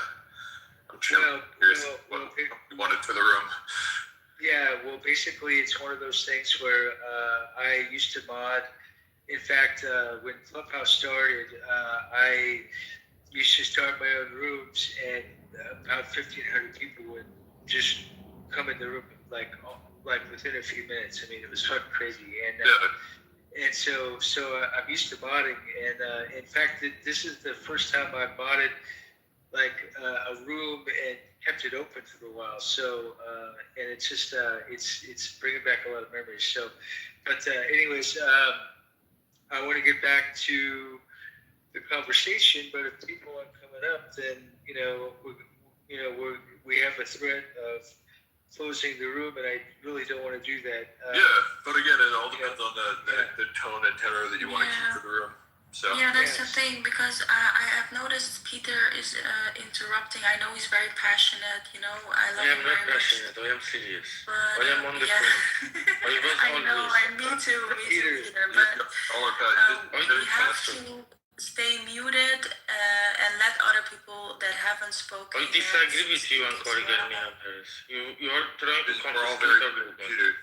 We are the Z generation. We won't accept. All right. Yeah, we get it. We're good, buddy. Calm down. You have to calm down, Peter. It's 6:52 a.m. where I am. There's so much energy here. Okay. And that's fine. It's fine. So, I guess I would just say, again, I'll follow the tone and tenor that Father wants for this room. But yeah, try to keep it concise so we don't have people running on and on and on. That way we can get in points. And yeah, I guess that would be my only recommendation. But again, Father, it's your room, so. Sure, Ali, were you gonna say some stuff, or? Yeah, guys, I want to first of all complain about your attitude towards me, because you keep kicking me out. Ali, whatever. I don't care about your attitude. You know what? Just play by the rules. Just say what's on your mind. That's it. That's all right. Whatever, we'll just get through it. Like right now, I'm not concerned about what the fuck you're talking about. I'm trying to get more people up on the stage. Otherwise, I'm going to have to be forced to close this room down. So, and I really don't want to. So, like I said, we'll give you we'll give you 5 minutes to say what's on your mind and everything else, and then after 5 minutes. Maybe I'll drop you down again and stuff like that. But it's not an attitude against you. No, whatever. I'm trying to keep the flow going. You know what I mean? So go ahead and say what's on your mind, Ellie, because I know But don't be mad at me. Don't be mad at the world. Just say what's on your mind. It's okay. It's okay. Everything's all right. It's fucking 4 o'clock in the morning here. So. You know, I don't know what time it is over there, but it's early in the morning and I'm dead fucking tired. So go on sleep, man. Go on to sleep. Go have a good no. Why don't you say what the fuck is on your mind, or else I'm gonna get mad and I'm gonna drop you down again and all stuff. And I really don't want to do that because you know you've been a good person on stage. So yeah, I'm a good person on the stage because I'm most of the time mute listening to people. Okay, just let me explain things. I see Argavon, okay, in the room. She's thinking that I'm IRGC propaganda. No, I'm opposing the IRGC. Actually, I'm against those people. But I don't think that American bombing or American having influence in Middle East gonna solve my problem as an Iranian. Okay, because we know United States strategy. So, Mr. E teach us about whatever happens in the perspective of United States. So they're not here to liberate us, Araba. Please just consider this thing, girl. So they're not here here for liberation. Nobody. By the way, let me talk to Matt real quick. Matt, how are you? I know you've been waiting around for a while, so let's get to Matt real quick. Sorry, Ali. Let's get to Matt. Matt, what's going on? What's going on, man? Good morning, room. No, I agree with. I'm gonna try to be quick. Well, I am gonna be quick. I agree with everything Mr. E said. I think America is the bully. You know, I'm not totally against America with every single thing, but I feel like while America is trying to help every other country, Iranians, I don't think it's because America is trying to help them. I think America is just trying to colonize like they did. We have people over here that need help, just like Iranians. We have people here that need help, just like any other country. And I'm not saying that any other country, they shouldn't get that help. They shouldn't get that support. But what are you really going over to Iran for? What are you really going over to these other countries for? You're going over there to take over and do the same thing that you're doing in America. So I agree with everything Mr. E said, and you know that's my point. I have more to say, but I don't want to take up any more time. A quick clarifying question, Matt. You said America. You said it colonized, like it's colonized other. Where else does America colonize? America try to colonize everybody. America try to they put their every time something goes wrong in another country, oh, we need to go over there and fix it. We need to do this. No, that's not colonization. That's defending our values. Norm, come on, dude, come on. We got this, buddy. What do you mean? You got a super quick trigger, bud. What other countries does America colonize? Well, that's because it's easy to answer this nonsense. No, it's not. At first, I was talking. So what? So mute up, Norm. And I continue to listen to everybody else talk because everybody. I was asking for a rebuttal. I'm a moderator. I'm asking for a rebuttal. You don't need to immediately jump on stage and start talking more. It's okay. It's not that kind of room. Why not if I have something to say? Because it's not that kind of room. Okay, what kind of room is it? It's the one where it's a one mic policy room. That's right. The way I only have one mic. I know you only have one mic, but I asked Matt a question and then you jumped in. No, he answered, and then I answered after he stopped his thing. He meant one mic at a time. You actually cut. Right. So one mic on Matt. Okay, and then after he finishes, I thought I'll talk or you'll talk. Well, why do we need all this crazy, fragility? Go ahead, Matt. Fragility here, Norm. I know how you work in rooms. And it's not that problem. Look, I like your moderation, by the way. It's just we don't have to be so precious about it. Go ahead, Matt. I don't want to get so meta is boring. Meta is boring to me. Matt, we're not colonists. We defend the world's policemen. That's the way it goes. What did you want to say, Matt? I mean, I pretty much said everything that I said, and I understand what he's saying. There's respect to the room. It's one mic when somebody's talking. No, we're not talking about the mic. We're talking about colonization. Nobody. Yeah, but I'm talking about the mic because he gave me the floor. The moderator gave me the floor. Yeah, it's boring. And it don't matter whether it's boring. It's called respect. It doesn't matter. People like I don't respect boring. And there's people like you. Yeah. To come in places and take over. It's all good. It's all good. It's a thing. He doesn't have much. I disagree. actually disagree with your points, and I agree. I got you more with him, but I just want to have a, like actual conversation. Yeah, I just Joe. And that's cool. You know, I have this my opinion. I'm not saying. Okay, so let's jump into this, Matt. So how was the United States colonizing? Are you just saying because the United States is world police? Are you confusing? Are you conflating the two? It's evident. Like I feel like America is meddling in other countries' affairs, and I don't think they say well it's for this reason, and it can be a good reason why they're doing it. But are you really doing it for that good reason? Or are you doing it for self-gain? And that's what I mean by colonizing. And this what they've been doing, is what the founders, quote-unquote founders, been doing since the beginning. But I understand all of it. I understand, what it's for and why they do it. It's for power. Sure, but the gentleman brought up earlier that all countries act in their own best interest. So would you argue that America is acting in her own best interest? So what is it? I'd be like, well, as an American, I want America to act in her own best interest. Yeah, I agree with that. I just don't think America is doing it for the right reasons. I think it's what is the right reason? I mean, is to really help people. To really help people. If you're going to help people, help people. If you're going to help people over here in America. That's one of my main points. And I don't think America. But that is the point, right? It should be the point, but I don't think America does that. So you don't think that America is acting in the best interest of her people? Not all the time. So what about we're talking about Iran and that intervention in Iran? From what they say, they're acting it. From what they say, yes.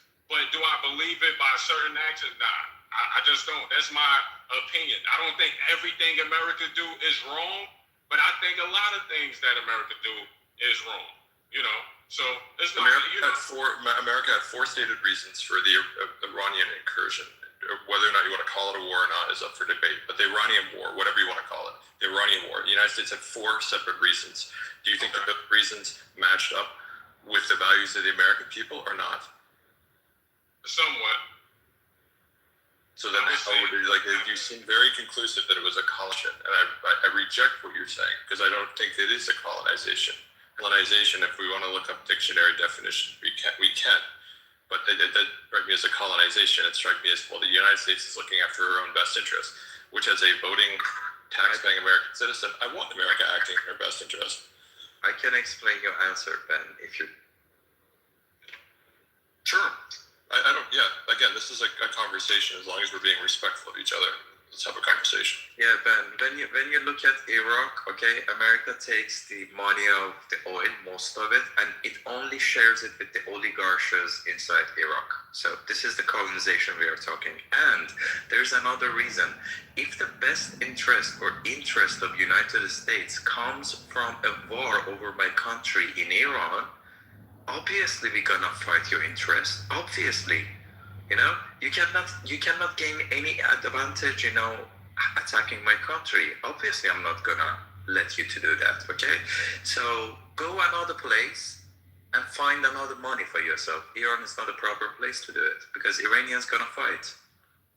Sure, and that's, again, I'm glad that the United States is doing what it's doing. I like the military incursion in Iran, and because I think America is acting in the best interest of its people. As somebody who voted for the Trump administration, I'm very, very glad we're doing what we're doing.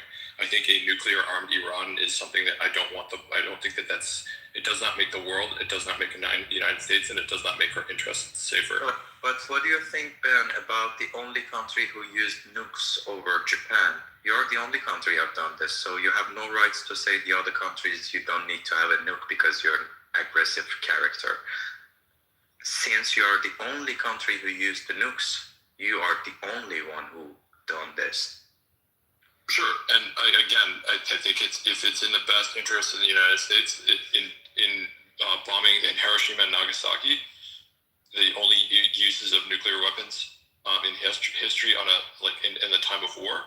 Yes, I think that was in the best interest of the American people. So the rationale that was made was, if again, you can go back, you can watch the movies, you can look at the data, you can look at everything. The calculation that was made during World War II to was, we're doing this to shorten the war tremendously and to prevent loss of life, and that this very, very obviously huge incursion is going to result in the war ending a lot sooner, and therefore, like there's a calculation made. So yes, I believe that was in the interest of the United States. Yeah, calculation done by you, not by the other people, other population. Well, sure.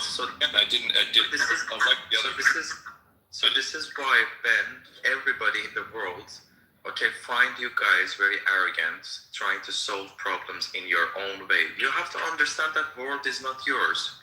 Only United States is yours. Those borders. Nothing more, nothing less. And that's fine. But again, I want the United States acting in her best interest. So if it's in the best interest of the United States, then I want it acting in her best interest. I don't care whether it's in the best interest of Iran. I don't care if it's in the best interest of India or Brazil or Venezuela. I don't care. I want the United States acting in the best, because I'm an American citizen. So nice, very nice. I'm here to make sure that very nice of you guys. My country is shared with the United States. I am here to ensure that. Hold on, Peter. Peter, go on mute. So let's go to some other people. We have Matt. Jojo, are you there? Jojo, how are you? What's going on, Jojo? Can you go put yourself off of mute real quick? If not, I'm going to go to Cannon. Cannon, what's going on? I know you're eager to go. How's it going? No, I'm just listening for now. Oh, okay. I'll jump in a little later. All right. Okay, cool. And then we have Kande. Is that how you say it? Kade? How do you say your name? Khadej. You're on mute. What's that? Cottage? Cottage cheese? I don't know. Okay, well, let's go back up to Bibi. Bibi, are you still here? Yeah, go ahead. I heard some interesting comments here and some voices from Islamic Republic forces. Okay, Bibi. Yeah, and I think some people here are talking for the interest of the Islamic terrorist regime. I don't care about them, but I want to mention an important thing here. What's happening inside Iran by the United States Army is not intervention. It is Operation Liberation. Please do not judge the army who are fighting for the liberation. When somebody compares the atomic bomb inside Japan and you cannot defend your country, it means you do not know the history well. Before that attack, there are lots of warning from the United States Army. They send leaflets, everything to stop Japan from that massacre and from that war. But the Japanese do not care about that. The Islamic regime inside Iran do not care about any warning to stop the killing of the people. When the President Trump sent a warning, do not kill people, they continue killing the people. So what can stop these motherfuckers? What do you think if they have the nuclear bomb? What do you think? You think it's a joke? You think that they are pretending to not to use the nuclear bomb? They tested 4,000-kilometer missiles just a few weeks ago.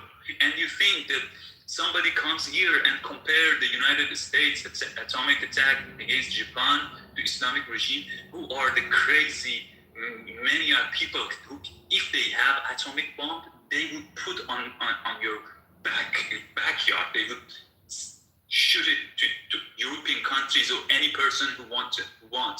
They are like these people. They are not such a people who you can talk with them and you convince them, okay, stop bullying the world. They have the power to kill their own people, and they do it. If they had the power to kill or attack to your countries, to United States or the European country, they would do this. I'm sure, as an Iranian, I'm telling you, they do this. when they had the power to kill the people, they do it. When they want to suppress the people, they do it. They do not care about any values you are thinking about or you are living there. Please, be the voice of Iranian people. I'm telling you that Iranian people, I'm in touch with Iranian former political prisoners. They send me messages. They are worried about the situation because the war is stopped and the operation is stopped now. They want United States to destroy the Islamic regime totally. They are ready to pay for it because they did it with their blood. They are ready to pay. Iranian political prisoners. Iranian political prisoners. Please let me finish this. Iranian political prisoners send me message. They are worried that President Trump do not stay at the course. He should continue. United States should support this operation for the liberation of Iranian people and saving the world from a dangerous regime which can destroy your nation. Yeah, thank you. So Jojo, how are you? Are you speaking to us, or are you alive? Jojo, hello, Earth to Jojo. What's going on? You got about 5 seconds. 4, 3, 2, 1. Okay, later, dude. So just to be clear, the United States never I hear everything that the last gentleman was saying. The United States has never said that it never went to Iran for regime change. The United States has never, obviously the United States would like regime change, but that was never one of the 4 goals laid out by the administration. It was never to regime change.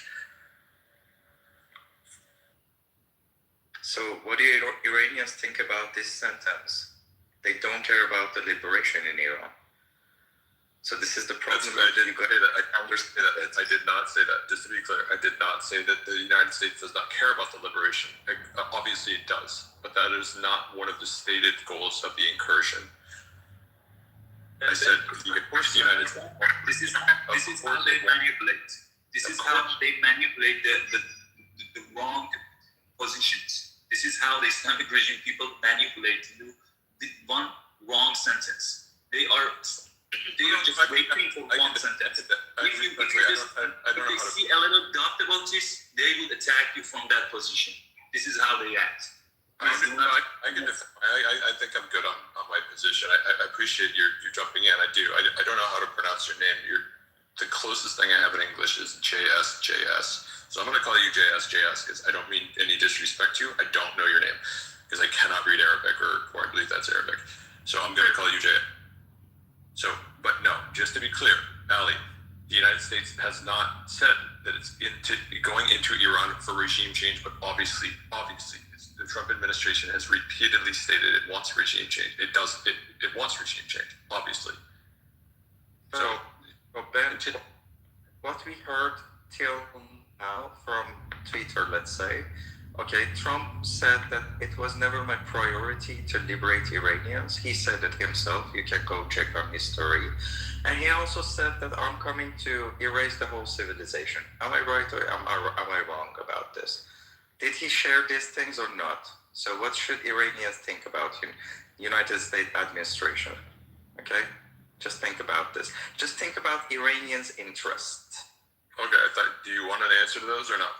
Yeah, I want. Of course, it's in the United States' interest to have regime change. Again, the United States has very, very obviously said that, and very, very clearly stated that it's in the best interest of the United States to have a friendly regime to the United States. The United States would like democracy around the world. But again, if you're trying to sell a war to the American people or military incursion or whatever you want to call this to the American people, doing a full-fledged Iraq, Afghanistan style, boots on the ground, massive thing it's not gonna cut it for the American people. American people do not have the American voting people do not have the stomach for a very, very long war with a very few exceptions. So of course they're gonna say that. With that being said, of course the United States wants regime change. This is an oppressive regime that's killed 30 to 50,000 of its own people just in a matter of a couple of days. It spread its terror around the world. The four stated goals of the Iran war were destroying its missile capabilities, annihilating Iran's navy, preventing Iran from developing nuclear weapons, and ensuring the regime cannot continue to arm, fund, or direct terrorist armies outside its borders. Those are the four. And again, those are in the best interest of America. It's in the best interest of America's allies.